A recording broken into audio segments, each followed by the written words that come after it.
Chen Fan, a member of the illustrious Chen family of Jiangzhou, finds himself in a predicament as his grandfather seeks to curry favor with influential figures.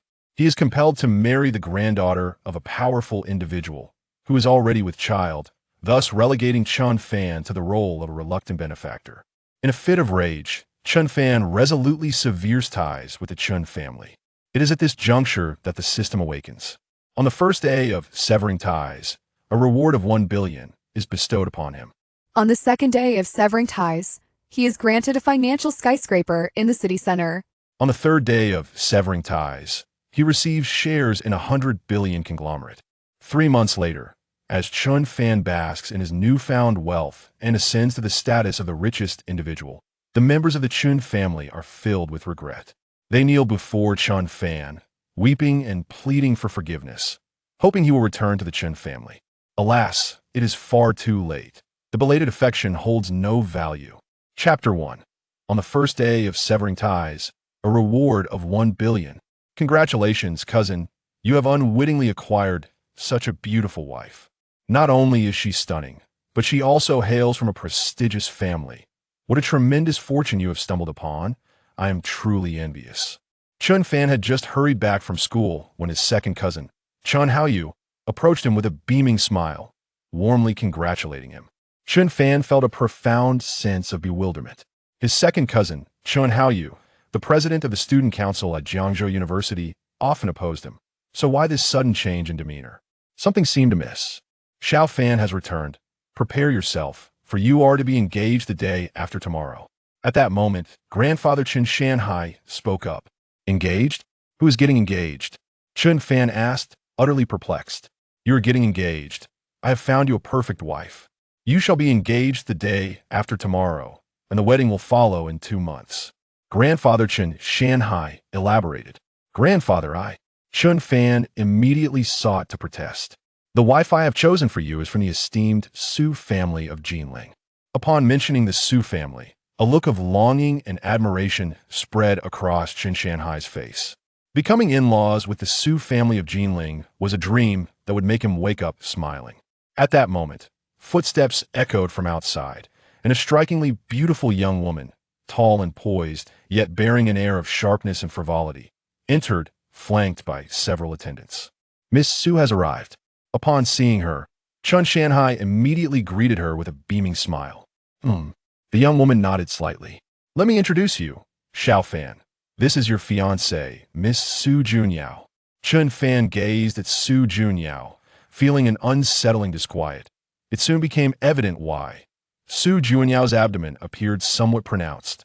Aware of Chen Fan's scrutiny, Su Junyao made no attempt to conceal the truth. Instead, she proudly declared, I am with child, and the father is my idol. Moreover, I have no intention of terminating this pregnancy. I shall carry the child to term. Upon witnessing Su Junyao's candid admission, the expression on grandfather Chen Shanhai's face shifted subtly. Why would the esteemed scion of the prestigious Jinling family willingly descend to marry his grandson? The answer, of course, lay in the fact that she was already with child. Su Junyao, before even entering the bonds of matrimony, unexpectedly found herself expecting a child. Consequently, the head of the Su family had no alternative but to arrange a marriage for her, thereby acknowledging the child. At that moment, coincidentally visiting the Su household, Chen Shanhai took the initiative to propose his grandson, Chen Fan, as a suitable match. Observing the prideful demeanor of Su Junyao and casting a glance at Chen Fan, cousin Chen Haoyu wore a smug smile, reveling in the unfolding drama. Chen Fan's expression turned ashen. His grandfather was actually insisting that he marry a woman who was already pregnant? Ah, young Fan, it is merely a child after all. A man must shoulder his responsibilities and not dwell on such matters, urged Chen Fan's elder aunt, Chen Yuzhen. Ahem. Well, once Miss Su gives birth, allow the child to bear your surname. Treat the child as if it were your own.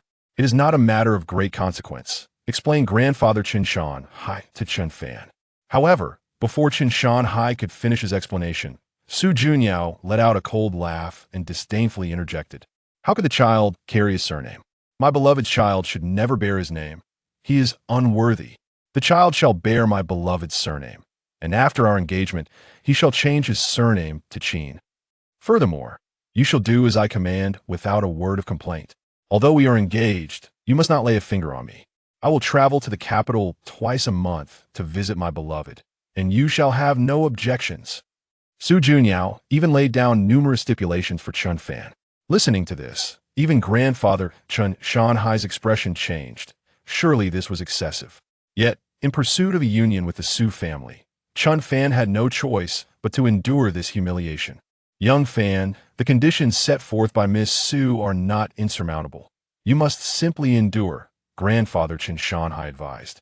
Cousin Chen Haoyu, Aunt Chun Yuzhen, and several other relatives echoed their agreement.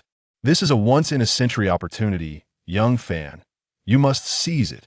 If you agree to be with Miss Su, you shall rise to great heights. Hearing this, Chen Fan's anger escalated.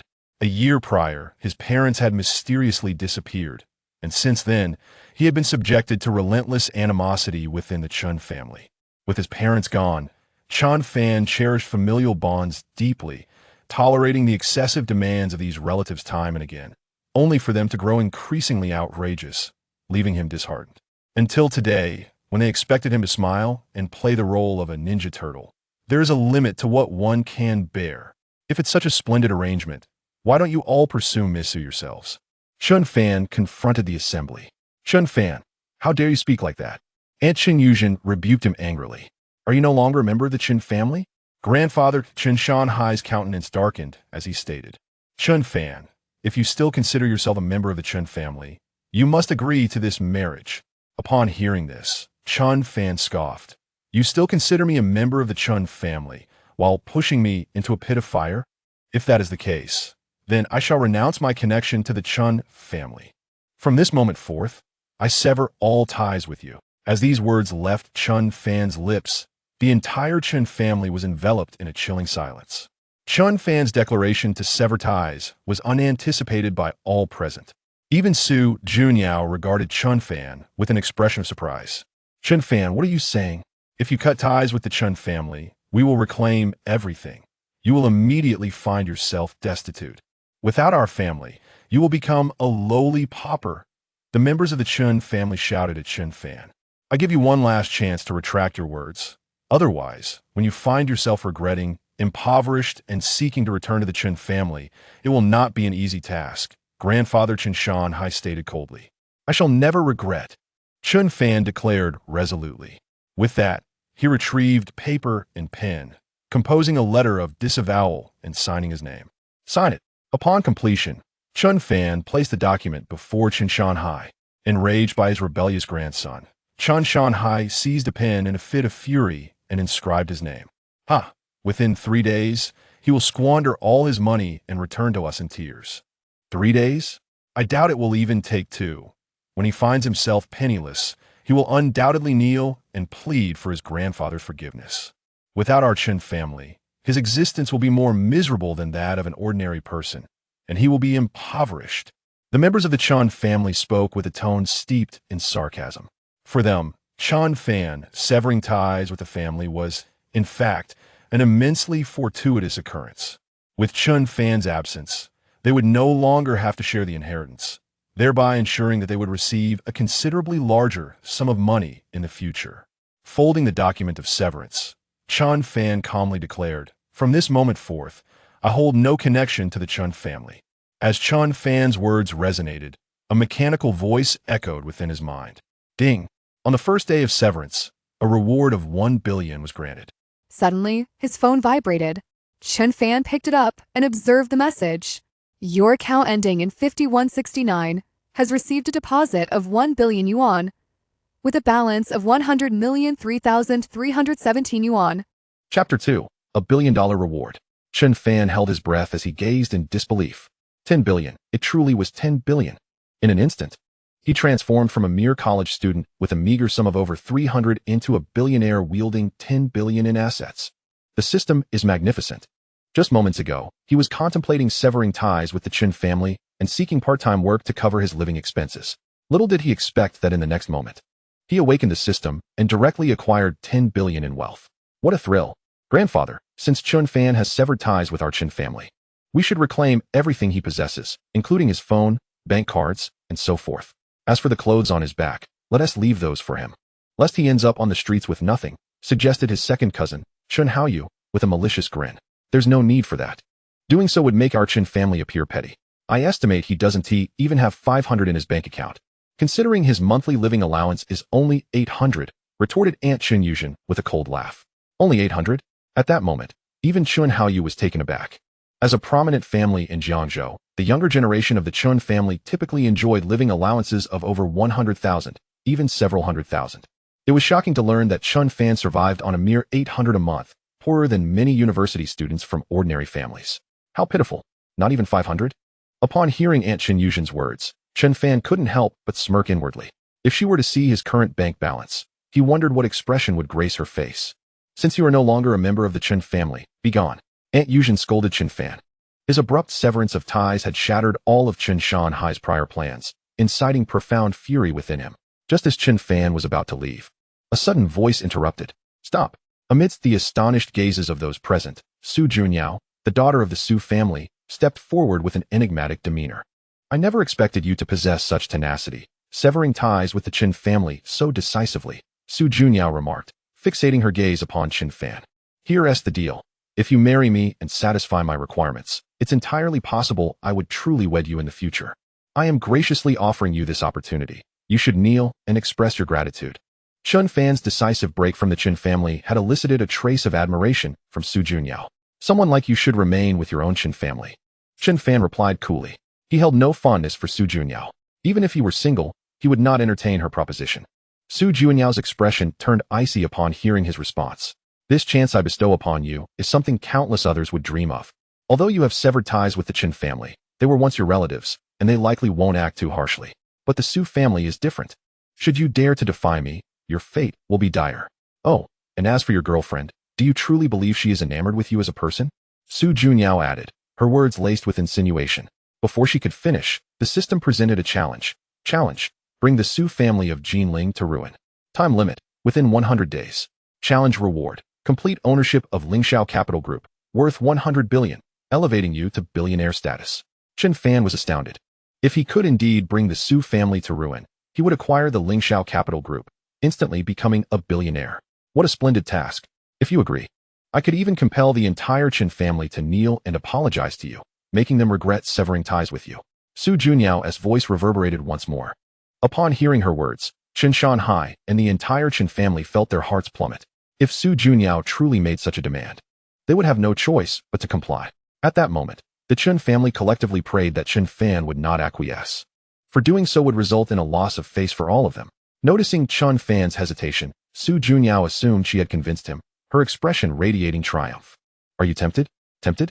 Not in the slightest. You can keep your desire to yourself. Chen Fan retorted without hesitation. Su Junyao's disbelief was palpable. She could not comprehend why he would reject such a generous offer, a genuine opportunity to marry her.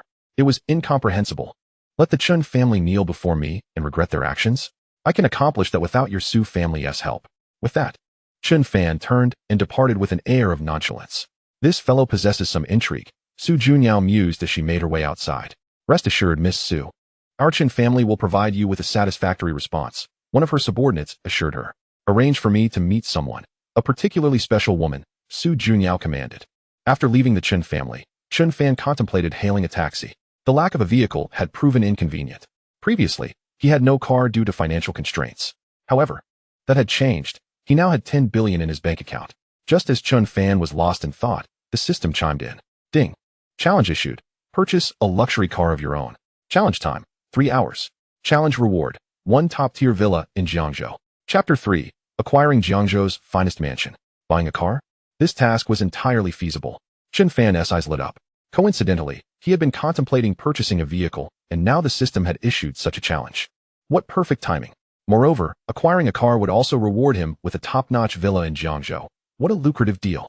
With that thought in mind, Chen Fan hurriedly hailed a taxi and headed straight for the Lamborghini dealership in Jiangzhou. Upon entering the Lamborghini showroom, he was instantly approached by a beautiful saleswoman. May I assist you, sir?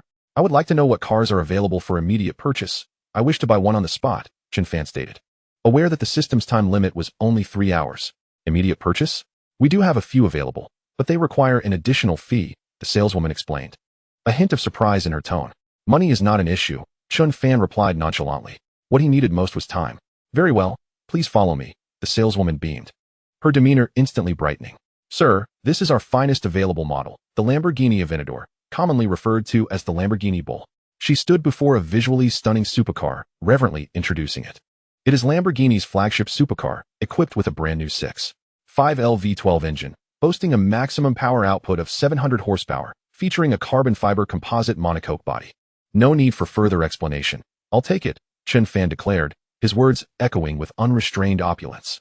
Chen Fan was well aware of the illustrious name of the Lamborghini Aventador, as it stood among his most favored supercars. Previously, at the Chen family residence, his cousin from his uncle's side had garnered immense pride when he was accepted into one of the nation's top 3 universities. In jubilant celebration, the elder patriarch gifted him a Lamborghini Huracan, colloquially known as the Lamborghini Little Bull. To date, this remains the finest automobile among the younger generation of the Chen family. At that moment, both Chen Fan and the other younger members of the family were enviously astounded. Notably, Chen Haoyu, his cousin who had delighted in mocking Chen Fan earlier, was merely driving a Porsche 718 worth around 8 to 900,000. Yet, in the presence of the Lamborghini Aventador, the Huracan appeared as but a younger sibling. Sir, the total cost for this Lamborghini Aventador, with all its premium accessories, amounts to approximately 11.79 million, plus an additional markup of 800,000, bringing the grand total to 12.59 million, the saleswoman elucidated to Chen Fan. As this is your first visit, I can waive the extra charges. So you would only need to pay 12 million. That is quite agreeable, Chen Fan nodded. Subsequently, the two parties executed the contract, and Chen Fan promptly paid the sum of 12 million to acquire the fully equipped Lamborghini Aventador. As he officially purchased the luxury vehicle, a notification from the system echoed in his mind. Ding. Task completed. Purchase your own luxury car. Congratulations, you have been awarded a top-tier villa in Jiangzhou, Villa No. 8 of Yujing Mountain Villa, valued at approximately 65 to 80 million. Upon discovering that the system had bestowed upon him a villa in Yujing Mountain, Chen Fan was taken aback with astonishment and joy. Yujing Mountain is renowned as the most prestigious villa district in Jiangzhou, boasting unparalleled luxury and exclusivity. The residents of this elite enclave are the city's foremost magnates. Villa number 8 is notably the largest and most opulently decorated residence within Yujing Mountain, rightfully earning the title of Jiangzhou's most magnificent abode. It was rumored that many influential figures had coveted this villa, but the developers ultimately gifted it to a mysterious luminary, leaving those who sought it empty-handed. To his delight, Chen Fan had effortlessly completed a task that granted him the finest mansion in Jiangzhou. Within mere hours, he had acquired not only a top-tier luxury vehicle and an exquisite mansion, but also amassed nearly 1 billion in funds. Severing ties with the Chen family had proven to be a judicious decision. Amidst the envious gazes of countless onlookers at the Lamborghini dealership, Chen Fan drove off in his new car, heading straight for the Yujing Mountain Villa district. After more than half an hour, he arrived at his destination, where staff awaited him at the entrance of Villa number 8. Are you Mr. Chen Fan? One of the staff inquired politely. Indeed, that is I. Chen Fan confirmed with a nod. The staff then presented the purchase contract for Chen Fan's signature. After reviewing the document and ensuring its accuracy, he signed it, thus officially claiming the most prestigious residence in Jiangzhou as his own. Once the formalities were completed, the staff provided a brief overview of Villa number 8. Spanning over 1,590 square meters, the villa boasts a custom-made heir armored door, designed to be bulletproof and explosive-resistant. The residence features a total of 11 bedrooms, 3 living rooms, a gym, a study, a private wine cellar, and a private cinema. Everything one could envision in a luxurious estate is present within these walls. It was reported that the interior alone cost over 30 million to decorate. In stark contrast, the Chen family's previous villa paled in comparison, appearing almost rudimentary. Even Chen Fan felt a sense of disbelief as he surveyed the villa, which resembled a grand palace rather than a mere residence. After the staff concluded their introduction, they departed, leaving Chen Fan to explore the villa on his own. That evening, he summoned a personal chef to deliver a meal to his door. The property management fees here soared to over 1 million annually, with staff comprised of several top chefs sourced from 5-star hotels, serving as personal chefs for the villa's owners, allowing them to order meals conveniently. After a restful night in the villa, the following morning, Chen Fan had breakfast and set off to school. As he passed by the adjacent Villa number 9, he unexpectedly caught sight of a stunning figure emerging from the residence. Chen Fan paused, feeling an inexplicable sense of familiarity with the enchanting silhouette, as if he had encountered her before. Regrettably, She vanished before he could discern her face. After his morning classes, Chen Fan sought out his girlfriend, Song Manyu, who was also a sophomore student. Upon their meeting, Chen Fan intended to discuss his severance from the Chen family, but before he could speak, Song Manyu coldly interjected, "Chen Fan, let us break up." Chapter 4. Severing ties. The following day, the reward was the financial building in the city center. Chen Fan was utterly taken aback by Song Manyu's words. Just last year, she had pursued him with fervor, and throughout their relationship, she had been exceedingly thoughtful. Why did she seem like a completely different person now? Suddenly wishing to end their relationship? You've severed ties with the Chen family, haven't you? Song Manyu pressed. Yes, how did you know? Chen Fan replied with a nod. That's irrelevant. What I want to ask is whether you would consider groveling to your grandfather and returning to the Chen family. If you're willing to reconcile with them, we can remain together. If not, we shall part ways immediately, she declared icily. She aimed to compel Chen Fan to submit to the Chen family once more. Yesterday, she had stumbled upon the shocking news of his disconnection from the Chen family, a revelation akin to a thunderclap for her. Her motives for being with Chen Fan had always been tied to his status as a member of the affluent Chen family. Although his position was humble, he was still of their direct lineage. Song Manyu had long dreamed of marrying into a wealthy family, but with her ordinary background, such aspirations seemed unattainable until she met Chen Fan. Recognizing him as her sole opportunity, she ardently pursued him and ultimately succeeded. She had envisioned that upon graduation, Chen Fan would marry her, granting her entry into high society. Throughout their year together, she had strived to embody the role of a gentle and considerate girlfriend, masking her true self, which had been quite exhausting. Now, after a year of effort, Chen Fan had willingly severed ties with the Chen family, which sent Song Manyu into a spiral of despair. At that moment, she felt an overwhelming urge to strangle Chen Fan. Returning to the Chen family is out of the question, Chen Fan resolutely declined.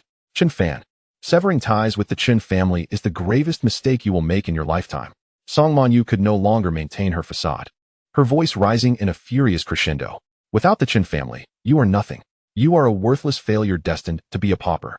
Hearing her words, Chen Fan comprehended the harsh reality of his situation. Initially, you pursued me solely because of my affiliation with the Chen family? Now that we have reached this point, Song Manyu no longer feigned pretense and nodded in affirmation. Indeed, I was utterly blind to have actively pursued you. In hindsight, I should have chosen Qian Lingxiu instead of you, a mere wastrel. Previously, she had a suitor named Qian Lingxiu, reportedly from a family with assets exceeding 100 million. However, in her quest to marry into a wealthy family, Song Manyu abandoned Qian Lingxiu and opted to chase after Chen Fan. Little did she anticipate that now, Chen Fan had severed ties with the Chen family. How infuriating. Do you truly believe that without the Chen family, I would amount to nothing? Chen Fan retorted. He had come today with the intention of inviting Song Manyu to reside in the luxurious villa of his Yujing mountain manor. Fortuitously, he refrained from speaking first, otherwise, he might have remained oblivious to Song Manyu's true nature. Realizing that her association with him was solely rooted in the Chen family's influence and had nothing to do with him as an individual, Chen Fan's heart was filled with self-mockery. Yes, without the Chen family, you are indeed nothing. You will surely regret severing ties with the Chen family. Song Manyu turned on her heel, departing in anger, unwilling to encounter the wastrel Chen Fan any longer. After her departure, a Rolls-Royce Phantom slowly approached and halted before Chen Fan. The window rolled down, revealing the visage of Su Junyao within. So, Chen Fan, did you honestly believe that your girlfriend was with you out of genuine affection? Su Junyao began. Was this all part of your scheme? Chen Fan inquired, his gaze icy. Partially, but not entirely, Su Junyao shook her head. My original plan was to discreetly inform Song Manyu of your severance from the Chen family, and then throw money at her to induce a breakup. However, to my surprise, upon learning of your estrangement from the Chen family, she immediately decided to end things with you, and I didn't even have to spend a penny. Su Junyao regarded Chen Fan with derision. Initially, she had contemplated how much to invest or what threats to employ to compel Song Manyu to part ways with Chen Fan. Little did she expect that she wouldn't need to intervene at all. Simply informing Song Manyu of Chen Fan's severance from the Chen family was sufficient for her to decide to end the relationship. What a farce. Wasn't Chen Fan always boasting about having a girlfriend? And now, I shall grant you one final opportunity. Kneel before me in front of everyone and propose. I may choose to forgive you. I can overlook the past, Su Junyao declared. Dream on, Chen Fan replied without hesitation. Very well. Prepare to face the wrath of the Su family of Jinling. A glint of coldness flickered in Su Junyao's eyes. With that, she commanded the driver to depart.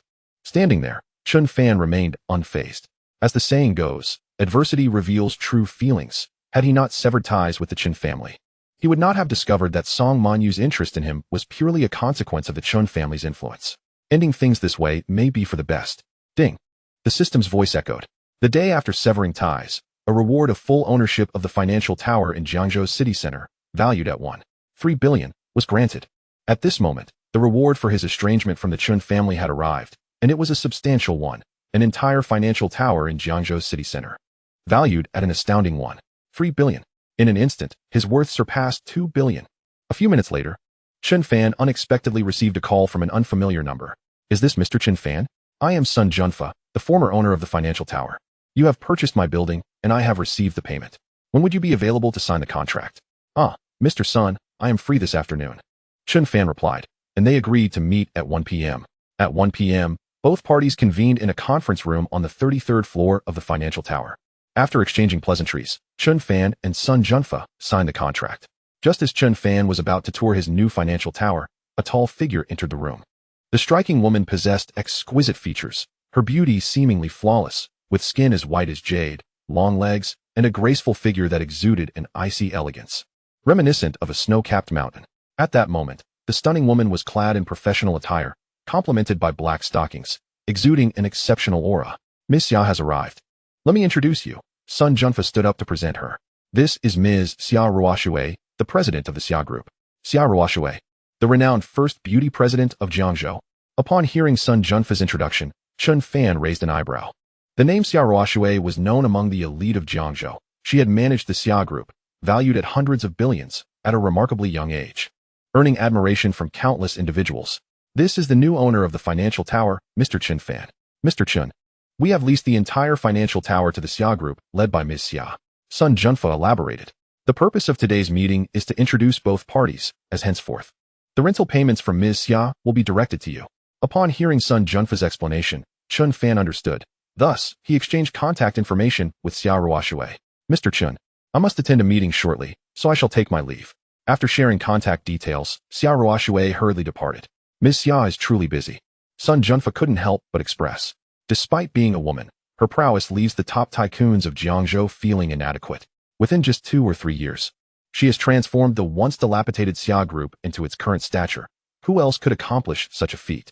Hearing this, Chen Fan felt a sense of admiration for Xia Ruoshui.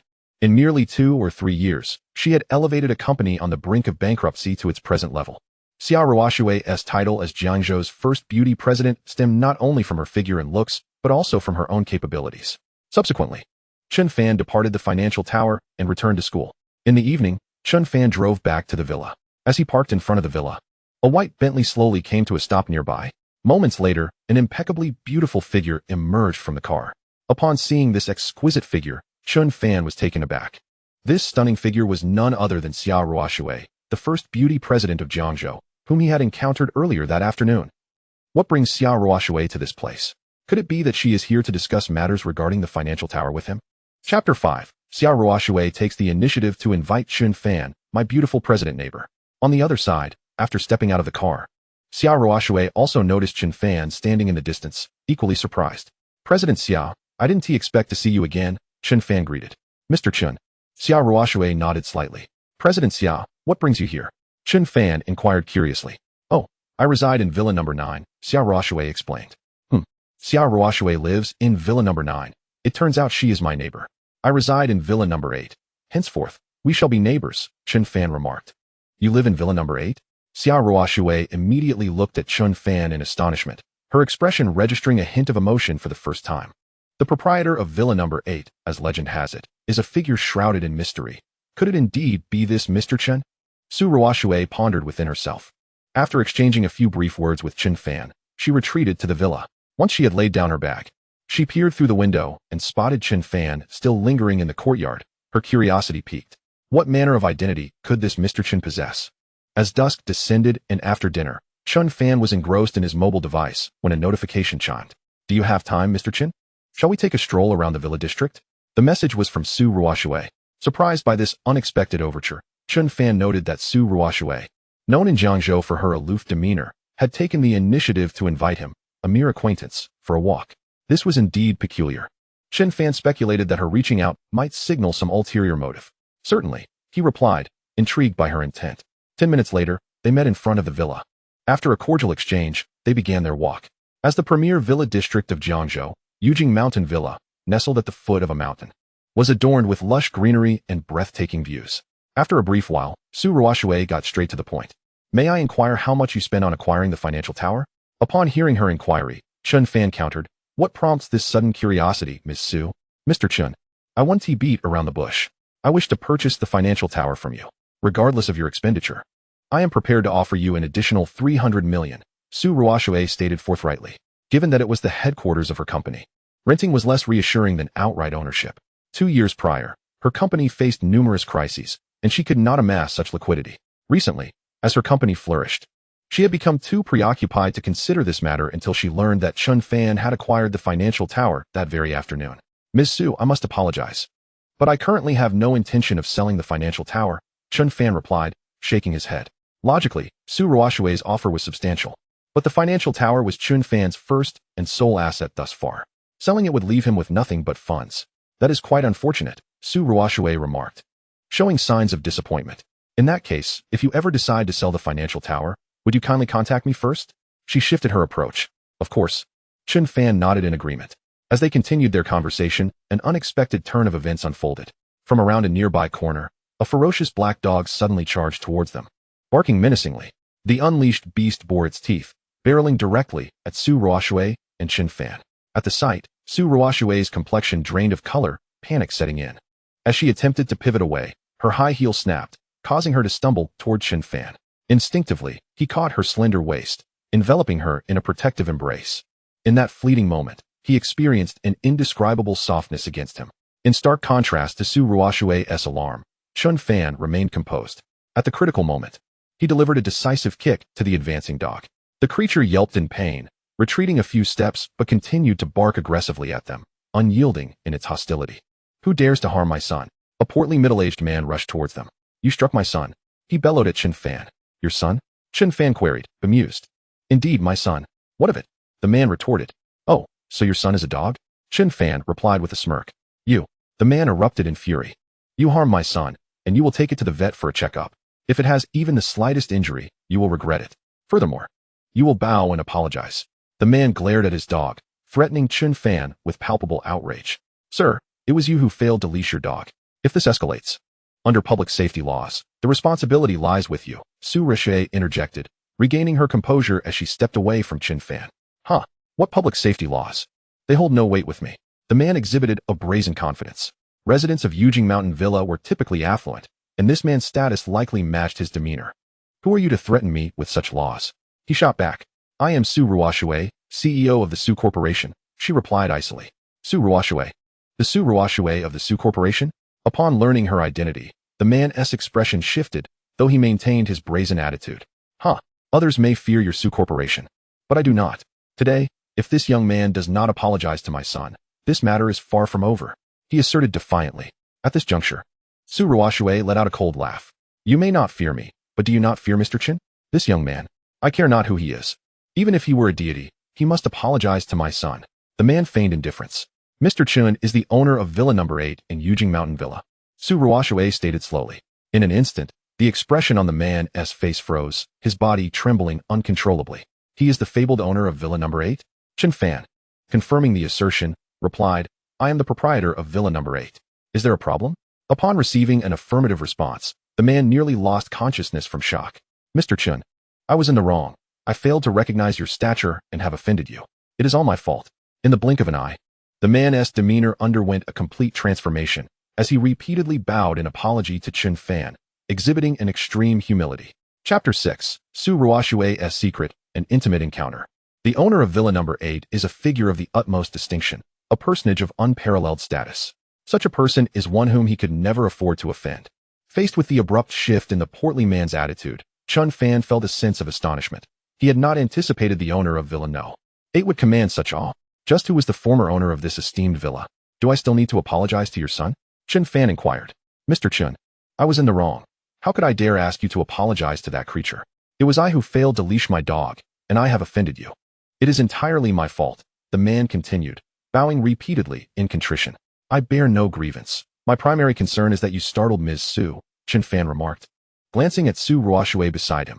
Oh, The slightly overweight middle-aged man suddenly comprehended the situation and immediately bowed to Xia Ruoshui, offering his apologies. Mr. Xia, it was my fault for walking my dog without a leash. You were right to admonish me. I take full responsibility and sincerely apologize. I assure you, I will no longer walk my dog within the villa area, and I will not startle you again. The man reiterated his promises earnestly. Chun, the handsome and dashing figure, and Xia, the stunningly beautiful woman, truly formed a match made in heaven, a perfect couple. Zhao, having intruded upon their rendezvous, recognized his blunder. He vowed to personally come and apologize. The middle-aged man mistakenly assumed Chen Fan and Xia Ruoshui were a couple on a date. Just as Xia Ruoshui prepared to correct him, the man continued, Mr. Chun, please accept my business card. With that, he presented a card crafted from gold, handing it to Chen Fan with both hands in a respectful manner. This card, made of over 20 grams of gold, possessed a value exceeding 10,000. Chen Fan glanced at the card, which read, Chairman of Jiangzhou Qianbai Industrial Group, Zhao Linyong. The Qianbai Industrial Group? Chen Fan had some recollection of Zhao Linyong. The group's assets seemed to be around 100 billion, significantly less than the Xia Group. Zhao Linyong's audacity in front of Xia Ruoshui stemmed from his status as the brother-in-law of Sun Yongtai, a figure of considerable repute in Jiangzhou, whose mere presence could cause tremors in the ground. Mr. Chun, should you require any assistance from me in the future, do not hesitate to let me know. I am more than willing to heed your commands, Zhao Linyong expressed, hoping to cultivate a connection with Chen Fan, the owner of Villa Number 8. Very well, Chen Fan replied, accepting the card. By the way, when will you and Mr. Xia be wed? I shall prepare a generous gift to celebrate. Farewell, Mr. Xia, farewell, Mr. Chun.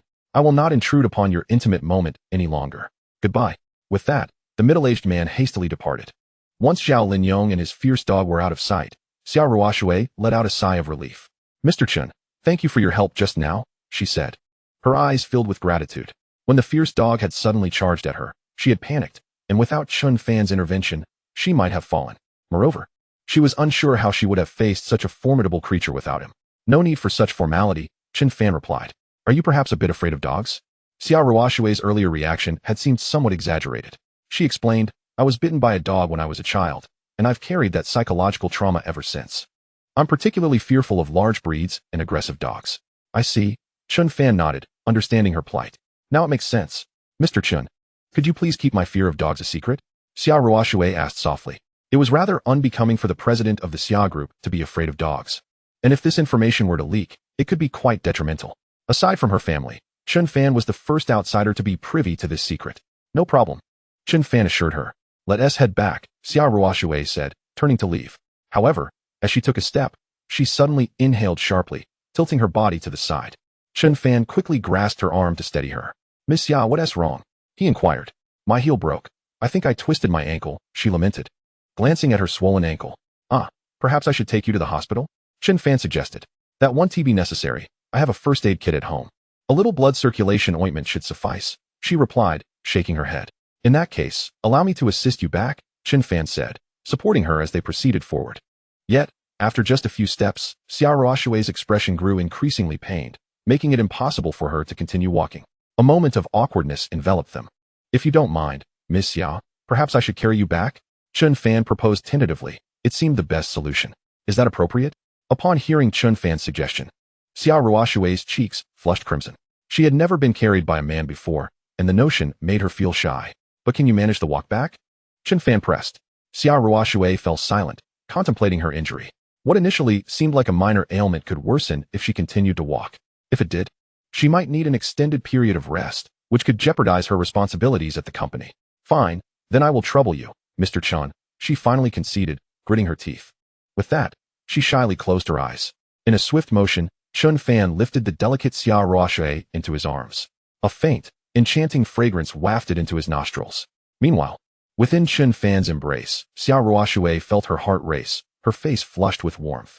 This was her first experience of such intimate contact with a man. She had focused solely on her studies throughout school and immediately entered the workforce after graduation, never having been in a romantic relationship. In Chen Fan's arms, her thoughts became a blur. He made his way towards her villa. Minutes later, they arrived at their destination. Xia Ruoshui, still in Chen Fan's embrace, entered the code for the villa's gate. As Chen Fan stepped into the living room, preparing to set Xia Ruoshui down on the sofa, a sudden shriek pierced the air. From the staircase above, a strikingly beautiful girl, resembling Xia Rishui, but younger, gaped in astonishment at the sight of them. Sister, is this what I think it is? Oh my, is this suitable for someone my age to see? How thrilling. Chapter 7. The astonishment of the Chen family members. Chen Fan returns without kneeling and unexpectedly encounters an ex-girlfriend. Sister, I apologize for interrupting. The pretty girl quickly exclaimed. Just pretend I didn't see anything. Please continue. With that, she spun around and dashed back upstairs. However, once in her room, she did not close the door but instead peeked through the crack. Her wide eyes filled with curiosity as she gazed down below. Xia Mingming, stop peeking and go to my room to fetch the first aid kit. Xia Ruoshui called out. All right. Xia Mingming replied, reluctantly leaving her room to comply. 2 minutes later, Xia Mingming returned downstairs. Sister, I promise I won't disturb you two anymore. You can continue, she said earnestly. Brother-in-law. Both Xia Ruoshui and Chen Fan froze upon hearing Xia Mingming's term of address. Mingming, what are you thinking? This is Mr. Chen, my neighbor. He carried me back after I twisted my ankle, Xia Ruoshui clarified. Ah, is that so? Xia Mingming glanced at Xia Ruoshui's somewhat swollen foot, her face immediately displaying an expression of embarrassment as she stuck out her tongue.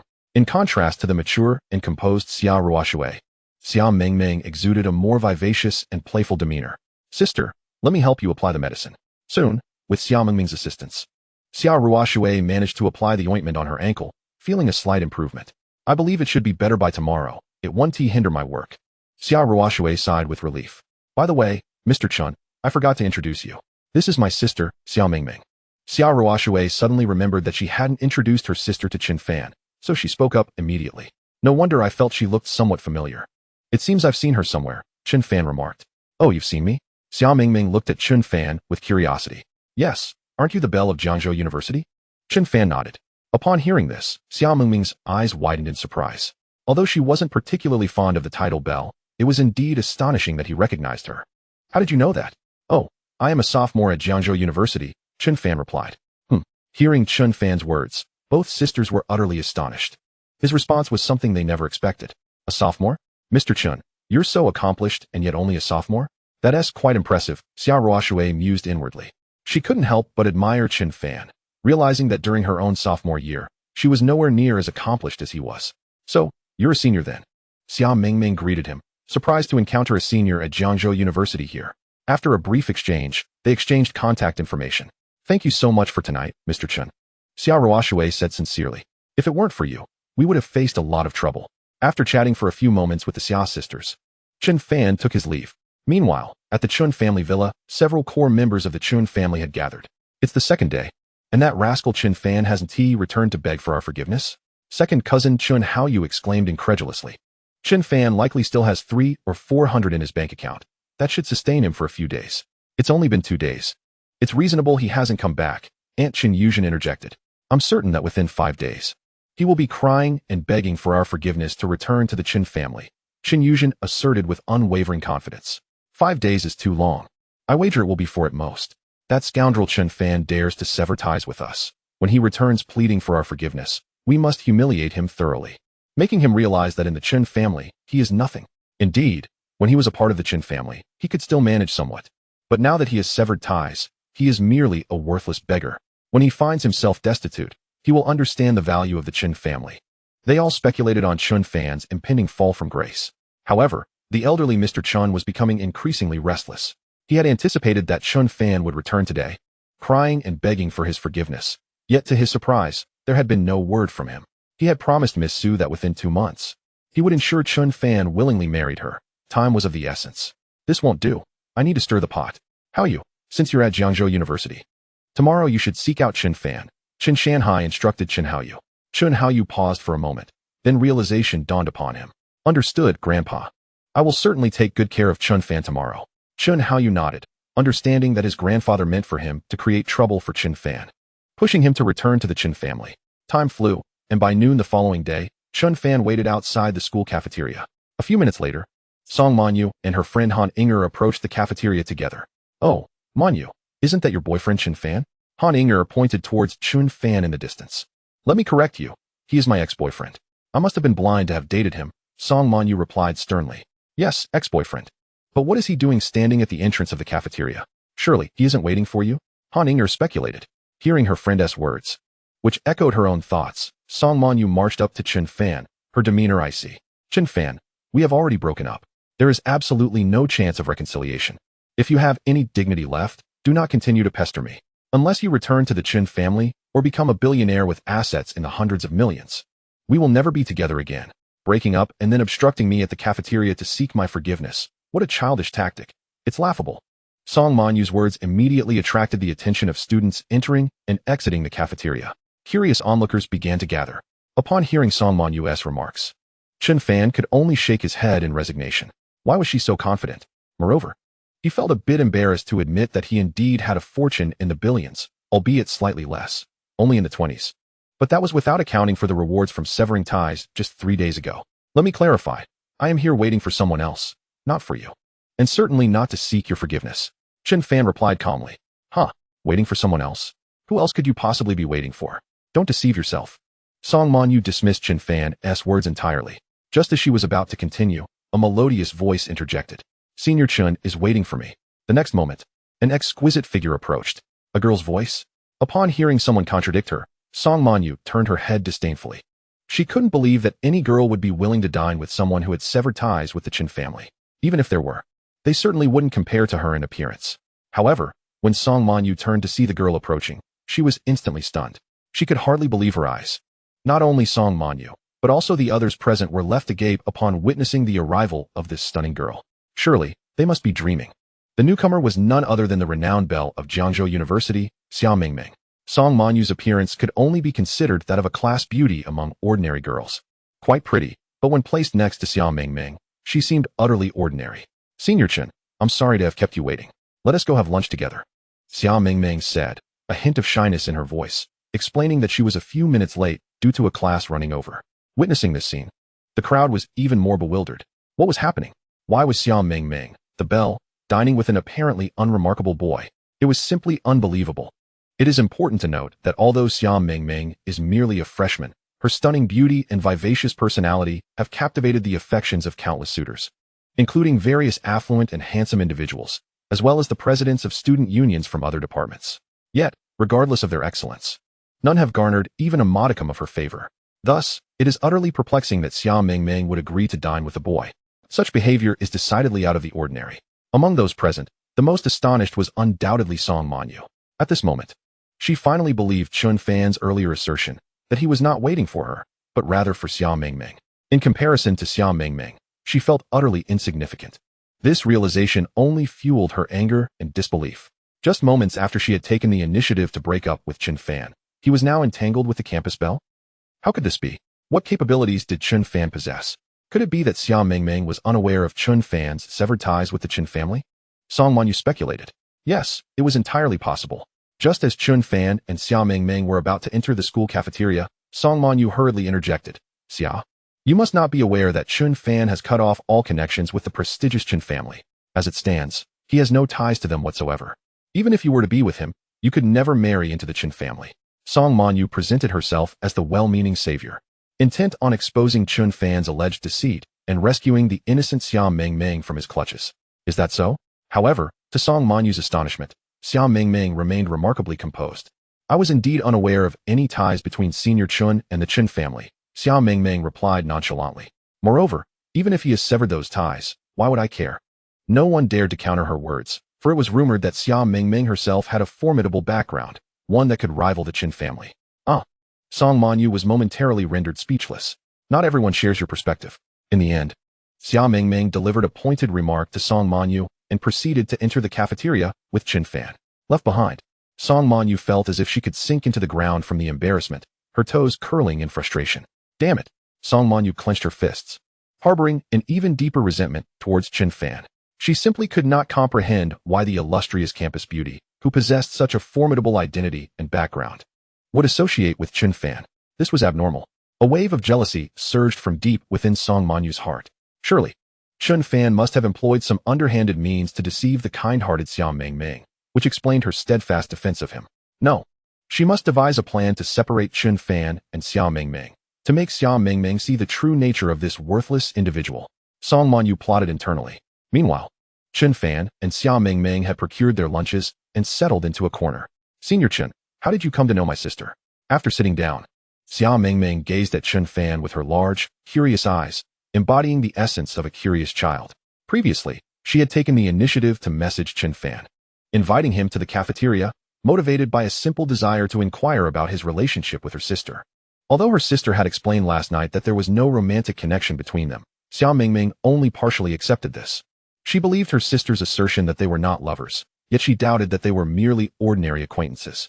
Understanding her sister Xia Ruoshui's cool demeanor, Xia Mingming reasoned that if there weren't some underlying affection for Chen Fan, her sister would never have consented to being carried back to the villa, even with a severe ankle injury. Therefore, Xia Mingming surmised that her sister's relationship with Chen Fan must be more complex than it appeared. This notion piqued the interest of the ever-curious Xia Mingming.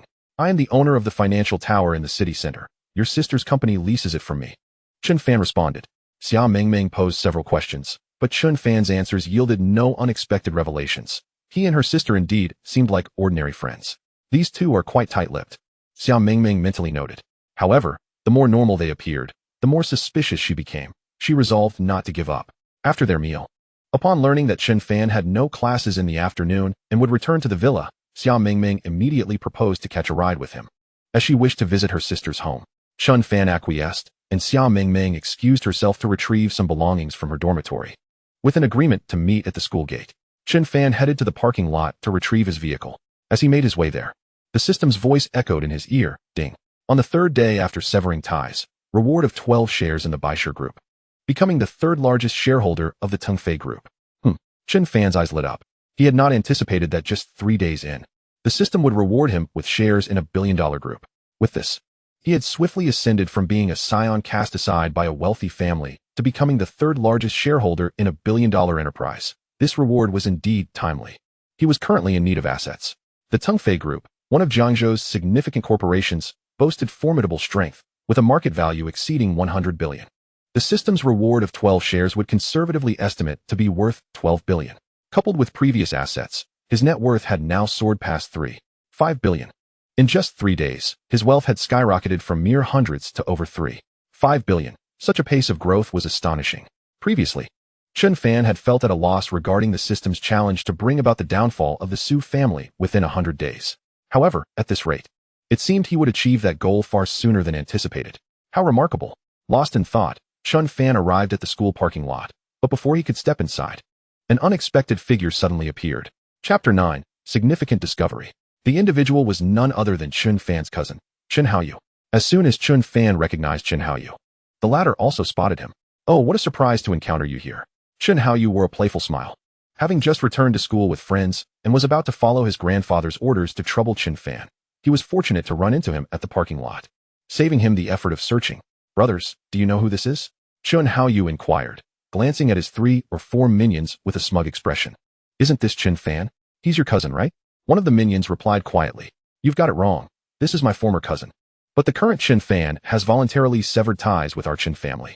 He no longer has any relationship with me. Chen Haoyu proclaimed loudly. What?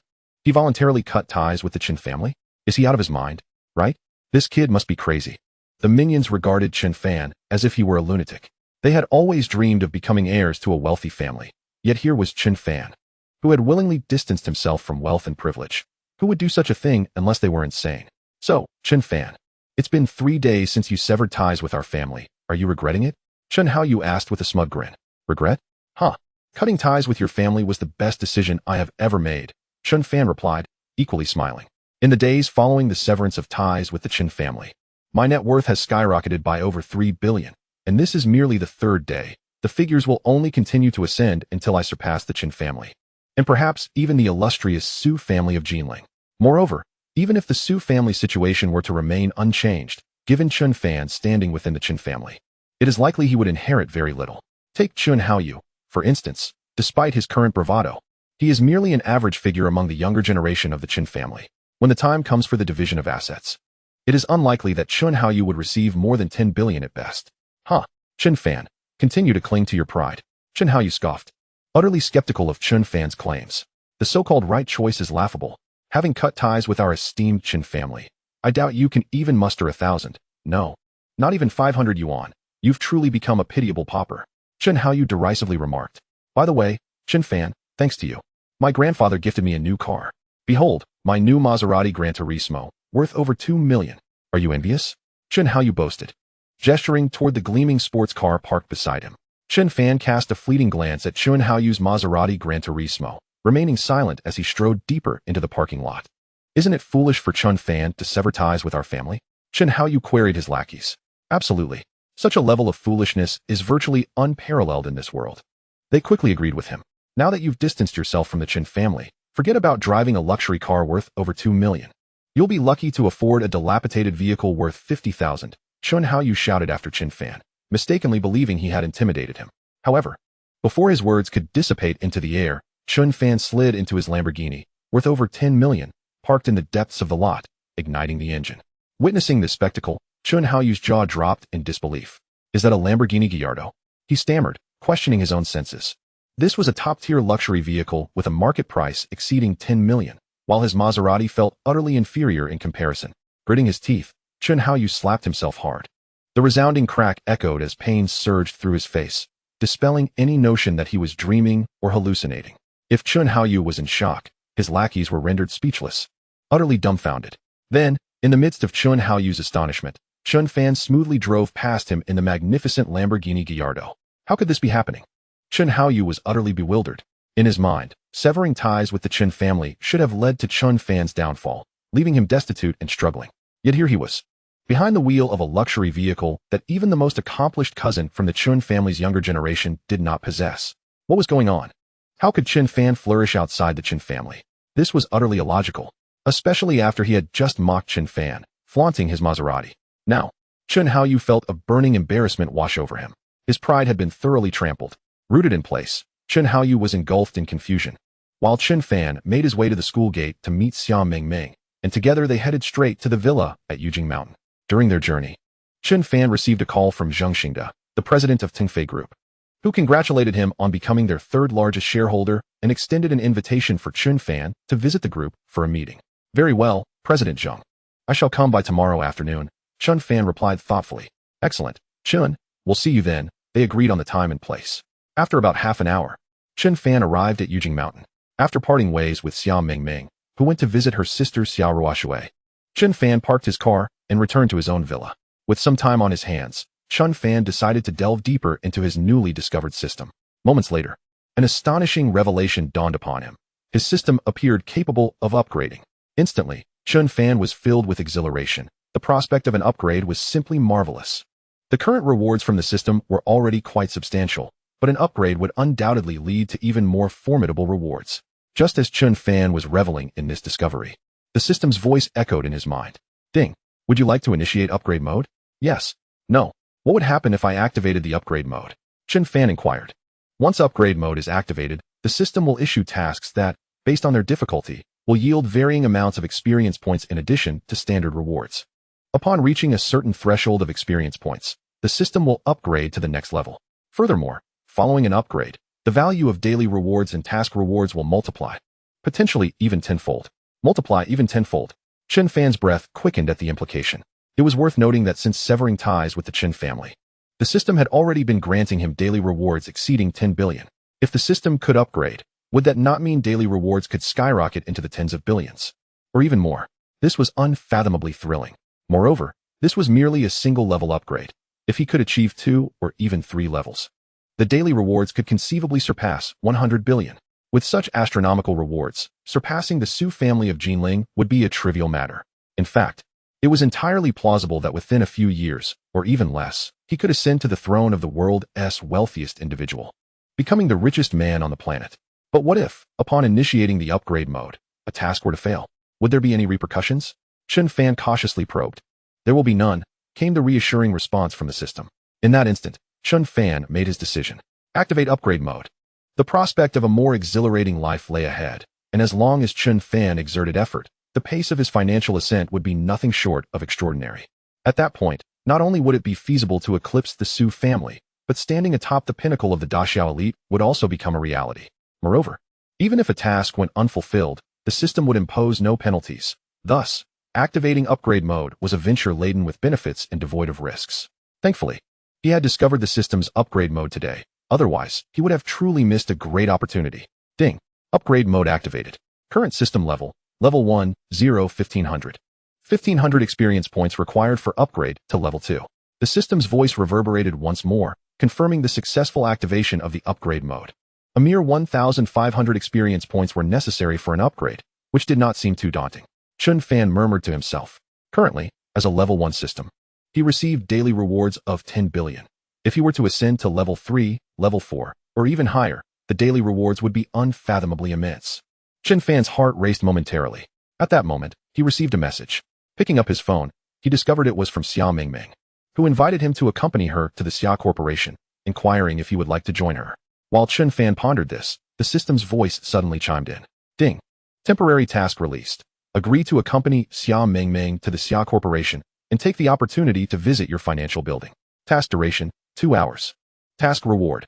A globally limited collection of 7 world-class luxury watches, including a Patek Philippe Grandmaster chime. Task reward, 53 experience points. A task so soon?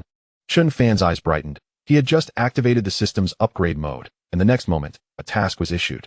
Indeed, after activating the upgrade mode, the rewards for tasks included additional experience points. By completing this challenge, Chen Fan would earn 53 experience points, advancing him closer to a Level 2 system.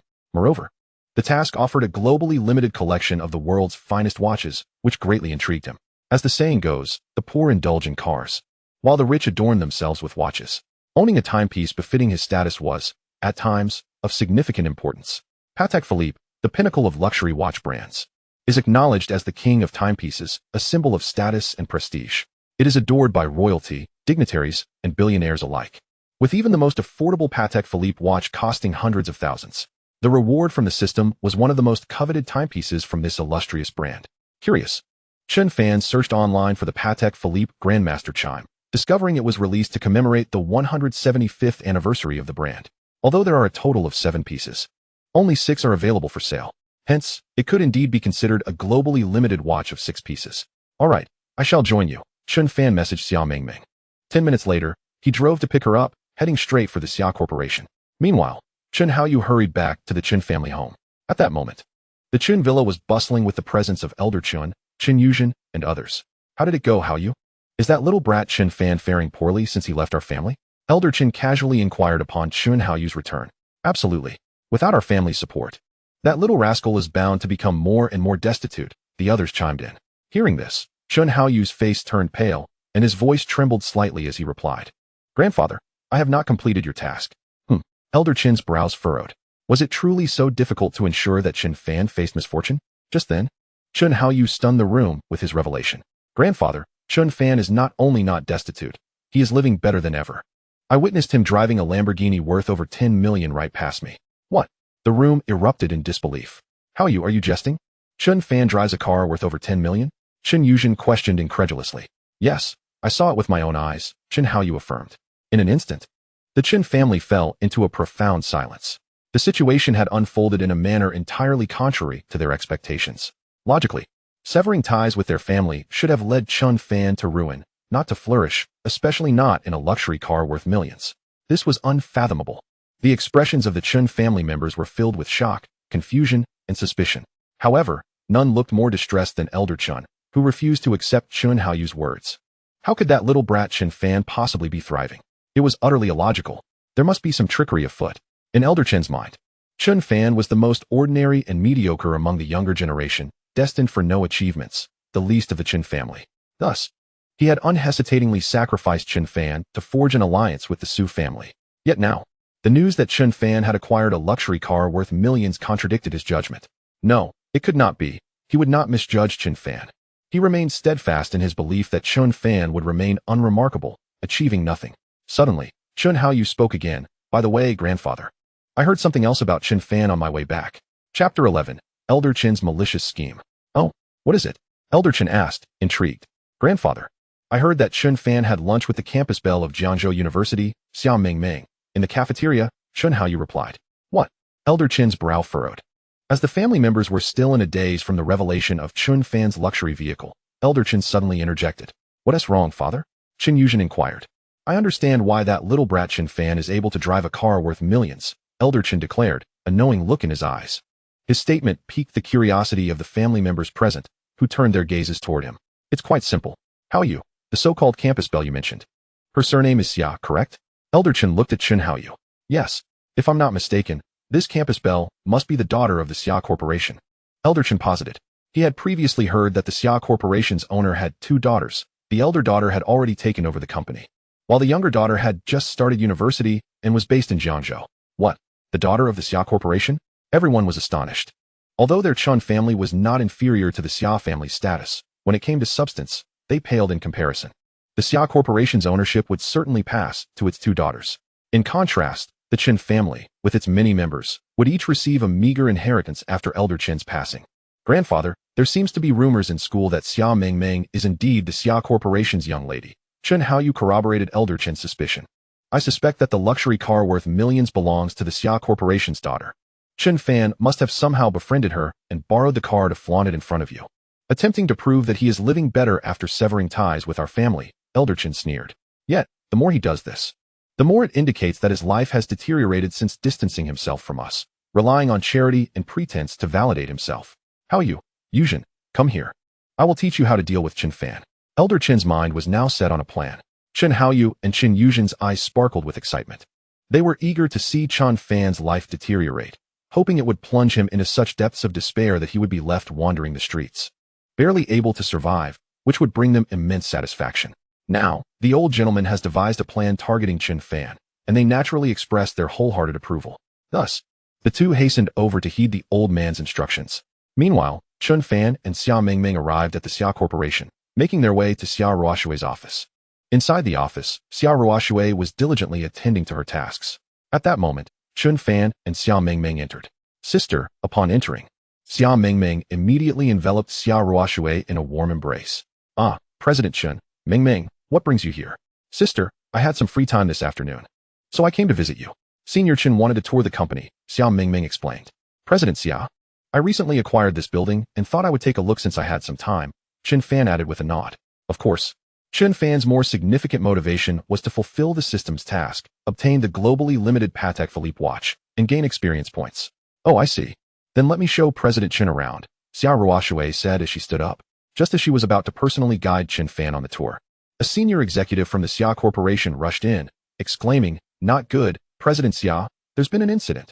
Chapter 12. The globally limited Patek Philippe acquired. New task issued. What happened? Xia Ruoshui inquired, her brows furrowing slightly. The executive intended to report, but suddenly noticed Chen Fan and Xia Mengmeng in the room, hesitating to speak. It's all right, go ahead, Xia Ruoshui encouraged. President Xia, this is a company secret. Perhaps we could step outside for a moment? In response, Chen Fan interjected. President Xia, since you have matters to attend to, I shall explore on my own for now. I understand that this is a confidential company issue. Moreover, completing the system's tasks and touring his financial building was of greater importance. Very well, Mengmeng, please guide President Chen around the building while I attend to this matter. I will join you shortly, Xia Ruoshui instructed, allowing Xia Mengmeng to temporarily take her place. Okay, Xia Mengmeng, feeling overwhelmed by company affairs and eager to leave, readily agreed. Afterward, under Xia Mengmeng's guidance, Chen Fan commenced his tour of the financial building. Once Chen Fan had departed, the executive finally spoke up. President Xia, our raw material supplier, Nanmao Company, has abruptly announced the cancellation of our partnership. What? Xia Ruoshui's expression turned anxious. Nanmao Group was a crucial supplier for them, and this sudden termination of their relationship would inflict significant losses on the company. We have had a solid partnership with Nanmao Company for a long time. How could they suddenly decide to sever ties with us? Xia Ruoshui questioned in bewilderment. Suddenly, Xia Ruoshui's gaze sharpened as she speculated. Could it be the doing of Baixin Group? In recent times, the conflicts between the Xia Corporation and their long-standing rival, Baixin Group, had intensified. Baixin Group, a well-established enterprise in Jiangzhou, possessed substantial resources and strength, even surpassing the Xia Corporation in some aspects. However, if the Xia Corporation wished to continue its development, confronting Baixin Group was unavoidable. Xia Ruoshui had been preparing for this impending clash. Given that the Xia Corporation was actively preparing, it was certain that Baixin Group would not sit idly by. It was highly likely that they were behind this. The executive nodded in agreement. Faced with the dilemma regarding Nanmao Company, Xia Ruoshui grew increasingly anxious. This issue needed to be resolved promptly, as any delay would further disadvantage the Xia Corporation. Immediately contact Tungfei Group, Guifeng Company, and Xianlin Group, and inquire if they are willing to collaborate with us. We must swiftly find new partners, Xia Ruoshui promptly instructed. Understood. The executive nodded, and then set off to act on her orders. On the other side, after touring the building for a while, the system's voice resonated. Ding. Task completed. Accompany Xia Mingming to the Xia Corporation and tour your financial building. Congratulations. You have obtained one of the globally limited 7 Patek Philippe Grandmaster Chime watches. The watch has been placed in your villa study. Please check. And 53 experience points. Task accomplished. The coveted limited Patek Philippe watch and 53 experience points were successfully acquired, leaving Chen Fan quite satisfied. Now he needed only 447 experience points to upgrade the system. After a brief continuation of the tour, Chen Fan and Xia Mingming returned to Xia Ruoshui's office, where she was currently addressing the pressing issues with utmost seriousness. Sister, what exactly has happened? Xia Mingming couldn't contain her curiosity. Xia Ruoshui, not wishing to conceal anything, candidly shared the situation. This matter was not overly confidential, and she held a degree of trust in Chen Fan, which alleviated her concerns. Baixing Group? Upon hearing the name, Chen Fan's expression turned icy, as the chairman of Baixing Group, Kong Baixing, shared a remarkably close relationship with the elder Chen. The Baixing Group was essentially an ally of the Chen family. It was unexpected to discover that Xia Ruoshui was also in competition with Baixing Group. Chen Fan contemplated this with a sense of gravity. At that moment, he recalled a significant detail. Just a few hours prior, he had acquired shares in Tungfei Group and become its third-largest shareholder. Just then, the system's voice echoed once more. Ding. Temporary task issued. Assist Xia Ruoshui in resolving this crisis while subtly undermining Baixing Group. Task duration, 48 hours. Task rewards. 1 skill selection card. Choose any skill. Upon using the card, you will master that skill entirely, and 58 experience points. As Chen Fan pondered over this system task, that same executive burst into the room once more, appearing frantic and disregarding Chen Fan's presence as he blurted out, President Xia, I contacted the other companies as you instructed, but they all seem to have a united front, collectively refusing our partnership. I suspect Baixing Group has preemptively reached out to them, bribing them to ensure they do not collaborate with us, effectively cutting off our options. With this grim news, Xia Ruoshui's expression grew even more grave. Damn Baixing Group. For a moment, she felt somewhat at a loss. President Xia, what raw materials does Nanmao Company primarily supply to you? In what areas do you collaborate with them? At this juncture, Chen Fan began to inquire about the specifics of the Xia Corporation's partnership with Nanmao Company. Although Xia Ruoshui was puzzled by Chen Fan's questioning, she nonetheless provided detailed answers. After listening, Chen Fan wore a mysterious smile and calmly stated, President Xia, perhaps I can assist you with this matter. Given Baixing Group's extraordinary ties with the Chen family, should the day come when he found himself in opposition to the Chen family, Baixing Group would undoubtedly side with them without hesitation. By stepping forward now, he could fulfill his task, secure generous rewards, assist Xia Ruoshui, and simultaneously undermine Baixing Group. Truly a trifecta of benefits. President Chen has a solution? Xia Ruoshui's eyes suddenly sparkled with excitement as she looked at Chen Fan. Well, I have some connections within the Tungfei Group. Chen Fan nodded affirmatively. Oh, Mr. Chen, are you certain you can persuade Tungfei Group? I just contacted one of their vice presidents, who explicitly refused me. A senior executive from the Xia Group expressed profound skepticism towards Chen Fan's words. No matter how well-connected you are in Tungfei Group, can you possibly rival that vice president's influence? Chapter 13. Why does the Tycoon of Jiangzhou seem like a sheep before Chen Fan? I am quite certain, Chen Fan replied confidently, as the third-largest shareholder of Tungfei Group. He felt assured he could manage this matter. Give me half a day, and I shall assist you, President Xia. The executive seemed poised to speak further, but was silenced by Xia Ruoshui. Thank you for your efforts, Mr. Chen, she said, her gaze filled with gratitude.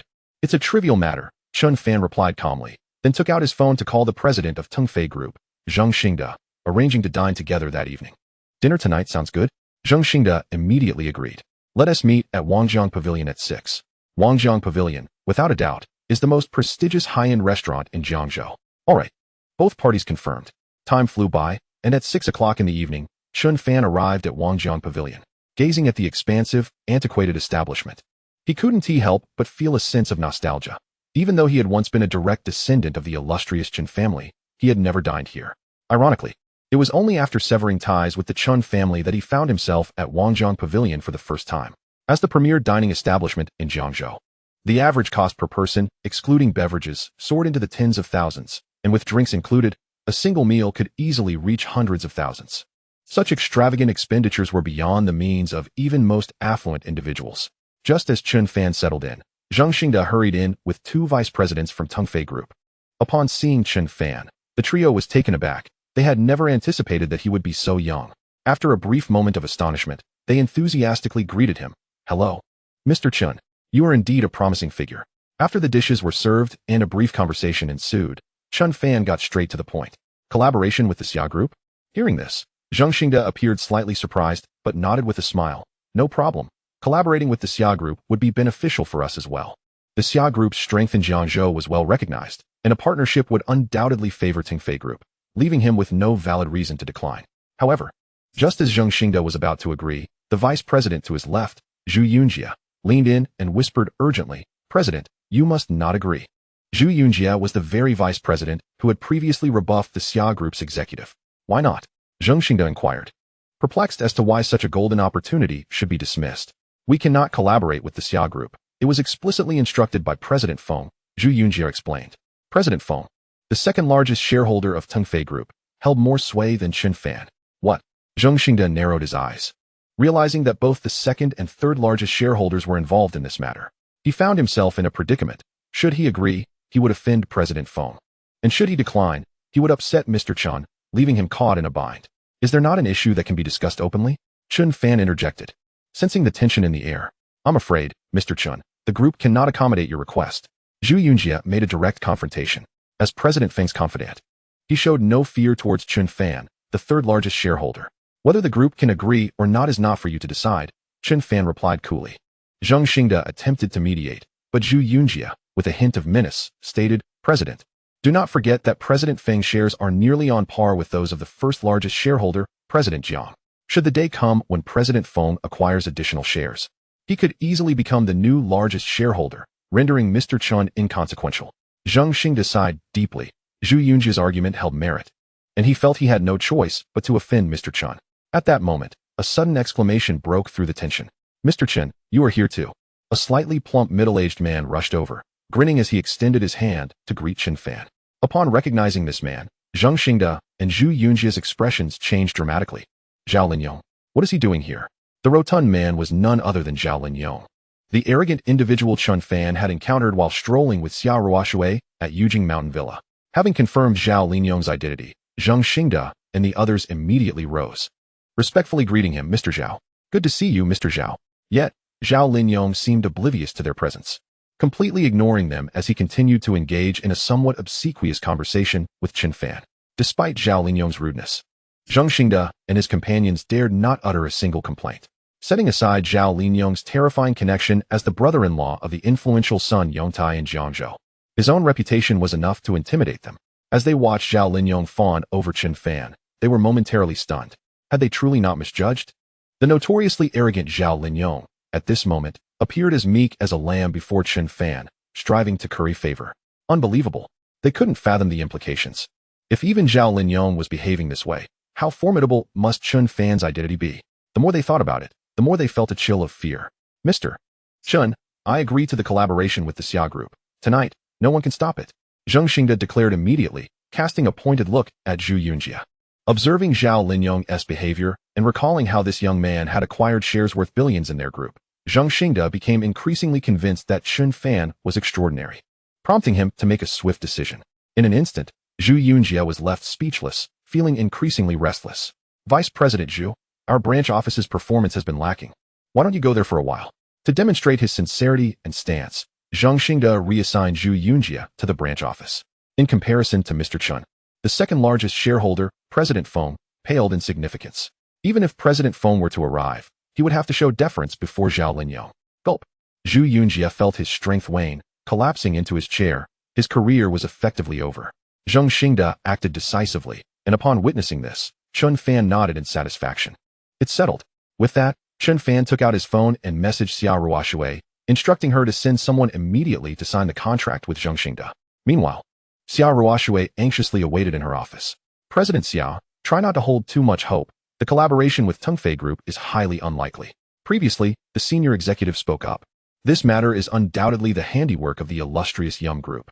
It is absolutely inconceivable that the young General Manager Chen could unravel it with ease. The likelihood of General Manager Chen facilitating a collaboration between Tingfei Group and us is less than 1%. Is that so?" Xia Ruoshui retorted. Unlike this senior executive, she held unwavering faith in Chen Fan. Before her words could fully dissipate, news from Chen Fan arrived. Chapter 14, Mission Accomplished. Could it be that General Manager Xia has already been won over by General Manager Chen? Xia Ruoshui opened her phone, and a gentle smile instantly graced her face, rendering her breathtakingly beautiful. Witnessing this scene, even the senior female executive in the office found herself momentarily entranced. It was her first time seeing General Manager Xia smile, and she was utterly radiant. Director Zhou, what were you just saying? Xia Ruoshui turned to the company executive. Me? The executive pondered for a moment before responding.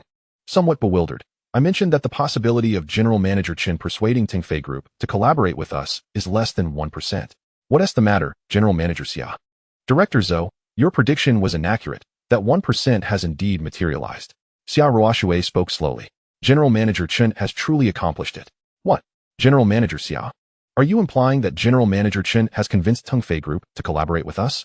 Director Zhou's jaw dropped in disbelief, her eyes wide with astonishment. Yes. And General Manager Chen just sent me a message asking me to send someone over. We can sign the contract right now, Xia Ruoshui added. We can sign the contract right now? Director Zhou was momentarily stunned. This was far beyond her expectations. General Manager Chen is simply remarkable. In just a few short hours, he managed to secure Tingfei Group's cooperation and effortlessly defuse Young Group's scheme. Incredible. General Manager Xia. Should I go over to sign the contract and also apologize to General Manager Chen? I underestimated him, and my judgment was flawed. Director Zhou offered eagerly. I will go personally. If you wish to accompany me, you are welcome to do so, Xia Ruoshui decided. Since General Manager Chen personally resolved this matter for them, it was only fitting that she express her gratitude in person. With that, Xia Ruoshui and Director Zhou set off for Wangjiang Pavilion. Meanwhile, within the restaurant, Chen Fan was engaged in conversation with Zhao Linyong. As they chatted, the topic eventually turned to Wangjiang Pavilion. The owner of Wangjiang Pavilion is truly reaping enormous profits. It is practically a money-printing machine, Zhao Linyong remarked, eyeing the establishment with envy. Oh, is Wangjiang Pavilion truly that impressive? Chen Fan inquired, intrigued.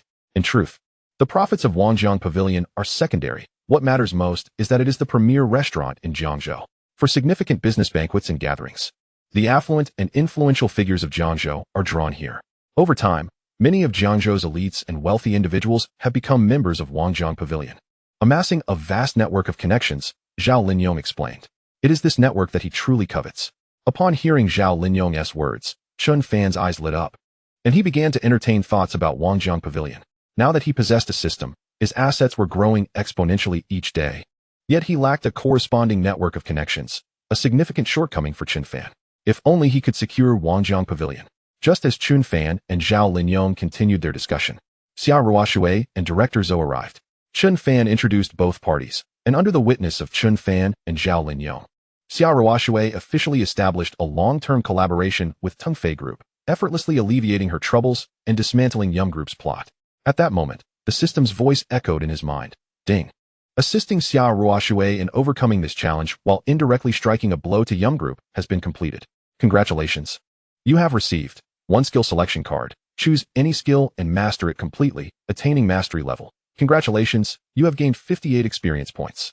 Mission accomplished, skill selection card obtained. Initially, upon seeing this task reward, Chen Fan felt somewhat surprised. However, it was indeed good news, as it indicated that the system not only rewards tangible assets, but also provides skills as rewards. Master-level skills are priceless, especially certain extraordinary skills that can prove vital in critical moments.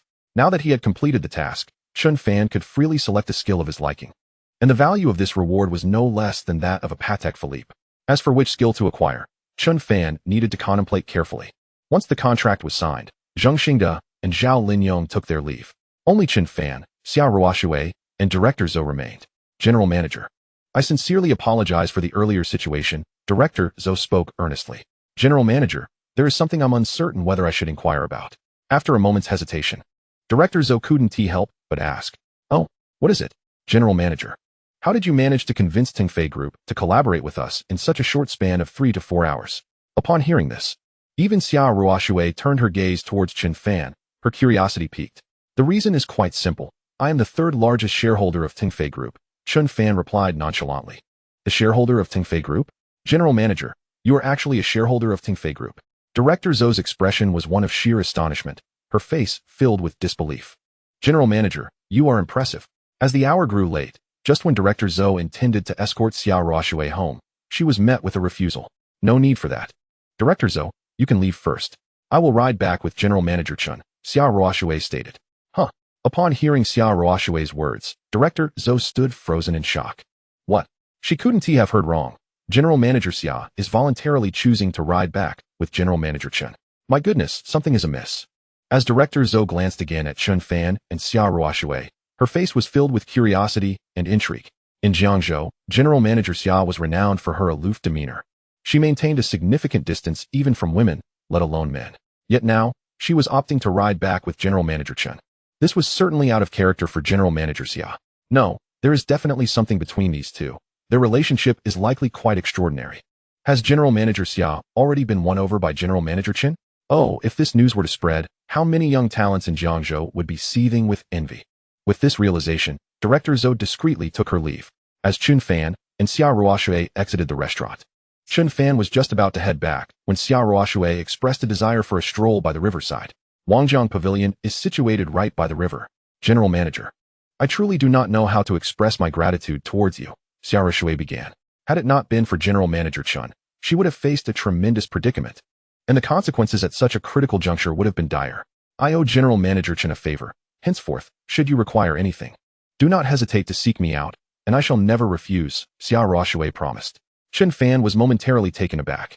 He hadn't anticipated such a statement from Xia Ruoshui. The promise from Jiangzhou's most beautiful and wealthy CEO, the owner of the multi-billion-dollar Xia Group, held immense weight. The two continued to walk alongside the river, engaging in conversation, and unbeknownst to them, their relationship grew closer with each passing moment. Eventually, Xia Ruoshui returned to Chen Fan's car for her journey home. Upon returning to the villa, Chen Fan eagerly entered the study, where the globally limited edition Patek Philippe watch, of which only 7 exist, awaited him. As he approached the study, he noticed a mysterious wooden box on the desk. Upon opening it, he was greeted by the sight of an exquisitely crafted timepiece, the Grandmaster Chime by Patek Philippe, a reward from the system. Chen Fan adorned his wrist with the watch, thoroughly satisfied by this splendid piece. Such a level of watch is not only rare in Jiangzhou, but indeed ranks amongst the finest in the entire nation. On the 3rd day after severing ties, he had already rewarded himself with substantial shares in the Tungfei Group. He was curious about what the 4th day's reward might entail. Chen Fan anticipated tomorrow's reward with great enthusiasm, hoping the system would not disappoint him. Chapter 15. On the 4th day of severing ties. The reward was a top-tier fine dining restaurant. In another opulent villa in Jiangzhou, 2 elderly gentlemen in their 60s and 70s engaged in conversation. One of them was Chen Shanhai, the patriarch of the Chen family, while the other was Kong Baixing, the chairman of the Baixing Group. Old Chen, I hear your family has produced a wayward child who publicly severed ties with you? Kong Baixing remarked, keenly observing the situation. Humph. That little wretch will come to regret his actions, Chen Shanhai replied, his expression darkening. If it is inconvenient for you to intervene, may I assist in disciplining this reckless grandson of yours? Kong Baixing offered. No need. If I cannot handle such a trivial matter, I am unworthy of being the head of the Chen family. Chen Shanhai declined firmly. He estimated that within a week, Chen Fan would return, weeping and begging for forgiveness. Alas, had it not been for the interference of that young heiress from the Xia family, it would have only taken 3 days. Tomorrow, Chen Fan's relationship with that campus belle would surely unravel, adding to his woes. Reflecting on his earlier plans and his instructions to Chen Haoyu, Chen Shanhai felt a surge of confidence. Seeing Chen Shanhai's demeanor, Kong Baixing chose not to press further. He was merely jesting and had no intention of intervening. After all, a junior like Chen Fan was not worthy of his involvement. It is truly baffling that a scion of such a prestigious family would choose to sever ties. One wonders if your grandson has lost his senses or been kicked by a mule, Kong Baixing scoffed. If I had such a grandson, I would certainly break his legs. Just then, his phone suddenly rang, startling Kong Baixing. Chairman, your plan against the Xia Group has been thwarted.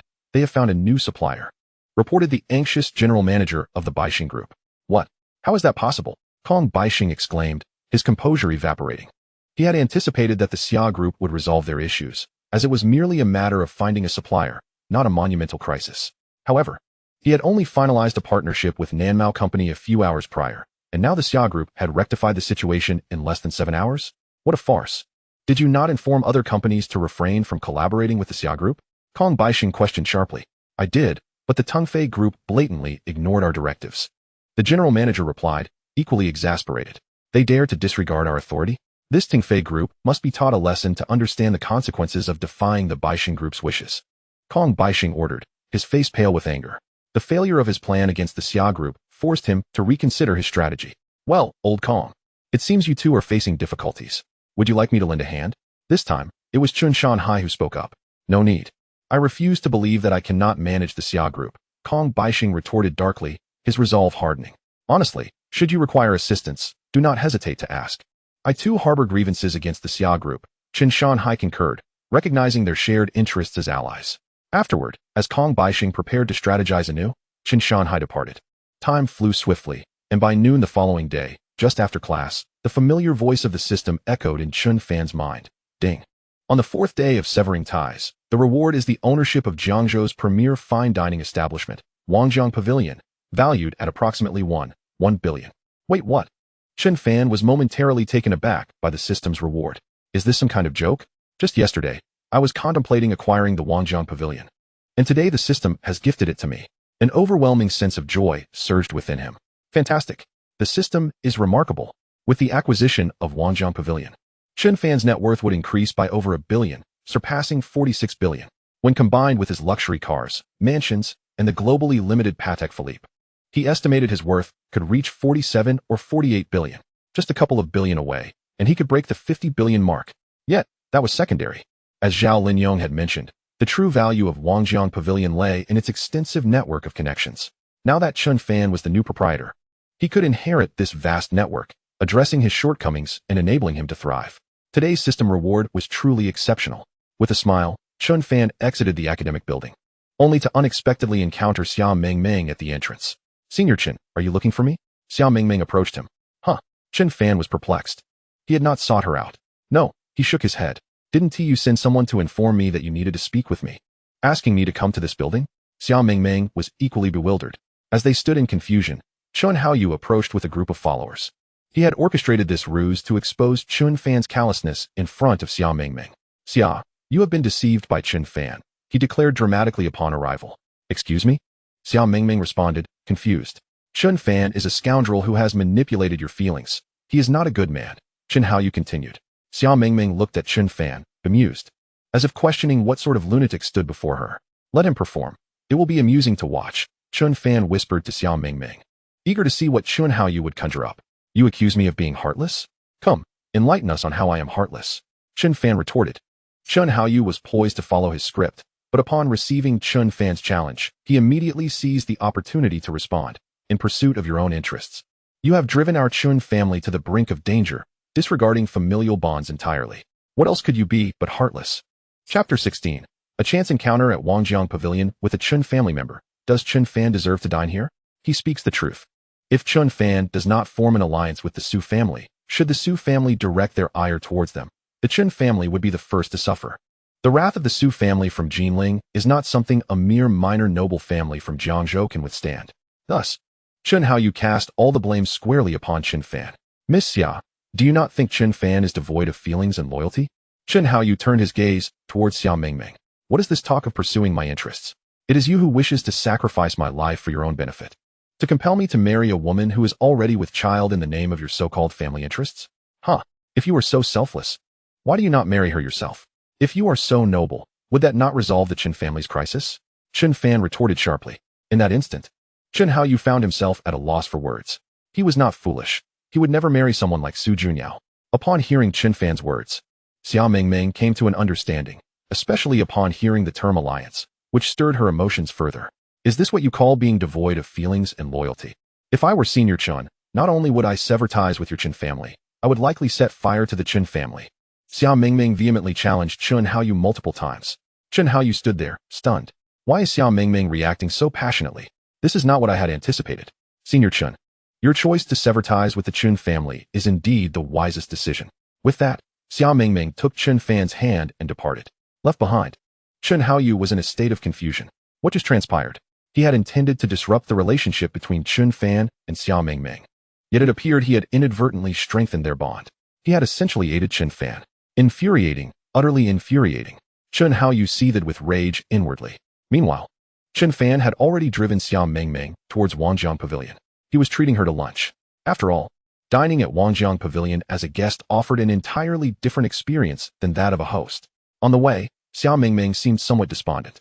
Senior Chen, how wonderful it would be if you and my sister were already together, she suddenly remarked. Chen Fan, even while driving, was momentarily taken aback by her statement. Senior Chen, I can actually understand your situation. Our Xia family circumstances are even more intricate than yours. Xia Mingming spoke softly. Her earlier agitation stemmed from the reality that most women from prominent families are unable to escape the fate of arranged marriages. While she was still young enough to be somewhat unaffected, her sister's situation was far more dire. Although her sister was acclaimed as Jiangzhou's most beautiful CEO, such recognition pales in comparison to the vast Xia family. In truth, the Jiangzhou Xia Group is merely a subsidiary. Unless her sister elevates the Xia Group further, she would have no agency in her future marriage. During the last holiday, she had overheard her elders discussing plans for her sister's arranged marriage with a more powerful family. If the elders from both families reached an agreement, her sister would be in jeopardy. Therefore, Xia Mingming had expressed her wish that Chen Fan and Xia Ruoshui were already together. After a brief journey, Chen Fan and Xia Mingming arrived at Wangjiang Pavilion. As they parked, they noticed Chen Yuzhen approaching with several friends. Sister Chen, will there be any tables available at Wangjiang Pavilion since we arrived unexpectedly? One companion inquired. At a restaurant like Wangjiang Pavilion, tables are highly sought after. Chen Yuzhen boasted. Even if there are no tables available for others, there will certainly be one for me. I am a premium member of Wangjiang Pavilion. My annual expenditure here exceeds several million. Just as Chen Yuzhen was flaunting her status at the entrance of Wangjiang Pavilion, Chen Fan and Xia Mingming approached. From a distance, upon spotting Chen Fan, Chen Yuzhen was momentarily taken aback. Then, with a voice dripping with scorn, she derided, "Oh my. A restaurant of Wangjiang Pavilion's caliber is somewhere a pauper like you can frequent?" Chapter 17. The shocked Chen Yuzhen. Who do you think you are to compare yourself to Mr. Chen? Not only is Chen Fan no longer associated with the Chen family, but even when he could scarcely afford the luxury of dining at Wangjiang Pavilion. Seeing him now was the pinnacle of irony for Chen Yuzhen. Chen Fan merely smiled coldly and replied, "Is this a place I cannot enter? Is it a place you can enter?" Upon hearing this, a smug smile spread across Chen Yuzhen's face as she retorted, "Of course. I frequent Wangjiang Pavilion at least 5 times a month. Do you think this is beyond my reach? Perhaps you could before, but today, you will not pass through the gates of Wangjiang Pavilion." Chen Fan spoke slowly, sending a text message. "Today, I cannot enter Wangjiang Pavilion? What an international joke. Who do you think you are? You amuse me to no end. Haha." Chen Yuzhen erupted into laughter as if she had heard the most ludicrous joke. What? How could anyone say that Sister Chen cannot enter Wangjiang Pavilion? This kid must still be asleep. In Jiangzhou, is there a place that our Yuzhen cannot enter? Chen Yuzhen's companions could not help but mock Chen Fan. Standing tall and confident, Chen Yuzhen addressed Chen Fan. "Now, I will show you how I will enter Wangjiang Pavilion without any hindrance. As for you, a pauper, you are only worthy of lingering outside, forever deprived of entry. Only fit to dine at roadside stalls." With that, she strutted confidently towards the entrance of Wangjiang Pavilion. However, before Chen Yuzhen could step inside, the welcoming staff at the entrance stepped forward. "I'm sorry, ma'am, but we are fully booked for lunch today. There are no available tables. Please make a reservation for your next visit," the staff member said apologetically. Upon hearing this, Chen Yuzhen's companions were left utterly embarrassed. Yet, Chen Yuzhen remained calm, as if she had anticipated this outcome. "Do not worry," she reassured her companions, confidently pulling a special card from her bag. "Behold, I am a premium member of Wangjiang Pavilion, entitled to privileges such as skipping the queue and reservations." Chen Yuzhen boldly handed her premium membership card to the staff. Premium member? At the mention of those words, the staff's expression changed instantly. "So can I enter now?" Chen Yuzhen inquired. "Yes, of course. As a premium member, you certainly have that privilege. I apologize for my earlier oversight. Please, come in." The staff responded politely, bowing and gesturing for her to enter. Witnessing this, Chen Yuzhen's smile radiated even brighter. She turned to Chen Fan, brimming with pride, and declared, "Little one, do you see? I am about to dine at Wangjiang Pavilion, while you must remain outside, forever unable to enter." Upon concluding her words, Chen Yuzhen took a bold step forward, intending to enter the Wangjiang Pavilion. Unfortunately, before her foot could touch the ground, a man in a suit, appearing to be in his 30s, intercepted her. "Oh, Manager Zhao, what is the meaning of this?" Chen Yuzhen inquired, her expression one of surprise as she recognized the man as the lobby manager of the establishment. "And what, may I ask, are you doing, Miss Chen?" Manager Zhao retorted. Naturally, I intend to dine here. What else could I possibly do?" Chen Yuzhen replied. "Manager Zhao, do not block my way. Time is of the essence." With that, she attempted to move past him once more, but once again, he obstructed her path. Under the scrutiny of Chen Yuzhen's questioning gaze, Manager Zhao coldly proclaimed, "I regret to inform you, Ms. Chen, that you are not permitted to enter today. What? What did you say? Chen Yuzhen's anger flared. To be denied entry in front of that little brat Chen Fan and her companions was an affront she could hardly bear. Why? Why? There is no reason. You simply cannot enter. If you must have an explanation, consider it that there is no place for you inside. Manager Zhao arrogantly shrugged, his response dripping with disdain. At that moment, Chen Fan and Xiao Mingming approached. So, did I not tell you that you would not be allowed in today? Do you believe me now? Chen Fan remarked, his tone indifferent. Instantly, Chen Yuzhen's face flushed with embarrassment and rage. Chen Fan leaned in and whispered a few words to Manager Zhao. Upon hearing Chen Fan's words, the previously arrogant manager's demeanor shifted to one of obsequiousness. Please, do come in, he said with utmost respect, ushering Chen Fan and Xiao Mingming inside. Chen Yuzhen, we are going in, and you shall remain outside to watch. Chen Fan returned her earlier words to her verbatim. Chen Yuzhen was infuriated in an instant. In the next moment, as Chen Yuzhen seethed with indignation, Chen Fan and Xiao Mingming leisurely entered the Wangjiang pavilion to dine, leaving her and her companions stranded outside. How dare you say there is no room inside when he can enter? Why is he granted access while I am not? Chen Yuzhen shouted, pointing at Manager Zhao. Amused by her outburst, Manager Zhao laughed. What makes you think you can compare yourself to Mr. Chen? Who do you think you are? I am Chen Yuzhen, a distinguished member of your esteemed Wangjiang pavilion, she retorted defiantly. Ah yes. Manager Zhao seemed to recall something and, taking her VIP card from the reception staff, produced a pair of scissors from his pocket. In a decisive motion, he swiftly cut Chen Yuzhen's VIP card in half before the eyes of everyone present. He then proclaimed loudly, from this moment forth, you, Chen Yuzhen, are no longer an esteemed member of Wangjiang Pavilion. Furthermore, you are hereby blacklisted and shall never again dine within our establishment. His words struck Chen Yuzhen like a thunderclap, rendering her motionless. What is happening? Being blacklisted by Wangjiang Pavilion will make her a pariah in Jiangzhou's elite society, murmured several patrons exiting the restaurant. Chen Yuzhen's dignity lay in tatters. Why? Why can Chen Fan enter while I cannot? My VIP card has been revoked, and I have been blacklisted. Her fury reached a boiling point. Today, she had truly lost face, especially in front of the very Chen Fan she despised. How could she possibly remain in Jiangzhou after this? After a moment of rage, Chen Yuzhen began to regain her composure. As she reflected on the events, a realization dawned upon her. Chapter 18, Xiao Mingming's daring plan and Chen Fan's terrifying revenge. She had concentrated all her attention on Chen Fan, neglecting the beautiful girl beside him. If all went as expected, this stunning young woman of similar age to Chen Fan must be Xiao Mingming, the so-called campus belle mentioned by Hao Yu. It was clear that Chen Fan's entry and her own denial, along with the revocation of her VIP card and subsequent blacklisting, were undoubtedly instigated by Chen Fan urging Xiao Mingming to act. Xiao Mingming was likely a more prestigious diamond member of Wangjiang Pavilion. Chen Yuzhen attributed the entire debacle to Xiao Mingming, never once considering that Chen Fan might have entered on his own merit. Chen Fan was nothing more than a discarded scion of the Chen family, a mere waste. How could he possibly have gained entry on his own? Such notions were beyond the realm of possibility for him. Damn that Xiao Mingming, damn the Xiao group. Chen Yuzhen seethed. Without that towering tree of Xiao Mingming, Chen Fan is but refuse. And what is Hao Yu doing? Did he not receive the elder's command to dismantle Chen Fan and Xiao Mingming? Why are they dining together at Wangjiang Pavilion now? Chen Yuzhen grumbled in dissatisfaction. Her nephew, Chen Haoyu, was equally disappointing. At that moment, Chen Yuzhen lost all appetite for dining and promptly drove back to the Chen residence. Upon her arrival, she discovered the elder was not home, but Chen Haoyu was present with another young woman. Chen Yuzhen unleashed a torrent of scorn upon Chen Haoyu, having just been chastised by Xiao Mingming at school. Returning home to face the wrath of his aunt left him feeling utterly humiliated and seething with anger. What are you doing? The elder laid out everything so clearly. Why did you not follow his orders? You. Chen Yuzhen vented all her frustrations regarding Chen Fan onto Chen Haoyu. Aunt, I am equally helpless. Chen Haoyu defended himself. Chen Fan and Xiao Mingming do not adhere to the usual expectations. Before I could act on grandfather's instructions, Xiao Mingming reprimanded me, leaving me with no opportunity to respond. Their relationship seems to have grown stronger as well. What are you doing?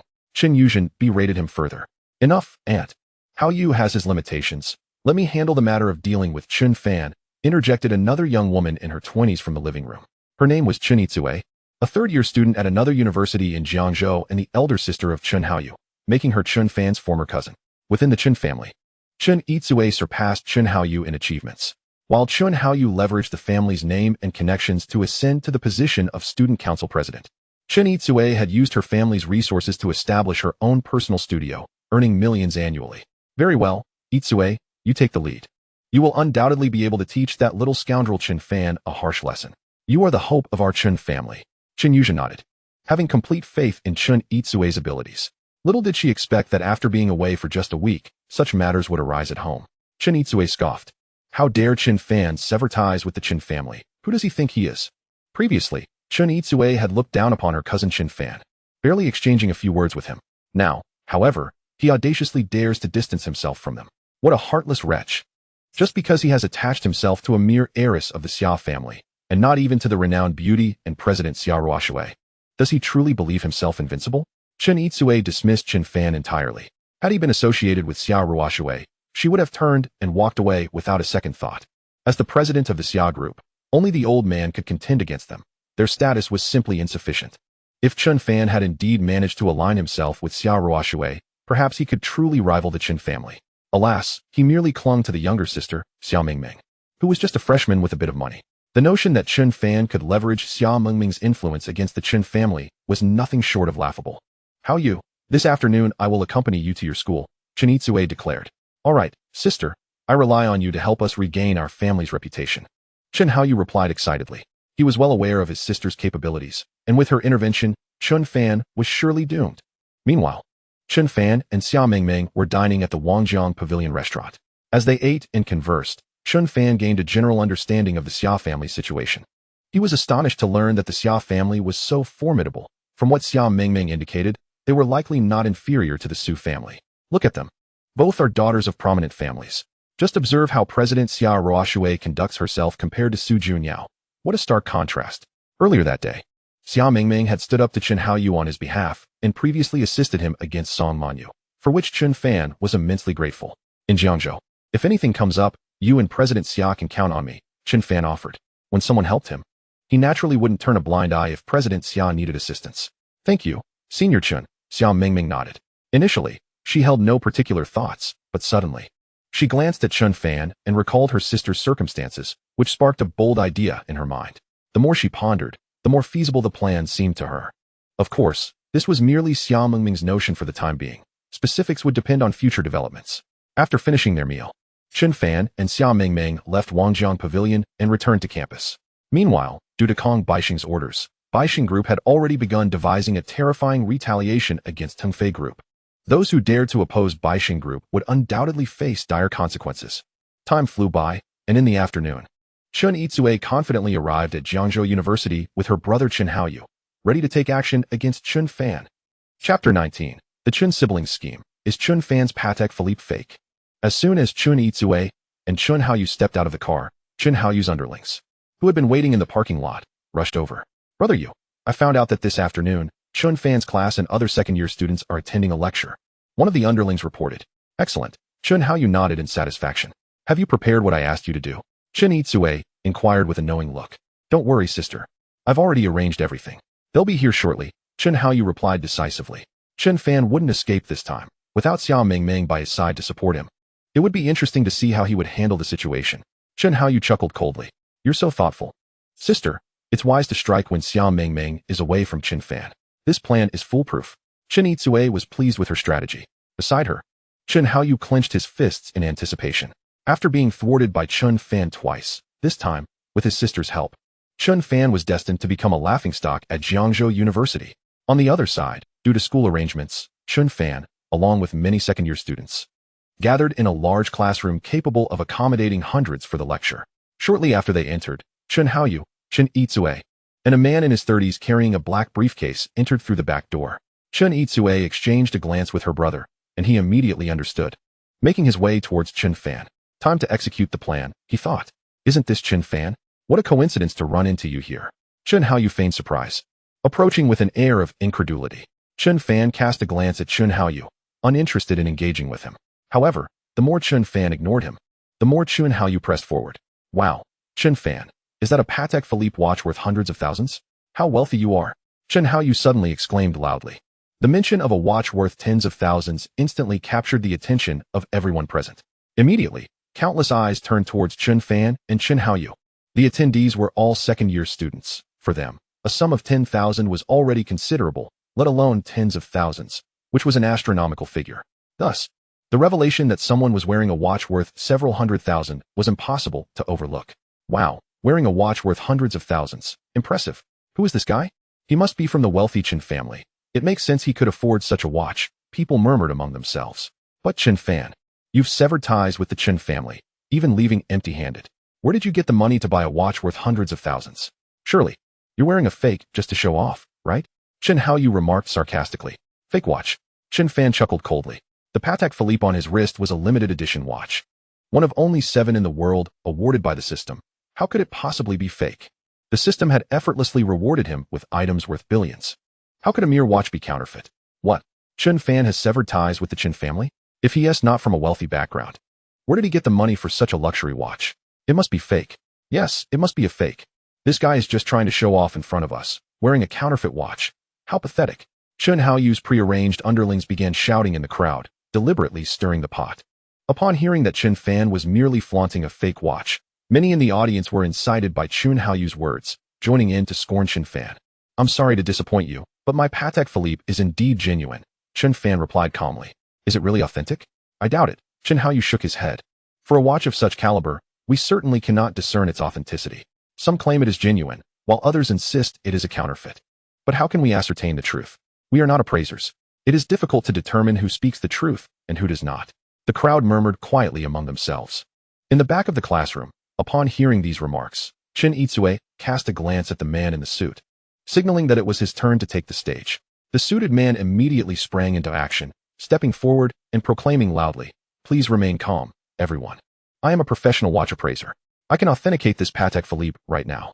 Standing at a distance, Chen Itsue crossed her arms, coldly observing Chen Fan in front of her, her eyes gleaming with barely concealed pride. This was her strategy. Earlier that day, she learned from her brother that Chen Fan seemed to be wearing a Patek Philippe, and thus she speculated that his watch must be a fake. After all, how could someone who had severed ties with the Chen family afford a genuine one? She meticulously crafted a scheme targeting Chen Fan's counterfeit watch. To execute her plan, she even enlisted her brother to find a professional appraiser. Her intention was to publicly humiliate Chen Fan, ensuring he became the laughingstock of his classmates and countless students at Jiangzhou University, a poor man pretending to be affluent, stripped of all dignity. As events unfolded, it appeared her objective was on the verge of realization. It seemed almost too easy to bring Chen Fan down. Her brother and even her aunt had been bested by Chen Fan. Unbelievable. How could they have lost? Chen Itsue felt a surge of elation. With the professional appraisal report in hand, this was splendid. Let the authentication commence, the crowd clamored. Well, Chen Fan, you claimed your watch is genuine. Are you brave enough to have it authenticated? Chen Haoyu taunted. At that moment, the system's voice resonated. Ding. Temporary task issued. Agree to authenticate your wristwatch. Allowing Chen Haoyu to understand what a limited edition Patek Philippe truly is. Task rewards, top-tier culinary skills. Task rewards, 37 experience points. Oh, a task has appeared? What is there to fear? Chen Fan casually removed the Patek Philippe from his wrist. The appraiser took out his professional equipment from the case and began the meticulous authentication process. Minutes later, he carefully set down the instrument and rose with a serious demeanor, as if he had reached a conclusion. In an instant, everyone present held their breath, collectively turning their gaze toward the appraiser. Was Chen Fan's Patek Philippe genuine or not? Chapter 20. Shockwaves in the room. The terrifying 8-figure price.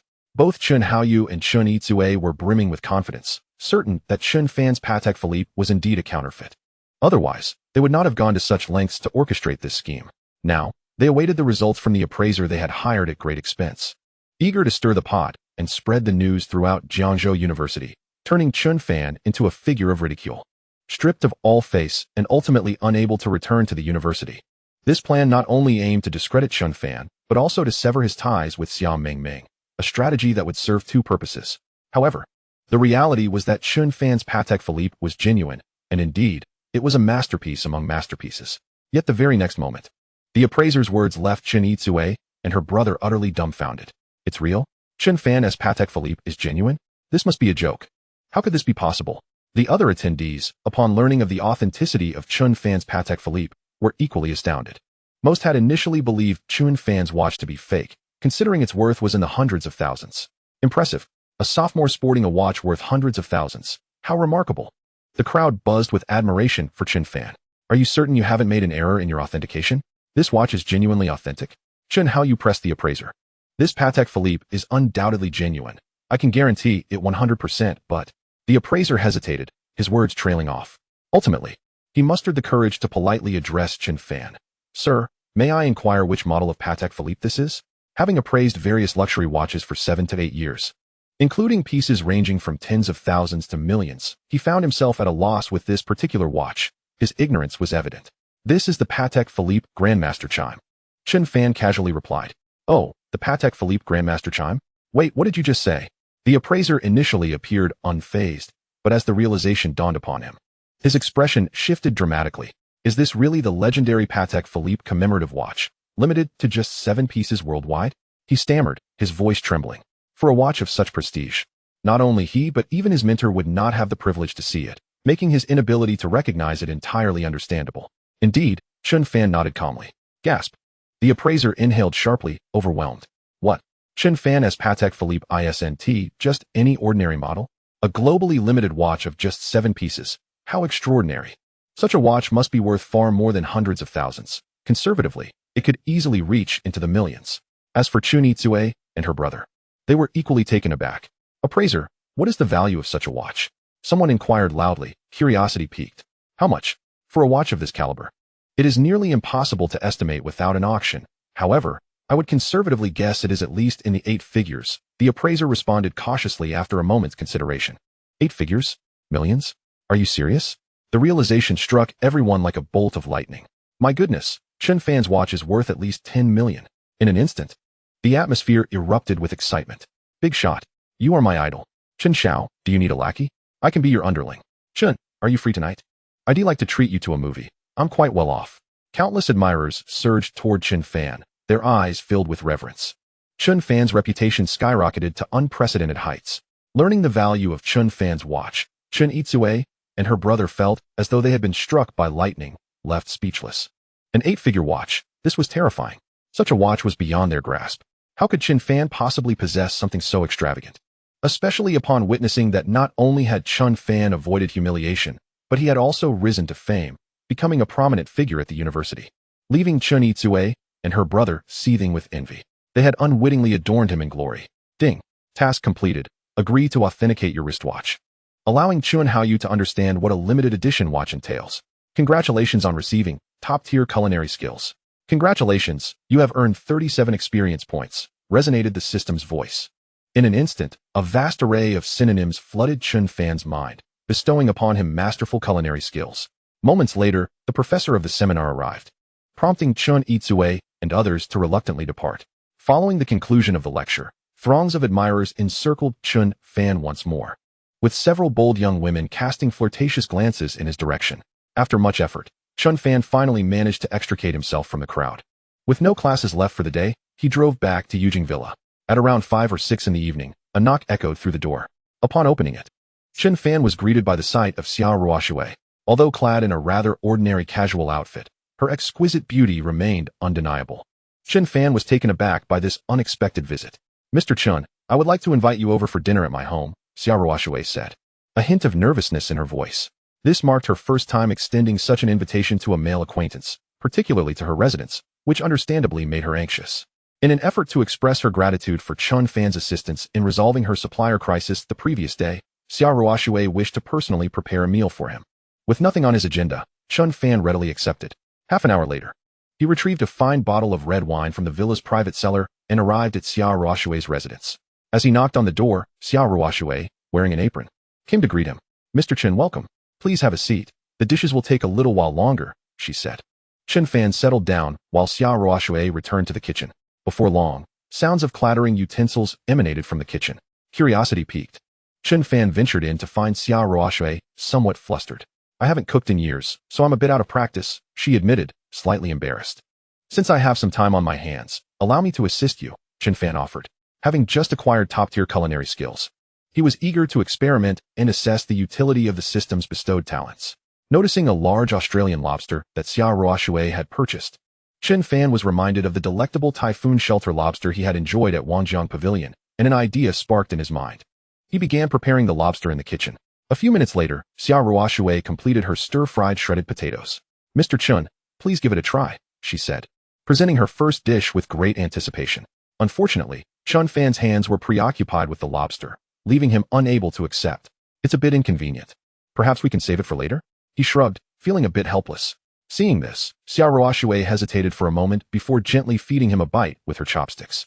Just as he opened his mouth, an exclamation rang out. Chapter 21. The Fifth Day of Severing Ties. Reward. Top-tier shopping mall. Sister, Senior Chen. I almost fell for your ruse. You said you two were just ordinary friends, but I caught you. Xia Mingming stood at the kitchen door, her eyes wide with delight. Having just returned to the villa, she had heard commotion from the kitchen and decided to investigate, only to witness her sister Xia Ruoxue feeding Chen Fan with her own chopsticks. Xia Mingming knew her sister well, given Xia Ruoxue's character. If she viewed someone as merely a friend without any affection, she would never behave in such a manner. Mr. Chen's hands were busy with the lobster. I was merely helping him. Xia Ruoxue coughed lightly, attempting to explain.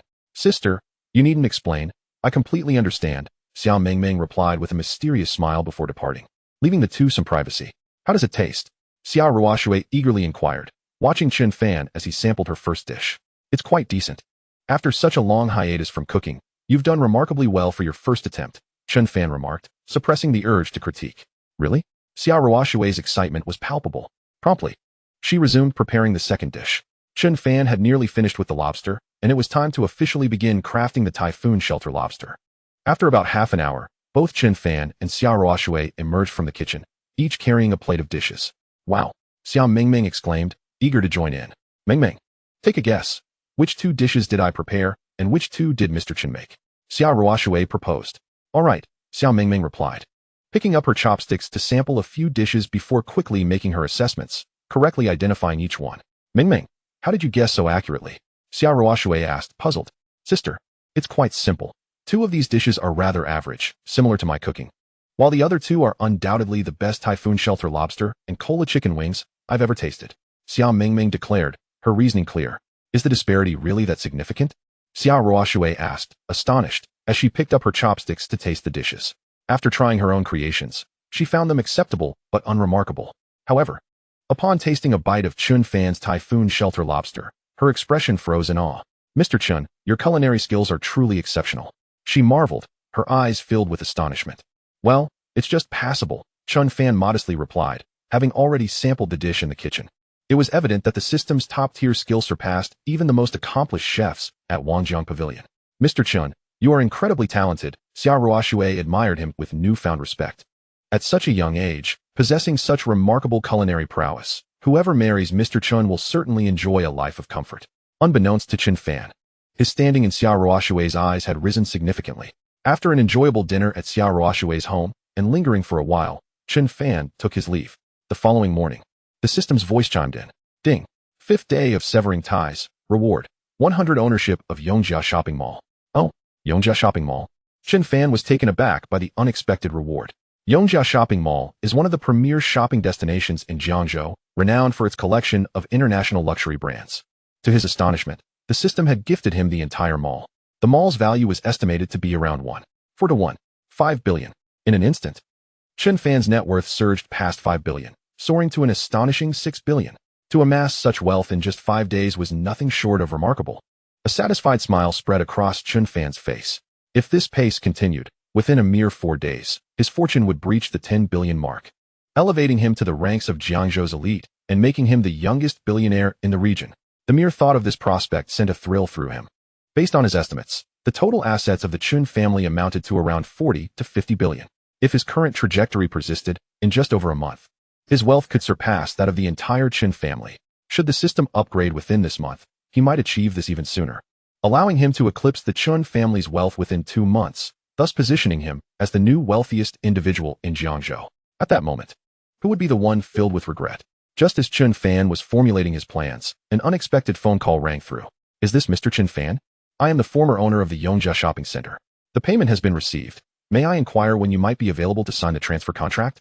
Queried the previous proprietor of the Yongjia Shopping Center. How about this afternoon around 4:30? Chen Fan responded. 4:30 this afternoon works perfectly. Thus, both parties agreed to meet at the Yongjia Shopping Center to finalize the transfer contract. Meanwhile, news of the ownership change at Wangjiang Pavilion spread, leaving many prominent figures and wealthy individuals in Jiangzhou astounded. However, the identity of the new owner remained a mystery, capturing the attention of countless influential figures in Jiangzhou. Around 2 o'clock in the afternoon, a man clad in a black suit and sunglasses, exuding the demeanor of a bodyguard, entered Wangjiang Pavilion. "I wish to see your owner," he stated bluntly upon arrival. "Excuse me? Our owner is not present. May I ask what this is regarding?" "I am the manager of Wangjiang Pavilion," inquired Manager Zhao. Taken aback. "Here," the man replied, producing a formal invitation, which he handed over with an air of significance. As Manager Zhao accepted the invitation and opened it, his heart seemed to halt in disbelief at the name inscribed within. Chapter 22. A special invitation from a Jiangzhou tycoon. Reward: a custom-made luxury car. My heavens! This invitation is from that esteemed tycoon. It's simply unbelievable, he exclaimed. "Please ensure it is delivered to your owner." With that, the man in sunglasses departed, leaving Manager Zhao to prepare a call to inform the owner of this extraordinary invitation. Just as he retrieved his phone, a flustered server rushed in. "Manager Zhao? There's trouble in room 7. The server reported anxiously. "What's the matter?" Manager Zhao inquired hastily. "The guests in room 7 are complaining that our dishes today are subpar, suggesting that we are deliberately serving them poorly, and they seem ready to cause a scene." The server replied. "What?" Manager Zhao frowned. "I believe these two individuals are not here merely to dine. They seem intent on creating a disturbance," the server whispered. "Intent on causing trouble? Let's go and see," Manager Zhao commanded, following the server to room 7. Upon entering, he found 2 gaunt middle-aged men seated, flanked by 4 or 5 burly bodyguards, evidently there to protect them. "Gentlemen, what seems to be the issue?" Manager Zhao asked, forcing a smile. "Your food is nowhere near as good as what we were served the last time we were invited out. Do you think we are easy to bully, deliberately serving us such dreadful dishes? Call your owner here. We demand an explanation, or we will resort to vandalism," threatened the 2 men. "Excuse me?" Manager Zhao was utterly bewildered. Their food had never faced complaints before, and today as chef was the same as before. "Gentlemen, I apologize for our inadequate service. How about we waive your bill for today? Would that suffice?" Manager Zhao proposed. "Is that a solution? Do you think we care about the cost? Your owner must come here. If not, we will indeed smash up your establishment," the 2 men insisted. "Very well," Manager Zhao conceded, leaving with a heavy heart. He was increasingly convinced that these 2 men were indeed there to stir up trouble, and their goal was to meet their owner. He dialed the phone to brief Chen Fan on the situation. "Creating trouble?"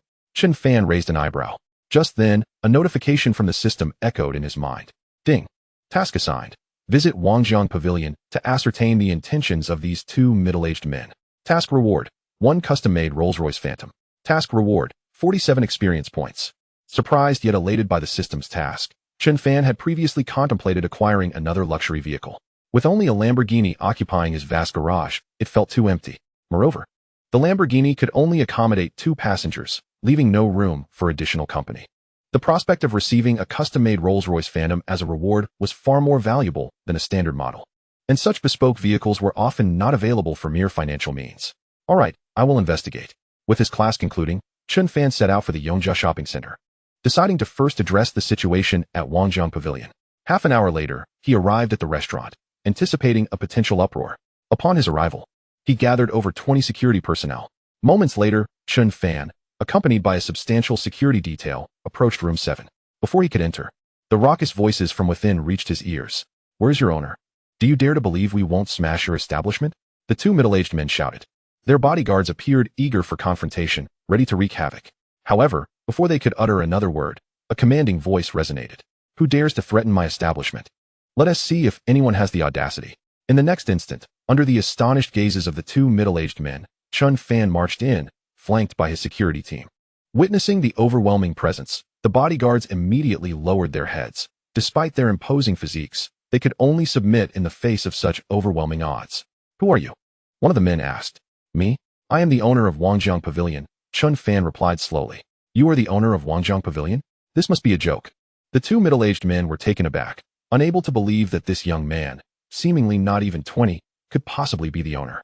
"This is indeed our owner, Mr. Chen," Manager Zhao interjected, stepping forward to reaffirm Chen Fan's position. At this revelation, the 2 men stood utterly dumbfounded, their mouths agape as they stared at Chen Fan. "He truly is the new owner of Wangjiang Pavilion? My goodness, he looks far too young." One of the taller men scoffed. "So what if you're the owner? If we aren't satisfied with our meal today, you will face the consequences. Indeed, if you do not provide us with a satisfactory resolution, we shall ensure to promote your establishment in a rather unfavorable light," the other man insinuated ominously. The reputation of a restaurant held immense significance. Just as the taller man was about to threaten Chen Fan further, Manager Zhao rushed in. My apologies, boss. I just learned you have arrived. This is the invitation that was sent to you earlier. Invitation letter. Who delivered it? Chen Fan inquired. It was from Wei Jingxiong, the esteemed Wei. Manager Zhao replied. Wei Jingxiong. Upon hearing this name, the tall middle-aged man, who was previously brimming with bravado, instantly wilted. Wei Jingxiong, one of the prominent figures in Jiangzhou, possesses a large security company with shares in many entertainment venues across the city. Wei Jingxiong is the kind of formidable figure whose mere stomp can shake the ground. Someone they dare not offend. Oh, Wei Jingxiong, what could he possibly want to invite me for? Chen Fan was even more astonished. He had heard of Wei Jingxiong's reputation, yet they had never met. The esteemed Wei has invited you to his residence for tea tomorrow, Manager Zhao responded. What?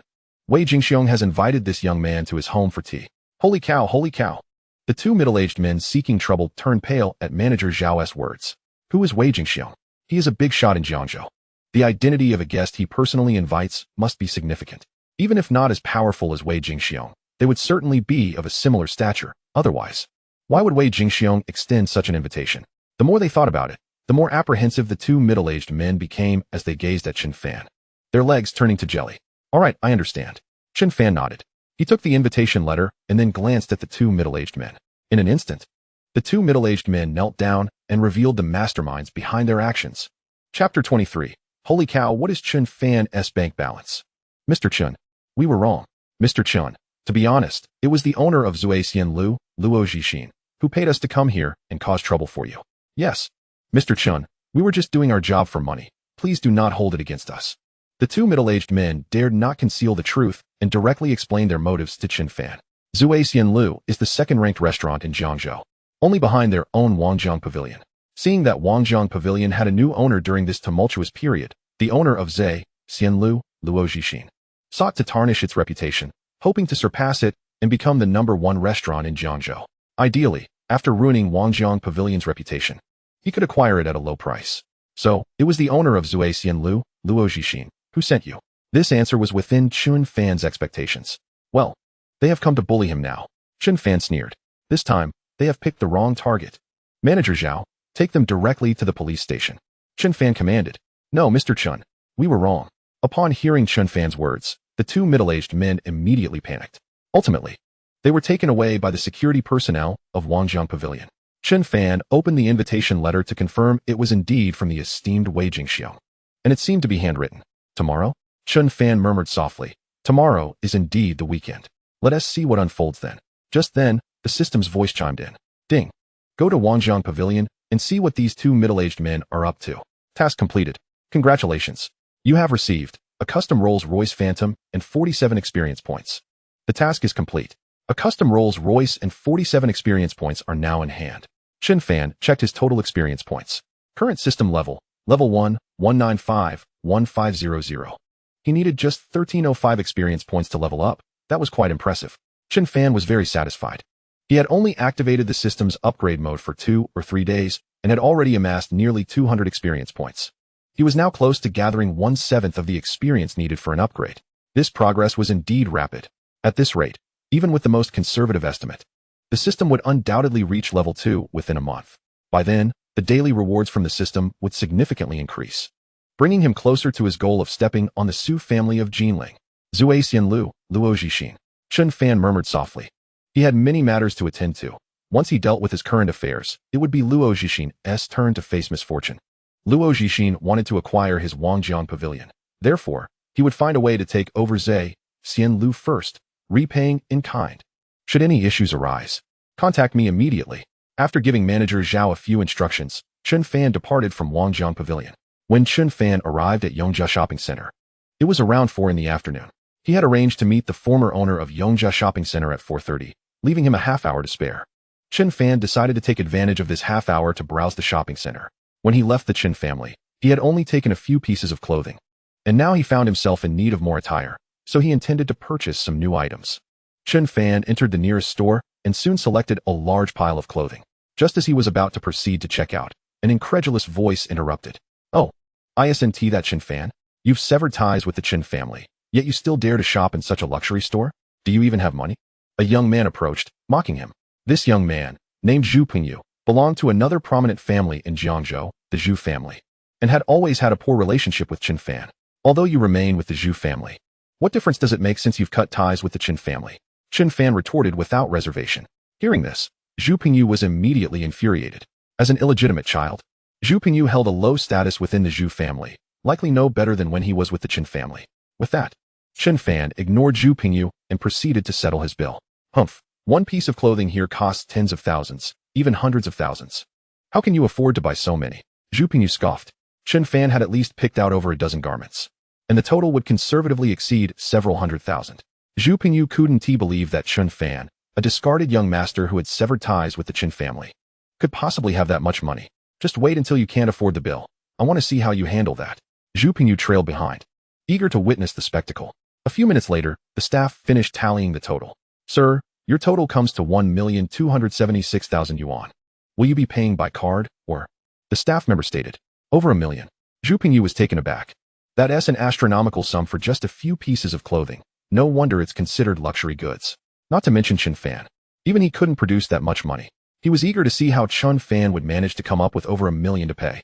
In stark contrast to Zhu Pingyu's astonishment at the price, Chen Fan remained utterly calm, as if he had merely heard a figure of 100 rather than over $1 million. Go ahead and scan it. Chen Fan opened his payment code and placed his phone on the checkout counter. Certainly, the staff member promptly scanned the code. The next moment, a notification from the bank arrived. Your card ending in 5169 has a transaction of 1,276,000 with a balance of 988,100,010. 23 yuan.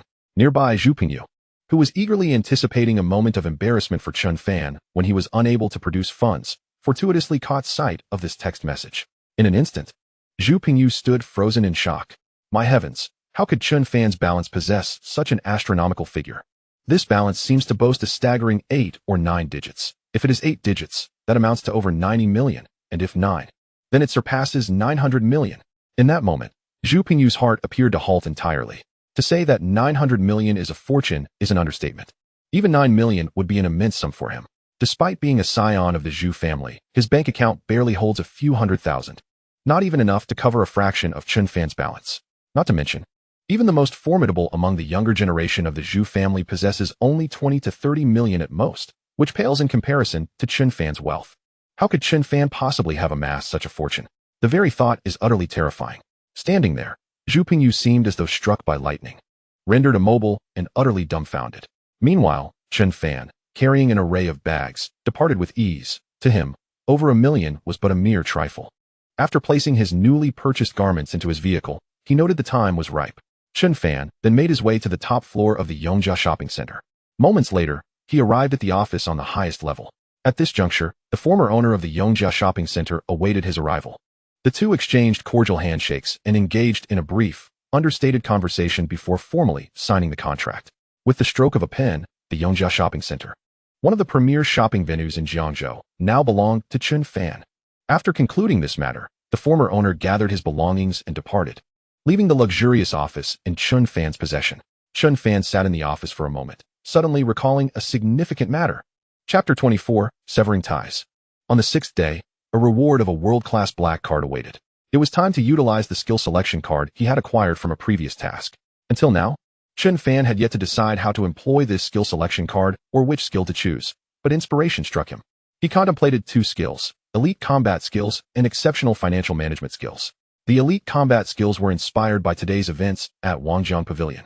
Chen Fan had previously harbored this thought, had he not been on his own turf today. Engaging in a physical confrontation would have been folly for an ordinary student like him against those brawny bodyguards. Furthermore, should he accept an invitation to Wei Jingxiong's estate? Who could foresee what might ensue? In the face of a formidable figure like Wei Jingxiong, possessing elite combat skills would be prudent for self-defense. However, the foremost concern was the impending confrontation with the Su family of Jinling. If the Su family were to act out of desperation, aiming for mutual destruction, having elite combat skills would afford Chen Fan the means to protect himself. Such skills would enable him to respond composedly to any peril he might encounter. The second skill, elite financial management, became increasingly essential as his worth escalated and his assets multiplied. Chen Fan remained merely an ordinary sophomore, lacking profound knowledge in economic management. Presently, this was manageable, but should his holdings expand to a dozen or more in the future, it would overwhelm him. Without elite financial management skills, mismanagement could lead to dire consequences, such as bankruptcy or other crises. Regrettably, Chen Fan possessed only one skill selection card, allowing him to choose but a single skill. He could not acquire both. Thus, he found himself in a quandary. After some time, Chen Fan formulated a decision. He would first select the elite combat skills to ensure his safety, saving the financial management skills for a later opportunity. After all, his current portfolio was not extensive enough to warrant immediate concern. Moreover, with the system's assistance, he need not fear missing out on elite management skills in the future. Having made up his mind, Chen Fan accessed the system and located the skill selection card. Ding! Please enter the name of the skill. The system's prompt appeared. Elite combat skills. Chen Fan inputted the information. Ding! Congratulations on acquiring elite combat skills, becoming a master of combat. Moments later, an overwhelming influx of cerebral and muscular memory surged into Chen Fan's mind and body. After a considerable pause, Chen Fan slowly opened his eyes. He clenched his fists, feeling a remarkable surge of strength coursing through him. If he were to encounter those two middle-aged troublemakers from Wangjiang Pavilion now, he could effortlessly dispatch them and their bodyguards with but one hand, without breaking a sweat. Having attained mastery in combat, Chen Fan felt equipped to face any future threats with ease. As time slipped away, he left the office and drove home. En route, he messaged manager Zhao of Wangjiang Pavilion, instructing him to investigate the personal information of Luo Zhixin, the owner of Zuaxian Lu, and compile it into a document to be sent to him before the following evening. As the saying goes, knowing both oneself and one's opponent ensures victory in 100 battles. Thus, before confronting Luo Zhixin, Chen Fan deemed it essential to understand his adversary. Understood, boss. Manager Zhao promptly set to work.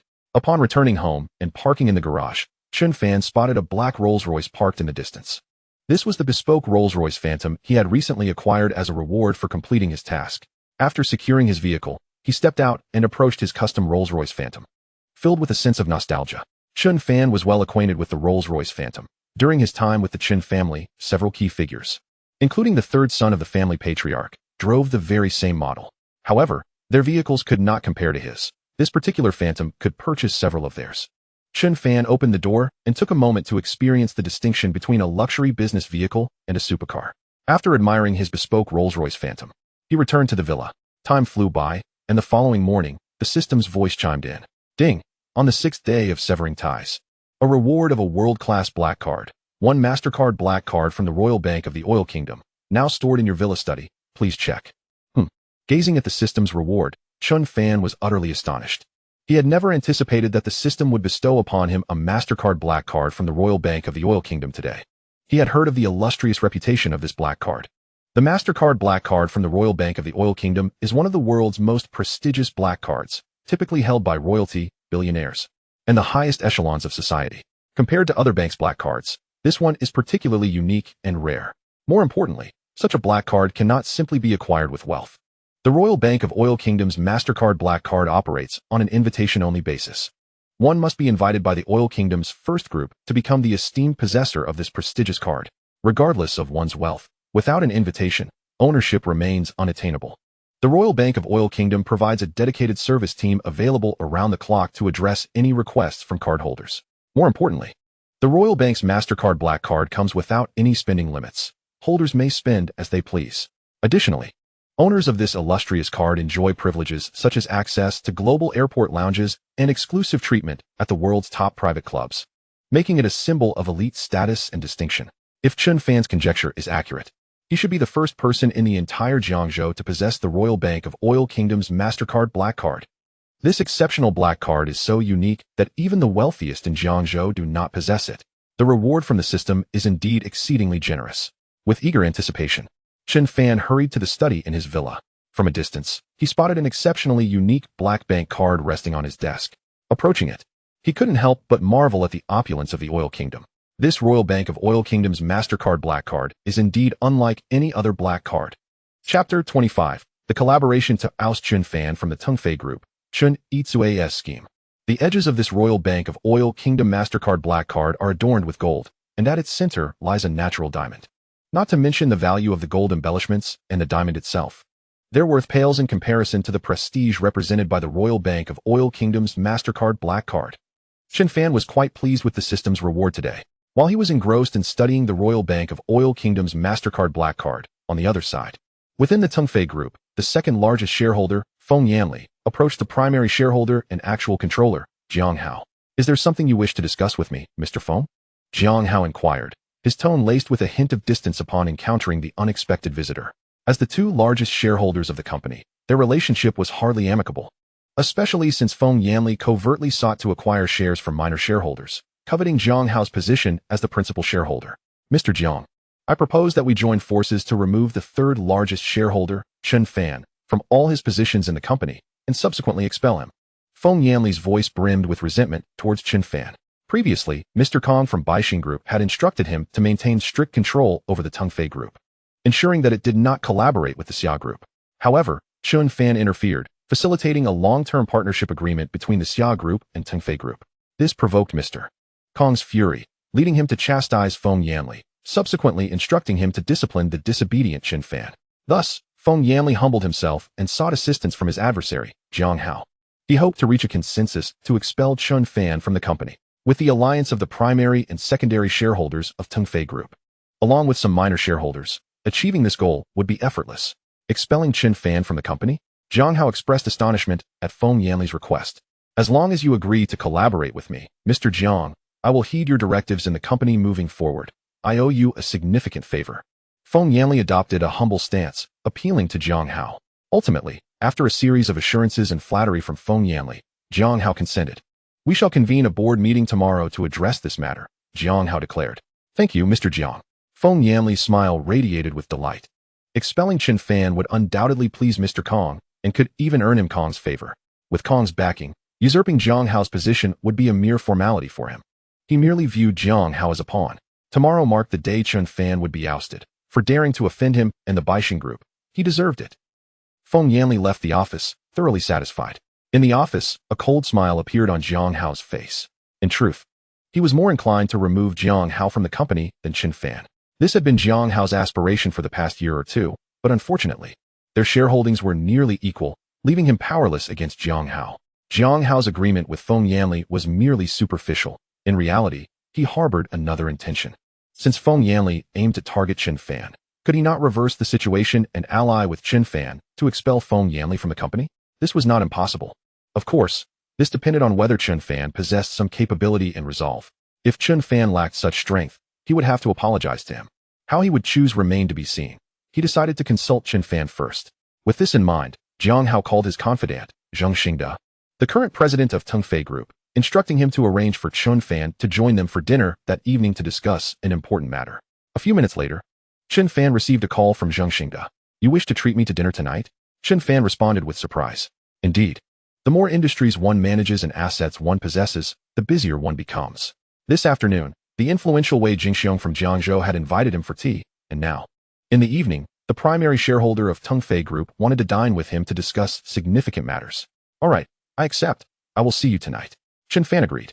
Given the importance of the matter, he felt compelled to attend, especially since he was also the third largest shareholder of Tongfei Group, leaving him with no reason to decline. As for the invitation from Wei Jingxiong earlier that afternoon, Chen Fan found himself deep in thought. Just then, the system's voice chimed in. Ding. Temporary mission issued. Accept Wei Jingxiong's invitation and visit his estate for tea. Mission reward: 8 shares of Tongfei Group. Mission reward: 51 experience points. Oh. The system has presented another challenge. Chen Fan's eyes lit up at the sight of the system's task. Now he had no reason to decline Wei Jingxiong's invitation. Moreover, having recently acquired top-tier combat skills, he felt confident there would be no unforeseen complications. The reward for this task included 8 shares of Tongfei Group. Upon completion, combined with his prior holdings, Chen Fan would possess a total of 20 of Tongfei Group's shares. According to Chen Fan's knowledge, the second largest shareholder, Feng Yanli, only held approximately 20. 3 of the shares, meaning he was merely 0, far away from surpassing him. Furthermore, acquiring this 8 stake would officially elevate Chen Fan's net worth to a staggering 7 billion. Meanwhile, in a cafe in Jiangzhou, Chen Yitsue was feeling despondent due to her previous failed scheme against Chen Fan. It was humiliating that she could not outmaneuver an insignificant figure like Chen Fan. Observing her distress, Chen Yitsue's close friend offered encouragement. Yitsue, do not fret. This afternoon, I plan to visit a prominent figure in Jiangzhou. How about you join me? And I will introduce you to this influential individual. At this moment, Chen Yitsue's suitor, the direct descendant of the prestigious Zhu family, Zhu Hongyi, proactively spoke up. If you can earn the admiration of this esteemed individual, perhaps you could leverage his influence to thoroughly deal with that fellow named Chen Fan. Honey, which esteemed individual are you referring to? Chen Yitsue, suddenly invigorated, inquired excitedly. Wei Jingxiong, the esteemed Wei, Zhu Hongyi reverently declared. Wei Jingxiong, a self-made tycoon rising from humble beginnings, is idolized by many young individuals. What? Wei Jingxiong, the esteemed Wei. Chen Yitsue exclaimed with overwhelming joy. She had certainly heard of Wei Jingxiong's formidable reputation. Indeed, as Zhu Hongyi had suggested, if she could gain the favor of the esteemed Wei, not only would dealing with someone as insignificant as Chen Fan be trivial, but her standing among the younger generation of the Chen family would also undoubtedly rise significantly. Honey, is it appropriate for you to visit the esteemed Wei with me? Although Chen Yitsue was eager to accept, she feigned reluctance, adopting a delicate demeanor as if concerned for Zhu Hongyi's well-being. Not at all, Zhu Hongyi promptly reassured her. He acknowledged that bringing along an outsider might be somewhat inappropriate. But upon seeing Chen Yitsue's fragile appearance, all thoughts of propriety were quickly cast aside. Thank you so much, Hongyi. Chen Yitsue grasped Zhu Hongyi's hand, expressing her gratitude. I've never met someone as esteemed as Wei Jingxiong. When we meet him, you must assist me. Feeling the warmth of Chen Yitsue's delicate hand, Zhu Hongyi's heart raced.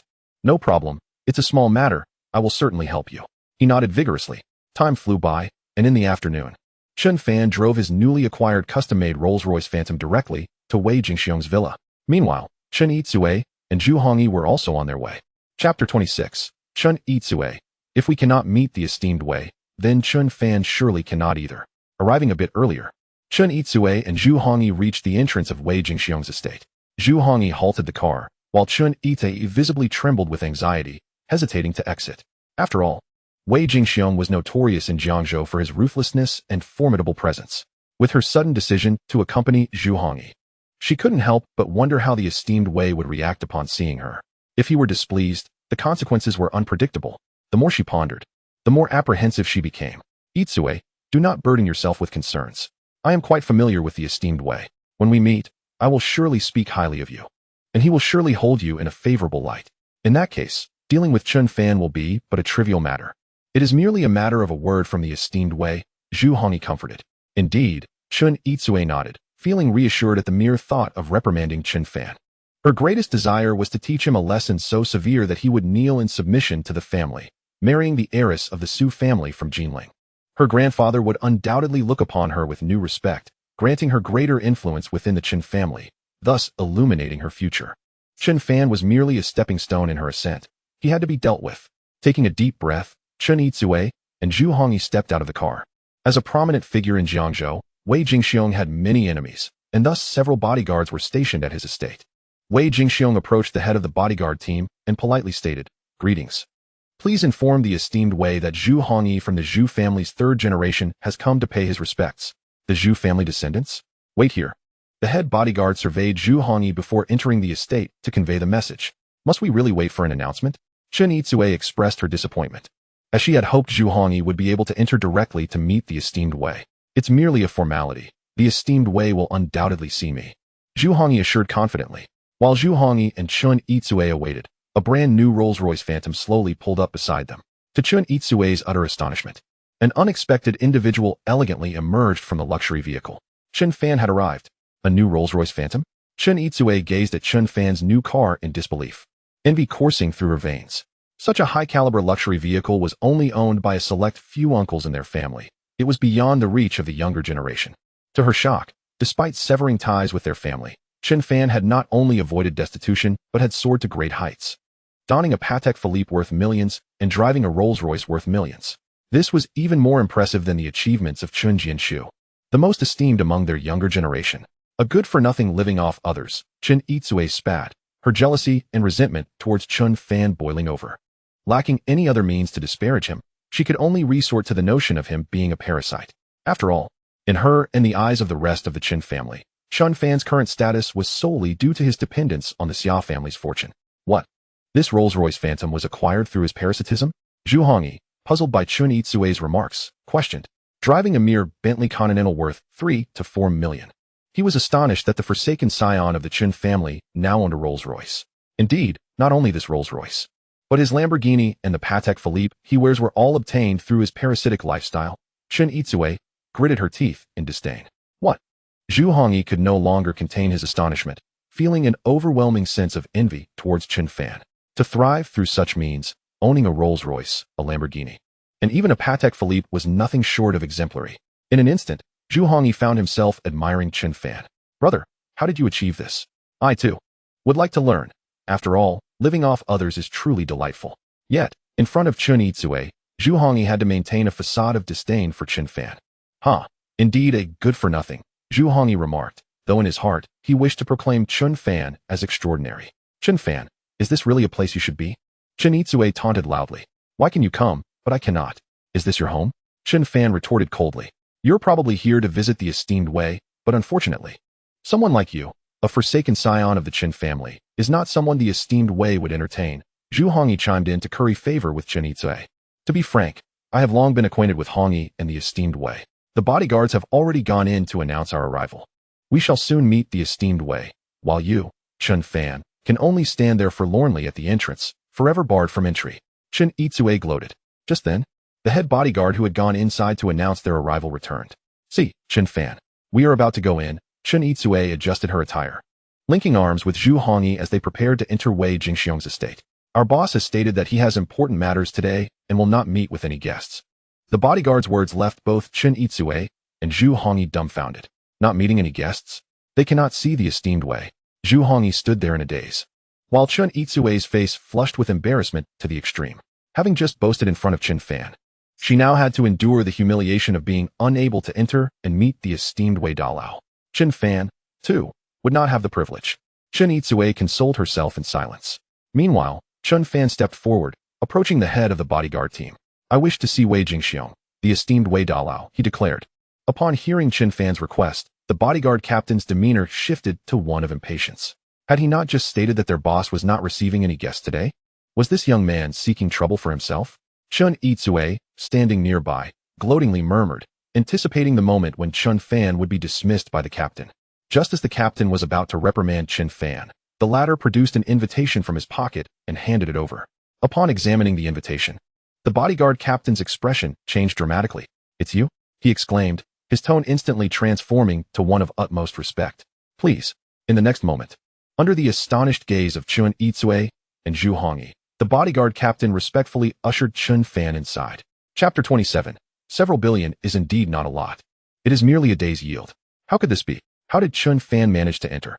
Hadn't the bodyguard captain just mentioned that Wei Jingxiong had important matters to attend to and was not meeting any guests? How could Chen Fan gain entry while they were pitifully barred at the gates? They were not only denied a meeting with Wei Dalao, but couldn't even step foot into his estate. What on earth was happening? Chen Yizue's face turned pale as she struggled to comprehend the situation. Ultimately, she placed the blame squarely on Zhu Hongyi. What have you done? She questioned with dissatisfaction. I had no idea this would happen. How did that guy get in? Zhu Hongyi replied helplessly. Chen Fan, the disowned scion of our Chen family. A mere good-for-nothing who can only rely on Xiao Mingming. How could he possibly gain entry? You are a direct descendant of the Zhu family. Chen Yizue continued. What did you say? Chen Fan is living off Xiao Mingming? Zhu Hongyi's jaw dropped in disbelief.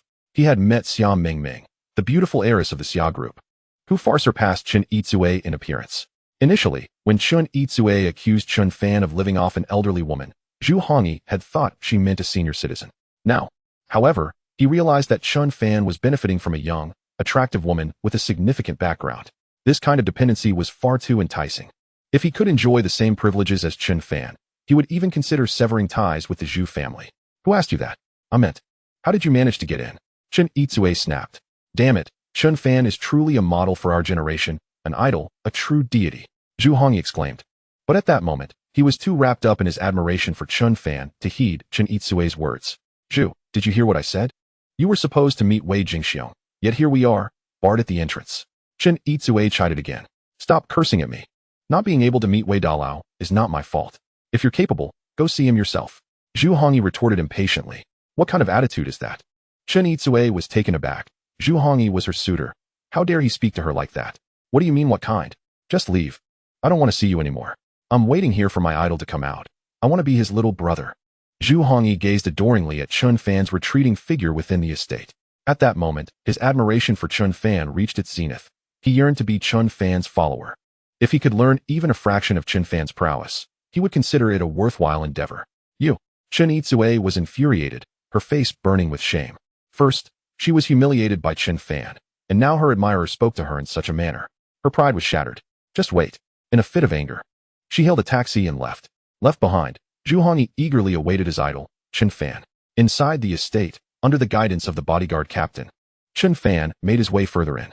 The captain had already notified the interior via intercom, knowing that the new owner of Wangjiang Pavilion had arrived. Wei Jingxiong personally came out to welcome Chen Fan. Upon seeing the youth before him, Wei Jingxiong was taken aback. The new owner of Wangjiang Pavilion, Chen Fan. He introduced himself. The owner of Wei Security Company, Wei Jingxiong. Wei Jingxiong reciprocated. With that, he extended his hand for a handshake. And Chen Fan met it with his own. However, in that brief moment of contact, Wei Jingxiong tightened his grip, seemingly intent on asserting dominance over the newly acquainted Chen Fan.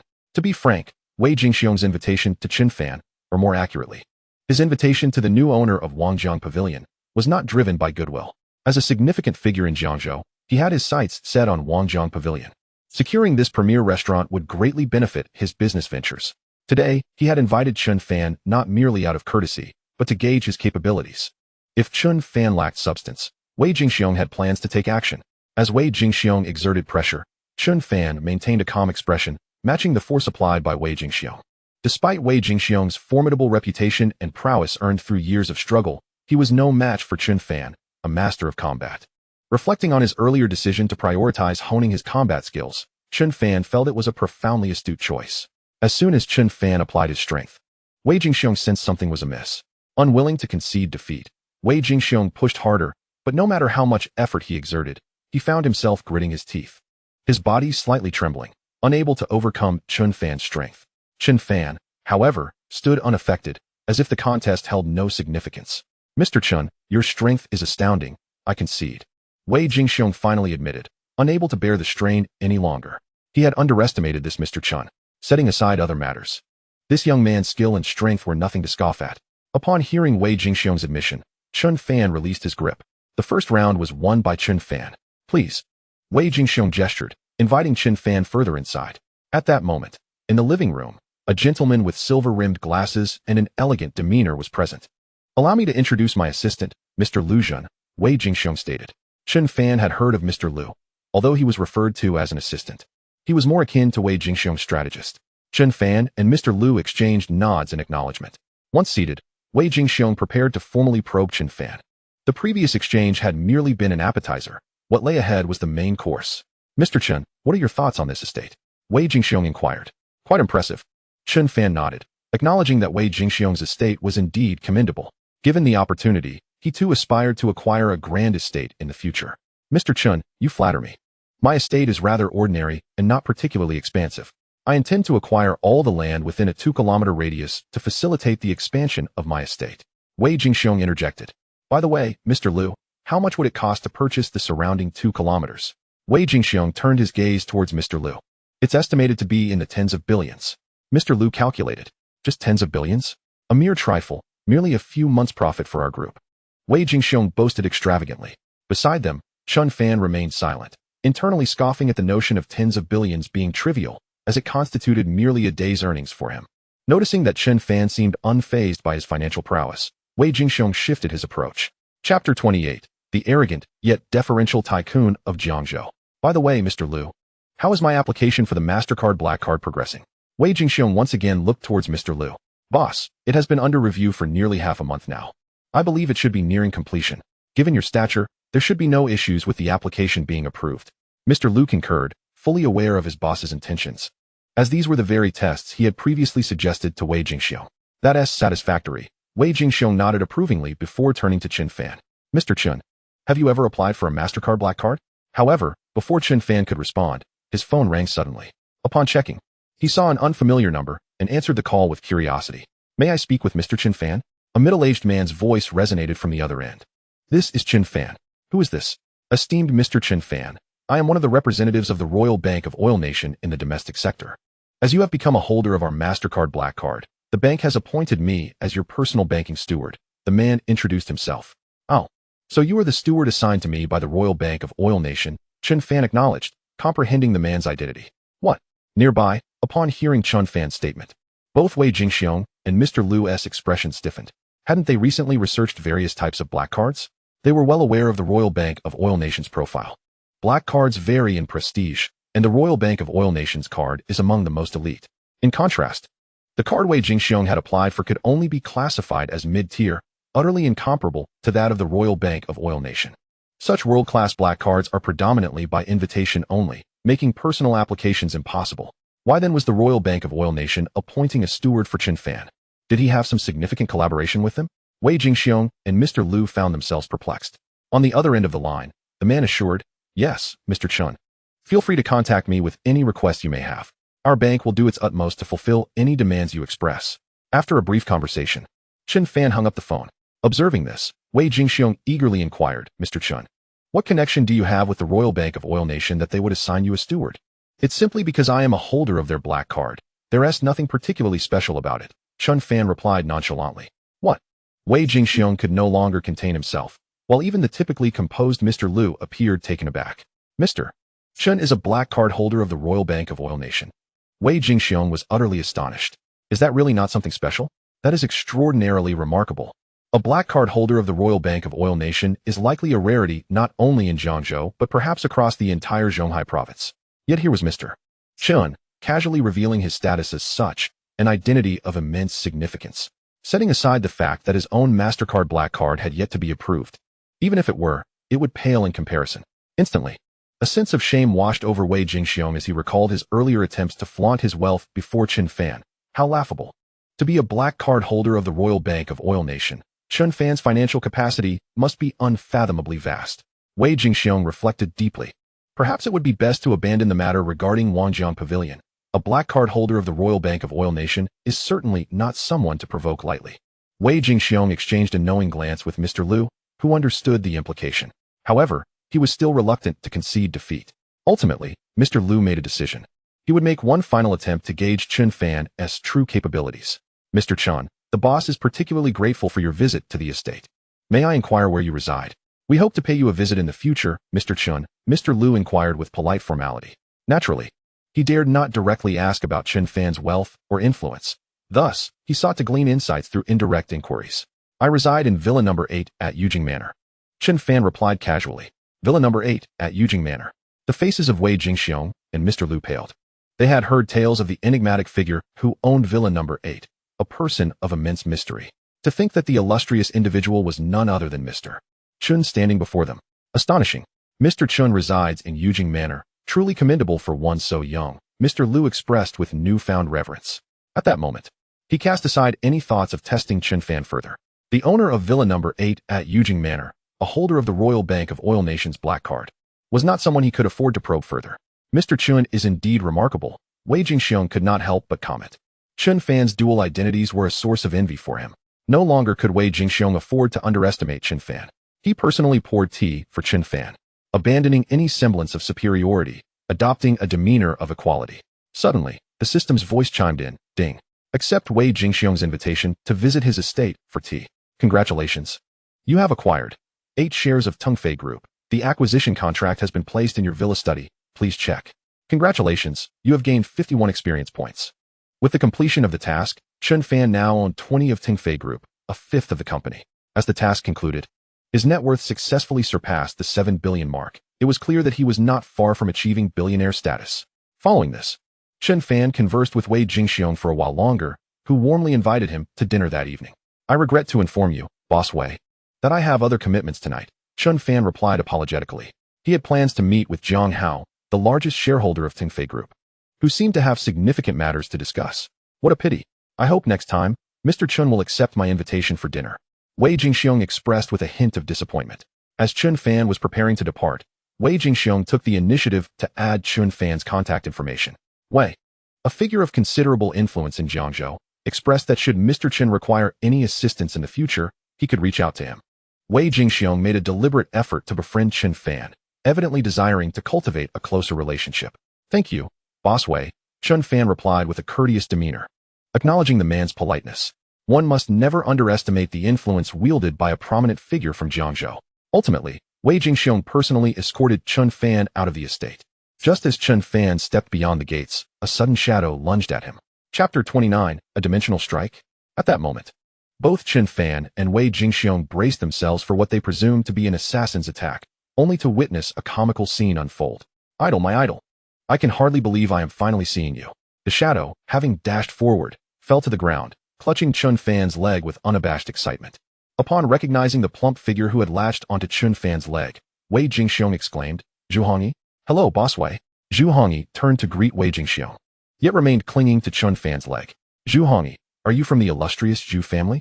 Chen Fan inquired, looking at him. Indeed, idol, Zhu Hongyi replied, his eyes brimming with admiration for Chen Fan, nodding fervently. What idol? Please, get up, Chen Fan urged, feeling rather uncomfortable with a man clinging to his leg. All right. Since my idol has spoken, I will rise, Zhu Hongyi exclaimed, promptly getting to his feet and adjusting his clothing. Greetings, idol. I am Zhu Hongyi, a direct descendant of the Zhu family. I hold you in the highest regard and wish to be your subordinate. I hope you will not decline. Zhu Hongyi spoke earnestly. To be my subordinate? If I recall correctly, you were with Chen Yitsue earlier, were you not? Chen Fan remarked, having observed Zhu Hongyi's earlier company with Chen Yitsue. That idol, I was misled by that green tea, Chen Yitsue, and failed to recognize your greatness. I sincerely apologize for my previous behavior, Zhu Hongyi said, bowing in contrition. Please, accept me as your subordinate. Witnessing this scene, Wei Jingxiong regarded Zhu Hongyi with newfound respect, acknowledging the young man's discernment in seeking to align himself with Mr. Chen. To be my subordinate? I do not currently intend to take on any subordinates, Chen Fan declined, as he was unfamiliar with Zhu Hongyi, who had only moments ago been with Chen Yitsue and was a direct descendant of the influential Zhu family. One could not ascertain what motives lay behind such a sudden request. Upon receiving Chen Fan's rejection, Zhu Hongyi visibly deflated, his spirit dampened. After bidding farewell to Wei Jingxiong, Chen Fan departed, leaving behind a dejected Zhu Hongyi and Wei Jingxiong. Observing Zhu Hongyi's despondence, Wei Jingxiong couldn't help but offer a word of advice. Young man, you have good judgment in seeking to ally with Mr. Chen, but if you wish to be his subordinate, mere words will not suffice. In the past, you visited me bearing lavish gifts. Now, to seek Mr. Chen's favor, you must demonstrate genuine intent. Others may afford you the privilege of your Zhu family status, but in Mr. Chen's eyes, it holds little value. Upon hearing Wei Jingxiong's words, Zhu Hongyi's expression shifted to one of realization. He comprehended that merely wishing to be Mr. Chen's subordinate would not suffice. He must take action to earn the idol's recognition. Thank you for your guidance, boss Wei. Zhu Hongyi bowed deeply and then hurried away, invigorated with purpose. Understanding that his idol was at odds with the Chen family, he now recognized his path forward. This lad has potential, Wei Jingxiong muttered to himself. Meanwhile, Chen Yitsue returned to the Chen family, seeking assistance from the others. However, once again, she found herself unable to locate old Master Chen. Fourth uncle, where has grandfather gone? I've visited several times, yet he is never here. She inquired of a slightly portly middle-aged man named Chen Jinping, one of old Master Chen's sons and a core figure within the family, much favored by the elder. Oh, your grandfather has gone out of town with your eldest uncle. He likely won't return for a few days, Chen Jinping responded. Out of town? Chen Yitsue felt a pang of disappointment. By the way, Yitsue, you seem troubled. What is the matter? Chen Jinping asked. Oh, fourth uncle, I encountered Chen Fan again. I intended to teach him a lesson, but he ended up slapping me in the face, Chen Yitsue admitted, somewhat embarrassed. That Chen Fan, that little beast. Chen Jinping's expression darkened. Here's what we shall do, Yitsue. Go find Xingrong and have him intervene on your behalf. Let him deal with Chen Fan and ensure he is compelled to return to marry the young lady from the Su family. Chen Xingrong, the eldest son of Chen Jinping, was a rising star among the younger generation of the Chen family, ranking among the top few. Tall and strong, standing nearly 6'3". He was a leader of a local underground faction, commanding nearly 100 subordinates and thriving in his endeavors. Having brother Xingrong intervene? Chen Yitsue's excitement surged at her uncle's suggestion. Coordinate with Xingrong to resolve this issue with Chen Fan promptly. When your grandfather returns in a few days, it will be a delightful surprise, Chen Jinping instructed, his primary aim being to showcase his son's capabilities to gain the elder's favor. Confident in his son's abilities, Chen Jinping believed that with Xingrong's intervention, dealing with Chen Fan would be akin to a dimensional strike. Understood, fourth uncle. I'll make a note of it, Chen Yitsue replied. Her spirits lifted. With brother Xingrong's involvement, Chen Fan will surely be left dumbstruck. With that, Chen Yitsue cheerfully departed in search of her cousin, Chen Xingrong. 20 minutes later, Chen Fan arrived at Wangjiang Pavilion, the venue where Jiang Hao, the major shareholder of Tungfei Group, had invited him to dine in a private room. Upon his arrival, he found Jiang Hao and his trusted confidant, Zheng Xingda, the current president of Tungfei Group, already waiting for him. After a brief introduction, Jiang Hao proceeded directly to the point. Mr. Chen, are you aware that you have offended Feng Yanli? Offended Feng Yanli? Chen Fan raised an eyebrow. Genuinely unaware of this situation, Jiang Hao gestured for Zheng Xingda to explain the background to Chen Fan. This morning, Feng Yanli approached me, seeking to collaborate against you, Mr. Chen. Jiang Hao elaborated. He proposed that we join forces to oust you from the company. Is that so? What is your plan, then, Jiang? Chen Fan countered, sensing ulterior motives behind Jiang Hao's sudden visit and his willingness to disclose this information. Ha ha, Mr. Chen, you truly are astute. Jiang Hao laughed heartily. I indeed have other intentions. I have never been on good terms with Feng Yanli. Rather than ally with him, I would prefer to collaborate with you, Mr. Chen. However, in the midst of his speech, Jiang Hao abruptly halted, casting a meaningful glance at Chen Fan. Chapter 30. The board meeting commences, unveiling elite financial management skills. However, what could it be? Chen Fan refrained from hastily expressing his stance. If it were true that Feng Yan intended to target him and expel him from the company, he certainly would not let the matter rest. Chen Fan was no pushover, easily taken advantage of. Yet, Jiang Hao's words left Chen Fan somewhat puzzled regarding his true intentions. At that moment, the system's voice resonated. Ding. A temporary mission has been issued. Retaliate against Feng Yan, using his own tactics against him. And oust Feng Yan from the decision-making echelon of Tengfei Group, causing him to stumble upon his own stone. Task rewards. Elite financial management capability. Task rewards. 53 experience points. Oh. Chen Fan was overjoyed upon seeing the system's rewards. My goodness, the system is truly user-friendly. Previously, he had lamented the limitation of being able to choose only one skill from the random skill selection card, regretting that he could not acquire the elite financial management skill. He had only hoped that the system would eventually present him with this coveted skill. To his astonishment, today, the system had unveiled the very elite financial management skill he had long anticipated. The system is simply marvelous. This time, Chen Fan was even less inclined to spare Feng Yan. Yet, I am still uncertain about President Chen's thoughts and capabilities. Jiang Hao spoke up. Let me be clear, I currently hold 225 shares of Tengfei Group, while Feng Yan possesses 203. The difference is not substantial. Moreover, I have heard that Feng Yan is keen on acquiring shares from those minor shareholders, coveting the position of the largest shareholder in our group. I have no conflict with President Chen. Rather, my discord lies with Feng Yan. Instead of assisting Feng Yan against you, President Chen, I would prefer to join forces with you to expel Feng Yan from the company. This should sufficiently demonstrate my sincerity. After listening, Chen Fan nodded, beginning to comprehend Jiang Hao's intentions.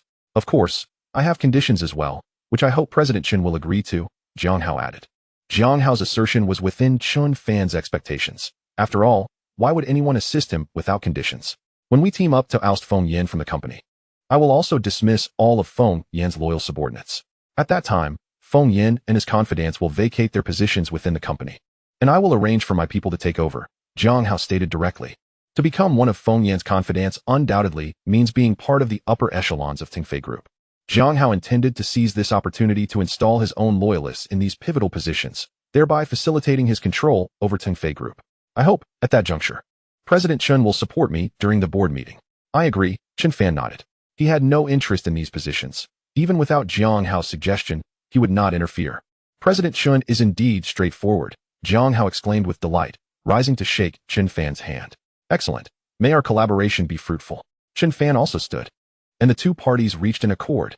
After their meal, Chen Fan departed. On his way, he planned to arrange a contingency, taking out his phone to make a call. Meanwhile, at Zhuaxian Lu, the owner, Luo Zhixin, wore a grim expression as he regarded the two middle-aged men before him. These were the same individuals he had dispatched the previous day to stir trouble at Wangjiang Pavilion. After a day without news, Luo Zhixin had begun to worry, only to discover that these two men, along with his hired bodyguards, had been sent to the police station by the new owner of Wangjiang Pavilion. Utilizing his connections, he had painstakingly managed to extricate them. What are you good for if you cannot handle such a simple task? Luo Zhixin furiously interrogated his incompetent subordinates. Boss Luo, we were powerless. You do not understand. That kid received an invitation from the esteemed Wei Jingxiong, and moreover, we were on his territory. Even if we attempted to confront him, we would have been no match for them. His subordinates replied helplessly. The invitation from Wei Jingxiong? Luo Zhixin felt a sense of urgency. Are you joking? The new owner of Wangjiang Pavilion has ingratiated himself with Wei Jingxiong. Is it true? Luo Zhixin inquired cautiously. It is indeed true. It was the lobby manager of Wangjiang Pavilion who personally informed us, one of his subordinates added. What? The lobby manager of Wangjiang Pavilion said so. Luo Zhixin expressed deep skepticism. What if they were merely using Wei Jingxiong's name to intimidate you?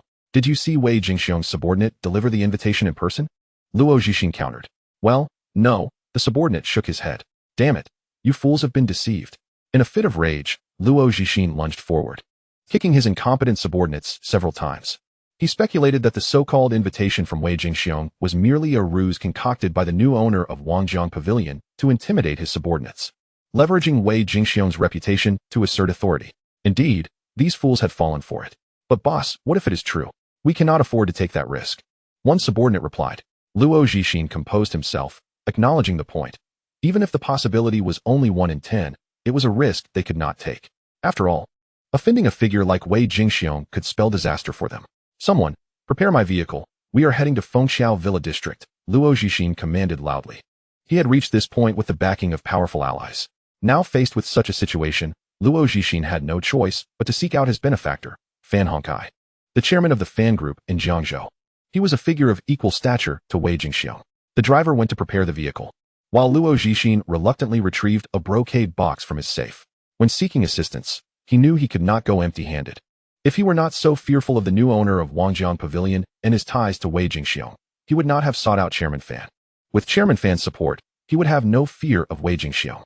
In that case, Chairman Fan could deal with Wei Jingxiong, and he himself could easily handle the young owner of Wangjiang Pavilion, which would be a piece of cake.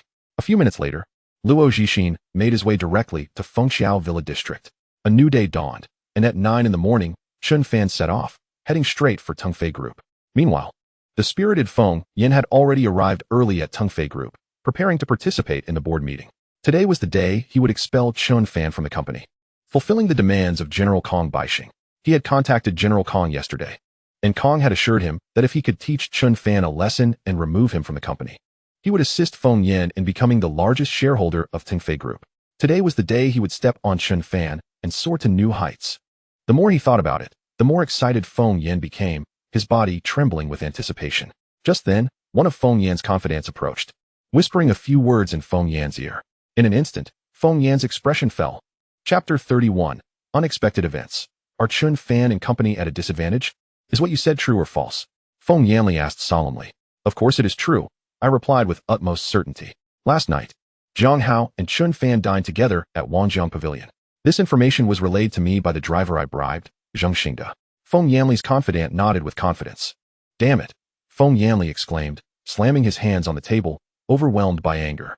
Fortunately, I kept a trump card. Otherwise, I would have truly fallen into their trap today. With a cold smirk, Feng Yanli, despite his fury, showed no signs of despair. He was merely concerned about unforeseen circumstances, having made special arrangements yesterday, which now served as his greatest reliance.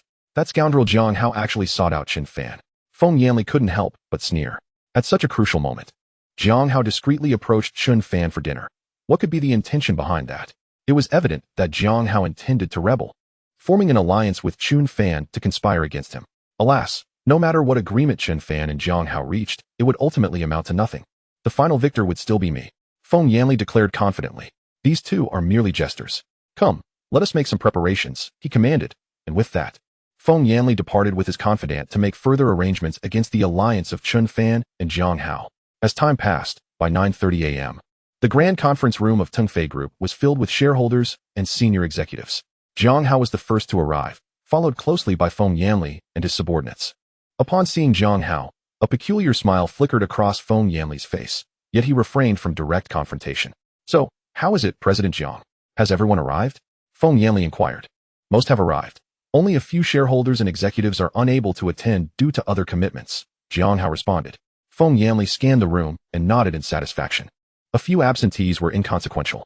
Presently, the executives and shareholders below were whispering amongst themselves, confused about the sudden convening of another high-level meeting shortly after the previous one. Everyone, please quiet down. I understand your curiosity regarding the abrupt high-level meeting today, and I shall disclose the reason now, Feng Yanli proclaimed loudly. The entire conference room fell silent. All eyes fixated on him with curiosity. Today, the purpose of gathering you all is. But before Feng Yanli could finish his sentence, Chen Fan arrived. This must be our group's third largest shareholder, Mr. Chen, right? Feng Yanli said with a cold smile, then turned to Zhang Hao. What do you say, President Zhang? You should be quite familiar with Mr. Chen, correct? Huh. Zhang Hao stammered, feeling somewhat uneasy. What do you mean? What do I mean? President Jiang dined with President Chen at Wangjiang Pavilion last night. How can you not grasp my meaning? Feng Yanli challenged. Upon hearing this, both Jiang Hao and Zheng Xingda's expressions shifted dramatically. What was happening? How did Feng Yanli know about their dinner with President Chen? Only a few of them were privy to that information.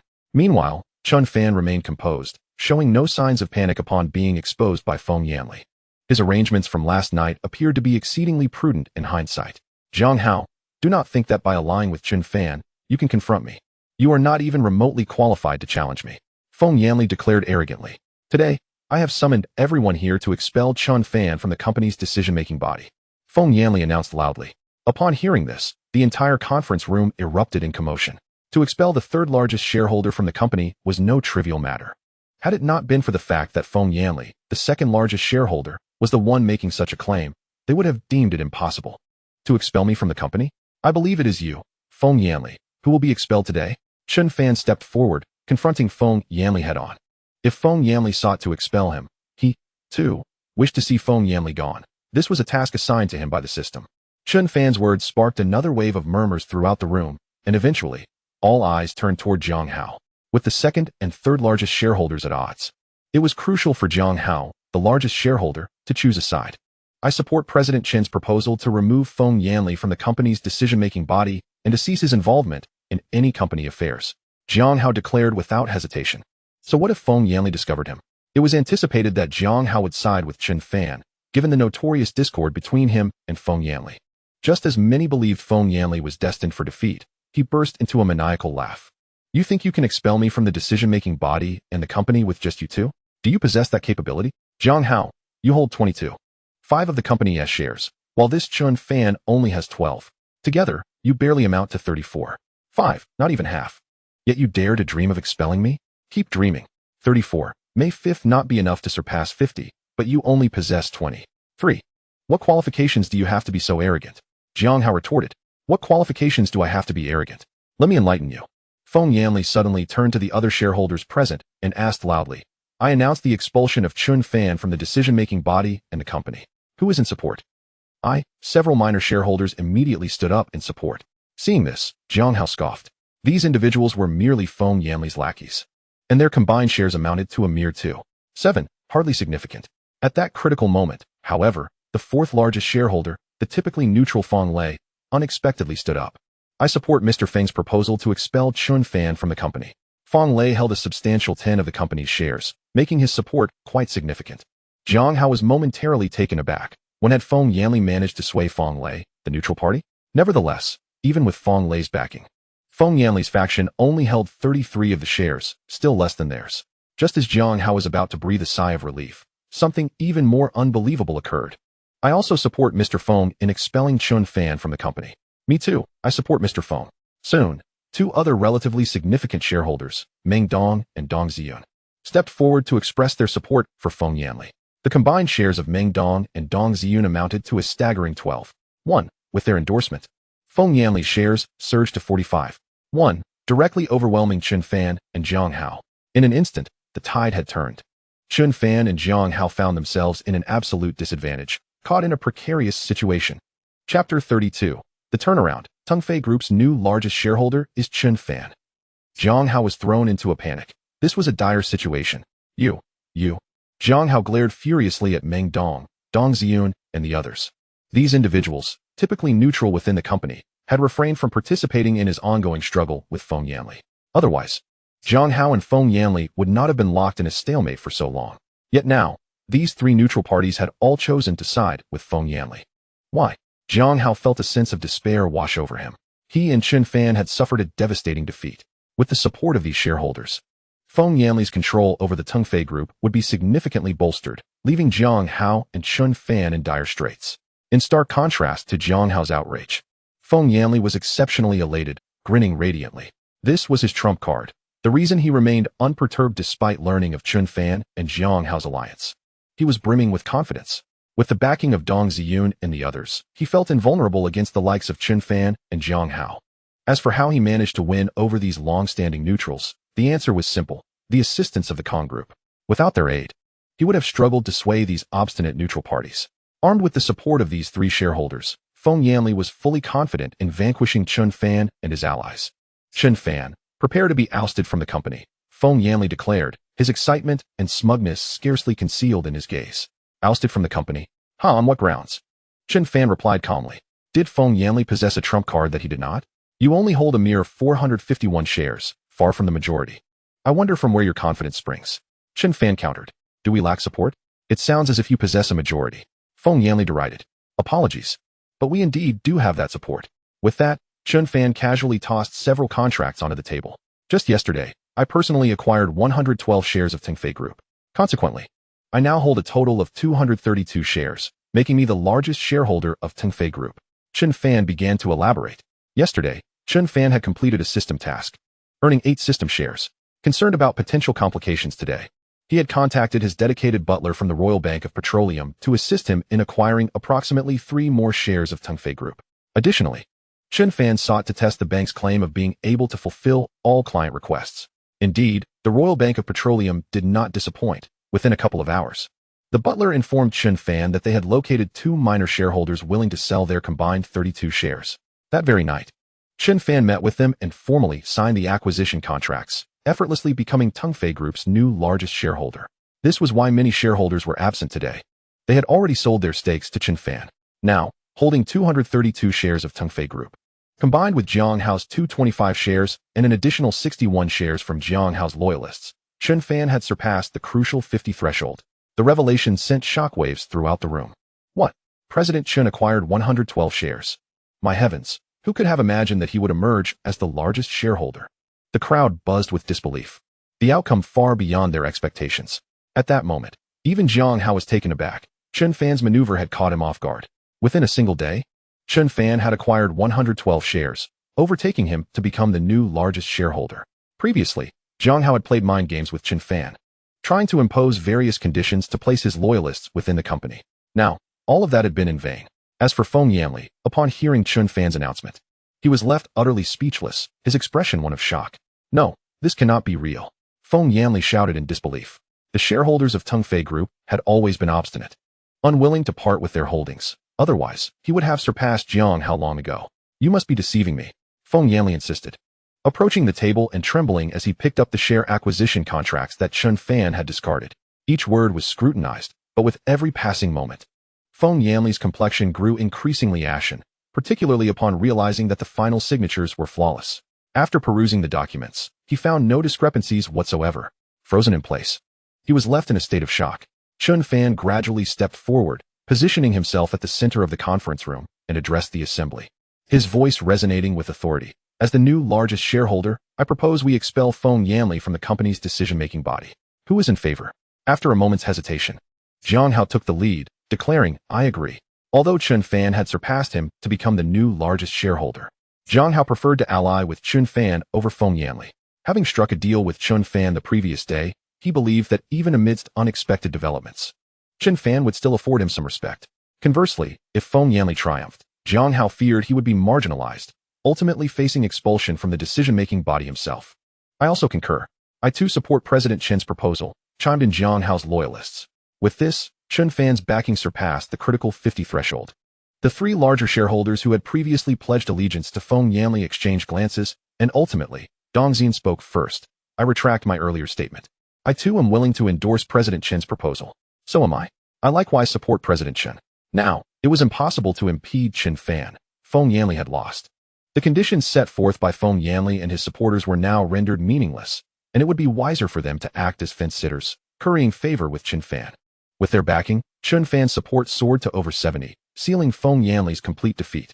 I hereby announce that with over 70 of shareholders in agreement, we will expel Feng Yanli from the company's decision-making body. He shall no longer participate in any company decisions, Chen Fan proclaimed with authority. No, Feng Yanli shouted defiantly. In the next moment, darkness enveloped him as he succumbed to his rage and collapsed to the ground. He was swiftly transported to the hospital. As the board meeting concluded, numerous executives and shareholders flocked to Chen Fan, showering him with flattery and praise. President Chen, may I have a moment of your time? There are some matters I wish to discuss with you. Jiang Hao approached tentatively, his voice barely above a whisper. Chapter 33, Severing Ties. On the 7th day, rewards included shares in a top-tier group. Certainly, Chen Fan nodded. Subsequently, Chen Fan and Jiang Hao made their way to Jiang Hao's office. President Chen, this should now be your office, Jiang Hao said glumly, acknowledging Chen Fan's new status as the largest shareholder. That is unnecessary. This office still belongs to you, Jiang Hao. Chen Fan replied with a profound implication. Although he had become the largest shareholder of Tengfei Group, Chen Fan had no desire to supplant Jiang Hao in managing the entire enterprise. Firstly, despite Jiang Hao having his own motives, he had indeed assisted Chen Fan. Without him, it would not have been so easy for Chen Fan to expel Feng Yanli. Secondly, overseeing a company demands an immense amount of time and energy, and Chen Fan was reluctant to devote himself entirely to the relatively modest Tengfei Group. With a market value hovering around 100 billion, Chen Fan aspired to surpass the Chen family and eventually eclipse the Su family. Relying solely on Tengfei Group would not suffice. Moreover, Chen Fan's net worth had already surpassed 70 billion yesterday, and with today's rewards yet to arrive, he might very well breach 80 billion soon, bringing him even closer to the coveted 100 billion mark. He was quite clear on which was more significant. Jiang Hao, perceiving the implications of Chen Fan's words, was suddenly filled with joy. Mr. Chen, is what you said true? He asked, trembling with excitement. Indeed, Tengfei Group will continue to be managed by Mr. Jiang in ordinary circumstances, and for any major decisions, we will deliberate together, Chen Fan affirmed with a nod. Thank you, Mr. Chen, Jiang Hao exclaimed, grasping Chen Fan's hand fervently, overflowing with gratitude. Once the matter was settled, Chen Fan exited Tengfei Group and had only just settled into his car when the system's voice chimed in. Ding! Counterattack Feng Yanli, returning his tactics upon him. Expel Feng Yanli from the decision-making body of Tengfei Group, causing him to stumble upon his own machinations. Task complete. Congratulations, you have acquired top-tier financial management skills. Congratulations.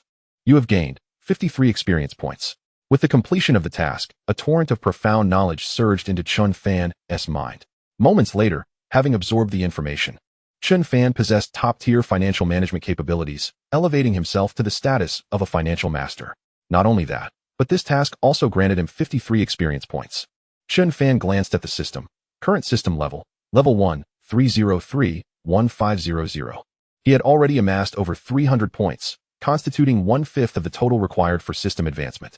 Today marked merely the 7th day since he had acquired the system, and it was only on the 3rd day that he discovered the upgrade mechanism. Strictly speaking, by today, Chen Fan had managed to gather 1/5 of the required points for the upgrade within just 5 days. At this rate, he would only need about 20 more days to collect the remaining points necessary for an upgrade. Such speed was remarkable. A smile graced Chen Fan's face. Just as he reveled in his success, another surprise awaited him. Ding! On the 7th day of severing ties, you have acquired shares in Yongtai Real Estate Group, one of the top enterprises in Jiangzhou, and attained the position of Vice President of Yongtai Real Estate Group. Shares in Yongtai Real Estate Group. Chen Fan's eyes widened in disbelief. Yongtai Real Estate Group was one of the leading enterprises in Jiangzhou, boasting exceptional strength. Currently, its market value stood at approximately 300 billion, with the shares valued around 12 billion. In an instant, Chen Fan's net worth surged to 80 billion, drawing him even closer to the elusive 100 billion mark. Moreover, the system's reward included not only shares in Yongtai Real Estate Group, but also the prestigious title of Vice President. This position was undoubtedly formidable within Jiangzhou. Today had proven to be remarkably fruitful. As Chen Fan contemplated returning to his villa, he suddenly received a text message. Glancing down, he saw it was from Xia Mingming, inquiring if he had time to meet and enjoy some leisure together. If he was available, she suggested they gather at Yongjia Shopping Center. A trip to Yongjia Shopping Center? Certainly, Chen Fan agreed, as he intended to visit the center anyway. After all, since acquiring Yongjia Shopping Center, he had only been there once, and that visit was solely for purchasing clothing and signing contracts. He had yet to inspect the center itself. Today presented an excellent opportunity for a discreet visit to assess the situation at Yongjia Shopping Center. After 20 minutes, Chen Fan arrived at Yongjia Shopping Center ahead of Xia Mingming. While waiting for her arrival, he entered a nearby cafe and ordered a cup of coffee. A few minutes later, Xia Mingming appeared. "Senior Chen, please hold on a moment," she said mysteriously, as if she had something of great importance to discuss. Chen Fan, intrigued, wondered what she was up to. Chapter 34, Reward of a 100-fold cashback card. The identity of Boss Chen exposed, shocking everyone. After another 2 minutes, Xia Ruoshui hurriedly arrived. "Oh, Mr. Chen is here too?" she greeted with surprise upon seeing Chen Fan. "Mingming, what's the matter?" Xia Ruoshui asked with concern. Her parents were not in Jiangzhou, so she had been looking after her younger sister, who had just messaged her expressing discomfort and urging Xia Ruoshui to come to Yongjia Shopping Center swiftly. Thus, She had hastily set aside her work to rush over. Sis, I'm fine. Oh dear, I completely forgot. I still have homework to do. What a pity. How about this, sis? You and Senior Chen can go shopping together. I'll take my leave. With that, Xia Mingming swiftly departed. She had orchestrated this meeting to create an opportunity for the two of them to spend time alone together. Xia Mingming genuinely believed her sister and Senior Chen were a perfect match, and it would be a shame if they did not end up together. Thus, she took on the role of a matchmaker, hoping to facilitate their connection through shared meals, movies, and shopping, allowing their feelings to flourish. Oh, how hard she had worked for her sister's happiness. Watching Xia Mingming hastily leave, both Xia Ruoshui and Chen Fan were momentarily taken aback, unsure of how to proceed. Mr. Chen, do you need any clothing? Since we're here, I was planning to buy a few new pieces, Xia Ruoshui suggested after a moment's thought. Just then, the system's voice chimed in again. Ding. Task assigned. Go shopping with Xia Ruoshui. Task reward. 100 times cashback card, capped at 500 million. Task reward. 51 experience points. Another task had emerged, and this time the reward was a 100 times cashback card. Remarkable.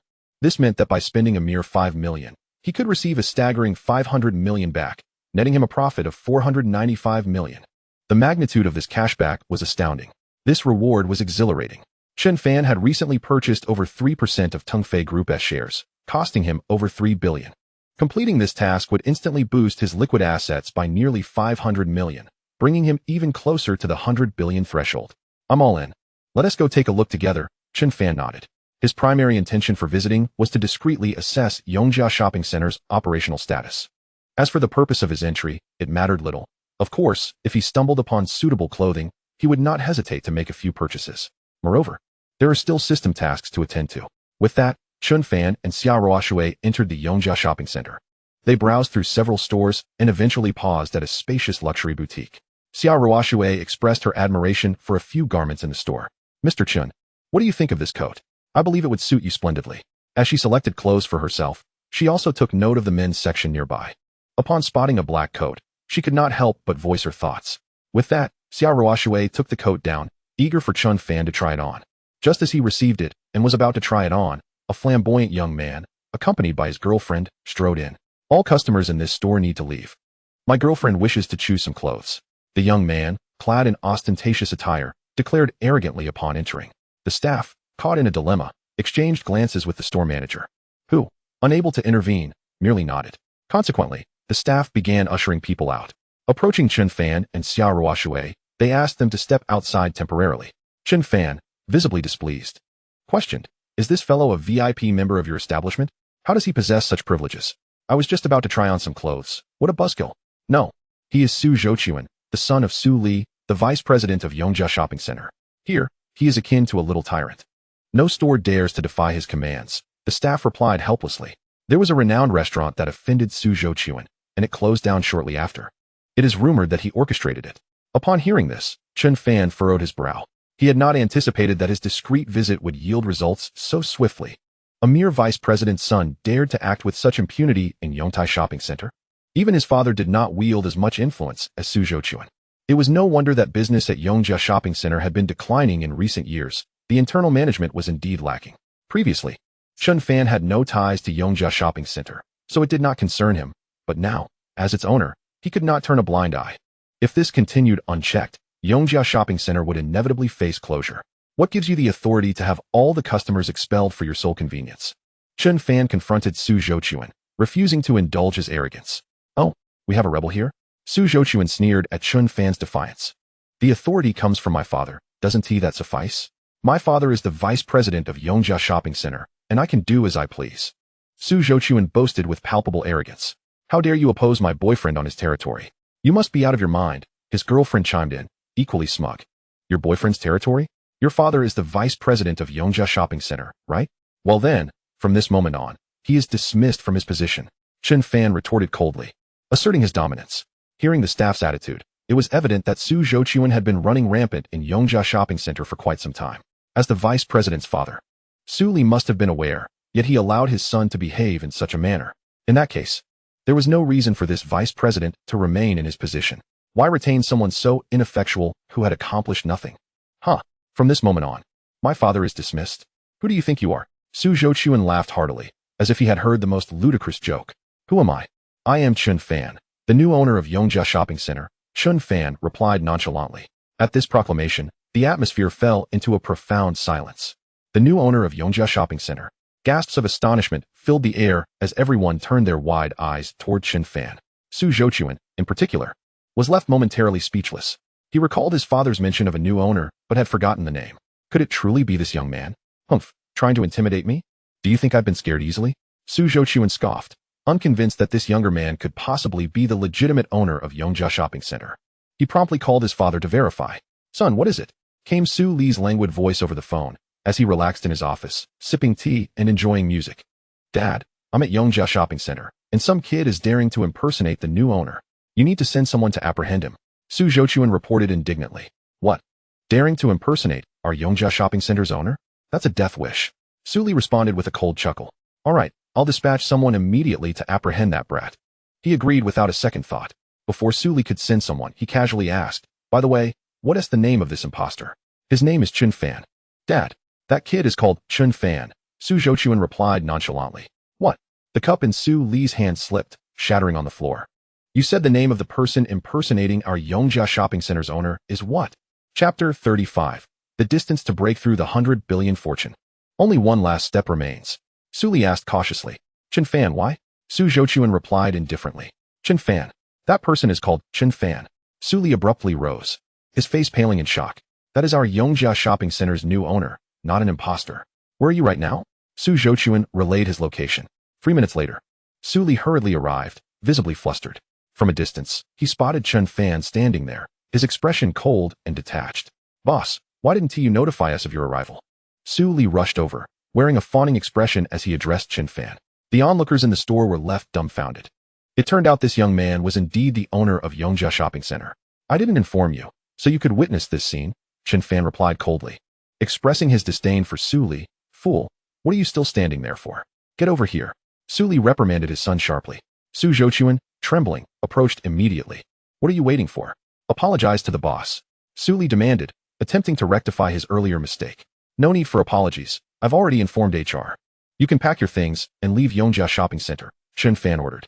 At that moment, the store staff brought over the clothes that had been packaged. Chen Fan and Xiao Ruoshui took the bundled garments and exited the store. Su Li remained rooted in place, utterly stunned. He had anticipated a few more years until retirement, when he could enjoy a comfortable life on his pension. Now, all is well, except for this ungrateful child, who has led to his dismissal. Su Li was seething with rage. In a fit of anger, he seized his crocodile leather belt, intending to remind this wayward offspring of his childhood. Soon, cries of despair echoed throughout the Yongjia Shopping Center. Su Zhouquan found himself transported back to his childhood. Meanwhile, Chen Fan and Xiao Ruoshui prepared to stow their newly purchased garments in the car. Unbeknownst to them, Chen Fan was indeed the proprietor of the Yongjia Shopping Center, a testament to his remarkable achievements at such a young age. Xiao Ruoshui couldn't help but marvel. Her curiosity about Chen Fan deepened. She had gathered from her sister that Chen Fan hailed from the illustrious Chen family, but had severed ties with them, rendering him somewhat of a pariah. Yet, despite this complicated lineage, Chen Fan's prowess seemed to flourish, evoking a sense of admiration within Xiao Ruoshui. In a sense, they were kindred spirits. Forgive me for my indiscretion, Miss Xiao, Chen Fan said, his tone sincere. Following the incident with his subordinate, he felt rather diminished. After securing their belongings, Chen Fan and Xiao Ruoshui continued their exploration of the Yongjia Shopping Center. Upon arriving at the supermarket, Chen Fan spotted freshly cut beef and lamb, and an idea sparked within him. Would you like to indulge in a barbecue, Miss Xiao? He inquired. A barbecue? I've never had one, Xiao Ruoshui replied, her expression turning somewhat wistful. Growing up in a strict household, she had never had the chance to enjoy such street food. Now, as the head of the expansive Xiao group, her engagements were confined to high-end restaurants, where she dined on exquisite private dishes or gourmet French cuisine, leaving no room for barbecues. In fact, there were numerous snacks she had yet to experience. Never had one. What a pity. How about this? You shall join me for a barbecue feast at my home tonight, Chen Fan proposed. His villa boasted a spacious yard, perfect for grilling. All right, Xiao Ruoshui acquiesced. Subsequently, Chen Fan procured an array of barbecue ingredients, along with a grill and smokeless charcoal. At that moment, the system's voice chimed in. Ding. Task issued. Shop with Xiao Ruoshui. Task reward. 100-fold consumption rebate card, capped at 500 million. Task reward. 51 experience points. Upon completion of the task, the rebate card was credited, effectively increasing Chen Fan's net worth by nearly 500 million. Now he was just one step away from surpassing the 100 billion mark. After purchasing the ingredients, Chen Fan and Xia Ruoshui returned to the Yujing Mountain Villa community. In the yard, they began preparing the food. Although Xia Ruoshui's culinary skills were lacking, she managed the basics like chopping vegetables without any issues. Just as Chen Fan was about to start grilling, Wei Jingxiong called. Mr. Chen, are you free tonight for a meal? He invited. I'm sorry, Boss Wei, but I have prior engagements tonight, Chen Fan replied, already committed to his barbecue plans. What a shame. How about tomorrow? You should have some time then. Wei Jingxiong inquired again. Tomorrow works, Chen Fan nodded. All right, I'll treat you to lunch tomorrow. And you must come, Wei Jingxiong insisted. No problem, Chen Fan affirmed, and they agreed on the details. More than half an hour later, Chen Fan completed his first batch of barbecue. He offered Xia Ruoshui a taste. Curiously, she picked up a skewer and took a bite, her eyes widening in delight. This tastes so different from the grilled meat at restaurants, she exclaimed. Having dined frequently on high-end barbecue, savoring this more rustic version was a refreshing change. It was truly delicious. Indeed, Chen Fan nodded. As someone experienced in grilling and having acquired top-tier culinary skills, his barbecue was nothing short of exceptional. Finding it dull to eat alone, Chen Fan turned to his wine cellar and retrieved several bottles, pouring a glass for both himself and Xia Ruoshui. After all, she lived next door and would not be venturing out. Even if she drank too much, it would pose no issue. Upon seeing the wine Chen Fan brought over, Xia Ruoshui hesitated briefly but ultimately decided to accept.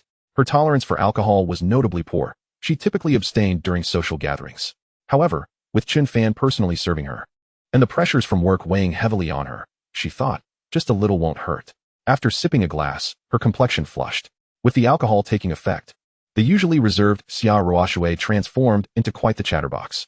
As they both hailed from affluent families, they found ample common ground to discuss, and their conversation flowed effortlessly. Perhaps you've had enough, Miss Xia, Chen Fan suggested, noticing her rosy cheeks. I'm fine. My tolerance is quite impressive, Xia Ruoshui waved dismissively, her cheeks glowing. The once aloof Xia Ruoshui now exuded a different allure. By the way, Mr. Chen, we've grown closer as friends. There's no need for formalities. Calling each other Mr. Chen and Miss Xia feels rather stilted, she proposed. Then how about I call you Ruoshui, and you call me Chen Fan? Chen Fan agreed, feeling the same. Ruoshui. The familiarity of the name startled her. Typically, only her parents and elders referred to her in such an intimate manner. It felt remarkably endearing.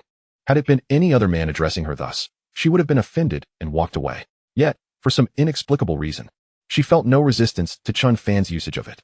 At that moment, even Xia Ruoshui herself was unaware of why this was so. Chapter 36, Summoning Hundreds to Confront Chen Fan? The Frightened Chen Xingrong. More than half an hour later, Xia Mingming returned. As she approached the door, the enticing aroma wafted toward her, and in the next instant, she found herself drawn to Chen Fan's villa like a hungry kitten. Upon witnessing her sister and Chen Fan enjoying their meal with great delight, she felt a pang of envy. Had I known, I would have returned sooner, Xia Mingming lamented. Having always admired Chen Fan's culinary prowess, without hesitation, she snatched a skewer of lamb and began to eat.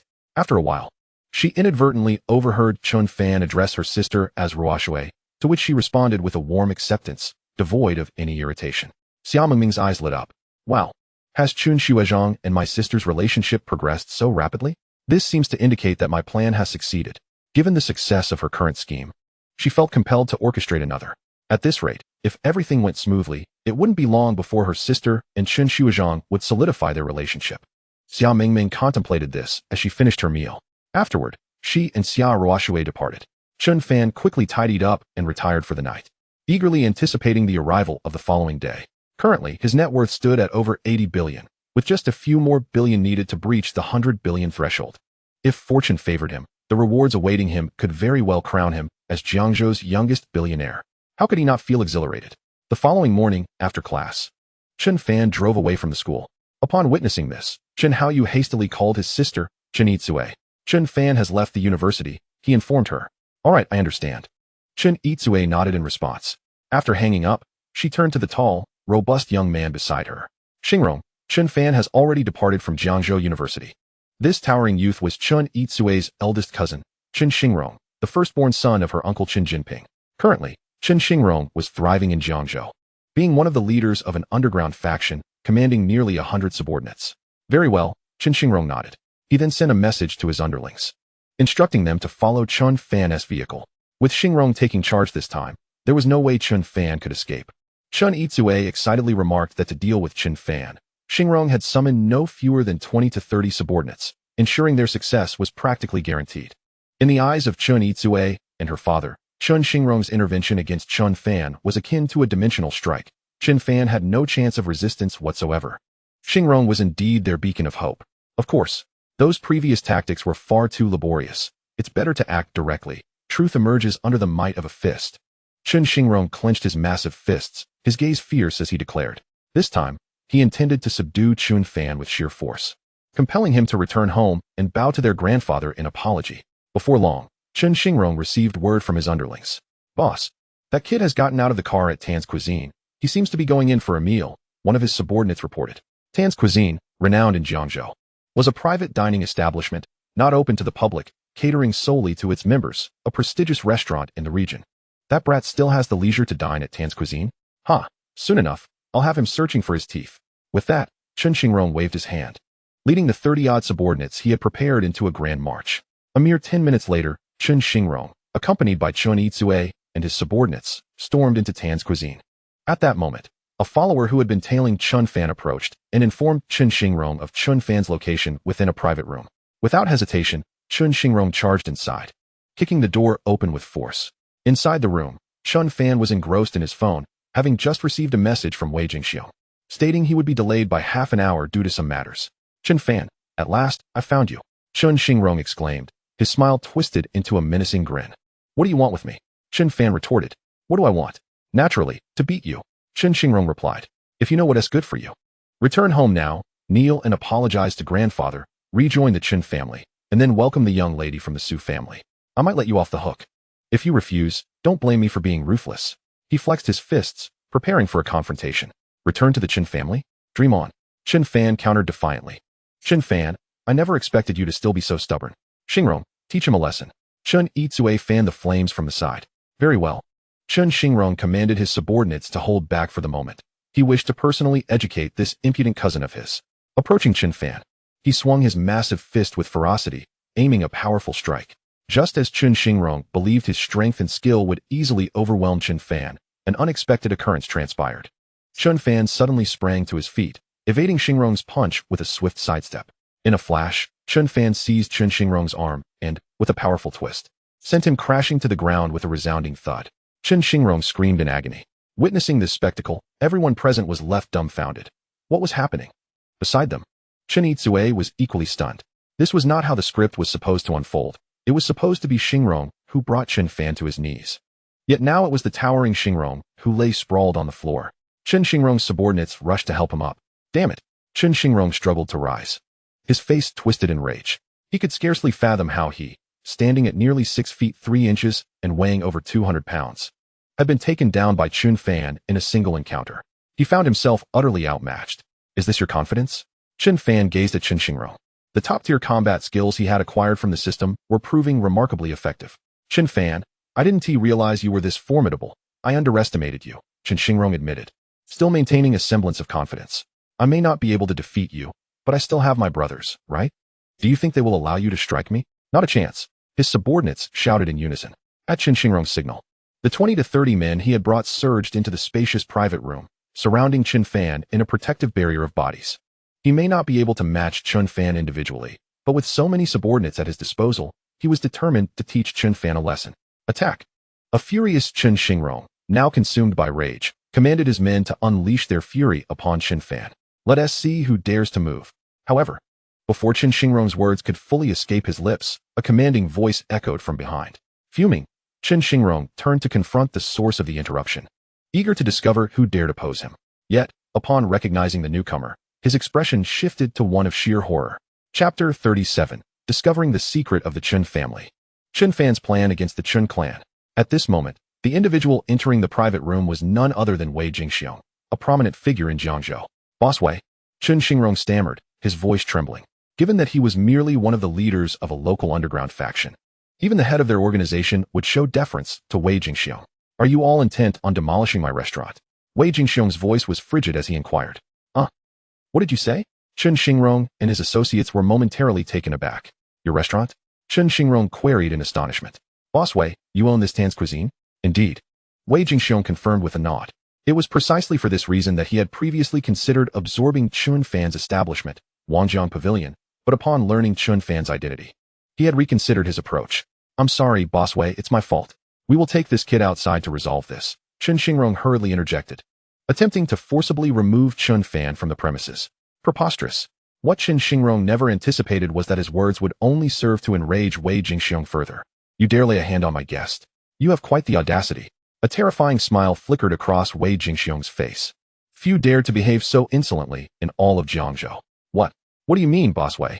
Chen Xingrong asked, bewildered. What do I mean? Mister, Chen Fan is my guest, and you intend to lay hands on him? Are you not trampling my face into the dirt? Wei Jingxiong responded coldly. What?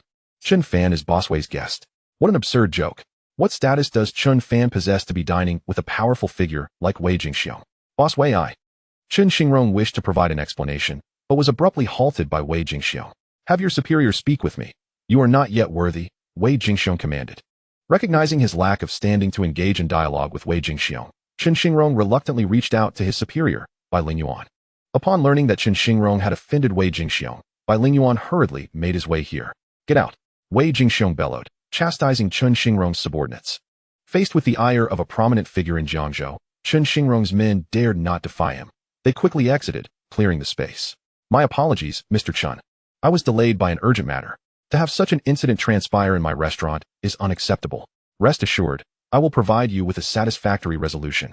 Wei Jingxiong expressed, addressing Chen Fan. Waitstaff, serve the dishes. Shortly thereafter, servers began to present a variety of exquisite culinary delights. As Chen Fan and Wei Jingxiong dined and conversed, Chen Yizue and Chen Xingrong were left astounded, witnessing Chen Fan engage in light-hearted banter with the formidable Wei Jingxiong, both seemingly on equal footing. How had Chen Fan garnered such recognition from Wei Jingxiong? Chen Yizue found herself perplexed. Previously, Chen Fan's visit to Wei Jingxiong might have been attributed to the influence of the Xia group. However, the current scenario, where Chen Fan and Wei Jingxiong appeared to converse as equals, was unfathomable. Wei Jingxiong was a notorious figure in Jiangzhou, known for his fierce and domineering nature.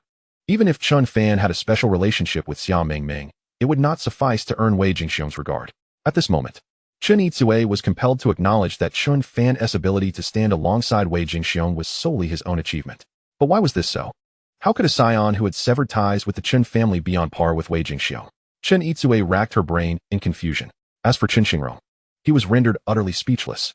While Chen Yizue and others were outsiders, unfamiliar with the underworld, Chen Xingrong, being an insider, understood the significance of Chen Fan's standing. Even his own superior could not boast such an accomplishment. The once dismissed Chen Fan, who had been beneath his notice, now wielded such formidable power and status. Mr. Chen, the reason I invited you here today is to discuss a matter of great importance that I believe will pique your interest, Wei Jingxiong stated mysteriously. Will it indeed capture my interest? Chen Fan asked, curiosity piqued by Wei Jingxiong's words. Given that there are outsiders present, I shall speak with Mr. Chen privately shortly. I assure you, you will not be disappointed, Wei Jingxiong promised. A few moments later, Bai Lingyuan, Chen Xingrong's elder brother, arrived. Your subordinate dared to lay hands on my guest. How you handle this is up to you, Wei Jingxiong stated, not allowing Bai Lingyuan a word. Mr. Wei, it is my failure to properly manage my people, Bai Lingyuan quickly apologized. What are you standing there for? Come, kneel and apologize to Mr. Wei and his guest. Bai Lingyuan commanded. Apologize by kneeling. Upon hearing this, Chen Yizue was flabbergasted. Did this mean that Xingrong was to kneel before Chen Fan? How could this be? Wasn't Xingrong supposed to be the one asserting dominance over Chen Fan? How had the tables turned so dramatically? Chen Xingrong hesitated for a moment, then took a deep breath, stepping forward and kneeling with a thud. Mr. Wei, Mr. Chen, Chen Xingrong, was in the wrong, he proclaimed, bowing his head in apology. From this moment forth, I withdraw from Jiangzhou's underworld. Chen Xingrong understood the implications. Having faced such humiliation today, he could no longer survive in Jiangzhou's underworld. All his years of toil and effort had been for naught. Within the Chen family, he struggled to compete with his cousins, which had driven him to the underworld. And now, all his years of effort had been rendered meaningless. It turned out that Chen Fan was not the waste he had believed, but rather, he himself was. At that moment, Chen Xingrong's gaze became vacant, as if his very essence had been extinguished. Beside him, Chen Yizue was consumed by despair. Begone. Wei Jingxiong waved his hand dismissively. He had important matters to discuss with Mr. Chen. Thank you, Mr. Wei. Thank you, Bai Lingyuan said hastily, ushering his men out. Before long, only Chen Fan and Wei Jingxiong remained in the room. Mr. Chen, I have come to understand some details regarding your situation with the prestigious Chen family. Wei Jingxiong stated forthrightly. The important matter I wish to discuss is related to the Chen family. Are you aware that the patriarch of the Chen family has secretly departed Jiangzhou for another location? I am not aware, Chen Fan replied, shaking his head. I know the reason for the patriarch's secretive departure, Wei Jingxiong explained. I learned of it by chance yesterday. It concerns a secret of the Chen family. I thought you would be particularly interested, which is why I invited you to dinner. A secret of the Chen family? Chen Fan's interest was piqued at Wei Jingxiong's words. The elder has left Jiangzhou discreetly with his eldest son to negotiate a partnership with Wanheng Software Group, a major company in Zhonghai province. Wanheng Software Group? The name caused Chen Fan's brow to furrow. He was familiar with the company. Wanheng Software Group was one of the leading enterprises in Zhonghai province, with formidable strength. However, to his knowledge, the Chen family had never dabbled in the software industry. What could they possibly want from Wanheng Software Group? Noticing Chen Fan's confusion, Wei Jingxiong elaborated. Rumor has it that Wanheng Software Group intends to establish a large industrial park in Jiangzhou and is currently in need of a local real estate developer. If the Chen family were to secure this project from Wanheng Software Group, it could conservatively yield profits in the tens of billions. The patriarch is keenly interested in this opportunity and has taken great care not to attract the attention of other major real estate companies in Jiangzhou. This information I have only shared with you, Mr. Chen, Wei Jingxiong concluded. Is that so? Chen Fan fell into deep contemplation. The Chen family was indeed involved in the real estate sector, and it was one of their pillar industries. Upon hearing Wei Jingxiong's explanation, a bold idea began to take shape in Chen Fan's mind, to strike at the Chen family. Chapter 38. Severing Ties on the 8th Day of Severing Ties. A reward of shares in Yongtai Real Estate Group. Just as Chen Fan was musing, the voice of the system echoed in his mind. Ding. 8th Day of Severing Ties. Reward. 5 shares in Yongtai Real Estate Group, becoming the 4th largest shareholder. The share acquisition contract has been placed in your study. Please check. Upon viewing the reward for today, Chen Fan's heart raced. Today's reward was even more substantial than yesterday's, with Yongtai Real Estate Group's market value hovering around 30 billion. 5 of the shares amounted to a staggering 1.5 billion. More importantly, with this addition, Chen Fan's net worth surged past the 10 billion mark. From this moment forth, he would be recognized as Jiangzhou's youngest billionaire. Holding assets worth over 10 billion, Chen Fan had finally entered the ranks of Jiangzhou's true magnates. Severing ties with the Chen family was merely a fleeting 8 days ago. Yet I have transformed from an ordinary student with a mere few hundred yuan in my pocket into a billionaire with a fortune worth hundreds of billions. The existence of a system is truly exhilarating. Adding to this, I currently possess shares in Yongtai Real Estate Group, making me the 4th largest shareholder. At this juncture, my audacious plan seems to have shed its boldness. Given the Chen family's fervent dedication to the construction of a large industrial park for Wanheng Software Group in Jiangzhou, it is imperative for me to involve myself. With my newfound wealth, I now hold a substantial hand to challenge the Chen family. Furthermore, as the 4th largest shareholder and vice president of Yongtai Real Estate Group, my dual identities afford me greater leverage. It is noteworthy that in the realm of real estate, Yongtai's prowess surpasses that of the Chen family. If I can represent Yongtai Real Estate Group, I may wrest the project for the large software park from the Chen family's grasp. The elder Chen and his kin would undoubtedly be elated. This endeavor could yield substantial profits, achieving a dual benefit. The more I contemplate, the more feasible this plan appears. Mr. Chen, should you require any assistance, do not hesitate to reach out. After all, we are friends, Wei Jingxiong remarked, hinting at deeper implications. His revelation of the Chen family's secret was intended as a favor to Chen Fan, with little concern for the potential repercussions on the Chen family's interests. Thank you, Mr. Wei, Chen Fan acknowledged, mentally noting Wei Jingxiong's goodwill. With the decision to target the Chen family's business in mind, 2 pressing issues confronted Chen Fan. First, he lacked acquaintances within Wanheng Software Group. To undermine the Chen family and seize this project, it was essential to connect with the upper echelons of Wanheng, preferably someone of significant stature. Upon inquiring with Wei Jingxiong, Chen Fan learned that he too was unfamiliar with anyone from Wanheng. This matter was thus temporarily set aside. The second challenge was to persuade the shareholders of Yongtai Real Estate Group to endorse his plan against the Chen family. This task seemed relatively simple. Given the potential profits exceeding several billion, who could resist such temptation? Utilizing his status as the 4th largest shareholder would facilitate the persuasion process. While pondering these matters, Chen Fan received an unexpected call from Yang Xingping, the chairman and largest shareholder of Yongtai Real Estate Group. Yang began by congratulating Chen Fan on his new shareholder status and expressed a desire to meet in person. By the way, Mr. Chen, I am hosting a banquet tomorrow evening, inviting numerous tycoons from Jiangzhou. Would you care to grace us with your presence? Yang extended the invitation.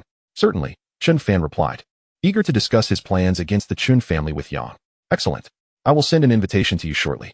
Where should I deliver it? Yang inquired. To Jiangzhou University will suffice, Chen Fan responded. Jiangzhou University?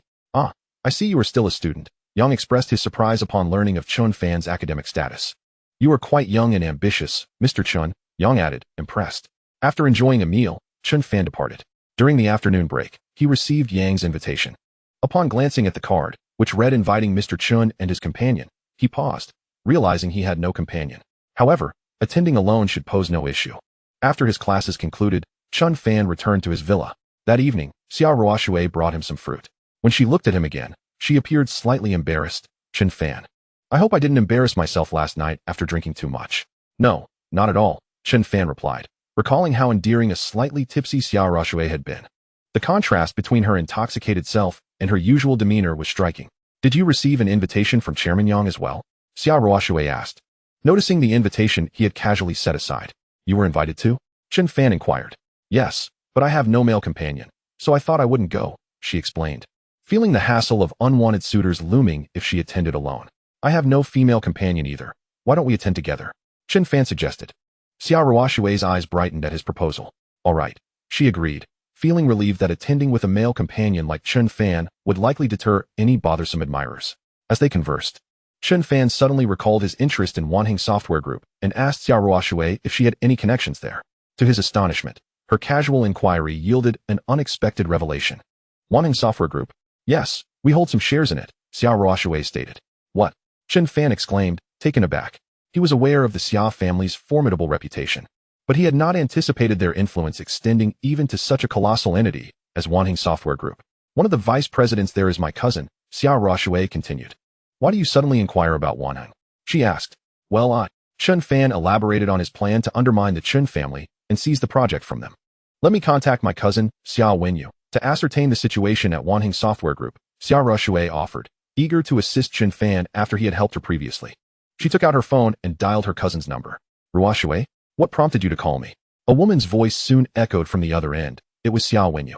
Is it true that Wanheng Software Group plans to build a large industrial park in Jiangzhou? Xiao Ruoshui inquired. Indeed, we discussed it in a meeting this afternoon. But why do you ask? Isn't your branch in Jiangzhou not involved in real estate? Xiao Wenyu questioned, puzzled. Had Xiao Ruoshui's company been engaged in real estate, Wanheng Software Group would have been its first prospective partner. Have you decided which real estate company will be entrusted with the construction of the large industrial park? Not yet. But it seems that Vice President Han, who is in charge of this matter, is inclined to award the project to the Chun Construction Company from Jiangzhou. Sister Wenyu. My close friend South Real Estate Company is also interested in this large industrial park project. I wonder if you could lend a hand? Xiao Ruoshui attempted to say. I'm afraid I can't help you. I'm not in charge of this area, and my relationship with Vice President Han is rather tenuous. So there's nothing I can do? Xiao Wenyu lamented. Sister Wenyu, please do me this favor. If this matter can be accomplished, I will willingly concede defeat in this year's family annual meeting if we compete. Xiao Ruoshui gritted her teeth as she spoke. The Xia family organizes an annual meeting every year, during which internal competition and evaluations take place. In previous years, Xiao Wenyu was never a match for Xiao Ruoshui. And now, to assist Chen Fan, Xiao Ruoshui was prepared to pay a hefty price. Upon hearing this, Xiao Wenyu immediately sensed something unusual. Ruoshui, this doesn't sound like your character. Is this good friend of yours a male or a female? Xiao Wenyu inquired with curiosity. He is a male, Xiao Ruoshui replied. Somewhat shyly. Hee, I understand now. I will do my utmost to assist you. I will contact you immediately should there be any news. Xiao Wenyu chuckled, suddenly enlightened. Given Ruoshui's temperament, the relationship that could compel her to act in this manner must be quite significant. It's even possible that this person may become her brother-in-law. Thank you so much, Sister Wenyu. After exchanging a few polite remarks, Xiao Ruoshui hung up the phone. Meanwhile, as Chen Fan was discussing this matter with Xiao Ruoshui, in Jiangzhou, the Chen family, Chen Jinping, the fourth son, called the old master of the Chen family. Father, how is the discussion with Wanheng Software Group regarding the construction of the large industrial park progressing? Chen Jinping inquired curiously. It is nearing completion. I have had a very pleasant conversation with Vice President Han, who is responsible for this matter. In a couple of days, Vice President Han will be visiting Jiangzhou for an inspection. You all should prepare well and ensure that Vice President Han is satisfied when he arrives. We will sign the contract directly then, the old master of the Chen family instructed. Once Vice President Han is secured, this project will undoubtedly belong to the Chen family. And at that time, tens of billions in profits will flow into their coffers. Just thinking about it brought a smile to the old master's face. By the way, what about that little rascal Chen Fan? The old master inquired specifically. Father, that Chen Fan somehow has established a connection with Wei Jingxiong. And now Wei Jingxiong is protecting him. Xing Rong and the others have failed, Chen Jinping replied helplessly. Useless. You couldn't even resolve the matter with that little rascal Chen Fan, even with Xing Rong? The old master was furious. Let that little rascal Chen Fan bask in his brief moment of glory. We must first secure the Wanheng Software Group project, as it is our top priority. Once we have that in hand, we can deal with Chen Fan later. The old master made a judgment after some consideration. The matter with Wanheng Software Group will reach a conclusion within the next few days, concerning profits in the tens of billions. The old master is determined to succeed, and will have to temporarily set aside the issue regarding Chen Fan. Father, why don't I call Faming back and let him deal with that little brat Chen Fan? Suddenly, the eldest son of the Chen family suggested. Chen Faming, the eldest son and heir of the Chen family, is the most outstanding among the younger generation, having entered a top national university with the highest score in the city. The old master regards Chen Faming as the pride of the Chen family, believing that the future of the Chen family rests solely on him. No, bringing Faming back is out of the question. The old master flatly rejected. Faming is the hope of the Chen family. Time is too precious to waste dealing with that little rascal Chen Fan. Chen Fan is not worthy. That little rascal Chen Fan does not require Faming's intervention. Let us have the third child bring Wanjing back to handle Chen Fan instead.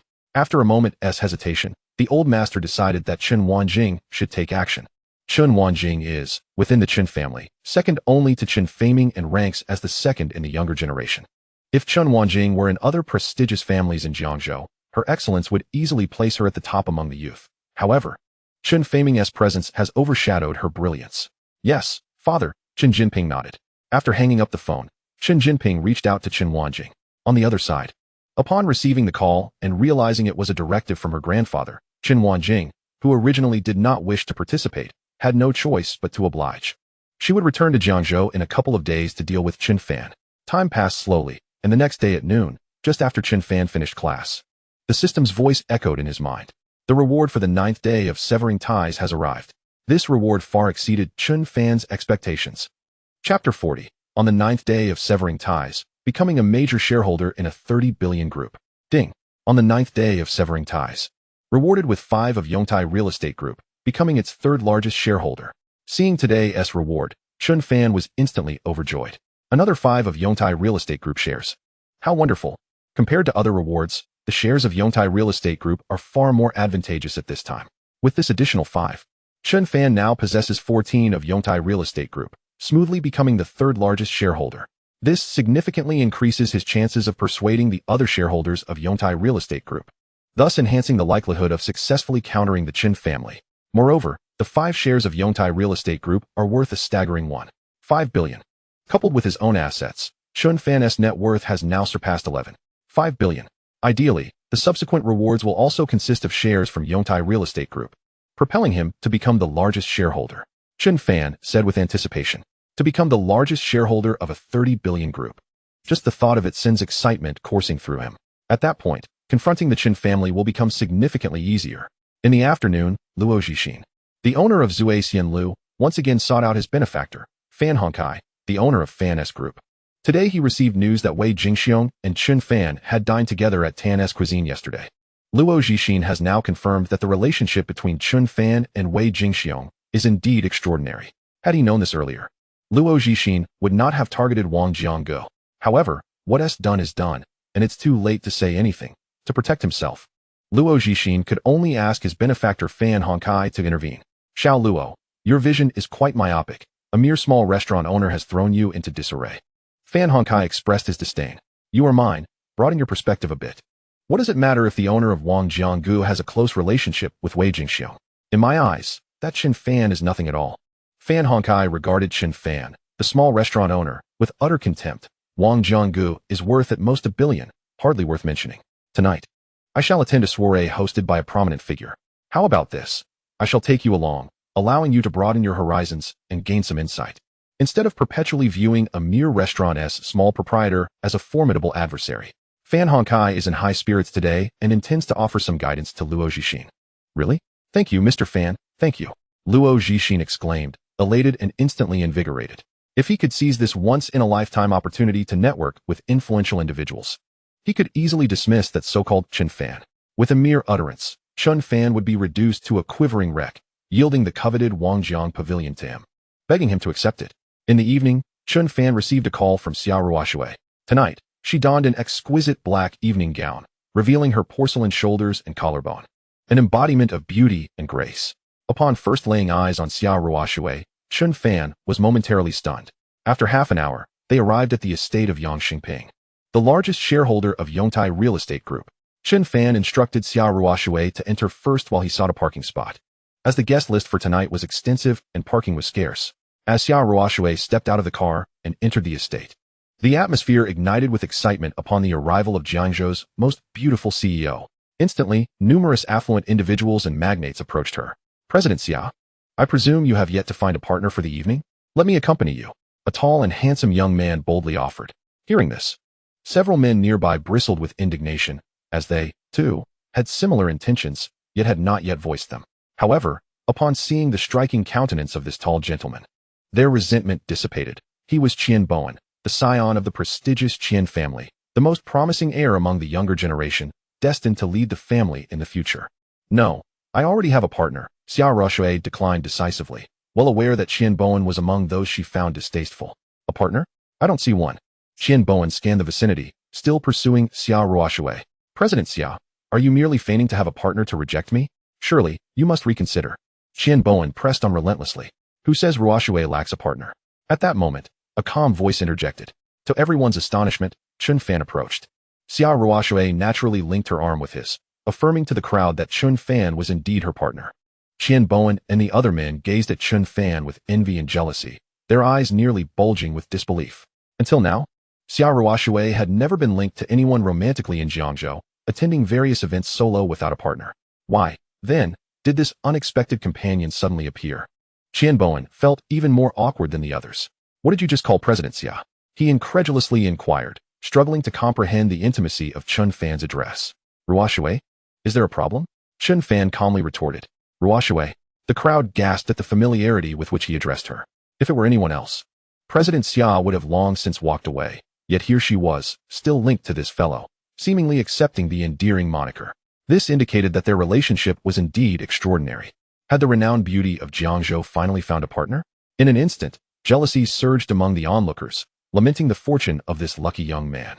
President Xia, you chose such an ordinary fellow as your companion? Your judgment is truly questionable. Qian Bowen seethed, unable to contain his irritation. In terms of looks, charm, and family background, he surpassed Chen Fan in every aspect, yet Xia Ruoshui had chosen this man over him. In a fit of rage, Qian Bowen turned away to seek solace elsewhere. Noticing Xia Ruoshui's discomfort amidst the crowd, Chen Fan guided her to a quieter corner. He retrieved 2 glasses of juice, offering one to her. Mr. Yang's estate is quite impressive, he remarked as he surveyed the surroundings, reminiscing about his previous visit to Wei Jingxiong's estate with a hint of envy. One day I, too, wish to inhabit a grand estate like this and experience its splendor. I have never resided in such a place. Indeed, it is quite remarkable. Xia Ruoshui agreed with a nod. Just as they were engaged in conversation, a startled voice broke through. Chen Fan. How did you sneak in here while the security was distracted? Chapter 41. The entire venue in shock. Chen Fan is the 3rd largest shareholder of Yongtai Real Estate Group. Chen Fan turned, perplexed, to find a middle-aged man with shifty eyes standing there, regarding him with disdain. Who are you? Chen Fan queried, not recognizing the man. I am Luo Zixin, the owner of Zhuai Lu, the man proudly introduced himself. Oh, you are the coward who resorts to underhanded tactics instead of confronting me directly. Chen Fan replied dismissively, recalling how this man had previously sent individuals to stir trouble at his establishment, only to be effortlessly dealt with and dispatched to the police station. Luo Zixin's face flushed with embarrassment, prompting him to hastily change the subject. That incident was purely accidental. What brings a mere restaurant owner like you to Chairman Yang's estate? Surely, you didn't sneak in while the security was distracted? Why can you enter, but I cannot? My presence here is far more justified, Chen Fan retorted pointedly.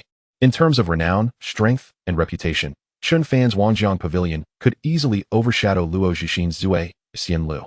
You, Luo Zixin fumed, nearly speechless. Mr. Luo is with me. Is there a problem? A commanding voice interjected.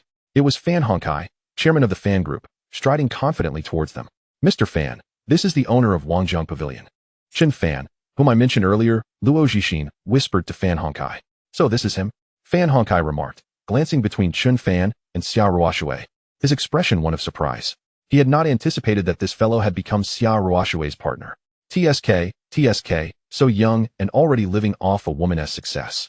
What a lack of dignity. Fan Hongkai scoffed, clearly disdainful.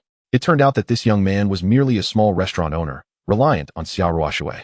Nearby, having overheard Luo Zhixin and Fan Hongkai's conversation, Qian Bowen of the esteemed Qian family gazed at Chen Fan with palpable contempt. However, amidst his disdain, he couldn't help but feel an envious itch towards Chen Fan. The unattainable Xia Ruoshui, who he had pursued in vain, had inexplicably fallen for Chen Fan. And the thought of him enjoying the luxuries of her affections was infuriating. It was likely that this young man had gained entry here largely due to Xia Ruoshui. What a useless, incapable waste of space, he scorned internally, mocking Chen Fan to soothe himself. Humph. The more he observed Chen Fan and Xia Ruoshui together, the more his anger surged. You Chen, just wait. I won't let you off easily. He seethed within his mind. To evade the irritation, Qian Bowen stormed out prematurely, believing that lingering any longer would only serve to shorten his lifespan due to rage. Living off a woman, Chen Fan retorted without hesitation, responding to Fan Hongkai's provocations. What of it? If you yearn for such a life, it's clear you wouldn't even attain it. What did you say? Fan Hongkai erupted in fury, evidently struck by something deeply personal. You better watch out. In 3 days, your Wangjiang Pavilion will surely collapse. If it doesn't, I, Fan Hongkai, will change my surname. He swore. He believed it would be a simple task to deal with someone as insignificant as the owner of a mere restaurant. At that moment, the host of the gathering, Yang Xingping, the owner of Yongtai Real Estate Group, finished attending to other guests and approached Chen Fan. Are you Mr. Chen Fan? He inquired cautiously. Indeed, I am Chen Fan, he replied. Hello, Mr. Chen, I am Yang Xingping. They shook hands, establishing a formal acquaintance. Your presence today truly elevates this gathering. I would be honored if you could sit beside me for a more in-depth conversation. Upon witnessing this exchange, Fan Hongkai was left dumbfounded. What was happening? The esteemed Chairman Yang was approaching this young man and even offering him a seat next to him? What a farce. Only significant figures could sit beside Chairman Yang, a privilege he himself did not possess. Chairman Yang, this individual is, Fan Hongkai attempted to interject, wanting to remind Yang Xingping that Chen Fan was merely a small restaurant owner. However, before he could finish, Yang Xingping interjected. Mr. Chen is our new third-largest shareholder at Yongtai Real Estate Group. This is his first visit, so let us all get acquainted. Upon hearing Yang Xingping's words, the smiles on Fan Hongkai and Luo Zhixin's faces froze. What?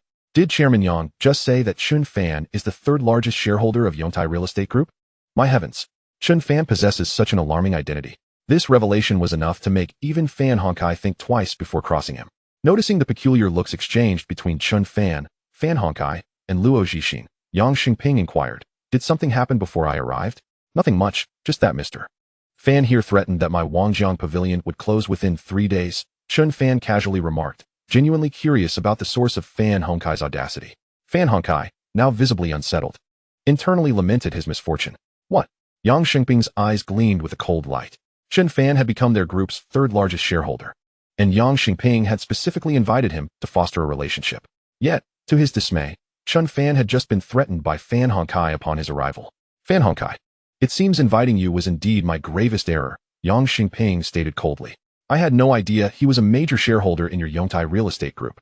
Had I known, even with a few more guts, I wouldn't have dared to speak so brazenly, Fan Hongkai retorted helplessly. In the face of the vast Yongtai Real Estate Group, you are insignificant, Yang Xingping shot back. If you dare to lay a hand on any of Mr. Chen's ventures, prepare for the repercussions from Yongtai Real Estate Group. He then added, from now on, I will not invite you to any of my future gatherings or balls. Someone, escort Fan Hongkai and his friends out. Yang Xingping commanded loudly. Instantly, all eyes in the room turned towards them. Upon hearing Yang Xingping's decree, the guests began to murmur amongst themselves. To provoke the usually mild-mannered Chairman Yang to such an extent, Fan Hongkai truly was detestable. At that moment, Fan Hongkai regretted his actions deeply. His reputation in the upper echelons of Jiangzhou society was thoroughly tarnished. Desperate, he turned to Chen Fan, pleading for mercy. I apologize, Mr. Chen. I was blind to your stature and acted disrespectfully. I sincerely apologize. Faced with this humiliating scene, Fan Hongkai had cast aside his previous arrogance, becoming exceedingly humble. Witnessing this, Luo Zixin trembled as he too begged for Chen Fan's forgiveness. Yang's bodyguards arrived promptly, unceremoniously ejecting Fan Hongkai and Luo Zixin, leaving them in utter disgrace. That night, the two became the laughingstock of Jiangzhou's high society. At this juncture, Chen Fan chose to dismiss the antics of the two jesters and focus on the matter at hand with Yang Xingping. Mr. Yang, I have a proposition I wish to discuss with you. Could we find a place to converse in detail? Oh, Yang Xingping was taken aback, but quickly nodded in agreement. Soon, under Yang Xingping's guidance, Chen Fan and Xia Ruoshui found themselves in a private study. As soon as Yang Xingping took his seat, Chen Fan made an astonishing declaration. Chapter 42, Severing Ties. On the 10th day, a reward of a top-tier estate in Jiangzhou. Mr. Yang, I have a project here with profits soaring into the tens of billions. Would you be interested? Tens of billions in profit. Yang Xingping shot up from his seat, staring at Chen Fan in disbelief. Their Yongtai real estate group barely managed to achieve such profits annually. Mr. Chen, you cannot be serious? Yang Xingping asked cautiously. Of course not, Chen Fan affirmed with a nod. Please, do elaborate. Yang Xingping urged eagerly, as profit was the lifeblood of any businessman. Have you heard about the Wanheng Software Group's plans to invest in a large industrial park in Jiangzhou? Chen Fan inquired. I have heard of it, though I lack specific details. I have no connections at Wanheng, Yang Xingping replied helplessly. Currently, Chen Real Estate Company is eyeing this project, and I intend to thwart them and seize this highly profitable industrial park project for myself, Chen Fan explained. Chen Real Estate Company? Mr. Chen, you wouldn't have ties to the Chen family, would you? Yang Xingping speculated. I was once part of the Chen family, but I have severed ties with them. Chen Fan stated, a fact that was not a secret and could easily be uncovered. I see, Yang Xingping nodded, understanding Chen Fan's position now. Mr. Chen, the profits amounting to several billion are indeed remarkable. The question is, Mr. Chen, would you consider engaging in some unprofitable ventures merely to contend with the Chen family? Yang Xingping inquired with utmost seriousness. Naturally, I would not. Engaging in a venture that harms oneself while attempting to injure the enemy is certainly not a path I would tread, Chen Fan replied. Yang Xingping found himself in a quandary. He was not well acquainted with Chen Fan, having only just met him, and thus hesitated to trust his words. Furthermore, such actions could potentially provoke the Chen family. Chairman Yang, I can vouch for Mr. Chen. Should any issues arise, you may direct your concerns to me, Xia Ruoshui interjected, offering her assurance for Chen Fan with remarkable thoughtfulness. Oh, upon hearing Xia Ruoshui's words, Yang Xingping's eyes sparkled with newfound hope. Although he had just met Chen Fan and was skeptical of him, he was well aware of Xia Ruoshui's esteemed reputation in Jiangzhou as the president of the Xia Group. With her endorsement, this seemed plausible. By the way, Chairman Yang, the vice president of Wanheng Software Group, is my cousin, Xia Ruoshui added. Upon hearing this, Yang Xingping's eyes lit up. Profits worth billions, billions indeed. Let us proceed. If it means offending the Chen family, then so be it. Very well, Mr. Chen. I agree to your terms. As the largest shareholder of Yongtai Real Estate Group, I entrust you with full authority over the Wanheng Software Group project. You may make all decisions on behalf of Yongtai Real Estate Group, Yang Xingping declared, gritting his teeth. As for the board, I shall handle that. They shook hands, formally reaching a consensus.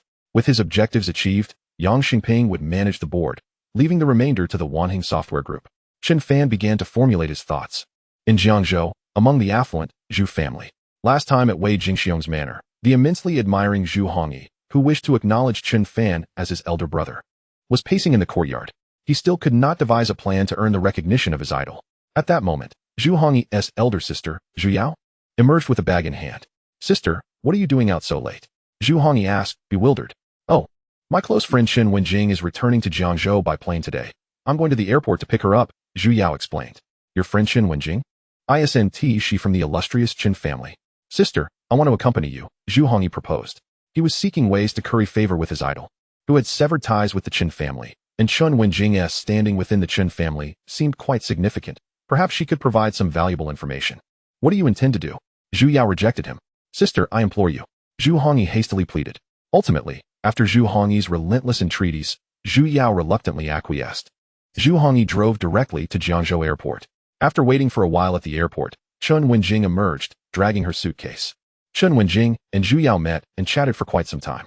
Zhu Hongyi proactively took the suitcase, and given that he was the younger brother of her close friend, Chen Wenjing felt little apprehension. On the way to the Chen family, Zhu Yao conversed with Chen Wenjing. Chen Wenjing also revealed that she had returned at her grandfather's behest to deal with Chen Fan, sharing some of her plans with Zhu Yao. Meanwhile, Zhu Hongyi diligently took notes of everything Chen Wenjing said.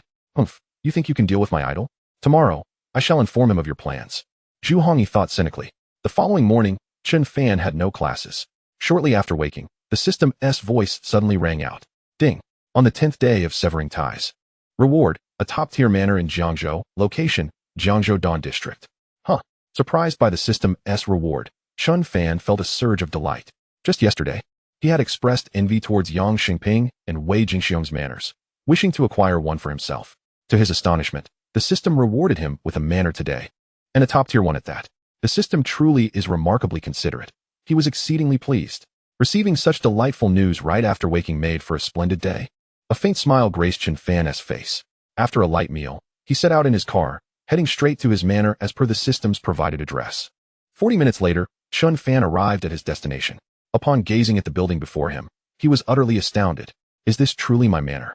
This is utterly outrageous. This is no mere manor. It resembles a palace. As far as the eye could see, this manor spanned at least several dozen acres, far exceeding the size of the manors he had previously seen belonging to Wei Jingxiong and Yang Xingping. Chen Fan estimated that even the combined acreage of their properties might not equal the expanse of his manor. Are you Mr. Chen Fan? At that moment, the manor manager, who had been waiting inside, approached him. Yes, Chen Fan nodded. Greetings, Mr. Chen. Upon signing this contract, the manor will be yours. The payment has already been received by our owner. The manager presented 2 copies of the contract to Chen Fan. Chen Fan reviewed them. Finding no discrepancies, he signed both, keeping one for himself and handing the other to the former owner of the manor. From this moment forth, this magnificent estate belonged solely to Chen Fan. By the way, Mr. Chen, would you like me to provide a tour and introduce you to the manor? The manager inquired politely. Yes, Chen Fan affirmed. Then please follow me. The manager instructed, summoning a small sightseeing vehicle. Mr. Chen, the entire manor spans over 40 to 50 acres. It is quite expansive. If we were to walk through it bit by bit, it would likely take us most of the day to complete the tour. It would be more efficient to take the sightseeing vehicle for an overview, the manager explained. 40 to 50 acres? This is incredibly vast. Chen Fan was taken aback. The size exceeded his expectations. It would be prudent to hear his explanations to avoid becoming lost in the future. Chen Fan and the manager boarded the small vehicle and commenced their exploration of the manor. Mr. Chen, this manor was constructed years ago by our owner, who commissioned foreign architects to emulate the architectural style of the world-renowned Palace of Versailles. The construction alone cost around 8 to 900 million. That was 8 to 900 million 6 to 7 years ago, the manager elaborated. At the height of the real estate boom, the entire manor was valued at over 2 billion. Even now, in the midst of a sluggish real estate market, it conservatively retains a value of around 1.5 billion. The estate is equipped with a private tennis court, a private golf course, a private library, and a private wine cellar. Listening to the manager's description, Chen Fan felt momentarily dazed. Private tennis and golf courts, this is simply absurd. Compared to this manor, the Chen family's estate is laughably inferior. Thankfully, this manor is situated in a somewhat secluded area. Had it been located in a more desirable spot, the land alone would be worth far more than 1 billion. With the acquisition of this manor, Chen Fan's net worth soared to 130 billion. As they rode the sightseeing vehicle, they proceeded to the rear of the estate. Upon arriving at the rear of the estate, Chen Fan's gaze was immediately drawn to a magnificent, expansive lake shimmering in the distance. This artificial lake, as the client manager informed him, was indeed part of the estate. Truly, it was a top-tier manor, even boasting its own lake. Chen Fan felt a sense of enlightenment today. After a general tour, the estate manager took his leave, leaving Chen Fan alone in the first living room, which spanned 700 to 800 square meters. The rewards from the system today were truly delightful, and Chen Fan found himself quite enamored. As he pondered, an unfamiliar phone call interrupted his thoughts. Instinctively, he answered. Is this Chen Fan?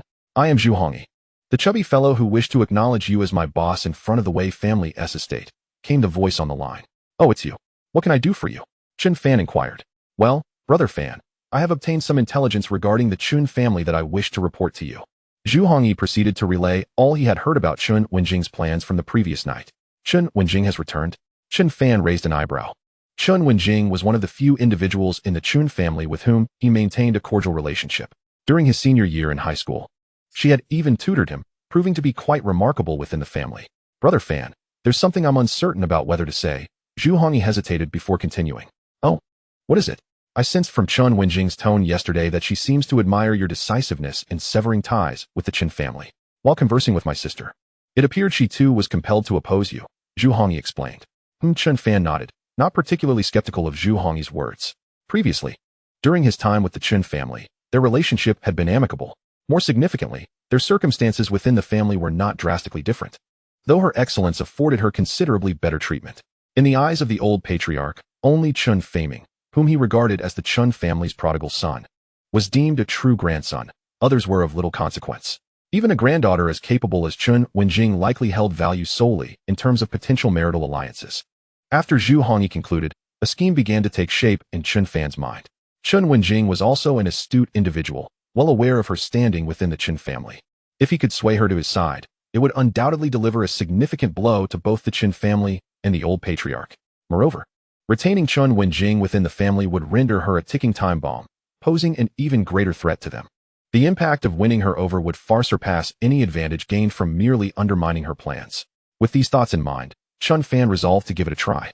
After exchanging a few brief remarks with Zhu Hongyi, he ended the call and began his preparations. He first set up contingency plans in case his attempt to sway Chen Wenjing failed, ensuring he could easily dismantle her plans if necessary. In the worst-case scenario, should his attempt to win her over prove unsuccessful, he would face no significant loss. However, should he succeed, it would be immensely advantageous. Regardless of the outcome, he would remain in a position of strength. Once everything was arranged, Chen Fan took the initiative to send a message to Chen Wenjing, inviting her to meet.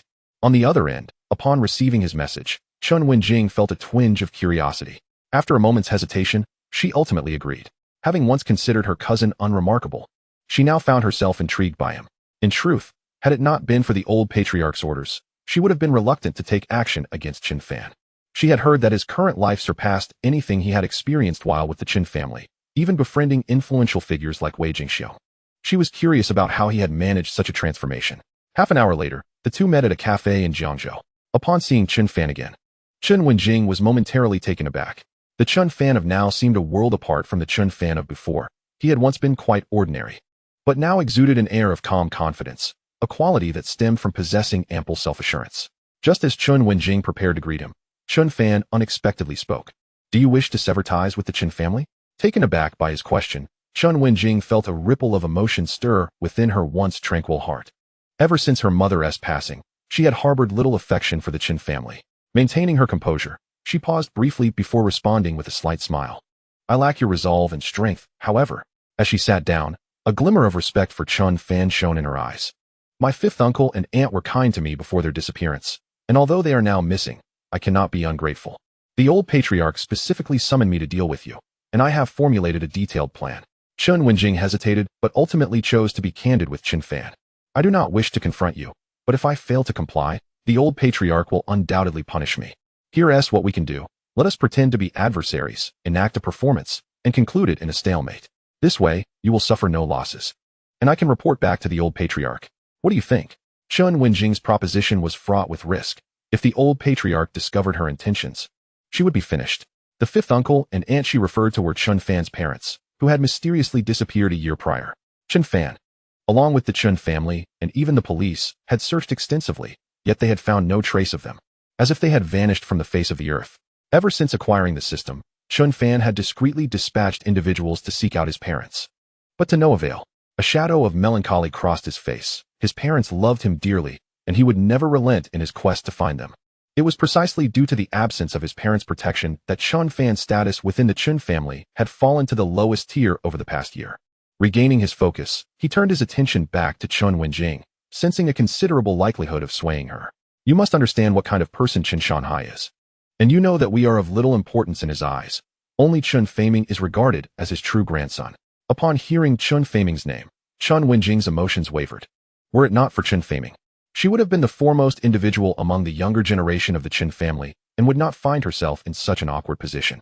Should nothing unforeseen occur, it is likely that you two will be utilized by Chen Shanhai to forge alliances with other prominent families, Chen Fan continued. Chen Wenjing's expression darkened instantly. This was a topic she dreaded discussing. All her efforts were aimed at escaping the possibility of being used as a pawn in such alliances. Regrettably, no matter her endeavors, the old patriarch remained indifferent to her, and although she was reluctant to admit it, the probability of being used for such purposes loomed large. "I can help you break free from this fate, and I can even assist you in realizing your dreams," Chen Fan declared. A spark ignited in Chen Wenjing's eyes. The notion of realizing her dreams was secondary. She was willing to explore any means that would liberate her from the shackles of a forced marriage. I am not like you.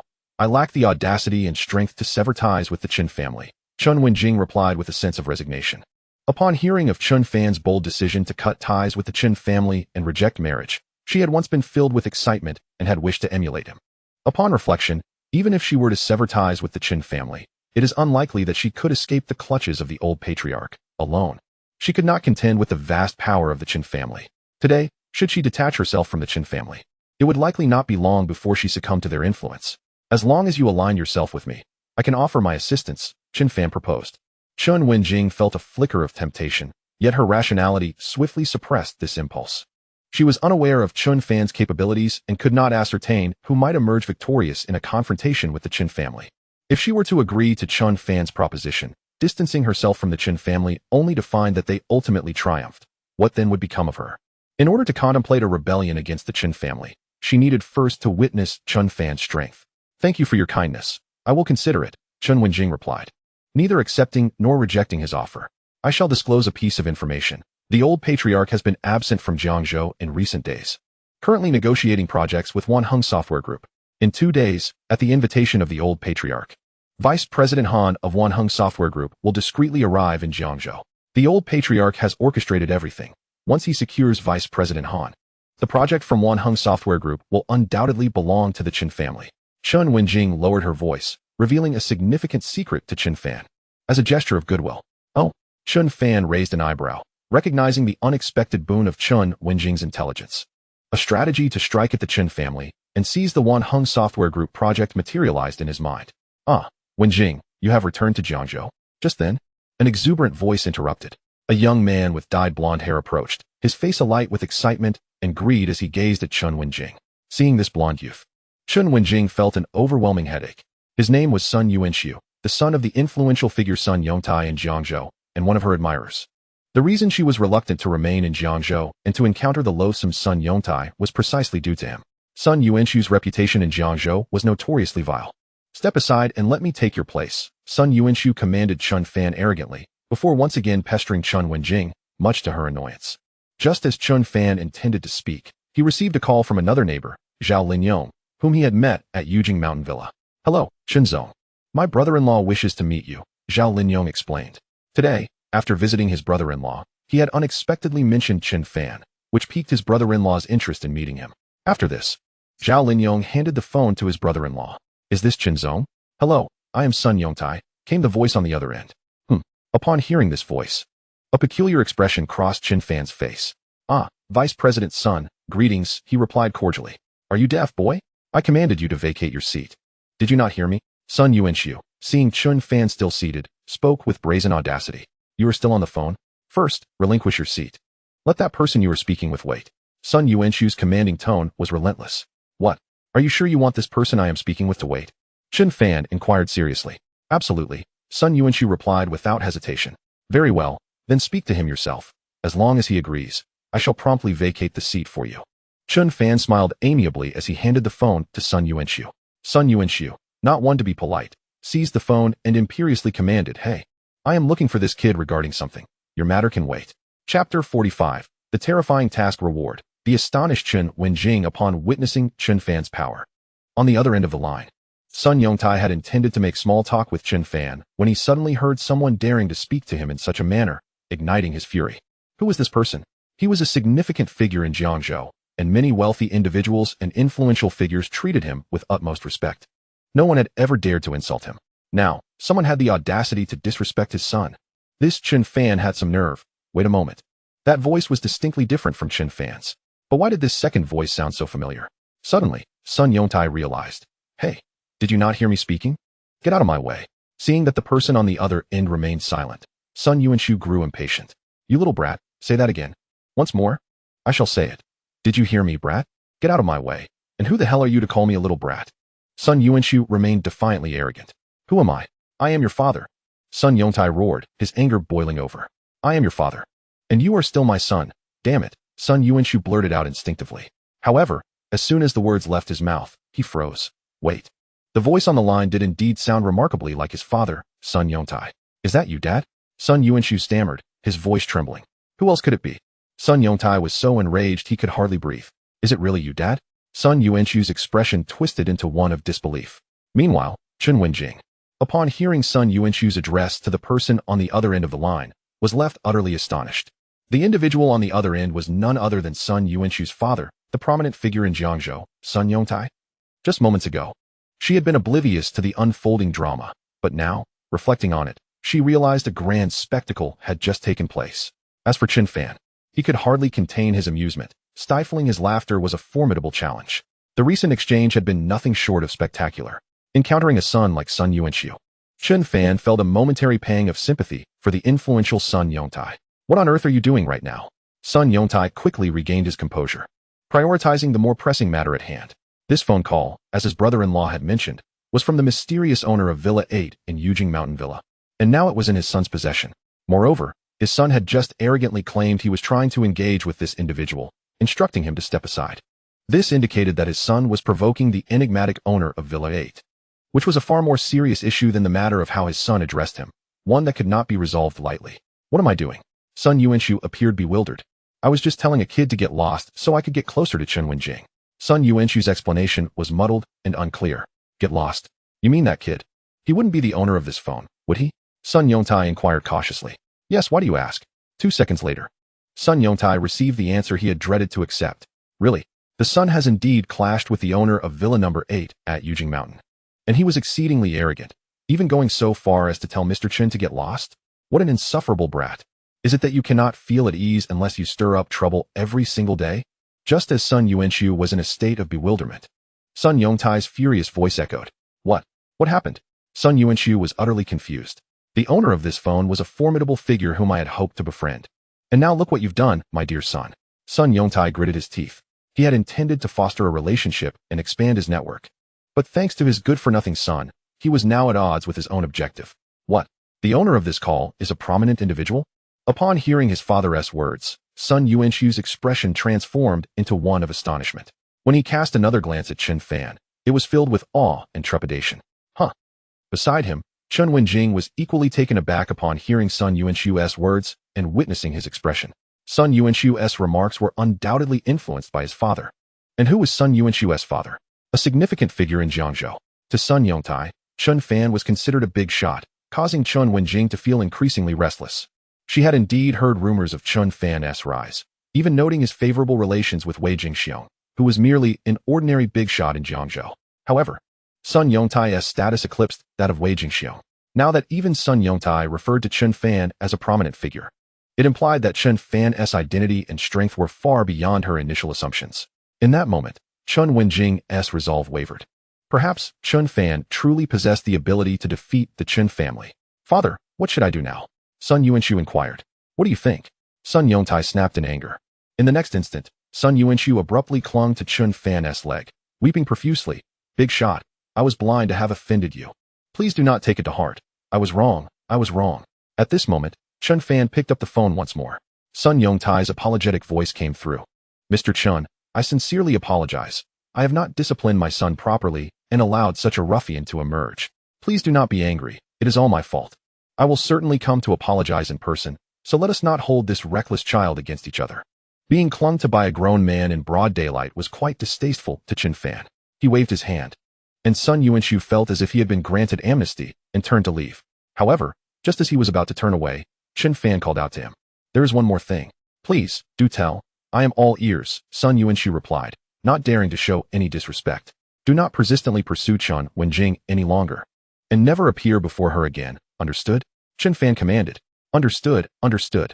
Miss Chen, I will never disturb you again, nor will I show my face before you. Sun Yuanchu hastily assured him. Seeing that Chen Fan had fallen silent, he quickly departed. Chen Wenjing immediately cast a look of profound gratitude towards Chen Fan. Thank you. She was immensely thankful to Chen Fan for resolving such a significant headache for her. At that moment, Sun Yongtai's voice resonated again through the phone. I appreciate Mr. Chen for not stooping to the level of that reckless youth. This kindness shall not be forgotten by Sun. Should you require any assistance in the future, I will certainly be at your service. In Jiangzhou, I still possess some influence and connections. To express his gratitude towards Chen Fan, Sun Yongtai explicitly stated that he owed Chen Fan a favor and would gladly assist whenever called upon. By the way, Mr. Chen, will you be home tonight?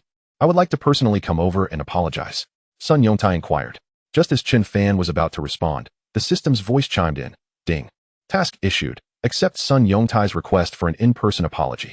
Task reward. 1 top-level antique of National Museum quality, valued at no less than 9 figures. Task reward. 61 experience points. Chapter 46. Successful Persuasion. The return of Old Master Chen alters the course of action. Observing the system's task, Chen Fan was somewhat astonished. The reward for this task was indeed a premier antique, a true treasure of museum caliber. This task was certainly worth accepting. Moreover, the experience points awarded were a substantial 61, bringing Chen Fan's total to 360 points, thus advancing him a step closer to leveling up to the second tier. I will be at home tonight, Chen Fan replied, agreeing to Sun Yongtai's request. Very well, Mr. Chen. See you in the evening, Sun Yongtai replied courteously. Upon hanging up the phone, Chen Wenjing remarked with a hint of awe, I never imagined you could befriend someone as influential as Sun Yongtai. Now, who do you think will emerge victorious between me and the Chen family? Chen Fan queried. After a brief silence, Chen Wenjing finally spoke, you. She had just witnessed the extent of Chen Fan's capabilities, which left her in shock. The most crucial aspect was that Chen Fan was still young, only 19 and in his second year of college. Given some time, it was a certainty that he would surpass the Chen family. Additionally, the current Chen Fan was already exceedingly formidable. I reiterate, as long as you stand by my side, I can help you escape the unjust fate of a political marriage and allow you to be your true self, Chen Fan declared, with a serious demeanor. Chen Wenjing's mind raced, and after a moment of contemplation, she made a difficult decision. All right, I agree to your terms. Acknowledging Chen Fan's strength and her own unwillingness to be a mere pawn in a marriage alliance, Chen Wenjing ultimately acquiesced. However, I cannot immediately sever ties with the Chen family. I need to prepare and arrange things first, she stated. No problem, Chen Fan nodded. For Chen Wenjing to cut ties with the Chen family at this moment would only yield a limited impact. However, if she were to declare her defection at a critical juncture and align herself with him, it would strike a far greater blow to the Chen family and Old Master Chen. Moreover, the value of Chen Wenjing's continued presence within the Chen family far outweighed the consequences of an immediate severance. Thank you for your understanding, Chen Wenjing sincerely expressed. Whenever you are ready to sever ties with the Chen family, you can contact me, and I will assist you with the arrangements, Chen Fan offered. Chen Wenjing nodded. Realizing that from this point onward, she and Chen Fan were in the same boat, entrusting her fate to him. She hoped that Chen Fan would not disappoint her expectations and would indeed surpass the Chen family. You have made the right choice, Chen Fan replied with a smile. He was quite familiar with Chen Wenjing's character. In truth, her ascent to the position of the second most prominent figure among the younger generation of the Chen family was not solely due to talent, but rather her relentless determination. Back when Chen Wenjing was in her final year of high school, she sacrificed sleep, resting only 3 to 4 hours each night to secure admission to a prestigious university, a level of tenacity that even Chen Fan found admirable. Successfully swaying Chen Wenjing has granted us an invaluable ally. Upon your return to the Chen residence, be vigilant regarding Vice President Han of Wanheng Software Group and his anticipated arrival in Jiangzhou, as well as the nature of any agreements he may have forged with the Chen family, Chen Fan advised. Inform me immediately upon receiving any updates. The timing of Vice President Han's arrival is pivotal to the strategy Chen Fan had contemplated to undermine the Chen family. Rest assured, I shall take charge of this matter, Chen Wenjing affirmed with a nod. Grateful for Chen Fan's assistance, she was determined not to disappoint him, vowing to demonstrate her worth. After a brief conversation with Chen Fan, she departed.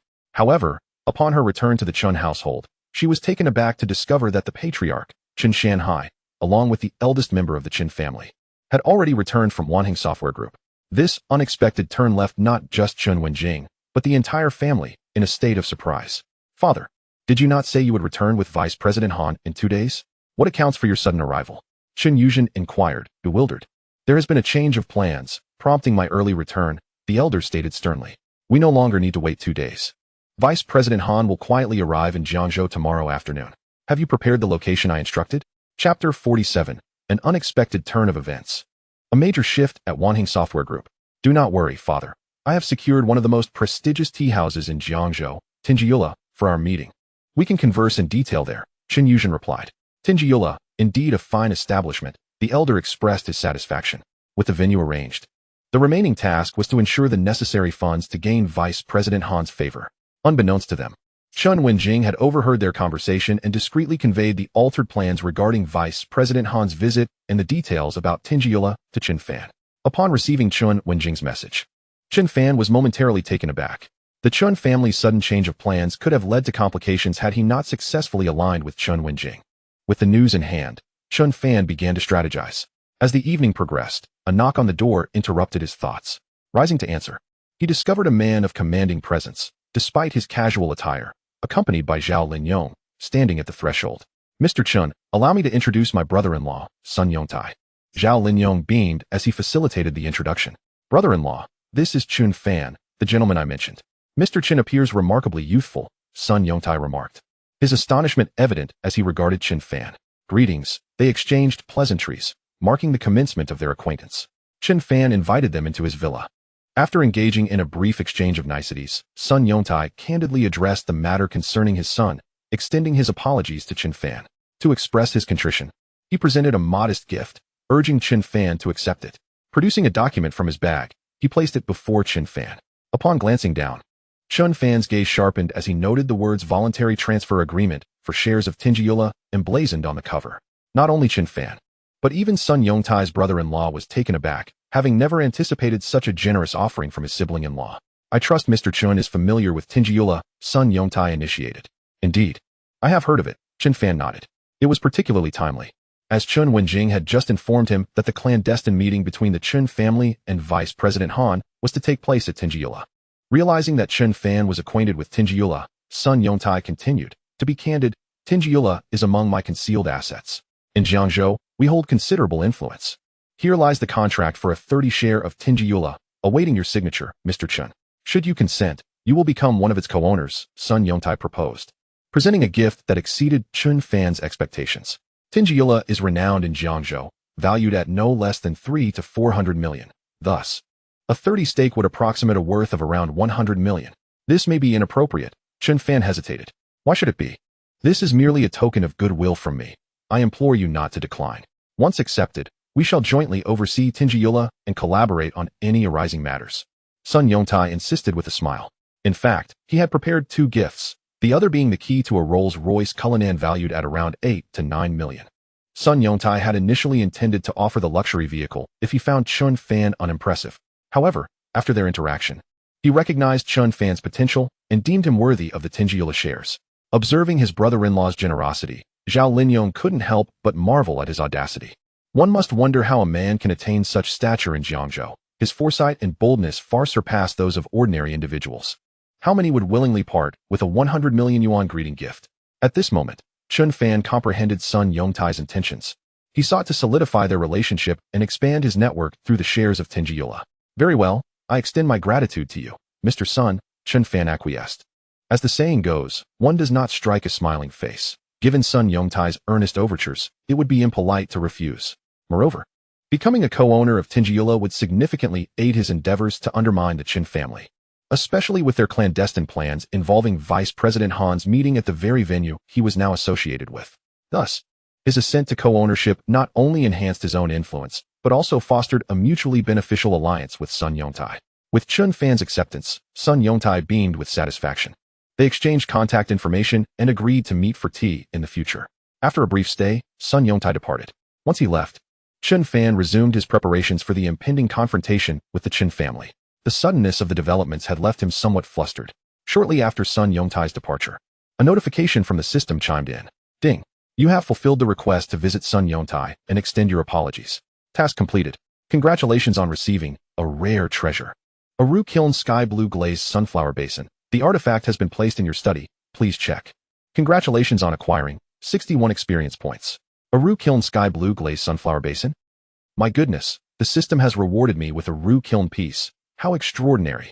Chen Fan exclaimed in astonishment. The Ru-Kiln, one of the 5 renowned kilns of the Northern Song dynasty, has historically been regarded as a royal treasure, treasured even by emperors. A millennium has passed, and the remaining Ru-ware is exceedingly rare, standing as an unequivocal pinnacle of antiquities. In any museum, Ru-ware would undoubtedly be the prized possession. A treasure so exceptional that many provincial museums lack such a gem.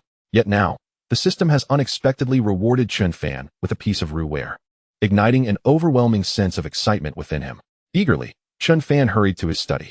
From a distance, he spotted an exquisitely luxurious brocade box resting on his desk. Approaching with care, he delicately opened the box, revealing a pin wash of the most exquisite celadone hue, reminiscent of jade. This was the invaluable Ru ware. The celadone sunflower wash, a reward from the system. Such a treasure, of museum quality, Chen Fan had seldom encountered. Yet now he had the opportunity to hold it in his hands and admire its beauty. The thrill of having the system as his ally was undeniable.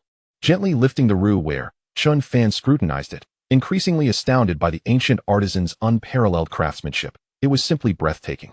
After savoring the moment, he placed the Ru ware back into the brocade box. Driven by curiosity, he took to the internet for research. The current conservative estimate for the Ru ware celadone sunflower wash ranged between 3 to 400 million, with its potential for appreciation boundless. Given that so few remain in existence, and none can be replicated, this task reward was indeed remarkable. As night fell, while Chen Fan was still in preparation, he received an unexpected call from Xia Wenyu, the cousin of Xia Ruoshui, who served as the vice president at Wanting Software Group. Chen Fan, Han Xiaohui can't make it to Jiangzhou tomorrow, and in fact, he hasn't been able to leave the company for days. Xia Wenyu's voice was urgent. Our company is in serious trouble.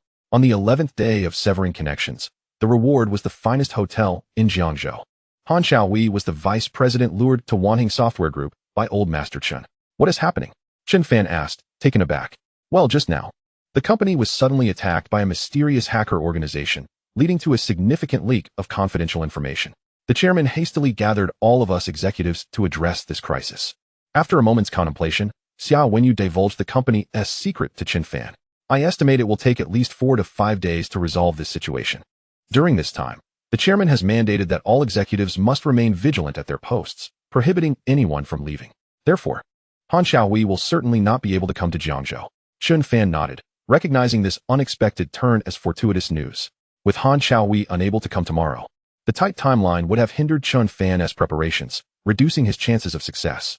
However, with Han Xiaohui's visit postponed for 4 to 5 days, Chen Fan would be able to prepare thoroughly, significantly enhancing the likelihood of successfully targeting the Chen family. Moreover, with this extension, Chen Fan was confident he could elevate his net worth beyond 2 billion, potentially becoming the largest shareholder of Yongtai Real Estate Group. This development would bolster his confidence. And after successfully targeting the Chen family, the substantial profits would be even more rewarding. I understand. Thank you. Wenyu. Chen Fan expressed his gratitude, recognizing the timeliness of this information. Once the task was complete, he would ensure that Wenyu was well compensated. If you wish to express your gratitude, direct it toward Ruoshui instead. Sometimes I envy you for having won her heart. Did you save the world in your past life? Xia Wenyu teased, her support for Chen Fan stemming from her affection for her cousin. Indeed, I owe much to Ruoshui, Chen Fan replied, acknowledging her influence. All right, I'll hang up now. I might be detected at the company. If any urgent news arises, I will contact you promptly. With that, Xia Wenyu ended the call. Not long after, Chen Wenjing also reached out to Chen Fan, informing him that old Master Chen, who had been resting, unexpectedly rushed to Zhonghai. Before leaving, he instructed Chen Yuzhen to postpone the reservation for the Tingyu Pavilion by several days, indicating that something was amiss. The old man has been restless all night, exhausted. And before he left, he complained about his ungrateful descendants making him toil at his age, likely costing him a few days of life. Chen Fan chuckled coldly upon hearing this. Regardless of how well-planned the Chen family's schemes were, they ultimately succumbed to unforeseen events. I understand. Thank you, Chen Fan acknowledged, recognizing this as corroboration of Xia Wenyu's earlier claims. After ending the call, he stretched, finally able to enjoy a restful night. The Ru where he acquired tonight, along with the shares of Tingyu Pavilion gifted by Sun Yongtai, had significantly increased his net worth. If all went as planned, with tomorrow's reward, his worth could surpass 150 billion. For an individual to possess 150 billion was a staggering figure, not only for ordinary people, but even for many affluent individuals. He was one step closer to surpassing the Chen family and crushing the Zus of Jinling beneath him. That night, Chen Fan enjoyed a splendid sleep. The following morning, he leisurely attended his class. Just after his lesson, the system's voice resonated, ding. On the 11th day of severing connections, the reward is full ownership of Jiangzhou's premier 5-star hotel, Wankai International Hotel. Wankai International Hotel? Chen Fan was taken aback by the day's reward. Wankai International Hotel, the top-rated 5-star hotel in Jiangzhou, boasts 52 stories and a total of 373 rooms, alongside 3 expansive banquet halls exceeding 800 square meters each, accommodating nearly 1,000 guests. Additionally, It features 6 large conference rooms, a top-tier restaurant, and a spa spanning over 1,000 square meters. Even the most basic room at Wankai International Hotel costs over 2,000 per night. To think the system had bestowed such a luxury upon him was remarkable.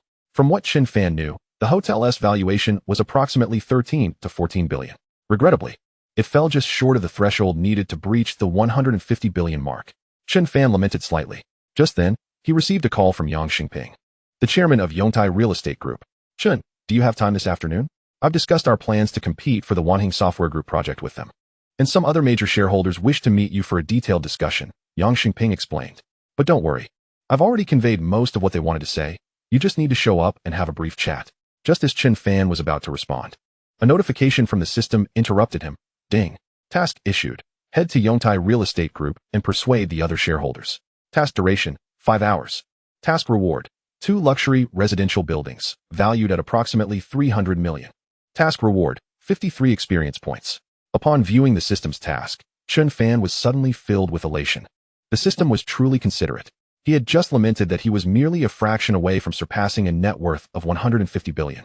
To his surprise, the system promptly presented him with a task, offering 2 luxury residential buildings valued at 300 million as a reward. This was indeed remarkable. Should he successfully complete the task and acquire these 2 buildings, Chen Fan's net worth would undoubtedly soar beyond 150 billion. All right, I accept. I shall meet Chairman Yang this afternoon, Chen Fan affirmed. Time flew by, and shortly after 2 o'clock in the afternoon, Chen Fan made his way directly to Yongtai Real Estate Group. Meanwhile, in the chairman's office, several prominent shareholders from Yongtai Real Estate Group had gathered. The major shareholders lounged on the sofa, listening intently as Yang Xingping spoke. Ladies and gentlemen, if we secure the project from Wanheng Software Group, we stand to gain billions in profit. As shareholders, a portion of that will rightfully belong to each of you. Are you not enticed? He had almost persuaded the other shareholders when the arrival of Fang Ziyuan, the second largest shareholder, changed the dynamics of the discussion. Fang Ziyuan, a conservative old man, was exceedingly cautious. To put it bluntly, he was exceedingly timid. Upon hearing that this project involved competition with the prestigious Chen family, he immediately opposed it. The potential profit was indeed substantial, but the reality was that this project entailed competing against the formidable Chen family. The strength of the Chen family's patriarch, Chen Shanhai, was not to be underestimated. Fang Ziyuan declared with an air of authority. Indeed, Fang's words hold merit. The Chen family is not to be trifled with, and neither is Chen Shanhai. After Fang Ziyuan's remarks, several attendees in the office nodded in agreement. With such a timid approach to business, fearful of every obstacle, our company will stagnate and ultimately perish, Yang Xingping countered. We are talking about tens of billions in profit if we secure the project. What does it matter if we offend the Chen family? Yang's argument was valid, yet it hinged on the premise of victory. If they were to lose the project and simultaneously offend the Chen family, would they not suffer a double loss? Once Chen Shanhai finds the time, given his temperament, he will undoubtedly seek revenge against us. Are you not afraid? Fang Ziyuan pressed. In an instant, the room fell silent. Even Yang Xingping found himself at a loss for words. Just then, an unexpected voice broke the tension. Afraid? Why should we be afraid? With that, to everyone's astonishment, Chen Fan slowly walked in. Chapter 49. Chen Fan's Royal Bank Black Card exposed. Net worth exceeds 150 billion. Here comes Director Chen. Allow me to introduce everyone. This is our group's 3rd largest shareholder, Director Chen Fan. And this is Director Fang Ziyuan. Yang Xingping made the introductions. Yang Xingping invited Chen Fan to take a seat. Faced with Chen Fan, Fang Ziyuan displayed no cordiality. Directly inquiring, I have heard that Director Chen was once part of the Chen family, but severed ties with them. This endeavor to compete for the Wanheng Software Group project was proposed and is primarily overseen by you, correct? Yes, what of it? Chen Fan nodded. Have you considered the potential consequences of failure? For you, it may not matter, as you have already severed ties with the Chen family and are at odds with them. Fang Ziyuan questioned. But what about us? If you fail, we will bear the brunt of the misfortune. Why are you so certain that we will fail? Chen Fan retorted. Why? Quite simply, I do not have faith in your capabilities or strength, Fang Ziyuan replied candidly. After all, Chen Fan was still quite young, merely comparable in age to his own grandson. He doubted Chen Fan possessed the capacity to challenge the Chen family. My strength should not be in question, Chen Fan asserted, rising to pour himself a glass of water. However, in his motion, he inadvertently dropped a card from his pocket. Clatter. Observing this, a nearby shareholder graciously picked it up. Initially assuming it to be an ordinary card, he prepared to return it to Chen Fan, but upon inadvertently catching sight of the card's full appearance, he was rendered speechless. My heavens, this is... The shareholder gasped in astonishment. Noticing the shareholder's reaction, the others turned their curiosity towards him. What is it, old Lou? Is there something wrong with that card? They inquired, puzzled. This is a MasterCard Black Card from the Royal Bank of Oil Kingdom, the first shareholder exclaimed. All present were affluent individuals, well aware of the formidable reputation of the Royal Bank of Oil Kingdom's MasterCard Black Card. In an instant, the other shareholders crowded around, eager to examine it. At that moment, even Feng Ziyuan could not maintain his composure and approached with palpable excitement. Director Chen, is this MasterCard Black Card from the Royal Bank of Oil Kingdom yours? The first shareholder asked respectfully as he handed the card back to Chen Fan. Indeed. It must have slipped from my pocket just now. Thank you. Chen Fan replied as he accepted the card. May I inquire, Director Chen, are you a cardholder of the Royal Bank of Oil Kingdom? Feng Ziyuan asked, his tone tinged with anxiety. Yes, what of it? Chen Fan replied nonchalantly. Upon receiving a confirmation, a collective gasp echoed in the room.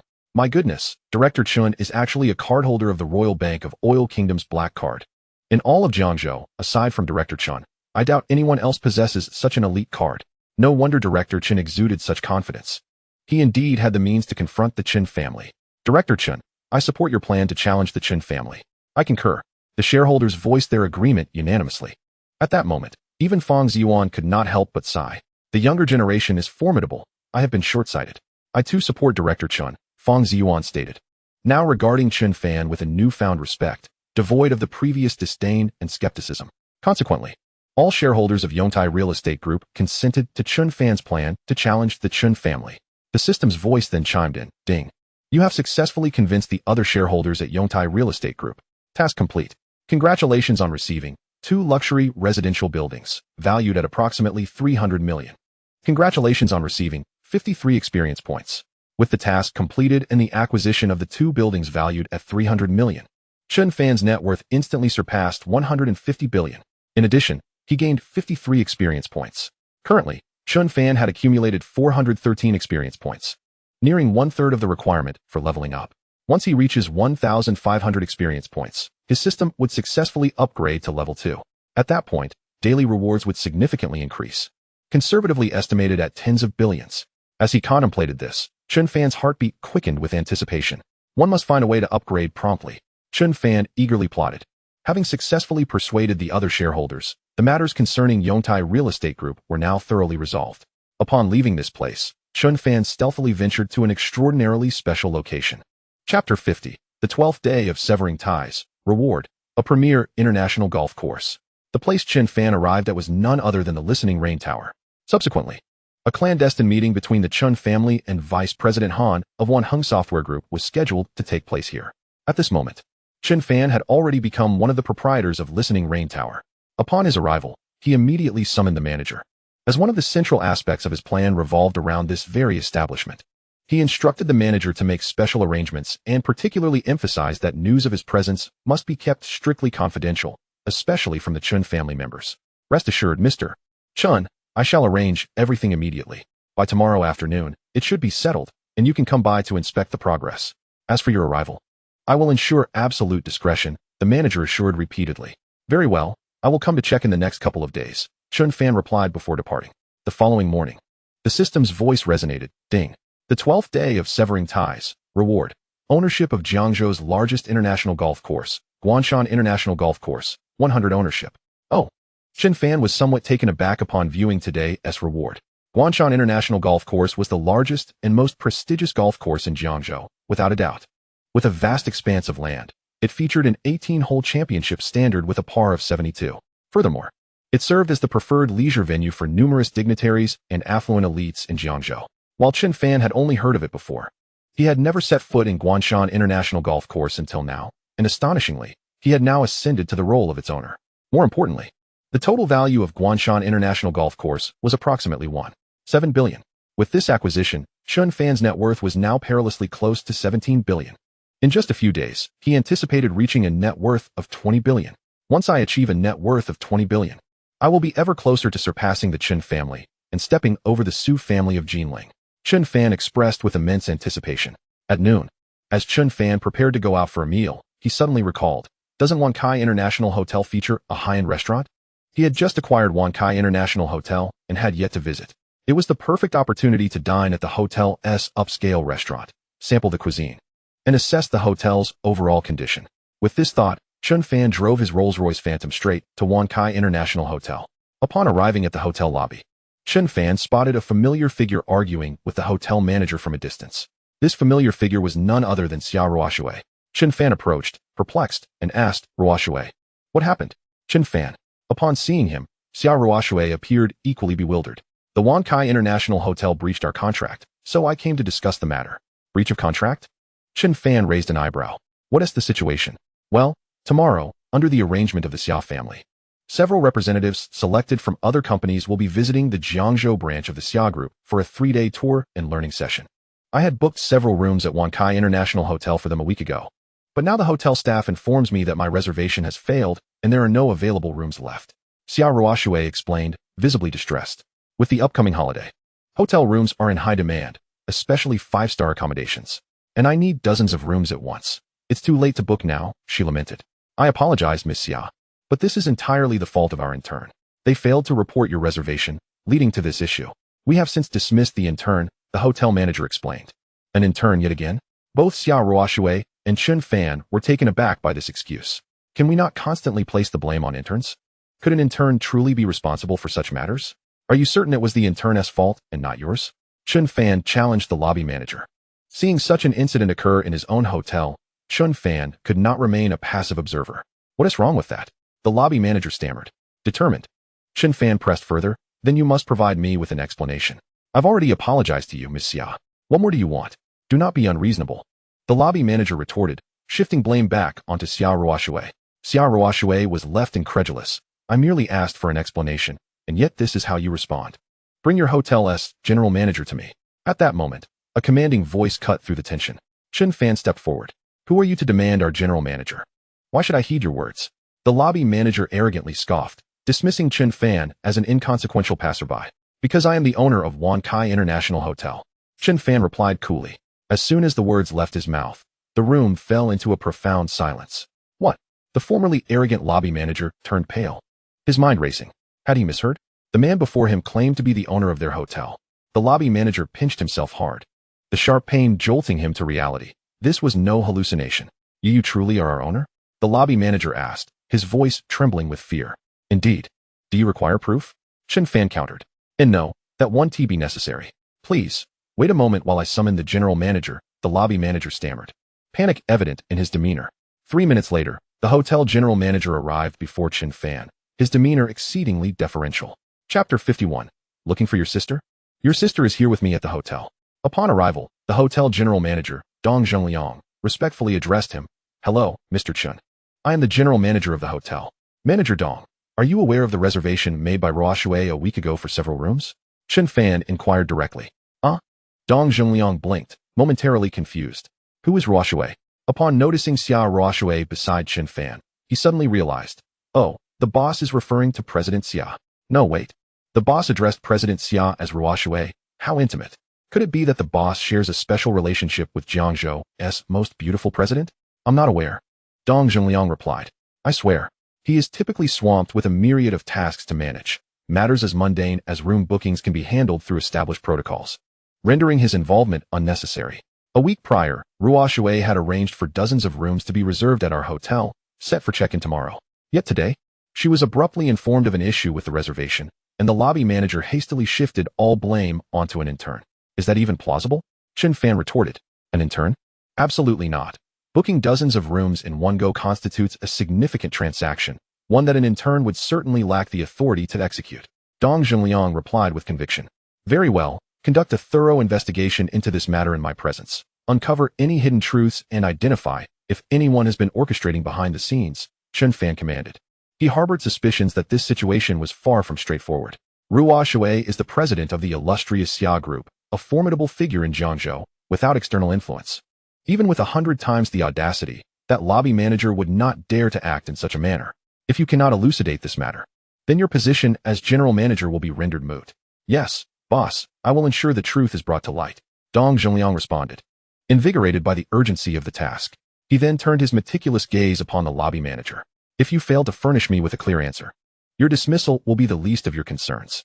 Under the intense scrutiny of both the boss and the general manager, the lobby manager quickly crumbled, revealing the entire situation.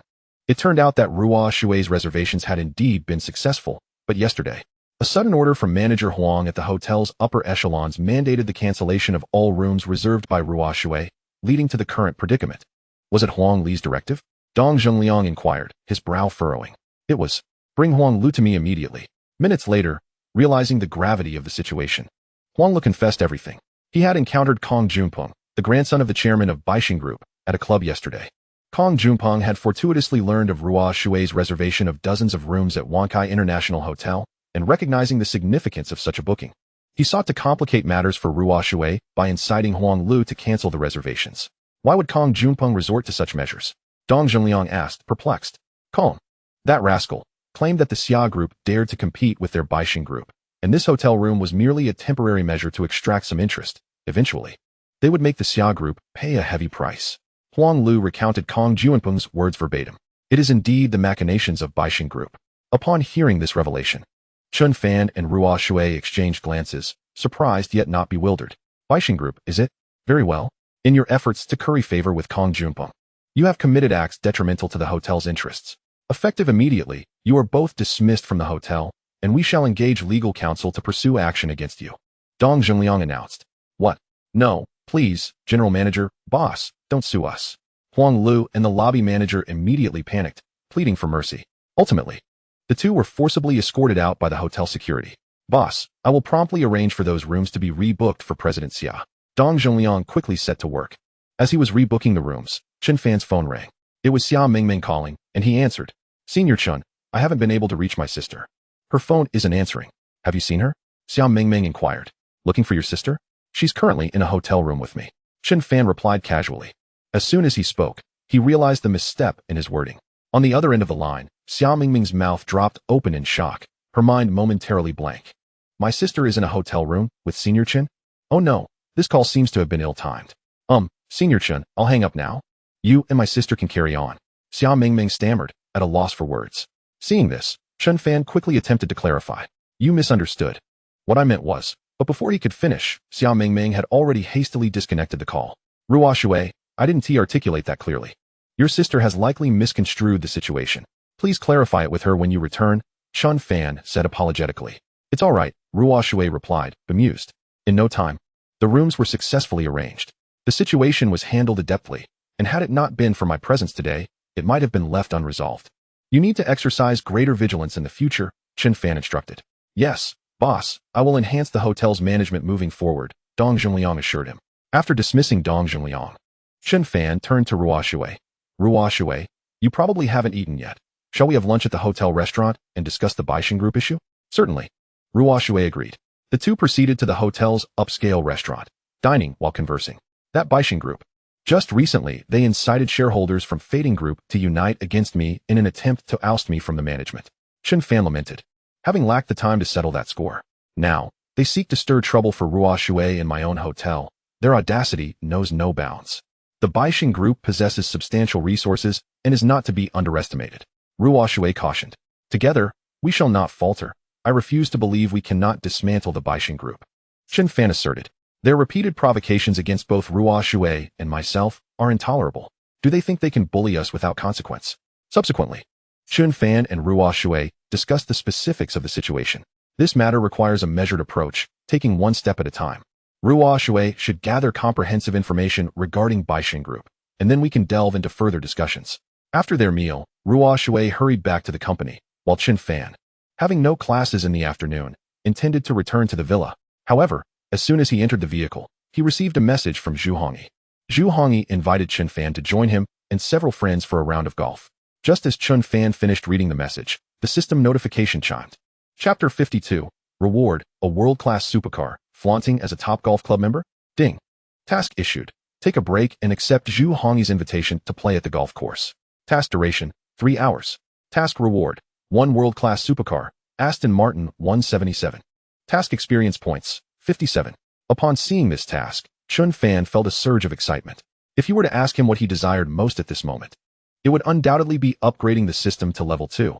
At that point, daily rewards would multiply significantly, making it all the easier to surpass the Chen family and overshadow the Su family in Jinling. The issuance of more tasks by the system is certainly welcome. Completing this task would perfectly position him to accumulate 470 points. Moreover, the Aston Martin 177 reward is among the most elite and expensive supercars globally. With only 77 units produced, of which only 5 reside in the country, retailing at approximately 50 to 60 million upon delivery. Before it, even Chen Fan's Lamborghini Aventador seemed like a mere younger sibling. The Aston Martin 177 boasts a V12 engine, delivering a maximum torque of 750 Nm and a power output of 760 horsepower. With a top speed of 354 km/h and an acceleration of 0 to 100 km/h in merely 3.5 seconds, undeniably establishing itself as one of the most exceptional performance supercars. With it, Chen Fan's Lamborghini could gracefully retire. Which golf course do you intend to visit? Chen Fan inquired. Naturally, it is the Guangshan International Golf Course, Zhu Hongyi promptly responded. Going to the Guangshan International Golf Course. That makes things even more convenient on your own turf. Chen Fan remarked. All right, let us meet at the Guangshan International Golf Course at 2:30 p.m. He sent a message to Zhu Hongyi. As it was only around 1 o'clock, Chen Fan returned to his villa for a brief rest. Shortly after 2, he drove his Lamborghini Aventador towards the Guangshan International Golf Course. Meanwhile, Zhu Hongyi had already arrived at the entrance of the course with several companions. Old Zhu, are you serious? Your brother is that impressive? One of them asked. Indeed, old Zhu, you aren't pulling our leg, are you? Another chimed in. Zhu Hongyi had just been extolling the virtues of his elder brother, Chen Fan, to his companions, who were now both astonished and slightly skeptical. How could I possibly deceive you? My brother is undoubtedly a big shot, on par with Wei Jingxiong. Zhu Hongyi declared proudly, on par with Wei Jingxiong. His companions instantly regarded Chen Fan with newfound respect. Old Zhu, when Brother Fan arrives, you must introduce us, they urged excitedly. Just as Zhu Hongyi agreed, a shrill voice interrupted them. Zhu, keep dreaming. Your brother, on par with Wei Jingxiong? You're quite bold with your words. A slight young man, surrounded by a group, approached. This young man, named Luo Xingwen, was the son of a wealthy magnate from Jiangzhou and a sworn rival of Zhu Hongyi. If we're talking about real power, my brother, Kong Junpeng, the future heir of the Baixing Group, is unparalleled. He is a top-tier diamond member of the Guangshan International Golf Course. Luo Xingwen boasted egotistically. What has Kong Junpeng compared to my brother? During their debate, a Lamborghini Aventador slowly came to a stop nearby. Chen Fan has arrived, Zhu Hongyi exclaimed with excitement. See, that's my brother, Brother Fan, he added, rushing to greet Chen Fan. I thought he was someone significant, but he just drives a dilapidated Aventador? It pales in comparison to my brother's Bugatti Veyron, which costs over 20 million. One of my brother's cars could buy 3 of this guy's. Luo Xingwen scoffed. Exactly. Our Kong is the real deal, his companions echoed. Hearing this, Zhu Hongyi's companions felt a bit awkward. Indeed, for someone of Brother Fan's stature. Arriving in a Lamborghini Aventador seemed somewhat of a downgrade. Leading Chen Fan over, Zhu Hongyi introduced him to his companions. Hello, Brother Fan. Greetings, Brother Fan. His companions greeted Chen Fan politely. Not far off, Luo Xingwen and his group continued with their snide remarks. Brother? He drives a shabby Lamborghini Aventador. What a disgrace. If I drove one, I wouldn't dare call myself a brother. At that moment, a notification from the system chimed. Ding. Take a break. Fulfill Zhu Hongyi's request. And play at the golf course. Task completed. Congratulations. You have received 1 Aston Martin 177, a world-class supercar. Congratulations. You have gained 57 experience points. As the notification concluded, Chen Fan's phone rang. Is this Mr. Chen Fan? The Aston Martin 177 you ordered has arrived. Where would you like it delivered? Came the voice of a staff member. Oh, I'm at the Guangshan International Golf Course. Please deliver it here, Chen Fan replied casually. Understood, Mr. Chen. We will be there shortly. Please sign upon arrival. After hanging up, Zhu Hongyi curiously asked, Brother Fan, what did you buy? Oh, just casually purchased an Aston Martin 177. Chen Fan replied nonchalantly. Nearby, Luo Xingwen, who was preparing to ridicule him, was struck dumb upon hearing Chen Fan's words. What? You casually bought an Aston Martin 177? Casually? Just like that? Luo Xingwen was profoundly shocked. The Aston Martin 177 is one of only 77 units produced worldwide, with a price tag soaring to 50 or 60 million yuan. In the entire country, there were only 5 units. The realization that Zhu Hongyi's brother had acquired one left him astounded. My heavens! Compared to the Aston Martin 177, my brother Kong Junpeng's ordinary Bugatti Veyron seems rather mundane. Luo Xingwen was utterly taken aback, and his companions were equally astonished, gazing at Chen Fan with disbelief. Casually buying an Aston Martin 177? Zhu Hongyi's brother is indeed extraordinary. As they marveled, a Bugatti Veyron pulled up not far away. Kong Junpeng, Luo Xingwen's brother, had arrived, deliberately stirring up trouble at the Wankai International Hotel. Chapter 53. Chen Fan's rare supercar stuns the crowd, an incredible gamble. Upon exiting the car, Kong Junpeng approached. Noticing the peculiar expressions on Luo Xingwen and his companions, he inquired, "What is going on?" When Kong Junpeng learned of the situation, his expression shifted slightly. "You are Chen Fan, the major shareholder of Fading Group?" Kong Junpeng asked. Indeed, Chen Fan confirmed with a nod, receiving an affirmative answer. Kong Junpeng's demeanor darkened with hostility. He had learned from his grandfather that Fading Group and Xia's Group were cut from the same cloth, daring to stand against their Baishan Group. Even more infuriating was that Chen Fan, the major shareholder of Fading Group, had aided Xia Ruoshui in thwarting their Baishan Group schemes, igniting Kong Junpeng's resentment. However, he had yet to find the opportune moment to retaliate. Now, unexpectedly encountering Chen Fan at the Guanshan International Golf Course was fortuitous. He planned to teach this audacious Chen Fan a lesson for his grandfather and their Baishan Group. Kong Junpeng was determined to make Chen Fan realize that opposing their Baishan Group would lead to dire consequences. While Kong Junpeng schemed against Chen Fan, the latter was equally devising his own plans.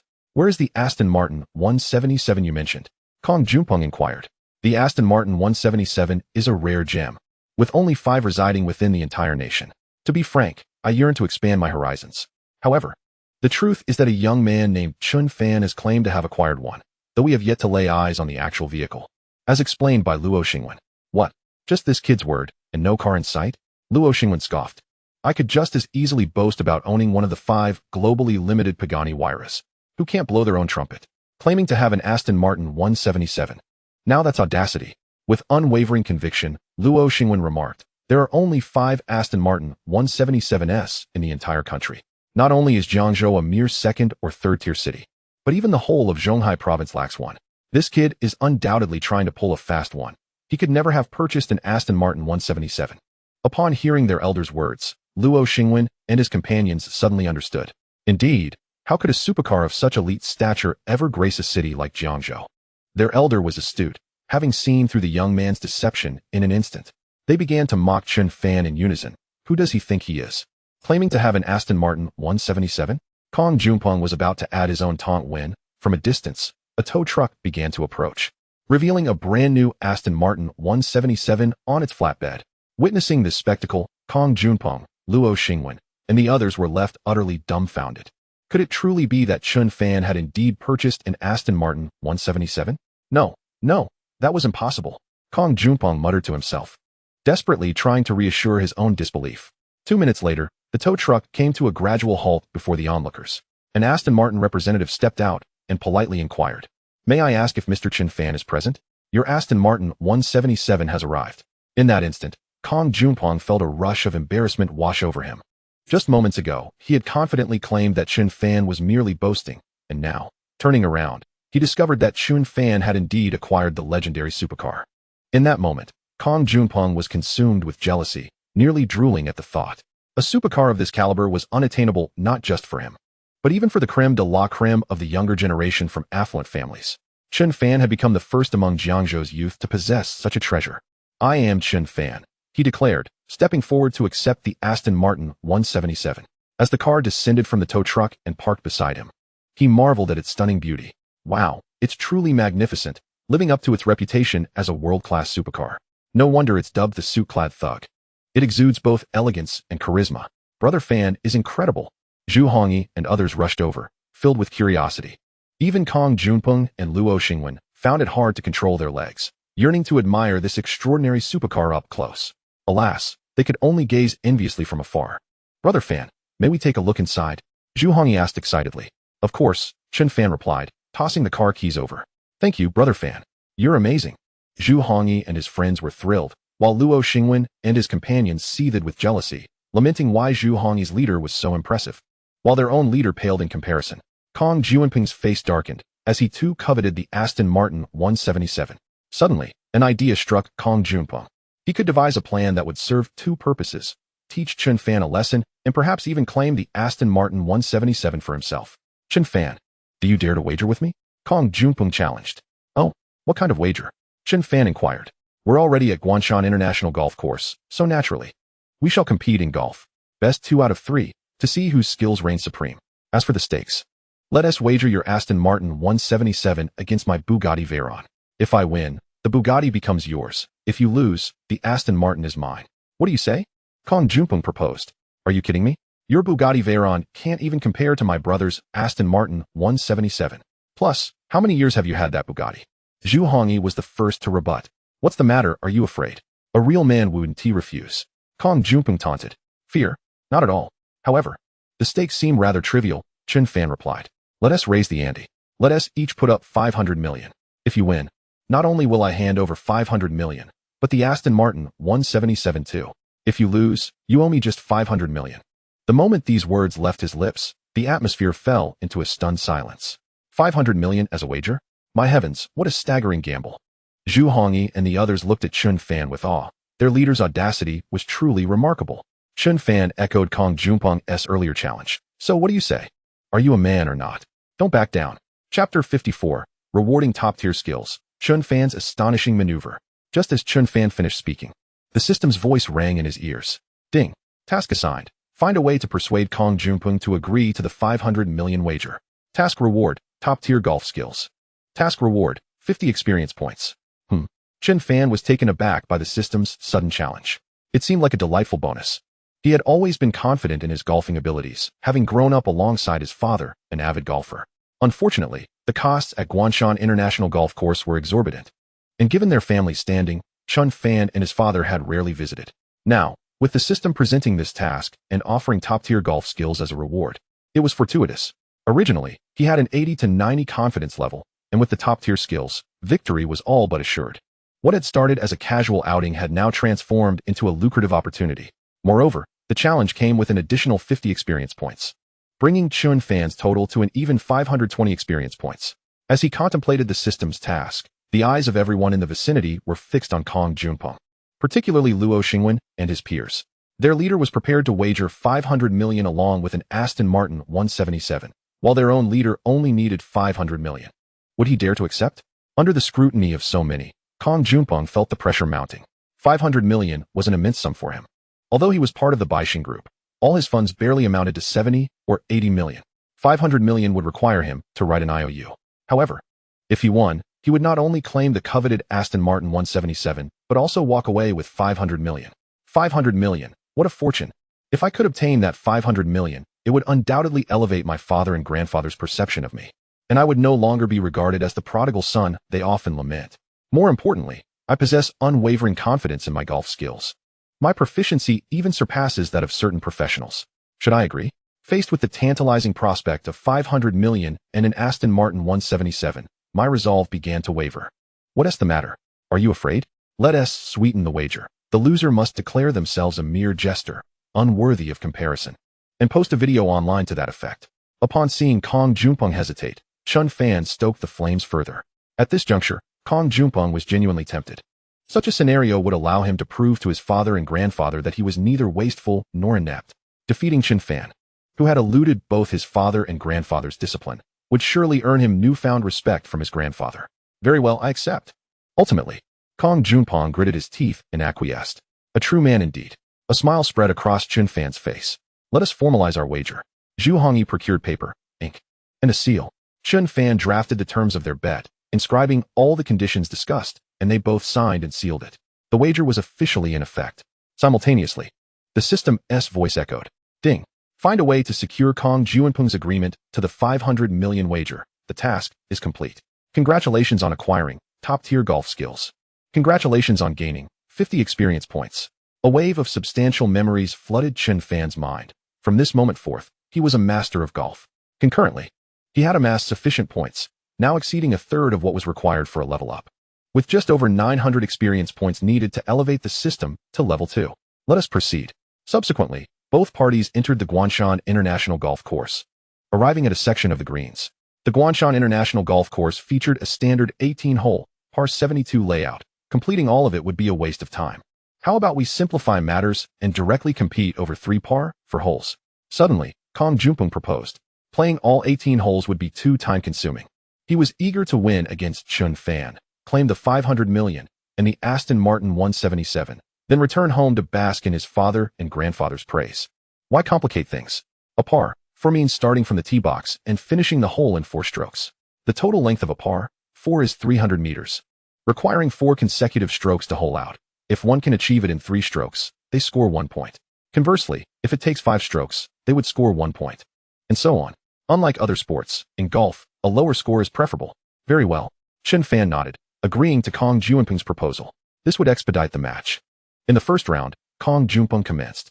Positioned at the tee box, he aimed at the distant hole and struck the ball, sending it soaring over 210 meters. Arriving at where the ball had landed, Kong Junpeng took another shot, propelling the ball forward once more. Remarkably, on his third stroke, he successfully sank the ball into the hole, achieving a score of 1. Kong Xiao is magnificent. He holed out in 3 strokes. Kong Xiao's golf skills are truly impressive. This competition is surely his victory. Luo Xingwen and others shouted excitedly, brimming with enthusiasm. Meanwhile, Zhu Hongyi and the others wore serious expressions. While Kong Junpeng may have shortcomings elsewhere, his prowess in golf was undeniable, having holed out in 3 strokes on a par 4. Showcasing his remarkable skill, Chen Fan certainly faced considerable pressure. Chen Fan, it's your turn, Kong Junpeng proclaimed with pride, as if he could already envision the 500 million and the Aston Martin beckoning to him. In stark contrast to Zhu Hongyi and the others' anxious demeanor, Chen Fan approached the tee box with remarkable ease, launching the ball over 270 meters, advancing to where the ball had halted. He promptly sank it into the hole with his second stroke. In the first round, the victor was evident without further discussion. Fan Ge is incredible. Goodness. He holed out in just 2 strokes on a par 4. Fan Ge is a hidden master. He is bound to win. At this moment, it was Zhu Hongyi and the others who erupted in excitement. Conversely, Kong Junpeng stood there, his head buzzing. On a par 4, Chen Fan managed to hole out in 2 strokes. Was his skill truly so elevated? Having lost the first round, Kong Junpeng suddenly felt the pressure mounting. The second round commenced. Taking a deep breath, Kong Junpeng approached the next hole with utmost seriousness, meticulously executing his first stroke. The ball soared over 280 meters. Ultimately, in the second round, Kong Junpeng also managed to hole out in just 2 strokes. After securing his point, a confident smile graced his face. In this round, victory was assured. He couldn't believe that Chen Fan could replicate such a feat and also hole out in 2 strokes. However, an astonishing scene unfolded next. From the tee box, situated 300 meters away, Chen Fan struck the ball and sent it directly into the hole. In an instant, everyone was left dumbfounded. The probability of a hole-in-one on a par 4 was 1 in 2,500, typically requiring a professional to achieve such a feat, yet now, Chen Fan had accomplished it, defying all odds. No way, no way, no way. Fan Ge is phenomenal. Zhu Hongyi and the others exclaimed. The outcome of the second round was clear. The wager's victor had been determined. Chapter 55. Severing ties on the 13th day, the reward was ownership of the first security group. How could this be? How could this happen? Gazing at Chen Fan, who had just achieved a hole-in-one, Kong Junpeng was left in shock. He had played golf for so many years. Witnessing a hole-in-one only on television, he had never seen anyone accomplish it in reality, not even among the many top-tier golfers he knew. Yet here, right before him, Chen Fan had achieved it. What a farce. Even Kong Junpeng was left speechless, let alone Luo Xingwen and the others. After a moment of shock, Kong Junpeng was struck by a more terrifying realization. He had lost the wager, a staggering 500 million. He could not possibly produce such a sum. To settle the wager, he would have to approach his father or grandfather. If they discovered this situation, they would undoubtedly break his legs. He had aimed to showcase his worth before his grandfather and father, to demonstrate he was not the prodigal son. Instead, he had become the ultimate squanderer, losing an astronomical 500 million in one fell swoop. It was over. He was truly finished. Cold sweat poured down Kong Junpeng's brow. Young Master Kong, the outcome is clear. According to the wager, please present the 500 million. Zhu Hongyi directed his gaze toward Kong Junpeng. Kong Junpeng stood there, his expression a tumultuous storm. 500 million was far too much. He could not possibly produce it. Absolutely not. In the end, Kong Junpeng steeled himself, contemplating a more underhanded approach. You cheated. Chen Fan has cheated. Someone come quickly. Someone is cheating. Kong Junpeng shouted loudly. Luo Xingwen realized Kong Junpeng's intention and hurriedly joined in the outcry. Soon, numerous staff members from Guanshan International Golf Club rushed over. I am a platinum member of your Guanshan International Golf Club, and I command you to apprehend this scoundrel. He is cheating. He is cheating. Kong Junpeng exclaimed, pointing at Chen Fan and loudly ordering the staff of Guanshan International Golf Club. He aimed to leverage his status as a platinum member to compel the club personnel to seize Chen Fan, thereby seizing the opportunity to reclaim and ultimately destroy the wager. Without the wager, He could easily deny any wrongdoing. Are you trying to play tricks, Kong? Do you think you can bully others just because you are a member of Guanshan International Golf Club? Zhu Hongyi and others reprimanded. It was evident that this fellow was cheating and deserved to be caught. Apprehend him, don't let him escape. Luo Xingwen and others immediately countered Zhu Hongyi. The staff of Guanshan International Golf Club were perplexed and momentarily uncertain about how to proceed. What are you still dawdling for? I am a platinum member of your Guanshan International Golf Club. My grandfather is the chairman of Baixing Group. Do you think I cannot command you? Kong Juanping's facade shattered, and he directly ordered them to take action. Indeed, as a platinum member, he enjoyed certain privileges here. If you don't act now, I will file a complaint against you for neglecting a platinum member, and you will all be dismissed. Kong Junpeng screamed in a frenzy. Faced with this, the staff of Guanshan International Golf Club had no choice but to bow to his fury. The wrath of a platinum member was not something they could afford to offend. Brother Fan, quickly leave. This is Kong Juanping's territory. You should take the wager and go first, while we hold the line here. Zhu Hongyi quickly stepped forward, stressing the importance of preserving the document. This is Kong Juanping's territory? Chen Fan smiled faintly. Yes, I am a platinum member of Guanshan International Golf Club, naturally. This is my domain, Kong Junpeng said, brimming with pride. Huh, you are mistaken. This is not your domain. It is mine, Chen Fan replied. Your domain? Who do you think you are? Are you a diamond member of Guanshan International Golf Club? Kong Junpeng sneered contemptuously. Only the top figures in Jiangzhou could possess a diamond membership, and this Chen Fan was unworthy. Not a diamond member, indeed, Chen Fan said slowly. However, I am the owner of Guanshan International Golf Club. Upon hearing Chen Fan's first statement, Kong Junpeng remained smug, but the second statement left Sun Junpeng utterly astonished. The owner of Guanshan International Golf Club. Chen Fan is the owner here. How could that be? Sun Junpeng was taken aback. If Chen Fan was indeed the owner of Guanshan International Golf Club, then this truly was his territory, rendering Kong Junpeng's status as a mere platinum member insignificant in comparison. Realizing Chen Fan's true identity, Luo Xingwen and the others immediately fell silent, no longer daring to cause a scene. Summon your supervisor and security personnel, Chen Fan commanded the staff of Guanshan International Golf Club. They hurried off to find the supervisor. Seeing this, Kong Junpeng felt a sense of despair. If the supervisor and security personnel arrived, he would have even less chance to snatch the document from Chen Fan. Determined, Kong Junpeng, standing at a height of 189 meters and weighing over 200 pounds, resolved to take matters into his own hands. Hand it over, he thought, charging at Chen Fan with a massive fist raised. As Kong Junpeng barreled towards him, Chen Fan merely chuckled, having acquired top-notch combat skills from the system. He was unafraid of a confrontation. Before Sun Junpeng could react, Chen Fan delivered a swift kick. In the next moment, Sun Junpeng was sent flying, crashing heavily to the ground. How dare you lay hands on Brother Fan? Brothers, teach him a lesson.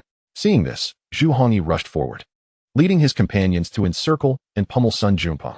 On their own territory, Luo Xingwen and the others dared not intervene, merely trembling as they watched Sun Junpeng take a beating. Before long, Sun Junpeng was left battered and bruised, his face disfigured and several teeth knocked out. Within 3 days, have your family deliver 500 million, or I will personally come to collect. Chen Fan waved the document in his hand as he spoke. Ultimately, Sun Junpeng was hastily taken to the hospital for treatment by Luo Xingwen and the others. Zhu Hongyi and the others surrounded Chen Fan, filled with admiration for him. They continued to play golf and later shared a meal together. Time flew by, and the next morning, the system's voice echoed in Chen Fan's mind. Ding!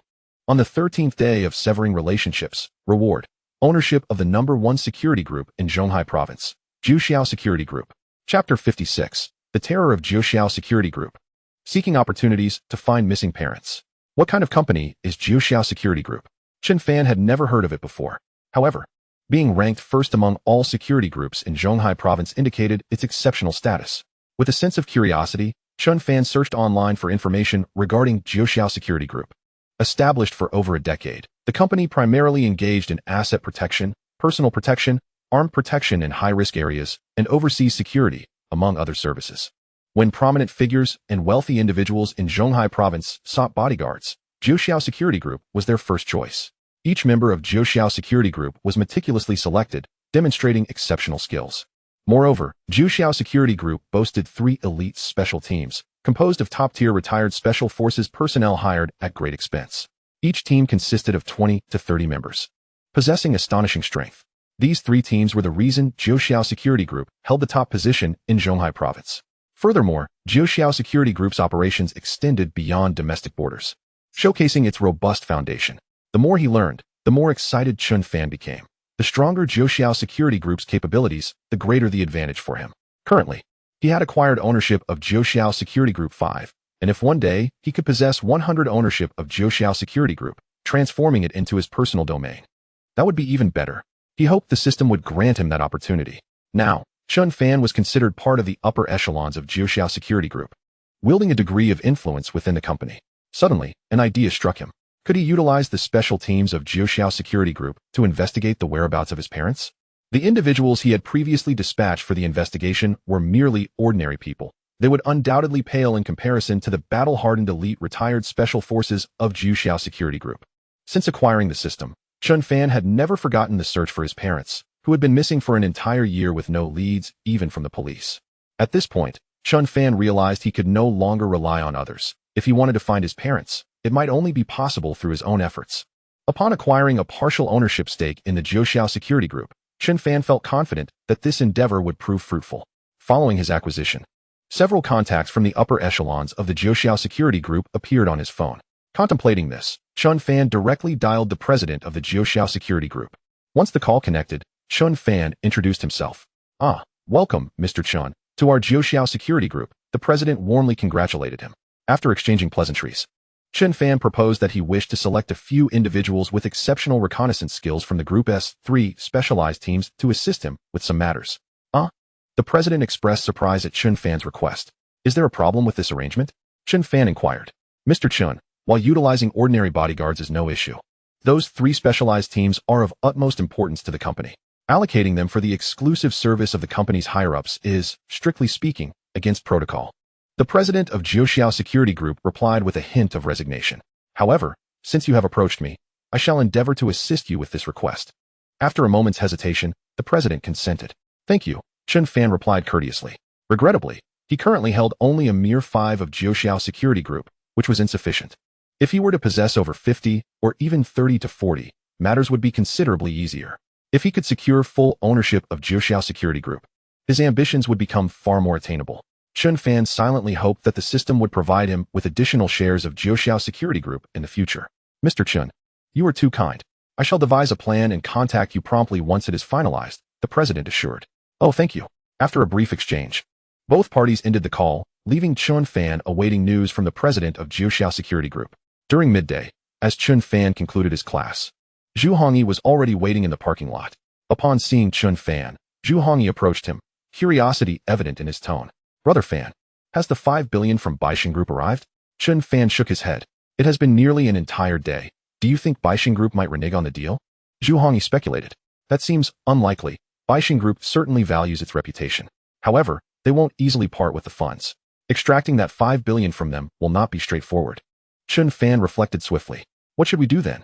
Zhu Hongyi lamented, feeling somewhat helpless, as he knew Baixing Group would likely stall. By the way, you mentioned that a friend of yours recorded the entire event, right? Chen Fan queried. Yes, Zhu Hongyi confirmed with a nod. That simplifies matters. Have your friend edit the footage to highlight Kong Juanping's disgraceful attempt to breach the agreement, then disseminate it across major online platforms.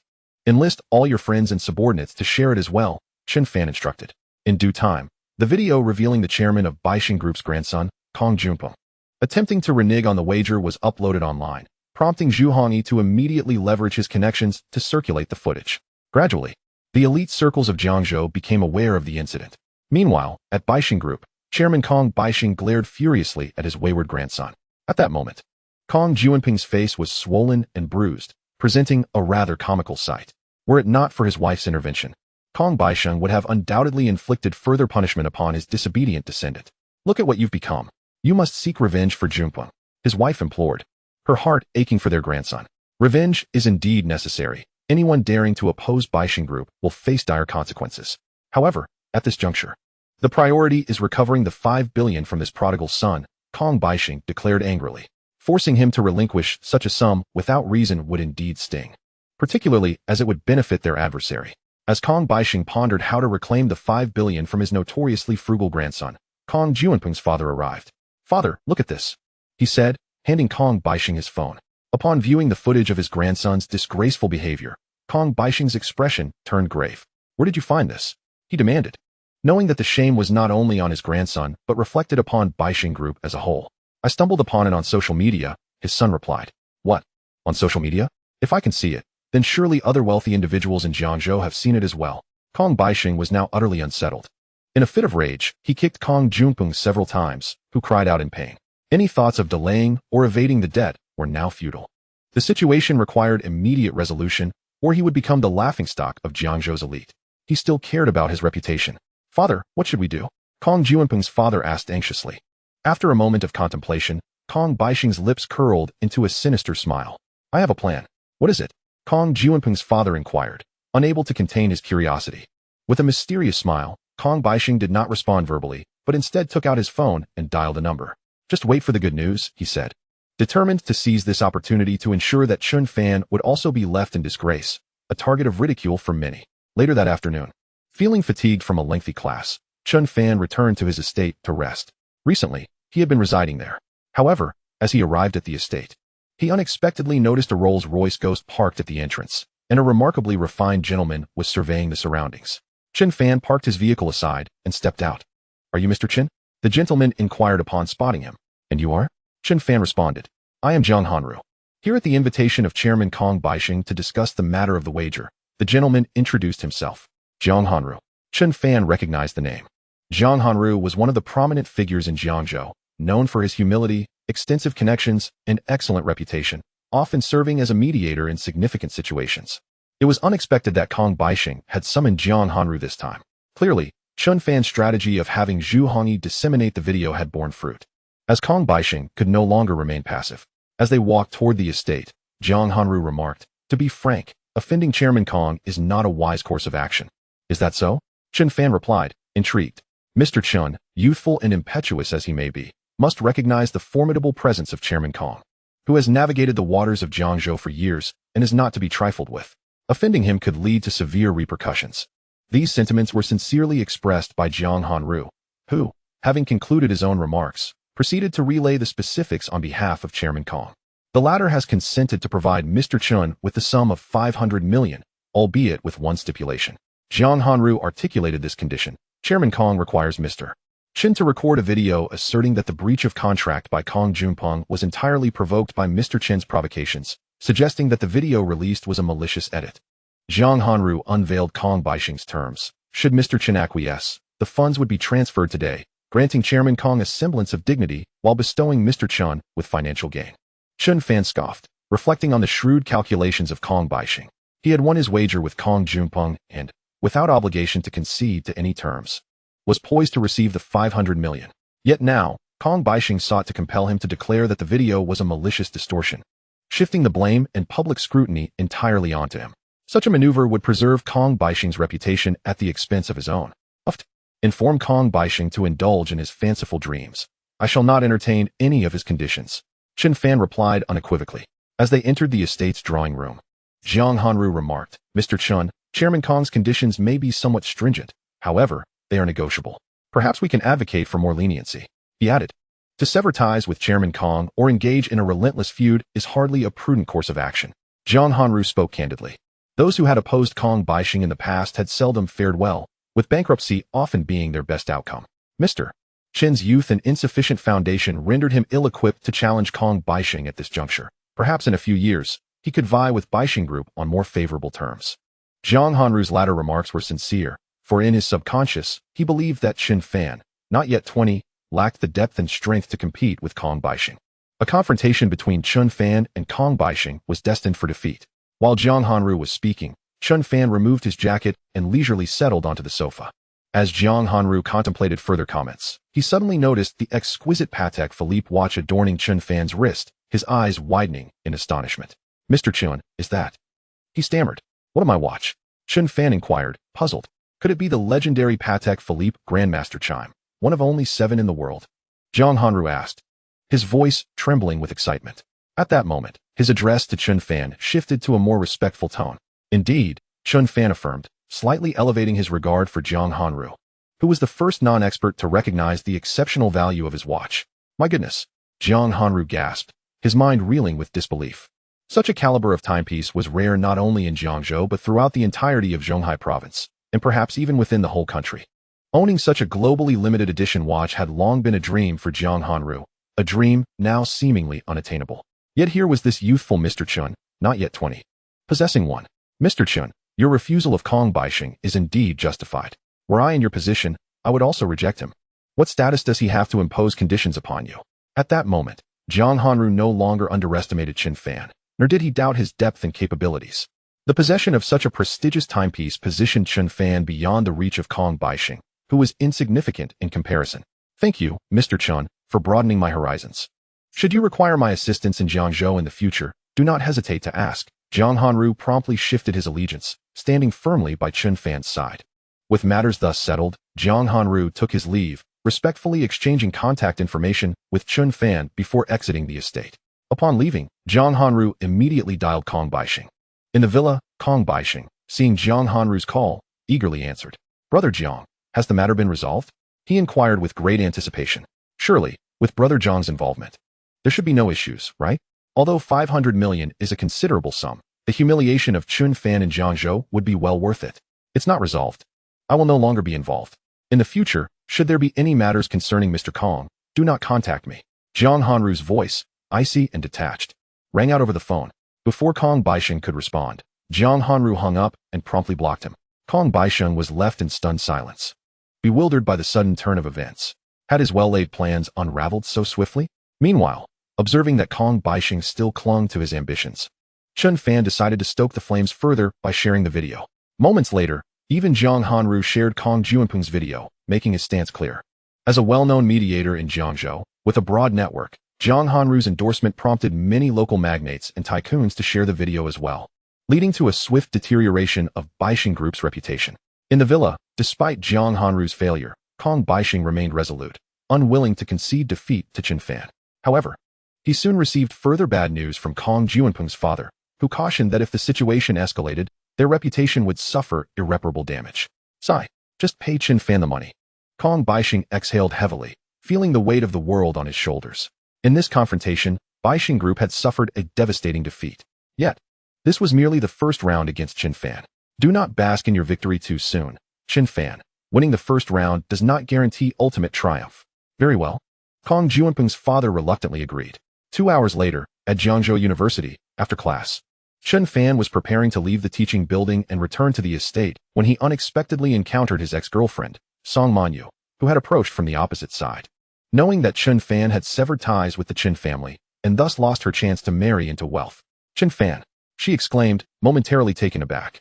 The last time she had seen him was when he dined with Xia Mengmeng, leading her to suspect that he had wooed the wealthy Xia Mengmeng with charming words, and she had longed to expose him as the worthless scoundrel she believed him to be. However, Chen Fan had scarcely been seen on campus since then, making this encounter unexpected. Oh, where is Xia Mengmeng? Has she dumped you? Song Manyu remarked with a sardonic tone.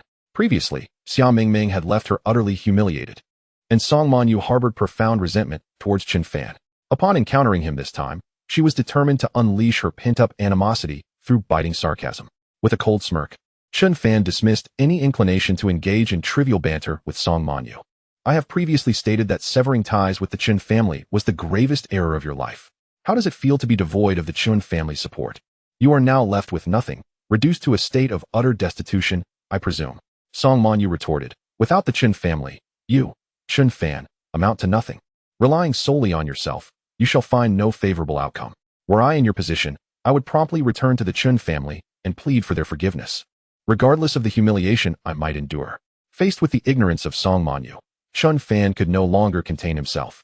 In her eyes, the Chen family was akin to a deity.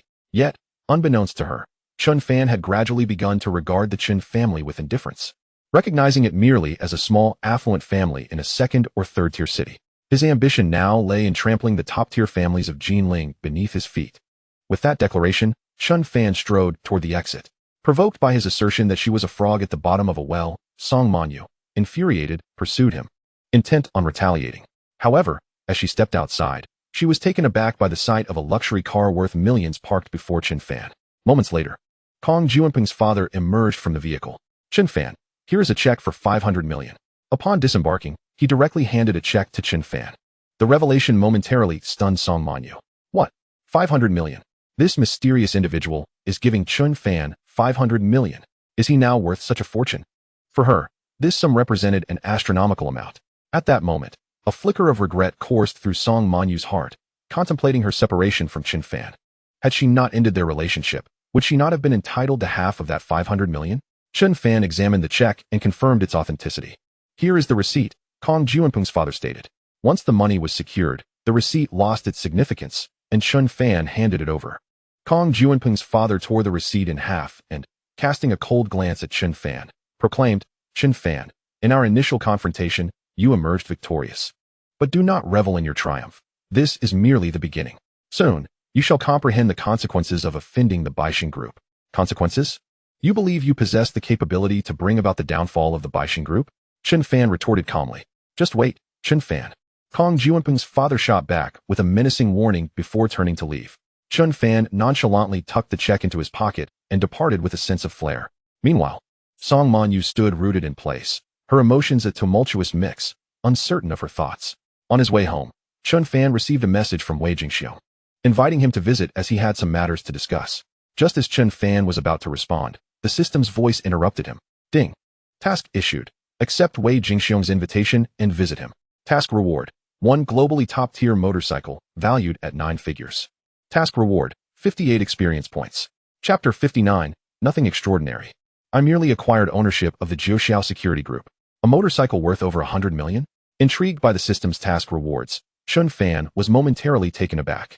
Could motorcycles truly be priced so exorbitantly? Curiosity piqued. He pondered what a motorcycle worth over 100 million would look like. This task was certainly worth completing. See you soon, Chen Fan messaged Wei Jingxiong. 40 minutes later, Chen Fan arrived at Wei Jingxiong's estate. After a few days apart, Wei Jingxiong appeared somewhat haggard, his demeanor lacking its usual vitality. In the grand living room of the estate, alongside Wei Jingxiong and his strategist, stood an unfamiliar man. Chen Xiao, welcome. Allow me to introduce you to another prominent figure from Jiangzhou, Yuan Shi, my esteemed friend, Wei Jingxiong said graciously. Yuan Shi nodded at Chen Fan, exuding an air of arrogance befitting a local magnate. What matters require your attention, Wei Daolao? Chen Fan inquired directly as he took a seat. I shall not conceal anything from you, Chen Xiao. Recently, my arch-rival has somehow managed to recruit a group of exceptionally skilled enforcers, and my men, alongside Yuan Shi's, are struggling to cope, Wei Jingxiong stated forthrightly. Having witnessed your remarkable prowess last time, I wanted to inquire if you possess any capable enforcers or acquaintances who do. I am in urgent need of reinforcements. Listening to Wei Jingxiong's plea for assistance, Yuan Shi felt a twinge of skepticism. This Chen Xiao appeared to be nothing more than an ordinary wealthy heir. Could such a playboy truly offer any assistance? Regrettably, I do not have any enforcers at my disposal, Chen Fan replied, shaking his head. Receiving a negative response, Wei Jingxiong sighed in disappointment. No matter. I appreciate you taking the time to come, even amidst your busy schedule. If you are in need of manpower, why not hire from other security companies? Chen Fan suggested. Chen Xiao, you may not be aware that the caliber of personnel in typical security firms is well known to me. They are simply no match for those elite enforcers. To hire bodyguards who can rival, or even surpass those elite enforcers, one must turn to large security groups. However, we lack the connections and acquaintances to do so. Wei Jingxiong replied helplessly. Those large security groups are highly sought after by wealthy individuals. Should they suddenly seek to hire, it is unlikely they would find ready candidates immediately. They would likely have to wait in line for quite some time, and we cannot afford to wait. I see. How would you rate the enforcers of the Jiuxiao Security Group? Chen Fan inquired. The Jiuxiao Security Group? They are ranked as the top security company in our Zhonghai province. Not to mention their elite special forces, even the most ordinary bodyguards from Jiuxiao possess formidable skills. Wei Jingxiong responded with great admiration, initially adopting a pose of superiority. Yuan Shi could not suppress his admiration upon hearing about the Jiuxiao Security Group. Very well, then you should go and hire bodyguards from the Jiuxiao Security Group, Chen Fan asserted.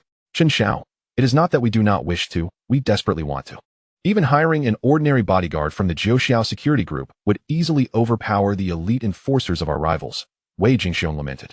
However, we lack the connections and contacts to hire from such a top-ranking company. Even with money, we would not be able to secure their services. Lack of connections? Chen Fan smiled faintly. He then picked up a piece of paper and a pen from the table and wrote down a phone number. Call this number and contact someone from the Jiuxiao Security Group. Instruct them to arrange a batch of ordinary bodyguards for you, and mention that I referred you. Chen Fan handed a slip of paper inscribed with a phone number to Wei Jingxiong. This number belonged to a high-ranking official at the Jiuxiao Security Group, specifically tasked with client relations. It was unnecessary to even contact the president of the security firm for merely employing their bodyguards. What? Upon receiving the paper, Wei Jingxiong's expression was one of astonishment. Young Master Chen, do you have connections with the Jiuxiao security group? He inquired, visibly thrilled. Beside them, Yuan Shi expressed skepticism. After all, the Jiuxiao security group was the premier security firm in Zhonghai province. Could this young scion possibly have ties to it? It's nothing particularly special. I merely acquired partial ownership of the Jiuxiao security group recently, Chen Fan replied, his tone nonchalant. In that instant, Chen Fan's words struck Wei Jingxiong and Yuan Shi like a thunderclap. What? Young master, Chen has acquired partial ownership of the Jiuxiao security group? That means he is now one of the owners of the Jiuxiao security group? Such a connection was extraordinary. Is there anything more impressive than being one of the owners of the Jiuxiao security group? Young Master Chen is magnificent. Thank you, thank you. Yuan Shi abruptly stood up, adopting a fawning demeanor as he showered Chen Fan with gratitude. At that moment, he shed the arrogant facade of a local tyrant, appearing utterly humble before Chen Fan. Thank you, young Master Chen. Wei Jingxiong also rose, expressing profound appreciation. No trouble at all, Chen Fan nodded. This was merely a way to repay the favor Wei Jingxiong had done for him regarding the Chen family and the Wanheng Software Group project. By the way, I haven't checked in a few days. I wonder how things are progressing with the Wanheng Software Group. After returning, he planned to contact Ruo Shui's cousin, Xiao Wenyu, to ascertain the situation. It should be nearing resolution. In recent days, Chen Fan's worth had skyrocketed, and matters with Yongtai Real Estate Group had been completely resolved. He was thoroughly prepared, significantly increasing the odds of success against the Chen family.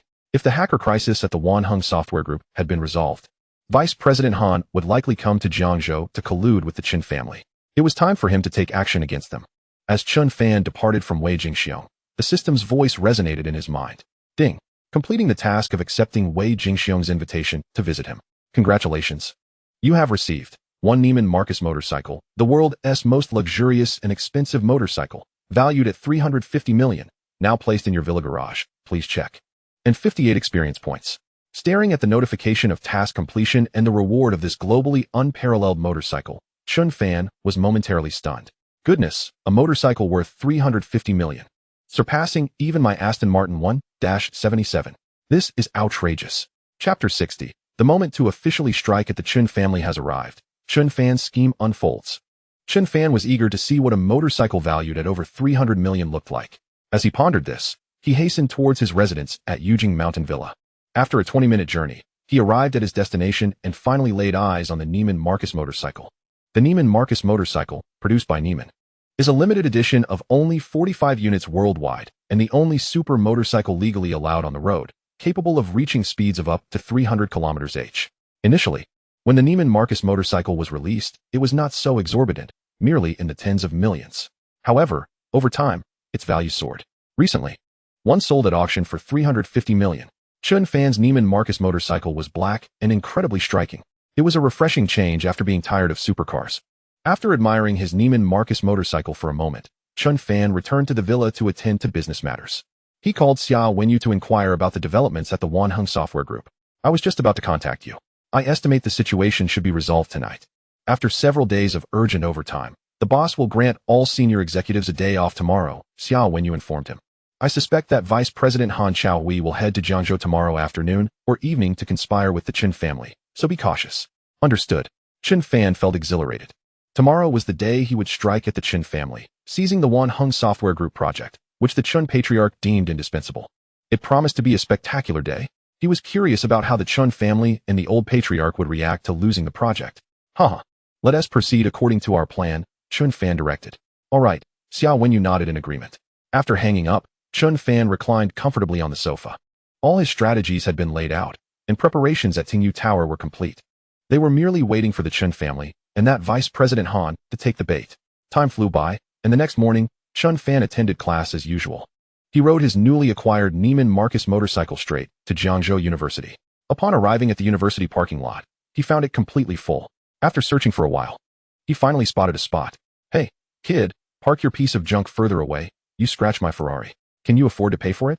A lean man emerged from a pristine, multi-million-dollar Ferrari 488, shouting loudly. Scratched your Ferrari? Be thankful I didn't scratch my motorcycle. Chen Fan retorted. This Ferrari 488 likely couldn't even buy a single wheel of his Neiman Marcus motorcycle. Well, you're quite arrogant, aren't you? The lean man sneered. As their argument drew attention, a crowd of passing students began to gather. At that moment, Song Manyu and her friend happened to walk by. Chen Fan. Upon noticing him, Song Manyu paused. Having witnessed Chen Fan receiving 5 billion yesterday, she felt a twinge of regret about their breakup. She had spent the night deliberating whether to seek Chen Fan's forgiveness and reconcile. After all, possessing 5 billion was considerable wealth. And if she got back together with him, perhaps she could share in that fortune. She hadn't expected to run into him here this morning. What surprised her was that despite receiving 5 billion, Chen Fan had opted for a motorcycle instead of a luxury car like a Rolls-Royce or Lamborghini. What was he thinking? Kid, be careful. If you scratch my Ferrari 488 even slightly, selling your motorcycle wouldn't cover the damages, the lean man mocked. You've got that backward, Chen Fan replied. I've got it wrong. My Ferrari 488 costs over 5 million, nearly 6 million. How much is your piece of junk motorcycle worth? The lean man boasted with immense pride. This motorcycle is worth 5 billion. As the words of the slender man faded into silence, a nearby onlooker suddenly erupted in excitement. The proclamation left the entire assembly in a state of shock. Surely, their hearing had not betrayed them. This young man claimed that the motorcycle before them was worth a staggering 350 million. Was he jesting? 350 million truly? The slender man could hardly believe that this battered motorcycle could be valued in the billions. This is the world's most expensive Neiman Marcus motorcycle. I spotted it online just last night, and to my astonishment, here it is at school today, the boy replied, brimming with enthusiasm. Upon hearing this, the crowd collectively fell into a stupor. Many, including the slender man, were incredulous, prompting them to verify the claim online. Indeed, they discovered that the Neiman Marcus motorcycle was indeed valued at over 300 million. With this confirmation, everyone was left utterly dumbfounded. Now, do you truly believe you could afford to scratch my bike? Chen Fan retorted. I cannot afford it. I cannot. The slender man hastily shook his head. Panic etched across his face. My apologies. I was foolish to think I could park next to you. I shall vacate the spot immediately. The slender man regarded Chen Fan with trepidation, acutely aware that if he were to inadvertently damage a motorcycle worth billions, even selling his Ferrari 488 would likely not suffice to cover the costs. Soon enough, the slender man drove away, visibly trembling, while Chen Fan departed with an air of nonchalance. Amidst the astonishment of the crowd, Song Manyu seethed with anger. Just yesterday, Chen Fan had acquired 500 million, and today he squandered 350 million on a mere motorcycle. With the purchase of this bike, his fortune had dwindled to a mere 150 million. What a fool Chen Fan was, she thought bitterly. Just moments ago, she had contemplated rekindling their relationship, envisioning a shared fortune, and yet now, Chen Fan had squandered a significant portion of his wealth, spending over 300 million on a motorcycle. Had he lost his senses? Did he perceive himself as a billionaire, capable of such extravagance? With such wealth, why not invest in luxurious estates or exquisite cars instead? Moreover, it remained uncertain whether the remaining 150 million had also been wasted. In this moment, Chen Fan owned nothing but a motorcycle, devoid of any opulent lifestyle to entice her back into his life. Indeed, he was a spendthrift, a waste of space. With such behavior, who would ever wish to be with you? Song Manyu exclaimed in fury, having squandered such an exorbitant sum on a trivial motorcycle. You may as well prepare to sleep on the streets. She cast a curse upon Chen Fan's retreating figure, eagerly anticipating his downfall. Later that morning, a crucial phone call, pivotal to the Chen family's plans, arrived. It was from Chen Wenjing, who had important matters to discuss regarding the Chen family with Chen Fan. Chapter 61. Severing Ties. On the 14th day of severing ties, the reward was the world's most advanced hacking technology. Chen Wenjing informed Chen Fan that just moments ago, the elder Mr. Chen had returned to the family home and had immediately begun preparations, as it appeared that Vice President Han of Wanheng Software Group would be arriving in Jiangzhou that very evening. The elder Mr. Chen had dispatched individuals to Tingyu Tower to prepare for the meeting between the Chen family and Vice President Han, and it seemed that Vice President Han was even bringing along the contract for their collaboration. If negotiations proceeded smoothly, they could sign the contract that night, securing a project with profits exceeding several billion. Excellent, I understand. Notify me immediately of any developments, Chen Fan responded, grateful for the information provided by the defector Chen Wenjing. At noon, the system's voice echoed in his mind. Ding. On the 14th day of severing ties, reward, the world's most advanced hacking technology. Really? Chen Fan felt his heart race at the prospect of such a remarkable reward. He was thoroughly satisfied with the system's offering. As the system's voice faded, an overwhelming influx of knowledge surged into Chen Fan's mind. It took considerable time for him to absorb this vast reservoir of information, and when he finally reopened his eyes, he found himself among the world's elite hackers. This newfound skill was invaluable, capable of yielding extraordinary results in numerous situations. With the acquisition of this advanced hacking technology, a bold plan began to crystallize in Chen Fan's mind. To illustrate, take today's endeavor to undermine the Chen family. Without this advanced hacking technology, he would have had an 80 to 90% chance of success. Now, as one of the world's top hackers, his probability of success had skyrocketed to a full 100. He harbored unwavering confidence that he could successfully undermine the Chen family and seize the coveted Wanheng Software Group project from the elder Mr. Chen. Finding a secluded spot, Chen Fan retrieved his phone and dialed Xiao Wenyu. "What's wrong? Has something happened?" Xiao Wenjun inquired anxiously. "It's nothing serious, Wenyu. I wanted to ask about the outcome of the recent hacking incident at Wanheng Software Group. The results were not favorable.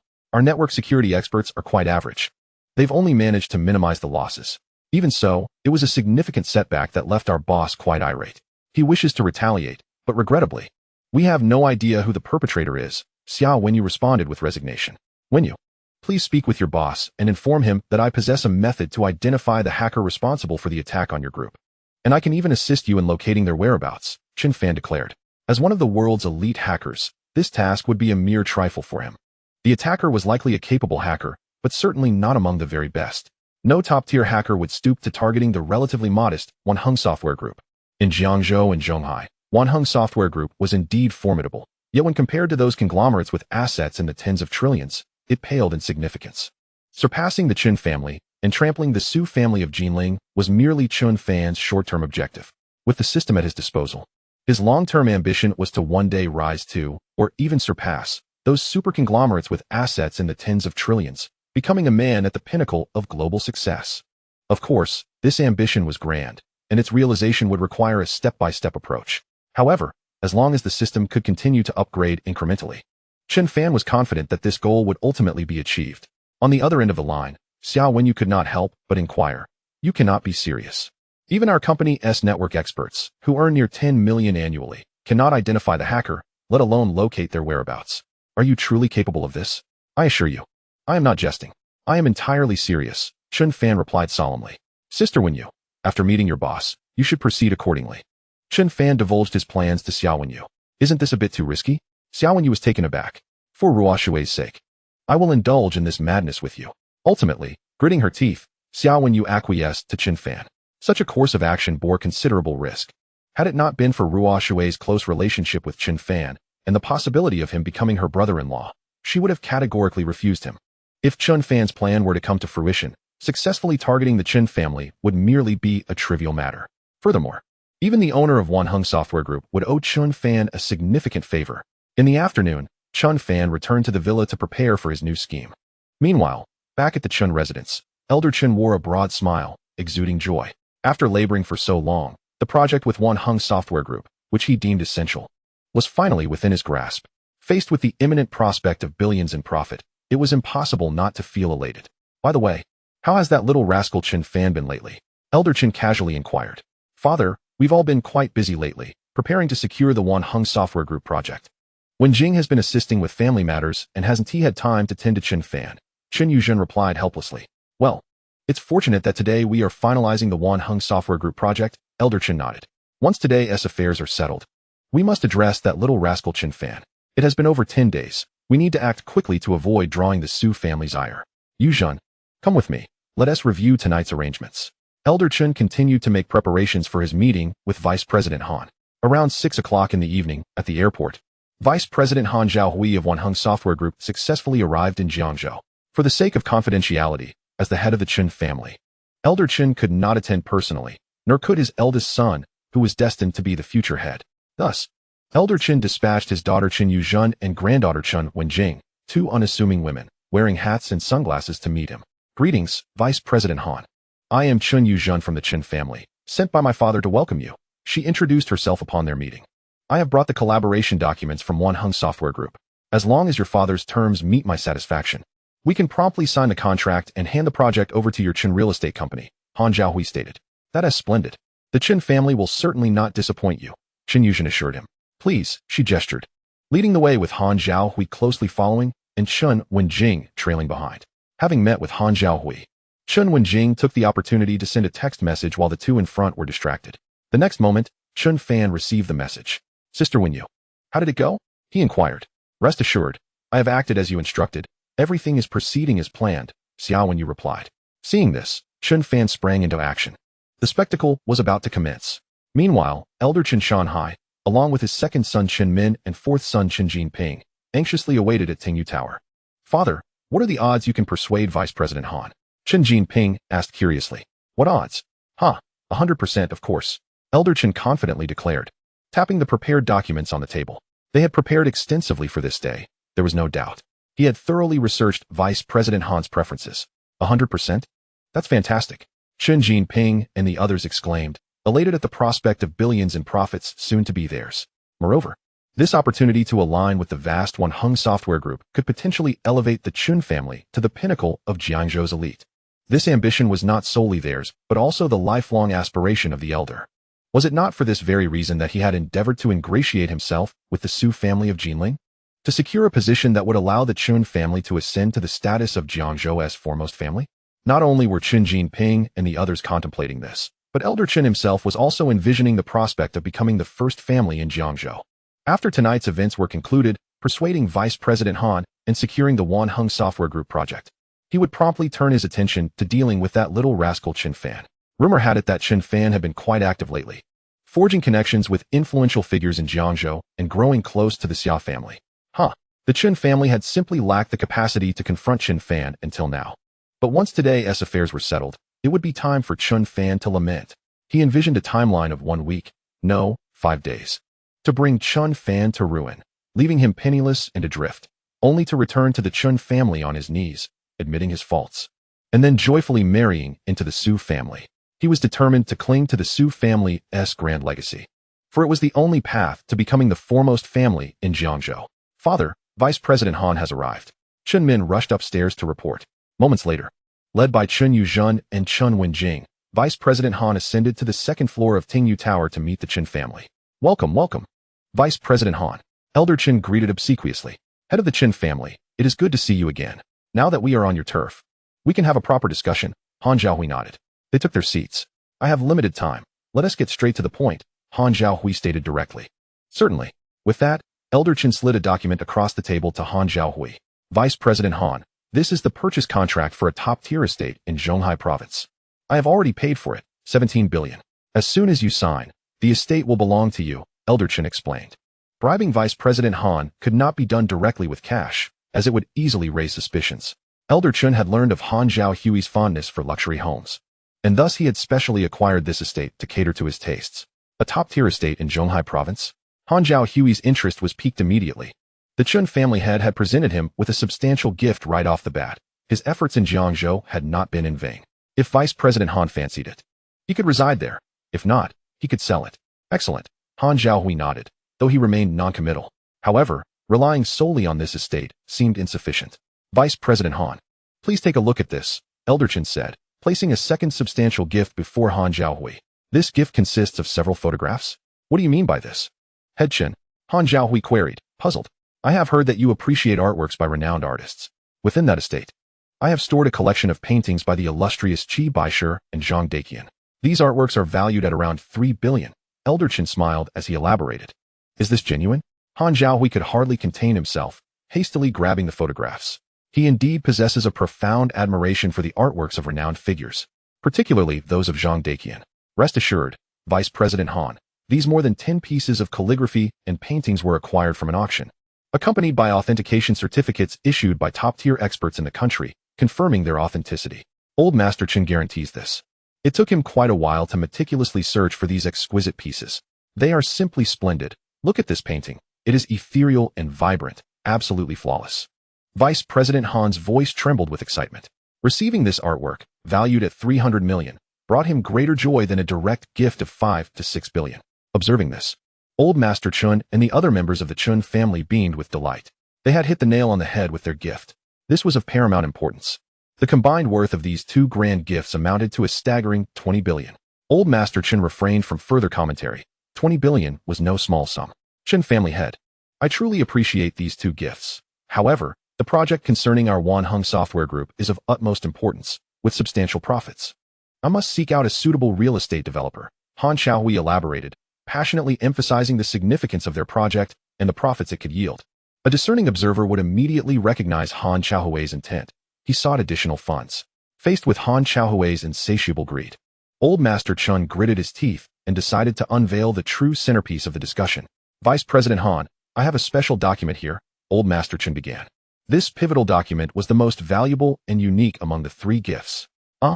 This document pertains to the construction project of a large industrial park by Wanheng Software Group, and regardless of the project's profitability, 30% shall belong to Vice President Han, Old Master Chen articulated.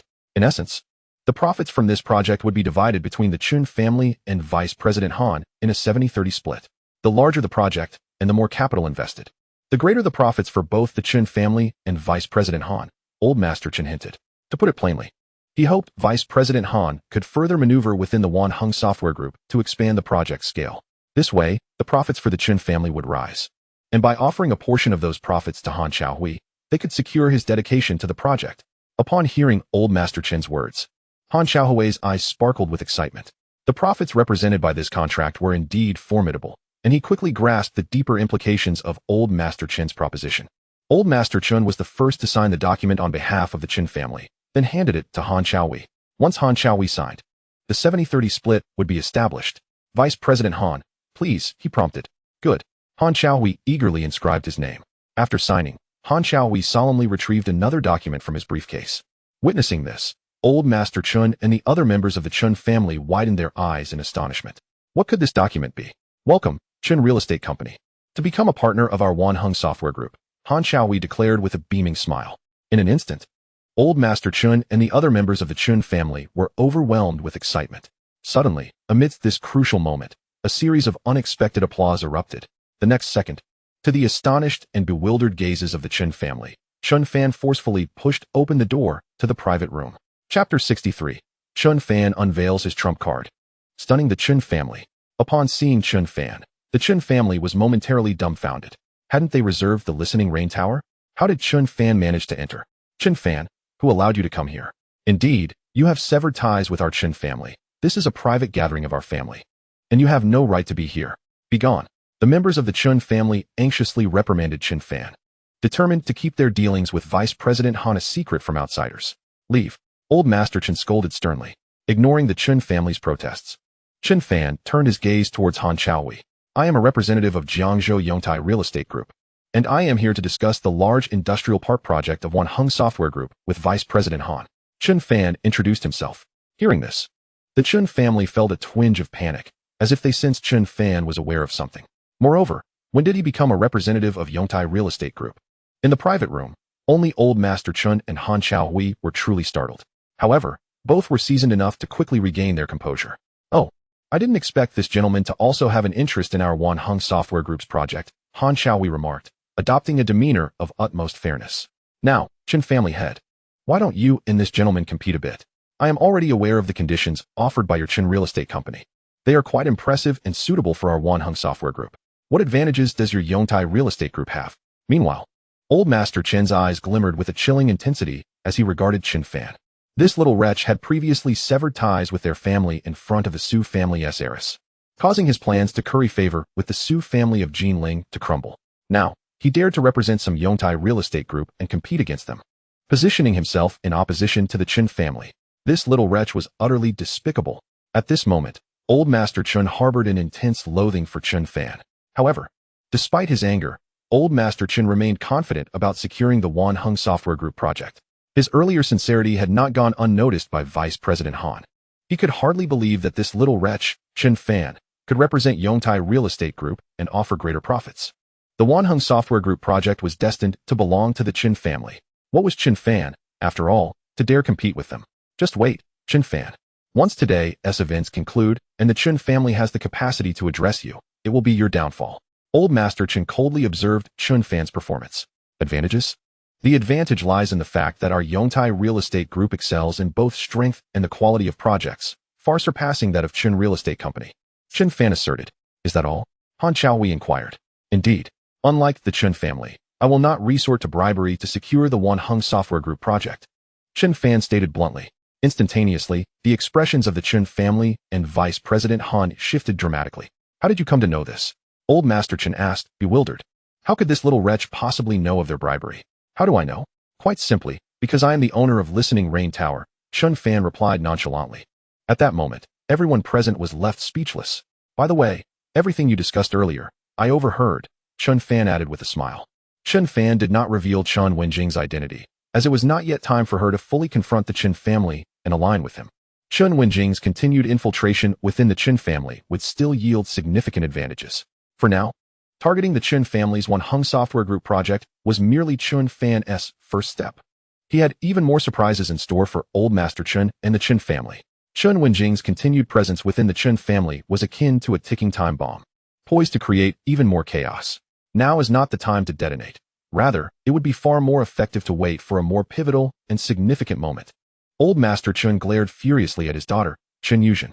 The location, Tingyu Tower, had been chosen by her, with her assurances of its utmost safety. Yet, the owner turned out to be Chen Fan. How could they possibly conduct negotiations within the domain of Chen Fan? Was this not akin to delivering a feast right to their doorstep? Under her father's scolding, Chen Yuzhen felt on the verge of tears.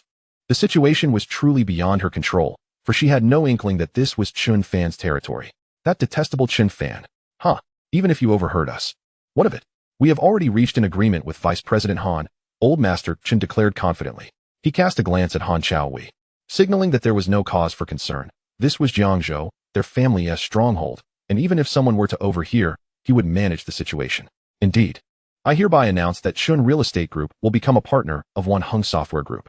With that, Han Chaohui signed the document, making their position clear. All that remained was for their boss to affix his seal. Old Master Chen followed suit and signed as well. From this moment forth, Chen Real Estate Company would officially secure the project from One Hung Software Group. Old Master Chen, filled with pride, waved the document before Chen Fan, taunting. Even if you uncover our scheme, what difference does it make? The die is cast. You, Chen Fan, are destined to be the loser. The Chen family members echoed. Chen Fan, you arrived too late. How do you feel now? Their arrogance was palpable. In the face of the Chen family's bravado, Chen Fan remained remarkably composed. For everything unfolded precisely as he had orchestrated. Vice President Han, are you not concerned about betraying the interests of One Hung Software Group and accepting bribes? Do you fear your boss might find out? Chen Fan inquired, directing his gaze at Han Chaohui. How could our boss possibly know? Han Chaohui retorted smugly. This place is far removed from Jiangzhou. Why would our boss be aware? Are you not anxious that I might inform your boss? Chen Fan pressed on. Inform your boss? Our boss knows precisely who you are. Han Chaohui sneered. When the time comes, I shall also inform my boss that you are maliciously tarnishing the Chen family's reputation out of personal grievances, engaging in unscrupulous competition. I am a trusted confidant of our boss. I am curious to see whether our boss will trust you, a complete stranger, or me, his loyal aide. At that moment, Han Chaohui was brimming with audacity and self-assurance. Observing this, Old Master Chen and the Chen family felt entirely at ease. Indeed, Vice President Han made a valid point. After all, he was a trusted confidant of One Hung Software Group, while Chen Fan was insignificant. Unable to suppress a smile at Han Chaohui's arrogance, Chen Fan replied, Very well, I shall now reveal to you whom your boss trusts. With a resounding clap of his hands, a concealed door within the private room slowly swung open. In the next moment, Qi Weiran, the owner of One Hung Software Group, along with Vice President Xiao Wenyu, stepped forth. Chapter 64, Successfully Targeting the Chen Family. Old Master Chen infuriated to the point of bloodshed. Upon witnessing Qi Weiran and Xiao Wenyu's sudden appearance, the Chen family, though taken aback, felt little concern. However, Han Chaohui's face froze in horror, as if he had seen a ghost. At that moment, Han Chaohui was genuinely bewildered. What was happening? How could the boss be here in Jiangzhou, in this very location? Boss, Han Chaohui stammered. Boss. The astonished expressions of Old Master Chen and the Chen family members reflected their shock upon hearing Han Chaohui's address to this unfamiliar man. Was this stranger truly Qi Weiran, the owner of One Hung Software Group? At that moment, Qi Weiran's countenance was ashen, reflecting his utmost displeasure. Qi Weiran had been summoned by Chen Fan through Xiao Wenyu. Initially, Chen Fan's plan was merely to invite Xiao Wenyu to facilitate a video call with Qi Weiran, allowing him to witness the proceedings. After all, as the esteemed owner of One Hung Software Group, the likelihood of successfully persuading him to come to Jiangzhou was slim. However, today, having been rewarded with the skills of a world-class hacker by the system, Chen Fan altered his strategy. He used the pretext of assisting One Hung Software Group in locating the mysterious hacker behind their attacks to convince Xiao Wenyu to bring Qi Weiran to Jiangzhou. Upon learning he could potentially identify the hacker, Qi Weiran readily agreed. The private room had been secretly modified by the manager of Tingyu Tower at Chen Fan's behest, specifically for this operation against the Chen family. Chen Fan had instructed the manager to discreetly create a small soundproof chamber within the room, allowing them to overhear the ongoing conversations. Qi Weiran and Xia Wenyu had arrived before Han Xiaohui and had already taken their positions within the concealed chamber. Every word exchanged between Han Xiaohui and Old Master Chen was overheard by Qi Weiran. Boss, Han Xiaohui attempted to defend himself. Yet, Qi Weiran paid him no heed and stepped forward, delivering a resounding slap across his face. Slap. The sharp sound echoed, and Han Xiaohui's face instantly swelled. Is this how you repay my trust? Qi Weiran's eyes blazed with fury, seizing the moment when no one was watching. Chen Fan moved forward and retrieved the 2 contracts that Han Xiaohui and Old Master Chen had signed. These were undeniable pieces of evidence. The reason Chen Fan had chosen to reveal himself later was to ensure they signed the documents, allowing him to secure the proof. Effective immediately. I am revoking all of Han Xiaohui's positions within Wanheng Software Group. I will instruct the legal department to pursue litigation against you. Prepare to spend several years in confinement, Qi Weiran proclaimed. Upon hearing this, Han Xiaohui collapsed to the ground, his heart extinguished. He was utterly doomed. The stakes involved were substantial, and years of imprisonment seemed inevitable. Listening to Qi Weiran's announcement, Old Master Chen and the Chen family felt a profound sense of tragedy. And as for your Chen real estate company, Wanheng Software Group will never collaborate with you. Qi Weiran cast another glance at the Chen family. Upon hearing these 2 statements, Old Master Chen and the others were utterly shattered. How could this be happening? How could this be? Old Master Chen felt utterly drained. After expending so much effort and energy preparing for the Wanheng Software Group project, everything had come to naught. The Chen family had failed. We shall entrust this project in Jiangzhou to Mr. Chen Fan, representing Yongtai Real Estate Group, Qi Weiran declared once more. Thus, Chen Fan's plan to undermine the Chen family was officially deemed a success. In an instant, Old Master Chen and the entire Chen family turned their gazes toward Chen Fan. Chen Fan, you are ruthless indeed. It turns out all of this was your doing. The Chen family members lamented. The presence of the owner of Wanheng Software Group here was undoubtedly linked to Chen Fan, the proprietor of Tingyu Tower. At this moment, the members of the Chen family were engulfed in shock and disbelief. Just over 10 days ago, Chen Fan had severed ties with them, and they were firmly convinced that he would only deteriorate further, ultimately ending up homeless and destitute. Yet now, not only had Chen Fan not worsened, but he had also flourished beyond measure. His current state was significantly better than during his time with the Chen family. Astonishingly, the very individual they had once looked down upon had successfully intercepted a crucial business deal from the Chen family. It was utterly inconceivable. Beside them, Old Master Chen, upon witnessing Chen Fan, felt the world around him darken, nearly succumbing to a fit of rage. Fortunately, his 4th son, Chen Jinping, was there to steady him. As he regained his composure, he could scarcely fathom that in just a matter of days, the individual he had deemed the most ordinary and incapable among the younger generation of the Chen family had risen to prominence, commandeering a project he believed was rightfully his. How infuriating! Chen Fan, that ungrateful wretch, had truly exceeded his expectations. Old Master Chen glared at Chen Fan, his eyes ablaze with resentment. The previous severance of ties had thwarted his plans to curry favor with the Su family of Jinling, and now, this latest affront, a successful usurpation of a project that he had deemed a sure win, had sent his aspirations spiraling. Chen Fan was indeed a detestable creature. With a sudden burst of defiance, Old Master Chen shook off his son's support, advancing towards Chen Fan with an intensity that left mere centimeters between them. Their gazes locked in a fierce confrontation. Chapter 65. The Frenzied Chen Family and the Terror of a World-Class Hacker. Old Master Chen's eyes brimmed with fury and hatred as he faced Chen Fan. At that moment, he felt an overwhelming urge to strike down this disloyal descendant. Yet he restrained himself, knowing Chen Fan had severed all ties with the family. Had it been earlier, he would have undoubtedly broken Chen Fan's legs. In a cold voice, he declared, Chen Fan, do not presume that intercepting one of our business deals makes you remarkable. I scoff at that notion. To me, you remain the most inept, the most worthless member of the Chen family. You are leagues behind my grandson, Chen Faming. In Old Master Chen's eyes, only his grandson, the prodigious Chen Faming, was worthy of distinction and destined for success. Others, especially Chen Fan, were not even fit to serve as stepping stones for him. The other members of the Chen family, listening to this, felt a pang of helplessness.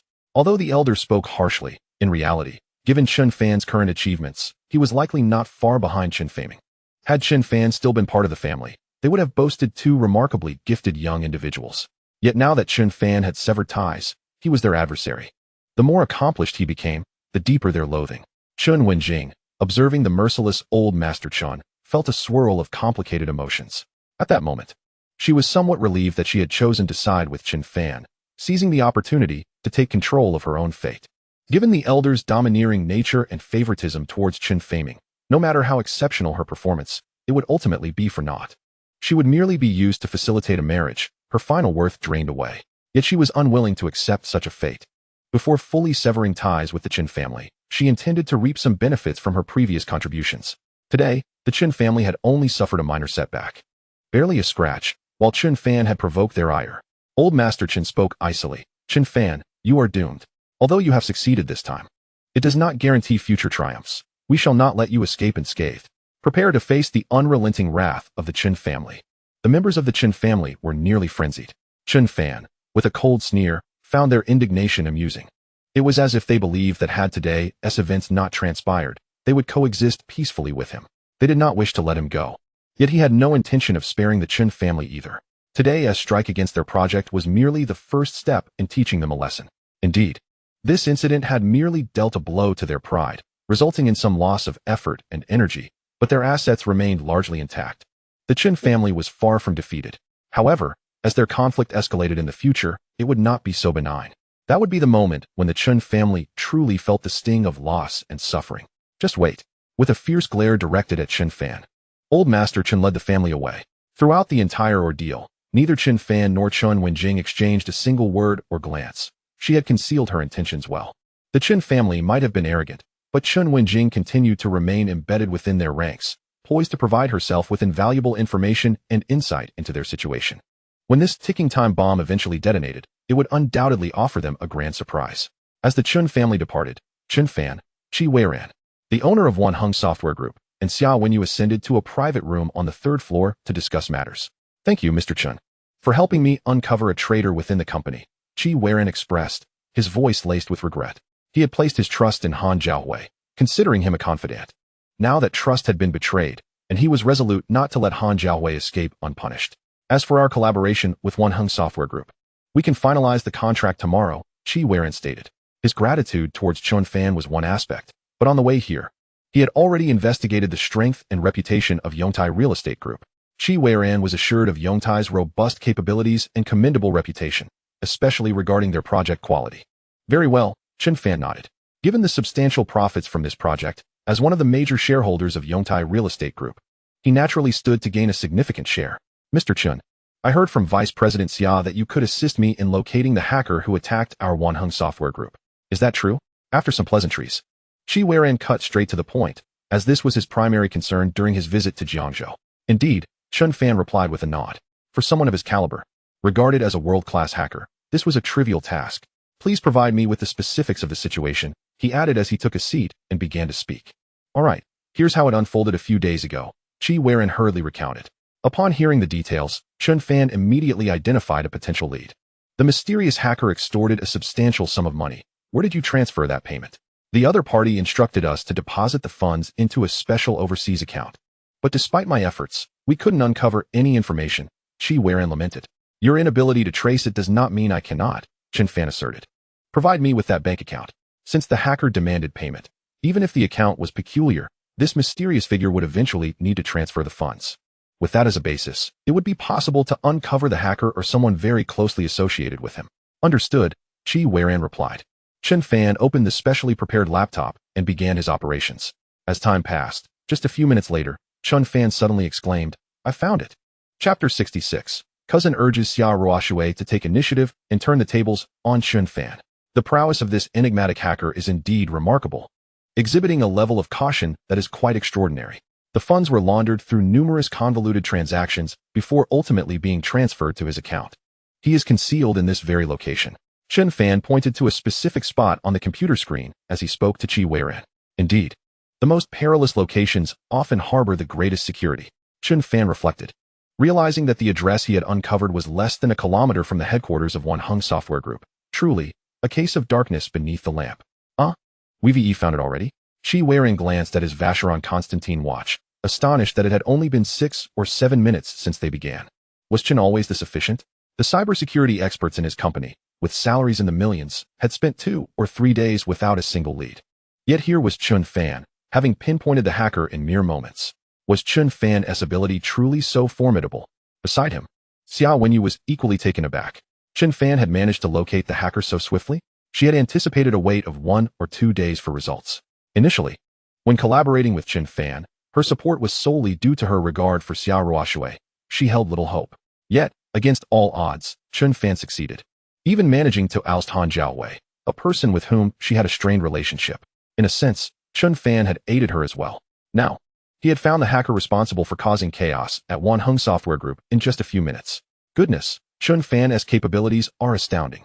Earlier that afternoon, upon meeting Chen Fan for the first time, Xiao Wenyu had been curious about how someone so seemingly unremarkable could capture the affections of Xiao Ruoshui, who possessed such exceptional qualities and a cool demeanor.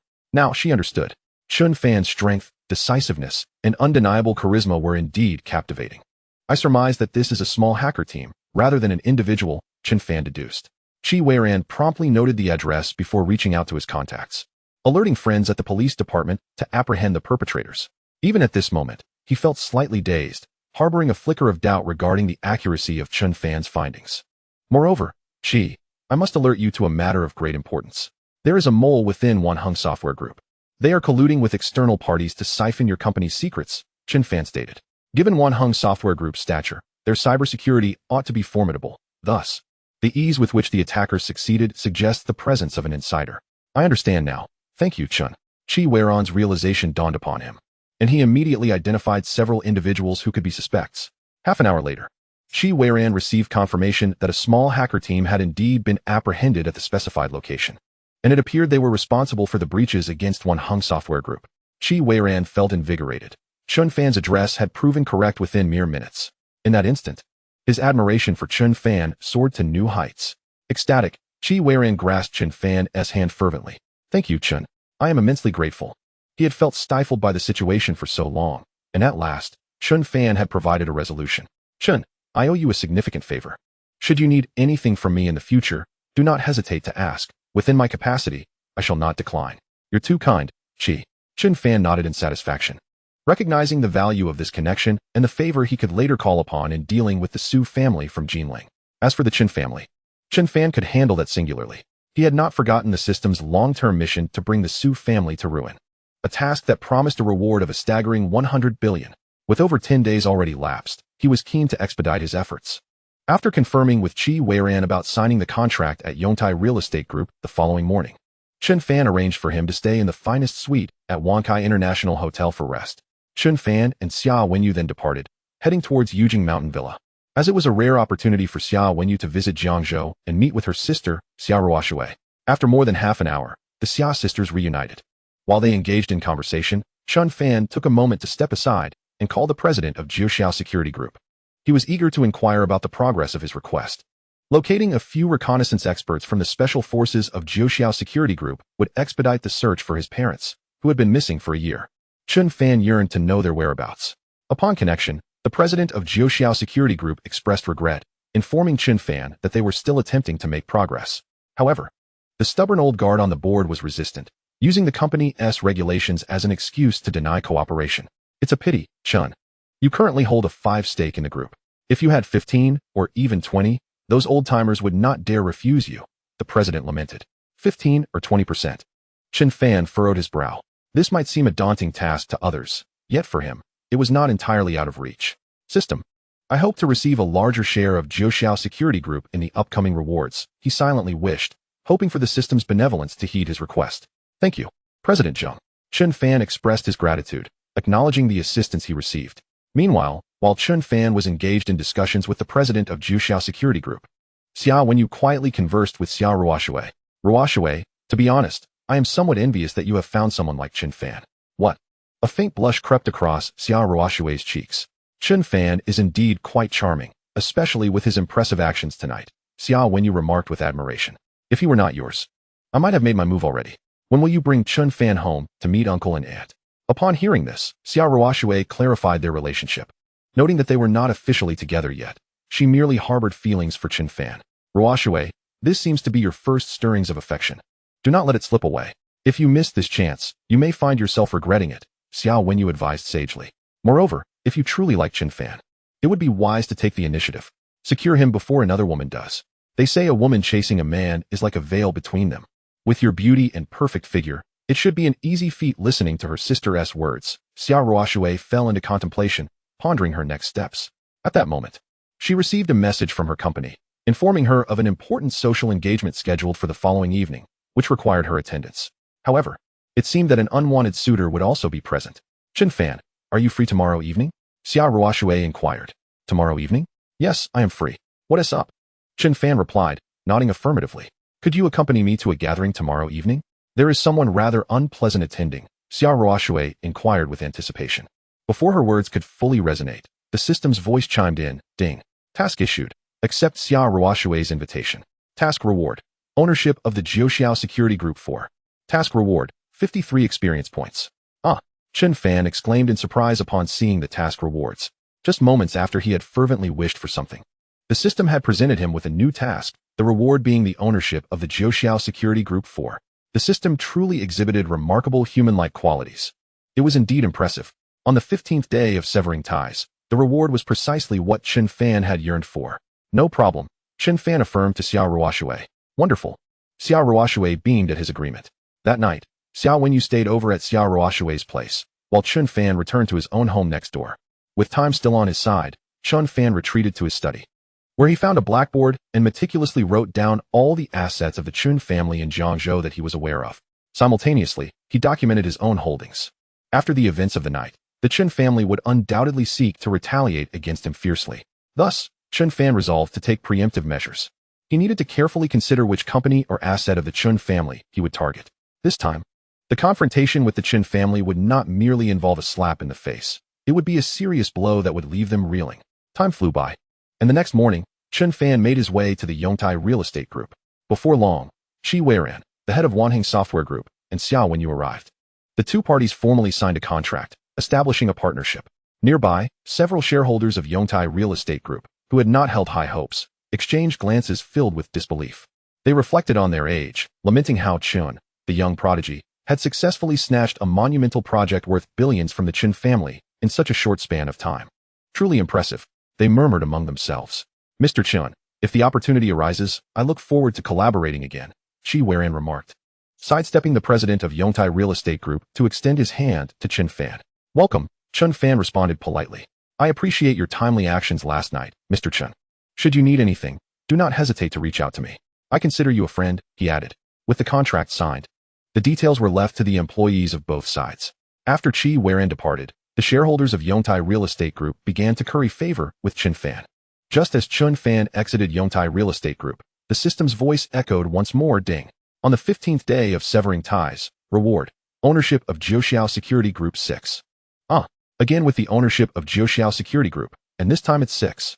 Chen Fan's face lit up with joy, with ownership of 5 already in his possession.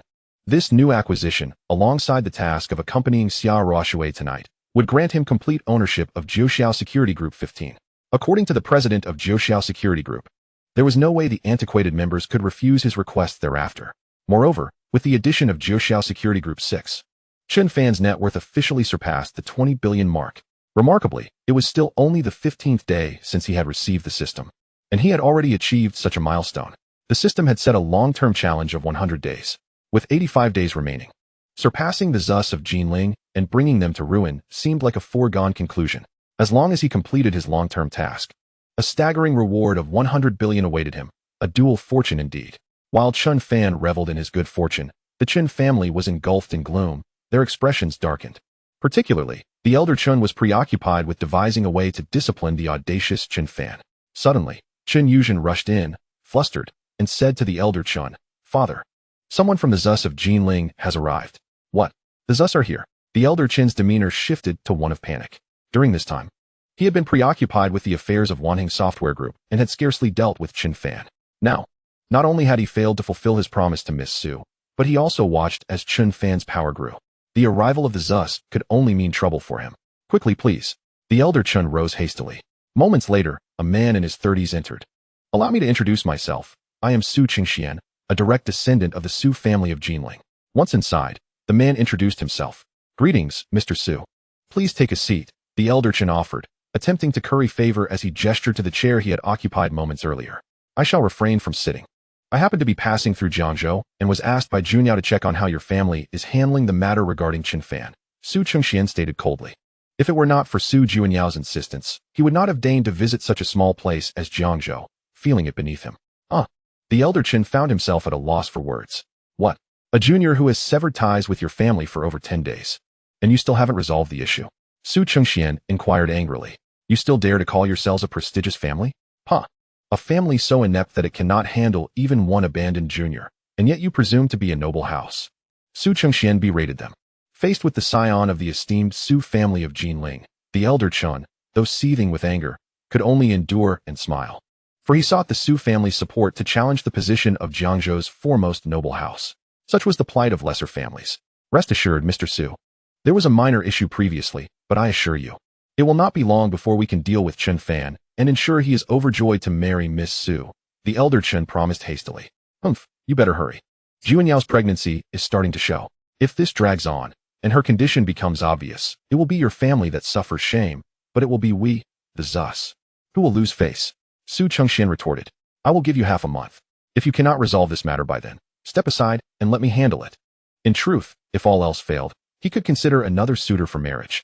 But he did not understand what had angered Chen Fan so immensely that Junyao insisted on having Chen Fan willingly marry her with a smile, rejecting all others. Half a month? Very well, I will resolve the situation within that time frame, and ensure Chen Fan joyfully marries Miss Su, the elder Chen declared with confidence. Should the Su family have to intervene directly, it would be a clear indication of the Chen family's incompetence. And their hopes of relying on the Su family to become Jiangzhou's foremost noble house would be dashed. I hope that when I next visit Jiangzhou, it will be to attend the engagement ceremony or wedding of Chen Fan and Junyao. With one final glance at old Master Chen, Su Chengxian strode away. The warning from the Su family had rendered old Master Chen restless, his mind racing with frantic thoughts. Before long, a ruthless plan aimed at Chen Fan materialized in his mind. Upon this realization, a chilling smile crept across old Master Chen's face. Chen Fan's good days were numbered. Chapter 68. If they are a real couple, why not share a kiss? Xiao Ruoshui took the initiative to kiss Chen Fan. Having devised a plan, old Master Chen summoned his fourth son, Chen Jinping, to discuss the specifics. Previously, he had believed that dealing with Chen Fan would be a simple matter, merely requiring the younger generation to take action. However, it now appeared that confronting Chen Fan, that little wretch, necessitated direct involvement from his own son. The other grandsons and granddaughters were utterly no match for Chen Fan, excluding, of course, his most valued grandson, the prodigious Chen Faming. This time, old Master Chen intended for his fourth son, Chen Jinping, to carry out the plan personally. Meanwhile, due to a rather packed schedule that afternoon, Chen Fan was unable to pick up Xiao Ruoshui, so the two agreed to meet directly at the venue for tonight's gathering, the banquet hall of Wankai International Hotel. At 7 o'clock in the evening, Chen Fan arrived first at the banquet hall of Wankai International Hotel. By this time, dozens of guests had already gathered, all prominent figures from Jiangzhou, each with a noteworthy status. A few minutes later, Xiao Ruoshui made her entrance. The moment she appeared, her breathtaking beauty immediately captured the attention of numerous guests. Just as Chen Fan was about to approach and greet Xiao Ruoshui, a tall, slender young man rushed over to her. Ruoshui, hello? Long time no see, he greeted with a smile. Seeing you is hardly a pleasure, Xiao Ruoshui replied coldly. And please, do not call me Ruoshui, we are not familiar. The tall young man, named Jiang Qiuhai, was the heir of Jiangzhou Ingrong Group and one of the city's notorious playboys. He was the very suitor Xiao Ruoshui had expressed her disdain for the previous day. Well, for me, it's quite the opposite. After this banquet, how about we have dinner together, Miss Xia? To avoid further irritating Xiao Ruoshui, Jiang Qiuhai reluctantly adjusted his address to Miss Xia. Not a chance. Xiao Ruoshui rejected without hesitation. What's so bad about it? You're single, and so am I. What is wrong with two single individuals dining together? Jiang Qiuhai persisted. Sorry, you're mistaken. I'm not single. I already have a boyfriend, Xiao Ruoshui corrected him. At her proclamation, the surrounding guests turned their heads in astonishment. What? Did Miss Xia just say she is not single and already has a boyfriend? When did this happen? The most beautiful CEO of Jiangzhou has a significant other? Who is the lucky guy? The male guests were filled with envy and jealousy regarding Xiao Ruoshui's mysterious boyfriend. As for Jiang Qiuhai, he was utterly flabbergasted, unable to comprehend the notion that Xiao Ruoshui was taken. No way, Miss Xia. You aren't saying that just to turn down my invitation, are you? If you truly have a boyfriend, let him come out so we can see. Jiang Qiuhai challenged. Yes, Miss Xia, let your boyfriend come out. Several guests echoed. some skeptical of Xia Ruoshui's claims, while others were genuinely curious about the man who had captured her heart. I am Xia Ruoshui's boyfriend. At that critical moment, a calm voice pierced through the tension. The next second, amidst the astonished gazes of the crowd, Chen Fan stepped forward and stood beside Xia Ruoshui. Having heard Xia Ruoshui mention a particularly unpleasant individual at tonight's gathering, it was clear that Jiang Qiuhai was indeed the one she had referred to. Quite frankly, Chen Fan found this fellow to be genuinely detestable. He had promised to assist Xia Ruoshui today, and he certainly could not stand idly by. Naturally, when Xia Ruoshui claimed to have a boyfriend, she was referring to him. As Chen Fan approached, Xia Ruoshui instinctively wrapped her arm around his. The attention of every guest in the room converged upon Chen Fan. Wow, this is the guy who won over Miss Xia. How enviable. Did he save the world in his past life to deserve this? He actually managed to win over the CEO. The crowd whispered in admiration. As for Jiang Qiuhai, his expression turned a shade of deep crimson, clearly incensed. Oh, so you claim to be Miss Xia's boyfriend? Who would know if you're just an imposter? If you're truly a couple, why don't you share a kiss? Jiang Qiuhai taunted, clearly skeptical that this seemingly unremarkable individual could genuinely be Xia Ruoshui's partner. Given Xia Ruoshui's character, it was certain that such intimate behavior would not occur unless they were indeed a couple. Kiss. Chen Fan was momentarily taken aback. That seemed rather inappropriate. Just as he was contemplating how to respond, Xia Ruoshui suddenly leaned in and gently kissed him on the cheek. In an instant, her lovely face flushed with a visible hue of crimson. Witnessing this, not only were the other guests stunned, but even Chen Fan was momentarily speechless. At that moment, any doubts regarding the authenticity of Chen Fan and Xia Ruoshui's relationship dissipated. The fact that the typically aloof CEO would engage in such bold actions undoubtedly confirmed their status as a couple. Who is this guy? He really managed to win over the CEO, and it seems he has her completely smitten. Impressive. Many male guests gazed at Chen Fan with admiration, considering him a role model. Jiang Qiuhai, on the other hand, was seething with rage. After pursuing Xia Ruoshui for so long and never receiving a favorable glance, he found it infuriating that this young man had succeeded where he had failed. Damn it! Damn it! Jiang Qiuhai's resentment towards Chen Fan intensified. With a venomous glare directed at Chen Fan, Jiang Qiuhai abruptly grabbed a glass and stormed off to pour himself a drink. Meanwhile, Chen Fan and Xia Ruoshui moved to a quieter corner. Chen Fan, about what just happened? Xia Ruoshui said shyly, her head lowered. Consider it a thank you for coming to my aid. Just as Chen Fan was about to respond, the system's voice chimed in. Ding. Complete the task of accepting Xia Ruoshui's invitation and attending the gathering. Congratulations, you have acquired ownership of Qixiao Security Group Number 4. Congratulations, you have gained 53 experience points. The task was completed. Chapter 69, threatening Chen Fan to leave Jiangzhou, unveiling his terrifying identity. With the ownership of Qixiao Security Group Number 4 in hand, Chen Fan now possessed a total of 15 shares in the security group. According to the president of Qixiao Security Group, it should now be feasible for him to recruit several top-tier retired Special Forces operatives. Additionally, he had accumulated 53 experience points, bringing him closer to upgrading to a Level 2 system. As time was growing late, Chen Fan decided to reach out to the owner of Qixiao Security Group the following day. Congratulations, Miss Xia. A woman dressed as a wealthy matron approached and greeted Xia Ruoshui, nodding in Chen Fan's direction as she spoke. Ah, it is Madame Lu, Xia Ruoshui replied politely. It has been quite a while. There are a few friends over there. Shall we go and have a chat? The affluent lady gestured towards a small group of wealthy women nearby, extending her invitation. Certainly, Xia Ruoshui nodded. I will go over and greet them. She whispered a few words to Chen Fan before following the lady. At that moment, Xia Ruoshui finally exhaled a long sigh of relief. Her heart had been racing just moments ago, and she felt somewhat uncertain about how to face Chen Fan. Madame Lu's arrival provided her with a much-needed respite. Initially, when she invited Chen Fan, she never anticipated that events would escalate to the point they had just reached. After being questioned so intensely by Jiang Qiuhai, and recalling her cousin Xia Wenyu's words from the previous day, Xia Ruoshui had boldly leaned in to kiss Chen Fan. Now, reflecting on her earlier actions made her heart race anew. Yet, despite her shyness, Xia Ruoshui felt no remorse for her boldness in kissing Chen Fan. She remembered her cousin's words. This was her first fluttering of the heart, and Xia Ruoshui was determined to seize the moment. Meanwhile, Chen Fan poured himself a glass of wine when Jiang Qiuhai suddenly approached him. Listen here, I warn you, break up with Xia Ruoshui immediately and leave Jiangzhou, or I will make you regret it. Jiang Qiuhai threatened in a hushed tone as he stood beside Chen Fan. Break up with Ruoshui and leave Jiangzhou. Huh, is that a threat coming from you? Chen Fan chuckled at the absurdity of the little fool's words. Who did he think he was? Chen Fan had already clashed with the prestigious Su family of Jinling without flinching. Why would he be intimidated by this child's threats? Very well. Zhang Qiuhao glared menacingly at Chen Fan. You will regret your words soon enough. With that, he took out his phone and walked towards a corner, seemingly making arrangements for something. Chen Fan dismissed the fool's presence from his mind and contemplated how to deal with the Chen family later. Mr. Chen? A delightful voice interrupted his thoughts a few minutes later. Chen Fan turned to find Yang Xingping, the largest shareholder of Yongtai Real Estate Group, standing before him. Mr. Yang, what a surprise to encounter you here. Seeing the esteemed owner of Wanheng Software Group treating Chen Fan like an old friend only deepened Yang Xingping's admiration. Mr. Chen, come. Let me introduce you to some good friends. Noticing that Chen Fan was free, Yang Xingping took the initiative to lead him out of the banquet hall and into a small lounge nearby. Inside this modest lounge were 3 individuals, all prominent tycoons from Jiangzhou. They had also come to attend the event, but, due to their elevated status, preferred to avoid mingling with others in the banquet hall. Allow me to introduce you. This is Mr. Chen from Yongtai Real Estate Group. The project we have with Wanheng Software Group was entirely facilitated by Mr. Chen, and he is a close friend of the owner of Wanheng Software Group.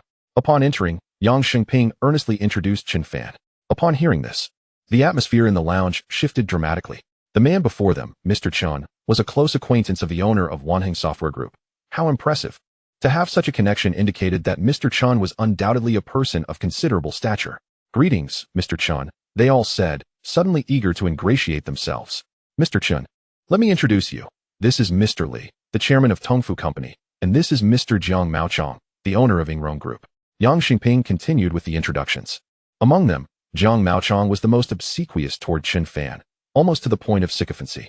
Given that his company had been struggling lately, he was particularly keen to establish a relationship with such a significant figure. After exchanging a few words, Jiang Maochong excused himself under the pretext of needing to use the restroom, intending to find his son, Zhang Qiuhao. Where has that boy run off to? On the other side, Zhang Qiuhao had searched the venue thoroughly, but failed to find Chen Fan. He had contacted his underlings earlier, planning to teach Chen Fan a harsh lesson outside the Wankai International Hotel after the banquet. However, he was taken aback to discover that Chen Fan had vanished. Humph, that coward must have fled in terror, Zhang Qiuhao smugly speculated. At that moment, Jiang Maochong approached him, gravely stating, I just met a significant figure. Come with me. You should meet him. A significant figure? Yes, he is a young man just like you. I am sure you will have much to discuss. Jiang Maochong nodded. By the way, when you meet this important person, be on your best behavior and make a good impression. No problem. Father, you can count on me. Zhang Qiuhao confidently assured him. While I may not excel in other matters, I am quite adept at flattering influential figures. The prospect of meeting someone of importance excited Zhang Qiuhao. Just don't cause any trouble, Jiang Maochong replied with a hint of exasperation. How could I, father? I am the most filial son. How could I possibly cause you any trouble? Zhang Qiuhao earnestly replied. Let us go. With that, Jiang Maochong led his son to the adjacent lounge.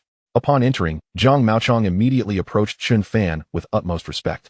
Mr. Chen, my son happens to be here as well, and I wanted to introduce him to you. You little rascal, what are you dawdling for? Hurry up and greet Mr. Chen, Jiang Maochong urged, giving his son a gentle nudge. Hearing his father's words, Jiang Qiuhao, who had kept his gaze lowered, finally mustered the courage to look up as he spoke. Hello. I am. However, the moment Jiang Qiuhao raised his head and caught sight of the esteemed figure before him, he froze as if struck by lightning, his expression instantly turning to one of shock. Is it really you? Jiang Qiuhao stammered, his voice trembling as he struggled to maintain his balance. Father, is this kid really the significant figure you mentioned? Jiang Qiuhao's face contorted in disbelief. Indeed, did you know Mr. Chen prior? Jiang Maochong inquired excitedly, thinking his son had a prior acquaintance with Chen Fan.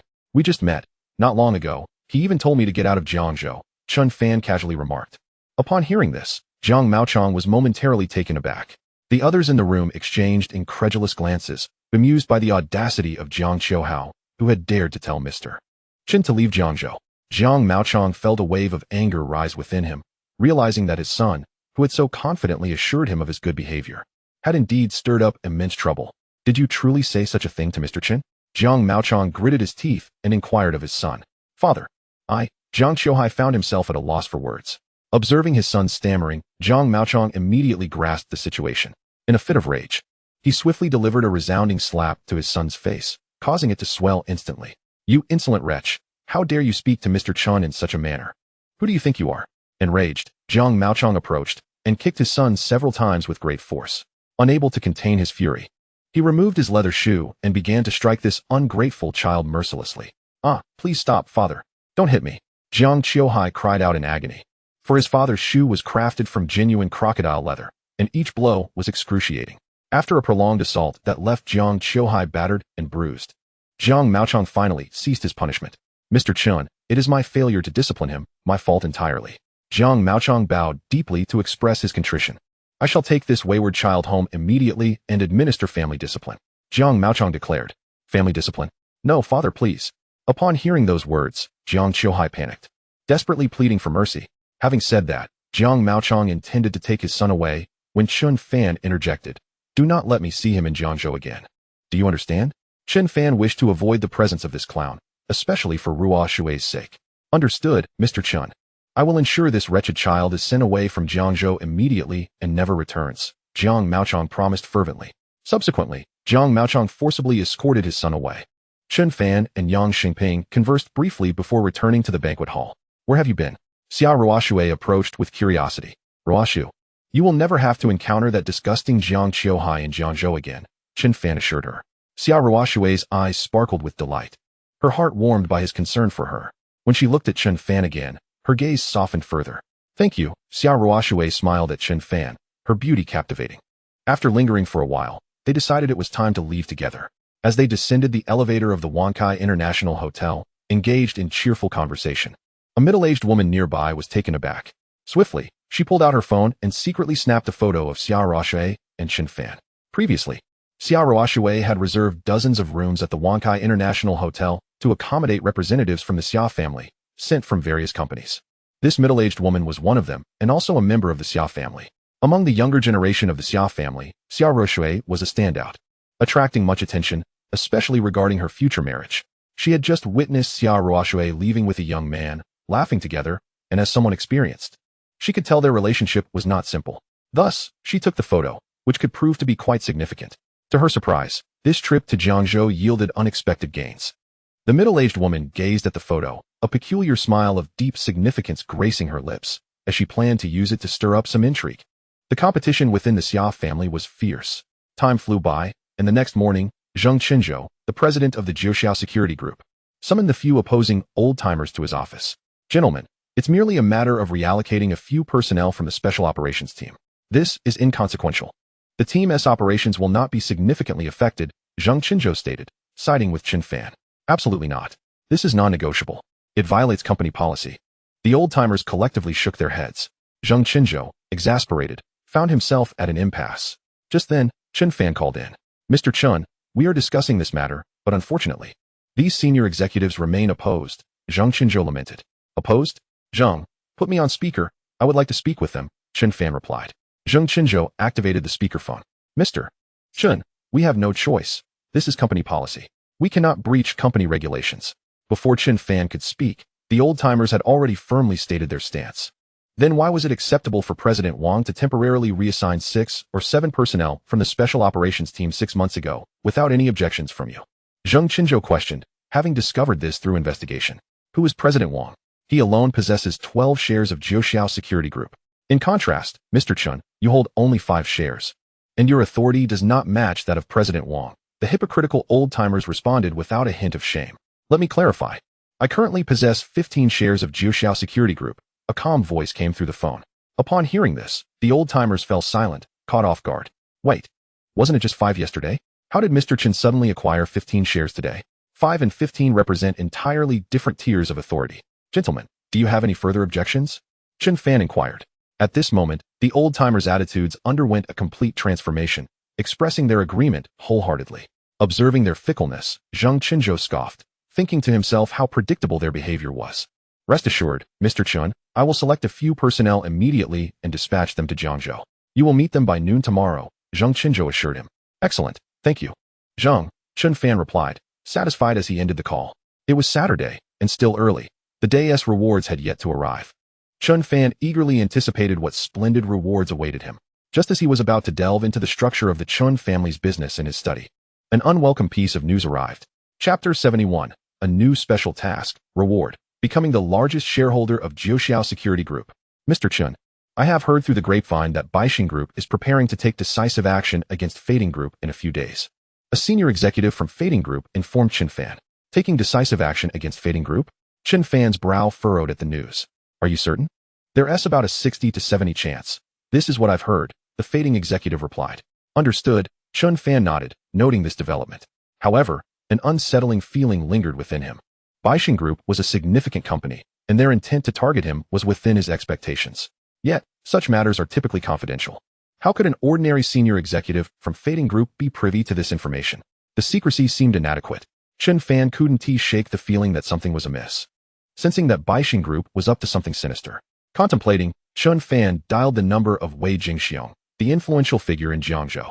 Wei Jingxiong possessed a vast network of informants and was privy to numerous insights, such as the previous intelligence regarding the Chen family's intentions towards the Wan Hung Software Group project, which he had conveyed to Chen Fan.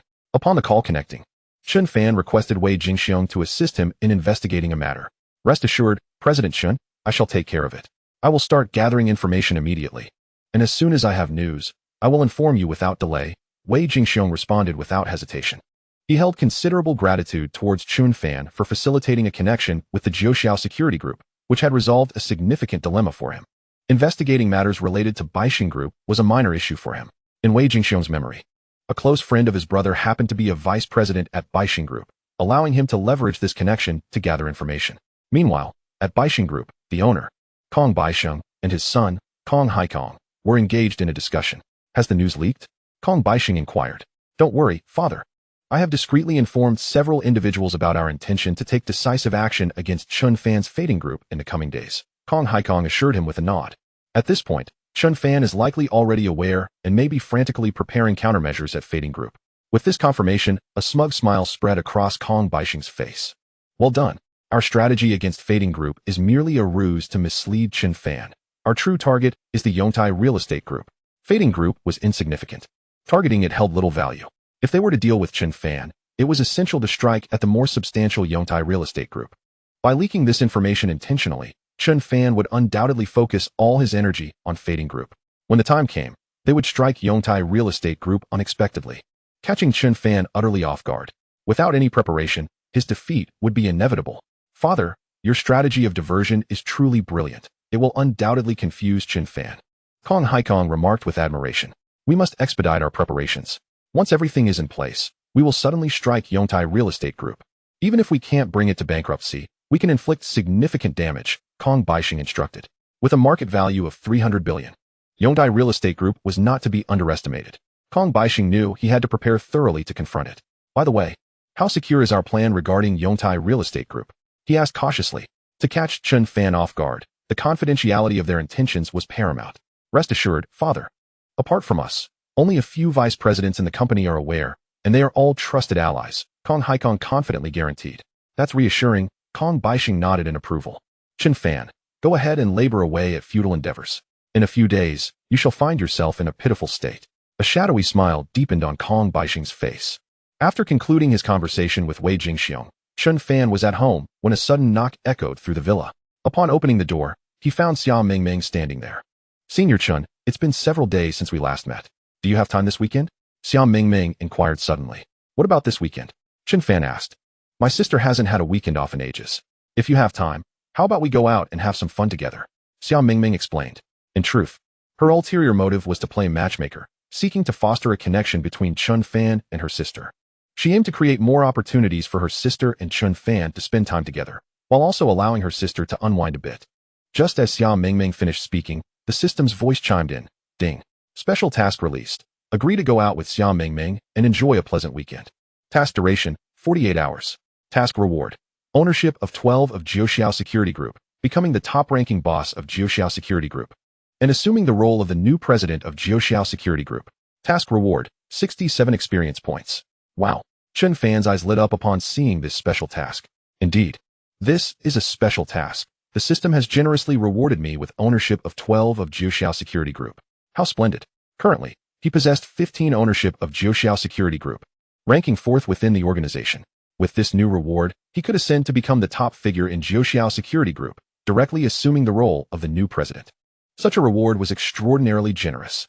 If he were to become the new president of Jiuxiao Security Group, alongside being the largest stakeholder, his power within the organization would significantly increase. making future dealings much more convenient.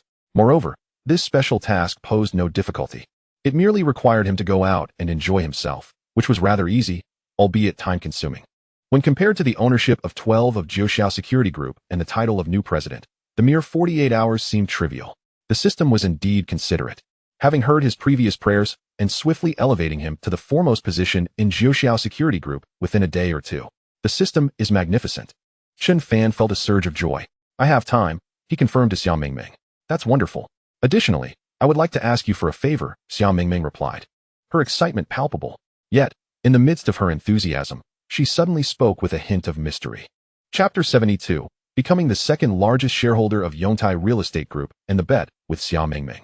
Oh, what favor? Chen Fan asked, puzzled.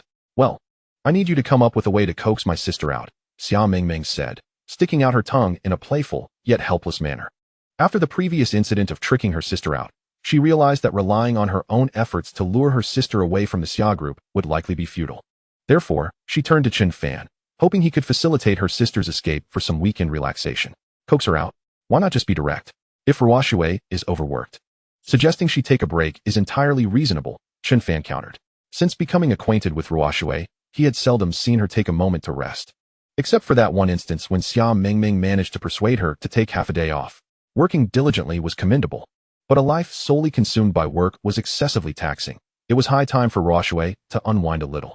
This was for her own good. Why not say it plainly? No, absolutely not. If you put it that way, my sister would undoubtedly refuse to come out, Xiao Mingming asserted confidently. Before meeting Chen Fan, she had tried numerous times to persuade her sister in such a manner, but her sister never listened. It simply won't work, she declared. Not necessarily, Chen Fan replied. If you directly express it, my sister will absolutely not come out. What do you say we make a bet? Xiao Mingming suggested with unwavering confidence. A bet? Yes, a bet, Xiao Mingming affirmed with a nod. Chun, if you directly tell my sister that if she doesn't come out, you'll lose, you must promise me one thing. Of course, it has to be within your capabilities, Xiao Mingming spoke confidently. She had been longing for Chen Fan's culinary skills, particularly with this bet. As she was exceedingly confident in herself, it was utterly impossible for her sister to come out. She was certain of victory. If she won, she would demand that Chun, her senior, prepare gourmet meals for her every day for 5 days. No, 7 days. And if I win? Chen Fan countered. Then I will also promise you something, of course. It must also be within my capabilities, Xiao Mingming casually replied, firmly believing that Chen Fan could not possibly win. It's a deal. Chen Fan nodded. With that, he took out his phone and dialed Xiao Ruoshui's number. Soon, her gentle voice resonated through the line. What's up, Ruoshui, since it's the weekend? And you've been so busy and tired lately, I thought we could take a break together. How about a little getaway to relax? Chen Fan suggested. We could also invite Xiao Mingming along. He mentioned Mingming specifically, hoping that with her sister present, Ruoshui wouldn't feel awkward about it being just the two of them. Listening to Chen Fan, Xiao Mingming shook her head in resignation. Chun, what you just said is destined to fail. Ignoring the wisdom of the elders. You're bound to suffer the consequences. Xiao Ruoshui was momentarily taken aback by the invitation. Glancing at the stack of documents on her desk and recalling her cousin's earlier words, she hesitated for only a few seconds before making her decision. Sure, I could use a break. She had dedicated so much to the company over the years, her life revolving around work and family. This time, she wanted to live for herself. Indeed, after months of continuous work, she had lost count of how many weekends she had sacrificed. It was high time for a little relaxation. I'll wrap up some work and head back. See you soon, Xiao Ruoshui replied. Okay, see you shortly. Chen Fan responded before hanging up. Done. Ruoshui agreed. Chen Fan turned to Xiao Mingming. Xiao Mingming abruptly stood up, astonished at Chen Fan, feeling a bit dazed. Did you just say my sister agreed? She asked again, fearful of having misheard. Yes, Chen Fan affirmed with a nod. Oh my. Xiao Mingming felt a whirlwind of confusion. What was happening? She had urged her sister countless times, and each time, her sister had refused. Yet here, with just a simple request from Chen Fan, her sister readily agreed? Are people really that different? Xiao Mingming couldn't help but give Chen Fan a thumbs up. Impressive, Chen. I'm truly impressed. Xiao Mingming was willing to concede defeat. What do you want me to do for you? Honestly, I haven't thought of anything yet. I'll let you know once I do. Chen Fan replied, caught off guard by the suddenness of it all. That works. Xiao Mingming nodded before heading off to wait for her sister. Half an hour later, Xiao Ruoshui returned. Chen Fan met the Xia sisters at Xiao Ruoshui's villa. Now, another challenge lay ahead. Where to go? By the way, sister, I heard that a new amusement park has opened in Jiangzhou. It's quite popular, and many of my classmates have been there. It seems really fun. Should we check it out? Xia Mingming suggested. An amusement park? Xia Ruoshui pondered, realizing it had been ages since she had visited one. Seeing that Chen Fan had no objections, she agreed. With a destination in mind, Chen Fan drove his custom Rolls-Royce Phantom, taking the Xia sisters directly to the amusement park. After about an hour, they arrived at their destination. The park was impressively large. Observing the throngs of visitors, Chen Fan felt a twinge of envy for the owner of such a bustling establishment. It truly resembled a massive money-printing machine. Having purchased tickets, the trio entered the amusement park. As they searched for their first attraction, a thrilling ride caught Xia Mingming's eye from a distance. Sister, Chen, let us try that towering drop tower. She pointed excitedly. Following her finger, Chen Fan gazed at the ride, noting its considerable height. Come on, Chen. If I'm brave enough to try it, you wouldn't back down, would you? Xia Mingming teased. At that moment, a mechanical voice echoed in his mind. Ding. Task issued. Experience the drop tower. Task reward. 4 shares in Yongtai Real Estate Group, becoming the second largest shareholder. Task reward. 47 experience points. Day 16 of severing ties. Reward, a forced acquisition card. Another task? Chen Fan felt taken aback. However, upon reviewing the task's details, it seemed reasonable. Typically, mundane tasks were assigned for simple feats. So it was only fitting that a challenging endeavor like the drop tower warranted a task. Moreover, the reward of 4 shares in Yongtai Real Estate Group was significant. With the company valued at approximately 30 billion, for equated to a staggering 1.2 billion, and he would become the second largest shareholder, merely for experiencing the drop tower. The reward was exceptionally enticing. If there were no limitations on the task, he could exploit the system to its fullest. I absolutely dare to ride the drop tower. What about you? Chen Fan challenged Xia Mingming. Me? Of course I'm game. She replied, puffing out her chest with pride. The drop tower is a trivial challenge. For me, it's as easy as sitting normally. After the ride, I want to even blush or skip a beat. Really? Then let us go and see. Chen Fan responded skeptically. Ruoshui, what about you? He inquired, turning to Xia Ruoshui. I think I can handle it as well. She nodded. With that, the 3 of them headed toward the drop tower. A few minutes later, they arrived at their destination. From afar, they had considered the ride to be merely tall. But upon standing beneath it, they realized it was much more imposing than they had anticipated.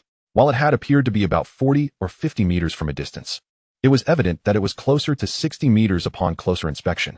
They approached the ride and read its description. This drop tower stood at an astonishing height of 78 meters, the tallest in all of Zhonghai province, unparalleled in its height. Xia Mingming tilted her head back, gazing up at the towering ride, and couldn't help but swallow hard. Gulp. Chen Fan and Xia Ruoshui were simply feeling a sense of nostalgia, devoid of any trepidation. Chen Fan turned to Xia Mingming and asked, Are you still brave enough to ride? Of course I am. I fear nothing. I possess an innate courage.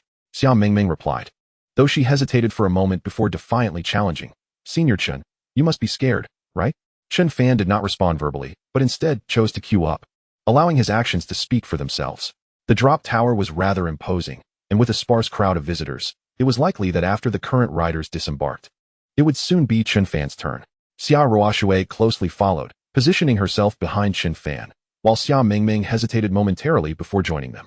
A few minutes later, the riders descended, and it was finally their turn. Chen Fan and Xia Ruoshui took their seats, while Xia Mingming, after a brief moment of shock, reluctantly climbed aboard. However, as soon as she settled in, her legs went weak, her complexion drained, and her heart raced uncontrollably. I can't do this. I can't do this. In an instant, the once proud Xia Mingming, who had boasted about her fearlessness and provoked Chen Fan, yielded to her fear. She dashed to the side, exclaiming, Senior Chen, you're incredible. I'll pass on this ride. Clinging to the railing, she refused to budge despite the staff's reassurances. Meanwhile, Chen Fan and Xia Ruoshui remained composed, with Xia Ruoshui even feeling a flicker of excitement. She had a penchant for thrilling experiences, but usually lacked the time and companionship to partake in them. Soon, the drop tower whirred to life, ascending slowly. Upon reaching the pinnacle, it paused momentarily before plummeting swiftly. In that exhilarating moment, whether out of fear or thrill, Xia Ruoshui suddenly grasped Chen Fan's hand. Nearby, Xia Mingming trembled slightly, thinking how the descent of the tower was far too rapid. Sister and Senior Chen are truly brave. It's evident they are a perfect match. Minutes later, Chen Fan and Xia Ruoshui completed their ride. As they disembarked, they shared a sense of reflection, yet felt no residual fear. Following their exhilarating experience, the system's voice chimed in. Ding. You have completed the drop tower experience. Congratulations. You have acquired 4 shares of Yongtai Real Estate Group, becoming its second largest shareholder. The share acquisition contract has been placed in your study. Please check. Furthermore, you have earned 47 experience points. With the acquisition of 4 shares, Chen Fan successfully became the second largest shareholder of Yongtai Real Estate Group. In just a few minutes, he had secured 1.2 billion. Earning money is quite effortless, he mused. Should I challenge the drop tower again? I'm not tired at all.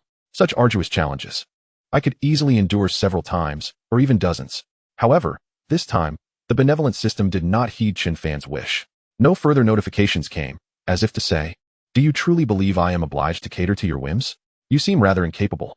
Chen Fan glanced at Xia Mingming. I was merely adjusting to it. I excel in other activities, she retorted, regaining her previous haughty demeanor. The trio continued to explore the amusement park, searching for their next thrilling venture. Subsequently, Chen Fan accompanied Xia Ruoshui and her sister Xia Mingming on the Ferris wheel. Time passed gradually, and as midday approached, the system's voice suddenly resonated. Today's system reward is here. Ding. On the 16th day of severing ties, you have received 1 basic forcible acquisition card. Chen Fan was perplexed by the reward. A basic forcible acquisition card. What an intriguing reward. It sounds rather formidable. This was his first encounter with such a unique card from the system. Noticing a note beneath the reward description, seemingly elucidating the card's function, Chen Fan eagerly opened it. Upon reading the details, he was astonished by the card's immense power. The basic forcible acquisition card allows for the acquisition of shares from any company valued around 50 billion or with total assets below 50 billion. This meant that within Zhonghai province, or even globally, Chen Fan could select any enterprise with a market valuation or total assets equal to or less than 50 billion at his discretion. He could obtain shares from any desired company at will. This undoubtedly represented the finest, most prestigious, and highest value reward he had recently received from the system. If he wished, he could even reacquire shares from Yongtai Real Estate Group, becoming its largest shareholder. Alternatively, he could directly acquire ownership of Jiuxiao Security Group, further solidifying his control over it. However, Chen Fan was not inclined to use the basic forcible acquisition card on these 2 companies for the time being. That would be somewhat wasteful, as Yongtai Real Estate Group was only valued at 30 billion, and Jiuxiao Security Group's total assets were under 50 billion. Having obtained this card, why not set his sights higher, targeting renowned firms nationwide or globally, valued around 50 billion. This approach would maximize the card's value and yield greater returns. Thus, Chen Fan resolved to hold off on using the card for now and to carefully consider which company to target for acquisition. If employed wisely, the basic forcible acquisition card could significantly aid him in surpassing the Chen family and toppling the Su family of Jinling. If the basic card was this potent, one could only imagine the capabilities of intermediate or advanced forcible acquisition cards. Would they allow for the direct acquisition of shares from companies worth thousands of billions? The more he pondered, the more plausible it seemed. Currently, he was at the first level system, possessing only the basic forcible acquisition card. If he could upgrade to the second or third level, intermediate or advanced cards would surely emerge. The thought of obtaining such cards thrilled him. Energized by these prospects, Chen Fan became increasingly eager to level up. System, bring on more tasks, he silently implored. By now, he was nearing the halfway mark for the experience points required to upgrade to the second level, and the upgrade seemed tantalizingly close. At noon, Chen Fan and Xia Ruoshui took a break at the amusement park's restaurant, casually enjoying a meal and resting momentarily. Seizing the opportunity of the moment, Chen Fan commenced an online search for renowned corporations, each boasting a market capitalization around 50 billion. Gradually, he identified several potential targets. Upon exiting the restaurant, he fortuitously stumbled upon a tea shop and decided to purchase a cup of milk tea. Meanwhile, the sisters Xia Ruoshui and Xia Mingming momentarily awaited his return outside. Xia Ruoshui, exuding elegance and intellect, possessed an ethereal beauty, while her sister Xia Mingming, with her whimsical charm, was enchanting in her own right. The presence of the Xia sisters was indeed hard to overlook. Not far away, a group of 3 or 4 young men had also taken notice of the Xia sisters, particularly the handsome leader among them, whose eyes sparkled with intrigue. Without hesitation, he abandoned his companions and approached the sisters with impeccable courtesy. Good day, ladies. I noticed you standing here and wondered if there is anything I might assist you with? He inquired with enthusiasm. In response to his mundane flirtation, Xia Ruoshui coldly turned her back, directing her gaze elsewhere, utterly disregarding him. Observing her dismissal, the handsome youth turned his attention to Xia Mingming, who, albeit responsive, offered a retort that left him in a state of acute embarrassment. Indeed, kindly roll away with grace, she quipped. In that instant, the young man found himself at a loss for words. Just then, His companions rushed in to alleviate the tension. Han Xiao. This lady is none other than President Xia, the most beautiful woman in Jiangzhou, they exclaimed, recognizing Xia Ruoshui's esteemed identity. President Xia, this is Han Jinyu, a scion from a prominent conglomerate in our neighboring Zhonghai province, renowned for his impressive lineage. As his friends extolled Han Jinyu's credentials, he stood proudly, chin raised in self-importance. Modesty, my friends, modesty, he waved dismissively, though the pride on his face remained unmistakable. President Xia, my father is the owner of the top security firm in Zhonghai province, the esteemed Jiuxiao Security Group, a position of considerable prestige. Is that so? How impressive. Xia Mingming retorted nonchalantly. They merely maintain a low profile. Even the most affluent families from Zhonghai province are unworthy of even lacing the shoes of the Xia family. Oh, but you may not be aware, the group led by Han Xiao's father holds a unique status in Zhonghai province. His companions continued to flatter him. At this, Han Jinyu basked in a sense of superiority, his confidence swelling. Low profile, indeed, he waved his hand, attempting to downplay the accolades, though his demeanor belied his words. President Xia, my father is the fourth largest stakeholder in Jiuxiao Security Group, a figure of significant influence. His friends persisted in their flattery. Not at all, not at all. My father is merely the fourth largest stakeholder, Han Jinyu replied with an air of triumph. However, before he could finish, a voice filled with skepticism suddenly echoed from behind. When did you become my son? In the next moment, under the astonished gazes of those present, Chen Fan sauntered over with an unhurried demeanor. I have no son such as you, he declared, surveying Han Jinyu with a shake of his head. Chen Fan's words left Han Jinyu momentarily speechless, while the expressions of his companions shifted to one of disbelief. Who are you to speak to Han Xiao in that manner? They erupted in indignation. How dare you address Han Xiao with such insolence? Who gives you the audacity? Han Jinyu turned to Chen Fan, his eyes icy with fury, ready to confront him. How dare this scoundrel attempt to take advantage of me and claim to be my father? What do you mean by taking advantage of you? It is you who attempted to impose yourself as my son, Chen Fan retorted with exasperation. He held a 15% stake in Jiuxiao Security Group, making him the fourth largest stakeholder. And this young man's assertion that his father held the same title was absurdly misrepresentative. You're claiming I'm taking advantage of you? I have done no such thing. Han Jinyu countered defensively. Wait a moment. Are you truly the fourth largest stakeholder in Jiuxiao Security Group? He suddenly realized, his voice trembling slightly. He had just fabricated a story about his father being the fourth largest stakeholder, when in fact, he was only the seventh. His intention was to impress his newfound acquaintances. For claiming a lower rank was less easily verifiable. I am indeed the fourth largest stakeholder, Chen Fan, he affirmed with a nod. You are the fourth largest stakeholder? How is that possible? You must be jesting, Han Jinyu replied skeptically. Jesting? Your surname is Han. You must be the son of Honda, correct? Perhaps I should call him? Chen Fan inquired. In that instant, Han Jinyu's demeanor shifted to one of trepidation. The man before him had audaciously named his father, indicating an insider's knowledge of Jiuxiao Security Group, and possessed the means to contact him. Undoubtedly, Chen Fan was indeed the fourth largest stakeholder. Young Master Chen, I was mistaken. Han Jinyu promptly conceded, addressing Chen Fan with newfound respect, even referring to him as uncle in an attempt to appease him. With a resounding slap, Han Jinyu began to strike his own face, reddening it in a matter of moments. I am a fool, a disgrace. Witnessing this spectacle, Han Jinyu's companions stood in shock, grappling with the reality that the individual before them was indeed the genuine fourth largest stakeholder in Jiuxiao Security Group, revealing Han Jinyu's deception. Why else would he display such fear? Sir, we are truly sorry for our ignorance. They pleaded, remorseful for their earlier mockery. Begone, do not hinder our enjoyment, Chen Fan urged, wishing to avoid further attention from onlookers. Of course, thank you, young Master Chen. Han Jinyu's group scurried away, eager to escape the amusement park. With Senior Chen around, we need not fear such bothersome flies, Xia Mingming remarked. Chen Fan divided the milk tea among the sisters, and they continued their exploration of the amusement park. Along the way, Chen Fan received a call from Wei Jingxiu. President Chen, I have gathered the details regarding the Baixing Group, Wei announced, his voice laced with the scent of alcohol. Oh, what is the situation? Chen Fan inquired. Indeed, your suspicions were correct. The owner of Baixing Group, Kong Baixing, is indeed a cunning individual. Publicly, he claims to target Fading Group, even deliberately leaking information to mislead you, Wei explained. This information came from a close friend of his, who had managed to extract it from the vice president of Baixing Group during a drinking session. Kong Baixing's true objective is, in fact, the Yongtai Real Estate Group, presided over by President Chen. Indeed, Chen Fan murmured softly, confirming his suspicions. How could the highly confidential information of Baixing Group be so easily divulged? Their intention to target Fading Group was merely a smokescreen. This time, Baixing Group had employed a clever tactic, diverting attention away from their actual plans. I understand now. Many thanks to you, Brother Wei.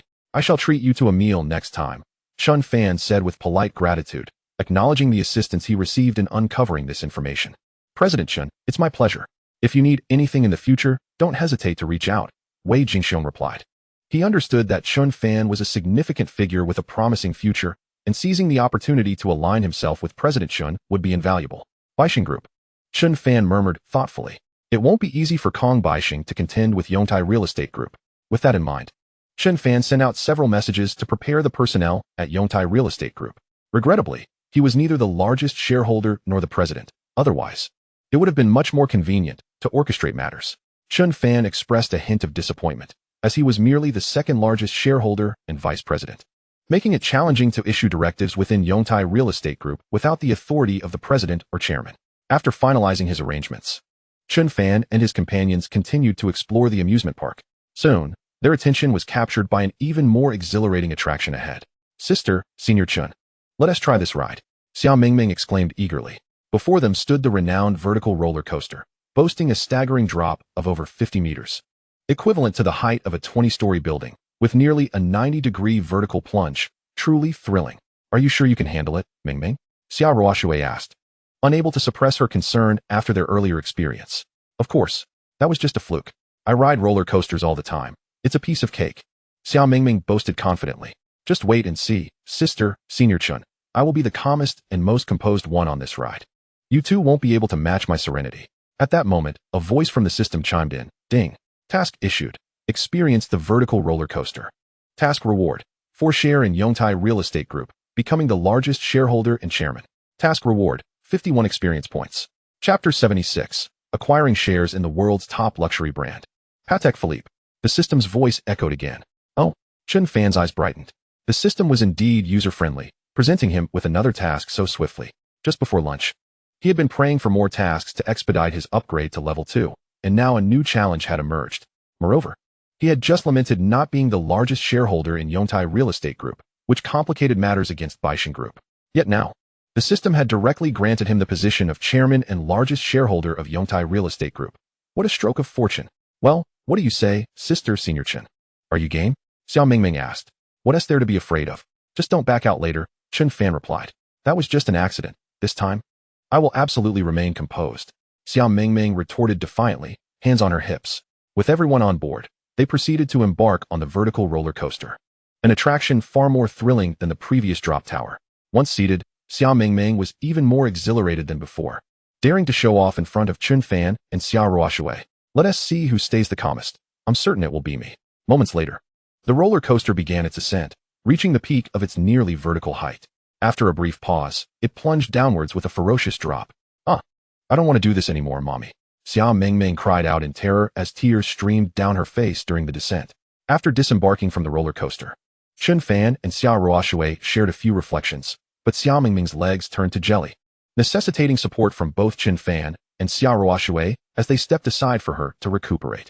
At that moment, the system's voice chimed in again. Ding. Vertical roller coaster experience completed. Congratulations. You have acquired 4 shares in Yongtai Real Estate Group, becoming the largest shareholder and chairman.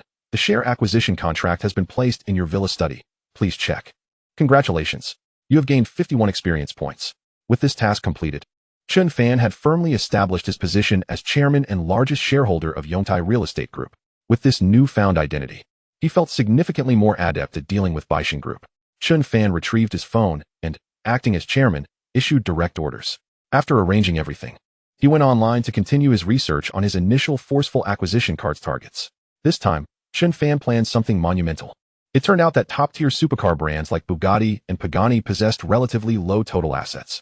Upon discovering some information, Chen Fan couldn't help but mutter to himself. These elite supercar brands had total assets amounting to merely tens of billions or a little over 100 billion. For example, the owner of Pagani was worth only a few tens of billions. Acquiring shares in Bugatti or Pagani was not a cost-effective venture. Chen Fan discarded the notion and continued browsing. Ultimately, Chen Fan's sights shifted to other prestigious luxury brands. Well-known luxury brands such as Rolex and Tiffany boasted market values in the hundreds of billions. Unfortunately, His initial forceful acquisition card could only target groups with total assets or market values around 500 billion, making these companies exceed the limit. Chen Fan continued searching, and just as disappointment began to settle in, a more illustrious brand caught his eye. Upon recognizing this brand, Chen Fan made an immediate decision to forcefully acquire it. The company that inspired such unhesitating resolve within Chen Fan was none other than Patek Philippe. Patek Philippe, the pinnacle of luxury watch brands, is universally acknowledged as the king of timepieces. Established in the 19th century, it boasts over 200 years of history and serves as a symbol of elite status. Beloved by royalty and the world's wealthiest individuals. In the 16th edition of the world's 500 most valuable brands, Patek Philippe ranked 238th. In the 17th edition, it ascended to 208th. Over the past 2 years, the Hurun Research Institute has published the Hurun Report on luxury brands preferred by high-net-worth individuals, wherein Patek Philippe consistently ranked first among watch brands favored by the affluent in the Dachau region. Among all watch brands, Patek Philippe's influence and status are undeniably paramount. Even among the world's finest luxury brands, Patek Philippe remains at the forefront. More importantly, the market value of Patek Philippe has consistently fluctuated between 5 and 600 billion. Currently hovering around 500 billion, precisely meeting Chen Fan's criteria. Moreover, compared to the other brands he considered, such as Tiffany, Chen Fan harbored a greater affinity for Patek Philippe and yearned to acquire shares in the prestigious company. If he could become a distinguished shareholder of Patek Philippe, what was there to hesitate about? In comparison to securing a mere 4% stake in Patek Philippe, other companies were hardly worth mentioning. Utilizing the basic forced acquisition card to procure shares in Patek Philippe was undoubtedly the most cost-effective and optimal choice, without exception. Being a shareholder of Patek Philippe would undoubtedly be Chen Fan's most formidable and impressive identity. So why hesitate? He resolved to act immediately, with eager anticipation. Chen Fan eagerly delved into his system backpack, locating the basic forced acquisition card. Upon finding it, he promptly clicked to use it. Ding! A prompt appeared. Please enter the name of the company you wish to forcibly acquire. With meticulous care, Chen Fan entered Patek Philippe, his heart racing with excitement. After inputting the name, he swiftly clicked confirm, initiating forced acquisition of a 4% stake in Patek Philippe. The basic forced acquisition card activated. He hoped there would be no issues. As he awaited the outcome, time passed slowly. After several seconds, the system prompted once more. Chapter 77, Severing Ties. On the 17th day, a bankruptcy card as a reward. Ding. Acquisition of a 4% stake in Patek Philippe successful. Congratulations on becoming a shareholder of Patek Philippe. Within 5 days, representatives from Patek Philippe will arrive to sign the contract. Please ensure to arrange a suitable time. Chen Fan had successfully acquired shares in Patek Philippe.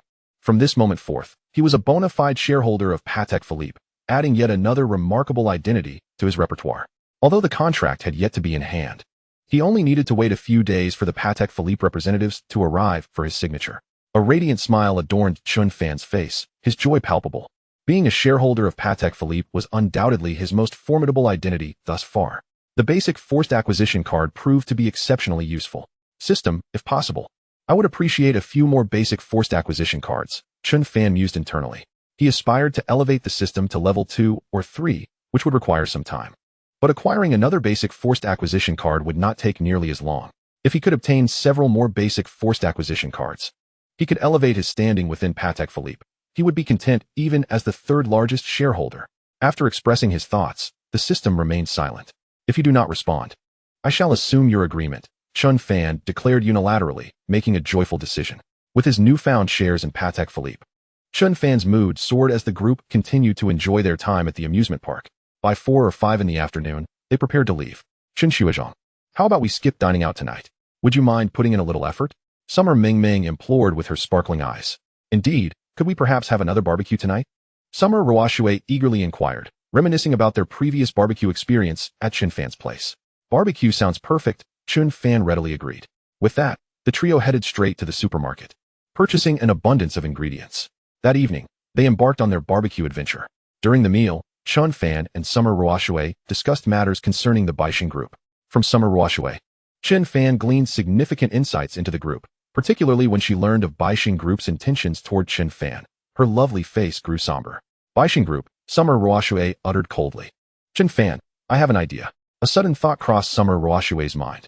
Since Baixing group is employing a feint, why can't we execute a covert maneuver? She proposed mysteriously to Chen Fan. A covert maneuver? Chen Fan raised an eyebrow. slightly perplexed by her suggestion. Baixing Group intends to target your Yongtai real estate group, correct? You could engage them in a standoff, allowing them to focus all their energy and attention on your Yongtai real estate group, Summer Roshue advised. Then, our Summer Group could launch a sudden offensive against Baixing Group. At that moment, with all their focus on Yongtai real estate, our unexpected strike would surely catch them off guard. Ultimately, we would join forces to completely dismantle Baixing Group. Chen Fan's eyes brightened at Summer Roshue's suggestion. What a brilliant idea. You truly are a formidable woman, he praised. What do you think, Chen Shuizhang? My sister is intelligent and capable. Marrying her would undoubtedly provide a supportive partner, though I wonder who will be fortunate enough to claim her. Summer Mingming chimed in, hinting at something, flattered by her sister's praise. Summer Roshue felt a touch bashful. After a full day of fun, the trio returned home to rest after their barbecue feast. The following day, shortly after waking, Chen Fan received a message from the president of Jiuxiao Security Group. The elite retired Special Forces agents he had arranged for tracking were soon to arrive in Jiangzhou and inquired where they should meet him. Have them come to my estate. The address is. Chen Fan thought for a moment and replied. While many were aware of his residence at Yujing Mountain Villa, few knew of his estate, which seemed more suitable for the meeting. Uncertain if there were any hidden truths behind his parents' mysterious disappearance, he needed to keep the involvement of these elite retired Special Forces agents confidential as they searched for information about his parents. Meeting at his estate was the better option. After concluding the conversation, Chen Fan drove directly to his estate. 40 minutes later, he arrived at the estate and met the 3 retired Special Forces agents. Hello, Mr. Chen. Hello, Mr. Chen. The trio greeted him. Each stood with an imposing presence, exuding a palpable strength that set them apart from ordinary individuals. Greetings, Chen Fan replied, then proceeded to outline the task at hand. Upon hearing Chen Fan's explanation, the agents displayed no surprise. Locating individuals was their expertise. Mr. Chen, considering it's been over a year, the investigation may prove challenging, and thus will require some time. The leader, a robust man, stated solemnly. I can wait. As long as you can uncover something, even the slightest clue, Chen Fan nodded. If you encounter any difficulties during the process, feel free to contact me. I will leverage all my resources and connections to assist you. Your sole responsibility is to find the individuals or gather leads. Do not fear offending anyone or anything. I will back you up, and should anything arise, I will take responsibility. Chen Fan reassured them, alleviating any burdens they might feel. Rest assured, Mr. Chen. We shall take care of everything. The 3 individuals nodded in agreement. Chen Fan retrieved a bank card from his pocket and handed it to the burly man. Mr. Chen. The trio expressed their surprise. This card contains 15 million. 10 million is a token of gratitude for your efforts during this period. And 5 million is allocated for your search expenses, Chen Fan elucidated. He was acutely aware of the significance of incentives, without a promise of reward. Why would anyone exert themselves wholeheartedly or dedicate their utmost efforts? 10 million is far too generous. Mr. Chen, you are too kind. Please take it back. The 3 hastily declined, astonished by the magnitude of Chen Fan's generosity. This sum exceeded their annual salaries manifold. Accept it with peace of mind. This is merely the beginning. If you succeed in locating the individual, I shall grant you a 10-fold bonus, and each of you will receive that amount. Chen Fan reiterated, establishing a lucrative incentive. A 10-fold bonus? That would amount to 100 million. They gasped in disbelief. If they could find the person, each could potentially earn a fortune that would grant them financial freedom. Mr. Chen, your generosity is astounding. The group was suddenly invigorated. Rest assured, even if we must traverse mountains or navigate treacherous waters, we will succeed. They declared in unison, pledging their loyalty to Chen Fan. He nodded in satisfaction, exchanging contact details with each of them. All right, you may leave. Contact me immediately should there be any news, he commanded. Understood, they affirmed before departing swiftly, dividing the funds and setting out on their separate missions. Please do not let me down, Chen Fan mused. With an unfinished special task at hand, he was determined to ascend to the position of the foremost leader of the Jiuxiao Security Group. At that juncture, his influence within the organization would amplify, allowing him to recruit more individuals for the search. He was resolute that he would uncover any leads concerning the most elite retired special forces in Zhonghai province. Mom and Dad, I will find you, Chen Fan vowed, his determination unwavering. Suddenly, a notification from the system chimed. Ding. On the 17th day of severed ties, you have received a basic bankruptcy card. He marveled at this new reward. The previous day, he had obtained a basic forced acquisition card with significant effects. Thus, he anticipated that this basic bankruptcy card would prove equally formidable. As he reviewed the description, he was pleasantly surprised. The basic bankruptcy card could inflict a loss of 3 billion on any company with a market value or total assets of 500 billion or less. if wielded astutely. This card could serve as a potent weapon against the Chen family. At first glance, the basic bankruptcy card appeared somewhat benign, as a loss of 3 billion, while substantial, would not necessarily lead to bankruptcy for a corporation valued in the hundreds of billions. However, the timing of its utilization was crucial. If deployed during a period of turmoil or vulnerability, the impact would be devastating, akin to delivering a fatal blow to an adversary at their most fragile moment. Taking the example of Baixing Group, Chen Fan and Xia Ruoshui planned to collaborate against them, when Baixing Group found itself cornered and in dire straits. The sudden activation of the basic bankruptcy card would deliver a lethal strike. Of course, this was merely an illustration. Given their alliance, Baixing Group would stand no chance, rendering the use of the basic bankruptcy card unnecessary. In contrast, the formidable Su family of Jinling possessed assets so vast that the basic bankruptcy card would be ineffective against them. It would require a medium or high-level bankruptcy card to inflict significant losses. Yet, for the Chen family, this basic bankruptcy card was utterly perfect, particularly if applied to their cornerstone enterprise, Chen Capital Group, which would yield unexpectedly powerful results. Once he dealt with Baixing Group, Chen Fan would promptly redirect his focus to Chen Capital Group.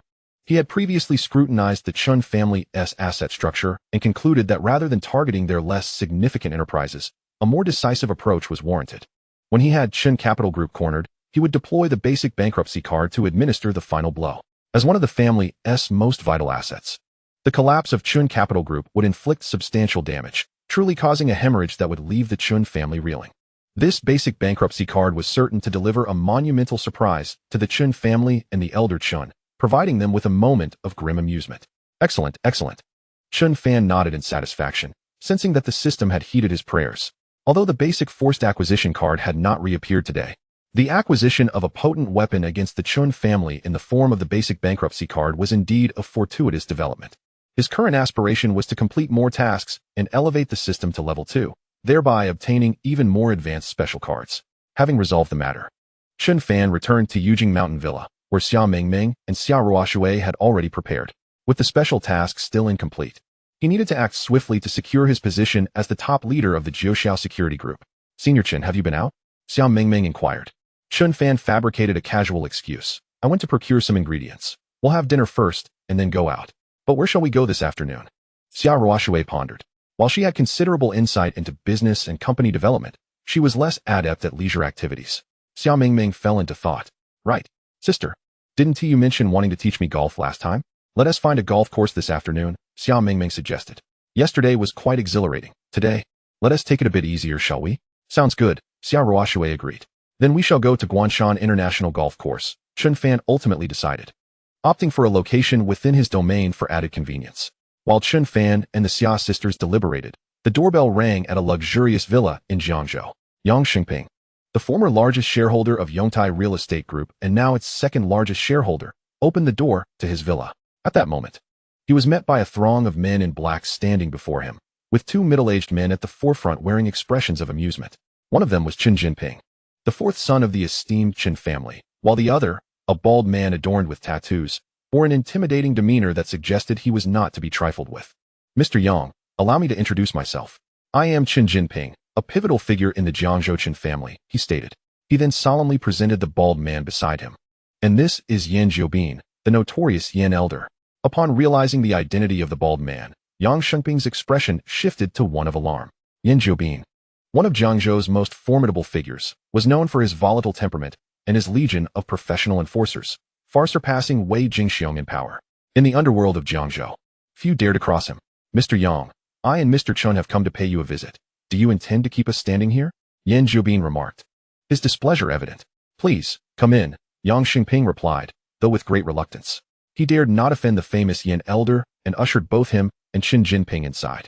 I hear that scoundrel Chen Fan has usurped your position as the largest shareholder of Yongtai Real Estate Group. Chen Jinping wasted no time in addressing the matter directly. This visit was part of the execution of a nefarious plan devised by the elder Chen. He believed that Chen Fan's greatest support lay within Yongtai Real Estate Group, and it was this very foundation that empowered him to defy the Chen family. To dismantle Chen Fan, they needed to target Yongtai Real Estate Group at its roots. Without the backing of Yongtai, Chen Fan would inevitably find himself in decline, ultimately returning to them on his knees, begging for forgiveness. Aware of Chen Fan's connections with the powerful Wei Jingxiong, the elder Chen had sent his fourth son, Chen Jinping, to carry out this scheme. For Jinping was acquainted with the even more formidable Yan Jiobin. Having lost control of Yongtai Real Estate Group, Mr. Yang, I would imagine you cannot bear it. What do you say about collaborating with the Chen family to deal with Chen Fan? Chen Jinping proposed. Chapter 79. The Chen family's machinations come to fruition, aiming to catch Chen Fan off guard. Indeed, the Chen family had arrived for the sake of Chen Fan. Yang Shengping smirked inwardly, having anticipated their intentions upon seeing them. I beg your pardon, but I will not involve myself in the conflict between you and Chen Fan, he asserted. Though Chen Fan had taken his title as the largest shareholder, Yang bore no resentment towards him. Rather, he felt a sense of relief. Previously, as the largest shareholder, he had been unable to elevate Yongtai to greater heights. However, with Chen Fan's recent partnership with Wanheng Software Group and his growing friendship with its owner, the higher-ups had come to recognize Chen Fan as capabilities. Now that Chen Fan had assumed the role of the largest shareholder, he was certain to advance the company, potentially increasing its valuation to 400 billion or even 500 billion in the future. Chen Fan's potential was limitless. As one of the major shareholders, Yang would benefit from the company's growth, and the more successful Chen Fan was, the more he would profit.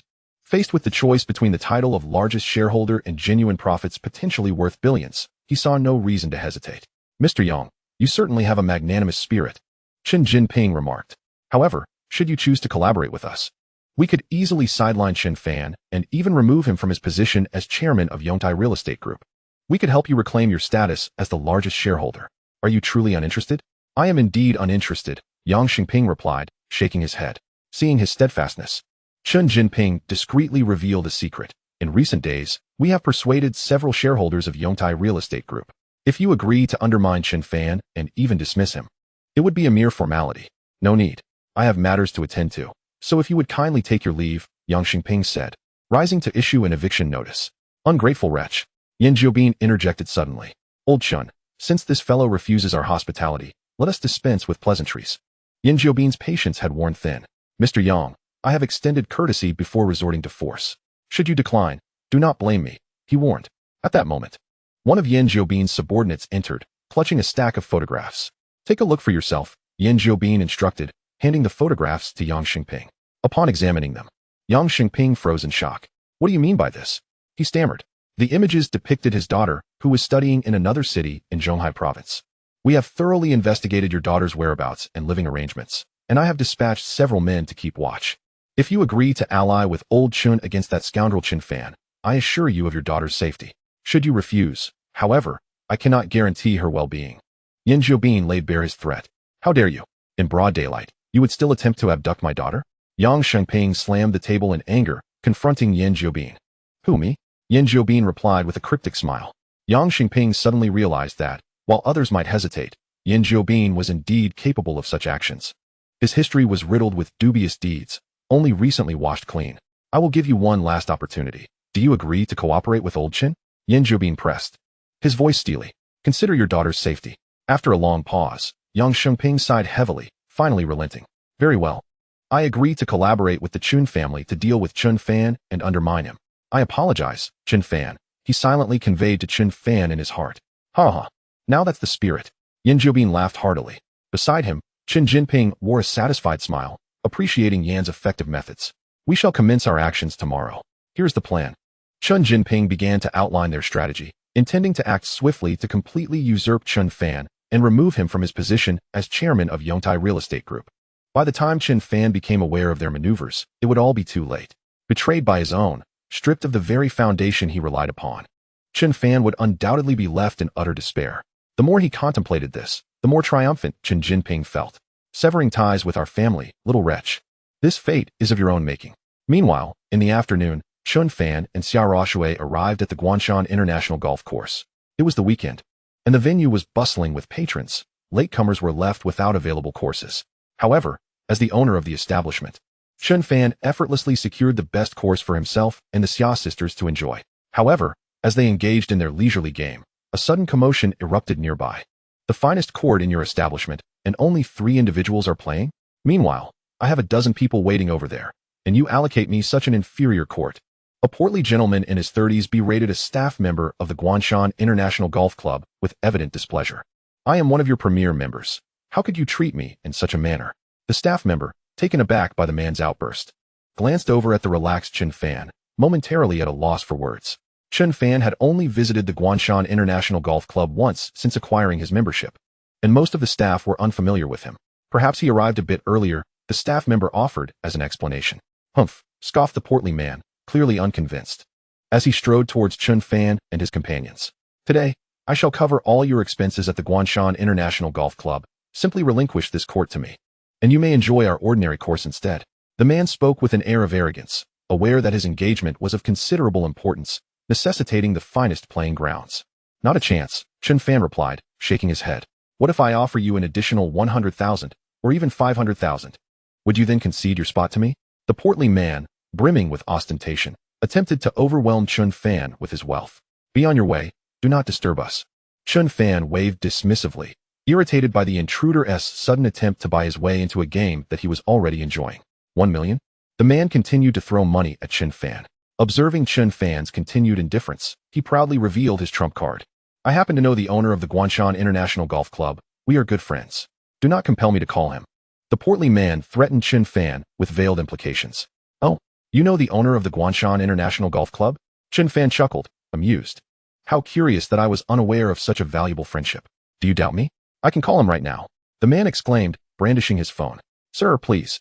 Do not trouble the owner over such trivial matters. The staff member who had followed quickly intervened, fearing the man would actually make the call. Yet, the more the staff attempted to deter him, the more emboldened the portly man became. So, will you accept 1 million to give me your spot? He pressed Chen Fan. If you refuse, I shall call him immediately. Once I contact the owner, he will certainly not let you off easily, and you will find yourself blacklisted from the Guanshan International Golf Club, never to return. The man proclaimed with bravado. Really? Then go ahead, make the call. I dare you not to. Chen Fan responded nonchalantly. You. The portly man, realizing Chen Fan's unwavering stance, began to feel the pressure. Fine, you asked for it. To be fair, he genuinely knew the previous owner of the Guanshan International Golf Club. However, the club had recently changed hands, and he had only obtained the current owner's number through his connections with the former owner. He intended to intimidate Chen Fan into backing down and ceding the court to him. Yet now, with Chen Fan's defiance, he felt cornered. He could not back out without making the call. He believed that given his status, the former owner would extend him some courtesy, and surely the new owner would do the same. Kid, once this call connects, prepare to hand over the court and be escorted out. He boasted while dialing the number for the current owner of the Guanshan International Golf Club. However, before he could finish his sentence, Chen Fan's phone rang. Chapter 80. Chen Fan's Anticipation and the Significance of a Robust Intelligence Network. Upon hearing Chen Fan's phone ring, the portly man remained unfazed, dismissing it as mere coincidence. Under his watchful gaze, Chen Fan answered the call with a smile. Hello there. Instantly, Chen Fan's voice echoed from the portly man's phone. It was as if a thunderclap had detonated in his ears. The radiant smile on Chen Fan's face appeared terrifying to the portly man. You. The man was left speechless, paralyzed by fear. The staff member beside him looked equally astonished, bewildered by the bizarre turn of events. Weren't you seeking the owner of the Guanshan International Golf Club? He is right here. What business do you have with him? Chen Fan directed his gaze at the portly man. Why, you are the owner of the Guanshan International Golf Club? The man stammered, his face a mask of disbelief. What, do you require proof? Chen Fan retorted. His voice resonated once more from the phone. The portly man cautiously glanced at his device. Indeed, it was saved under the name of Chen Fan, the new owner of the Guanshan International Golf Club. After all his bluster, the reality stood before him. In an instant, the portly man felt utterly humiliated, wishing to sink into the ground beneath him. How mortifying. Mr. Chen, the man forced a strained smile, desperately attempting to defend himself. Did you not say that once the call connected, I would be blacklisted and expelled by the owner of the Guanshan International Golf Club? Well, here I am, go ahead. Chen Fan challenged the portly man. Mr. Chen, I did not mean it that way. The man stuttered, panic creeping into his voice.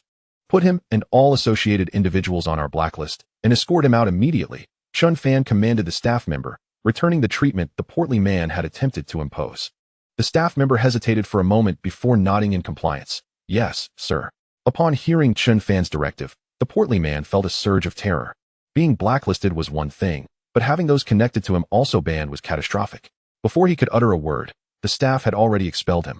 Not only him, but the dozen or so guests who had accompanied him were also blacklisted and ejected from the Guanshan International Golf Club. The disgruntled guests confronted the staff, and upon learning that it was due to the portly man's own actions, their anger turned towards him. Our partnership ends here. Do not contact me again. I must have been cursed to have ever met you.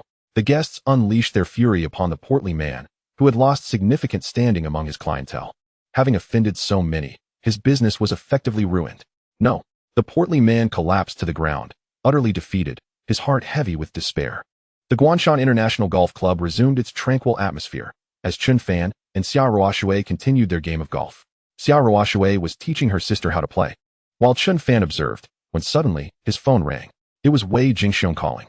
Chen Fan had just answered the call when Wei Jingxiong's hurried voice suddenly came through. Chen Xiao, there seems to be trouble on your end. I have just received some alarming news. What is the situation? Chen Fan inquired cautiously. It appears, Chen Xiao, that my informants have reported that the fourth son of the Chun family has allied with the top underground figure of Jiangzhou, Yan Jiobin, and they have both visited Yang Jinping, a major shareholder of Yongtai Real Estate Group. Wei Jingxiong informed Chen Fan. I dispatched additional personnel to investigate, and it turns out that in the past few days, the fourth son of the Chen family and Yan Jiobin have also visited several other shareholders of Yongtai Real Estate Group. I suspect that the Chun family is likely planning to take action against you through Yongtai Real Estate Group. Over the years, Wei Jingxiong had cultivated an immensely vast intelligence network in Jiangzhou, with operatives placed in many pivotal locations. The information he conveyed to Chen Fan was gleaned from this extensive network. Targeting Yongtai Real Estate Group, Chen Fan murmured under his breath. Ever since he had successfully struck against the Chen family and seized the project of One Hung Software Group from the old Master Chen, the Chen family had remained unusually quiet. This was quite out of character. Given the old Master Chen's temperament, he would never simply swallow such a grievance. Chen Fan suspected that the Chen family was indeed up to something. He had reached out to Chen Wenjing last night, but regrettably, the old Master Chen's maneuvers had been shrouded in utmost secrecy. Neither Chen Wenjing nor any of the old master's children were aware of his actions. Little did he expect to receive confirmation of his suspicions from Wei Jingxiong today.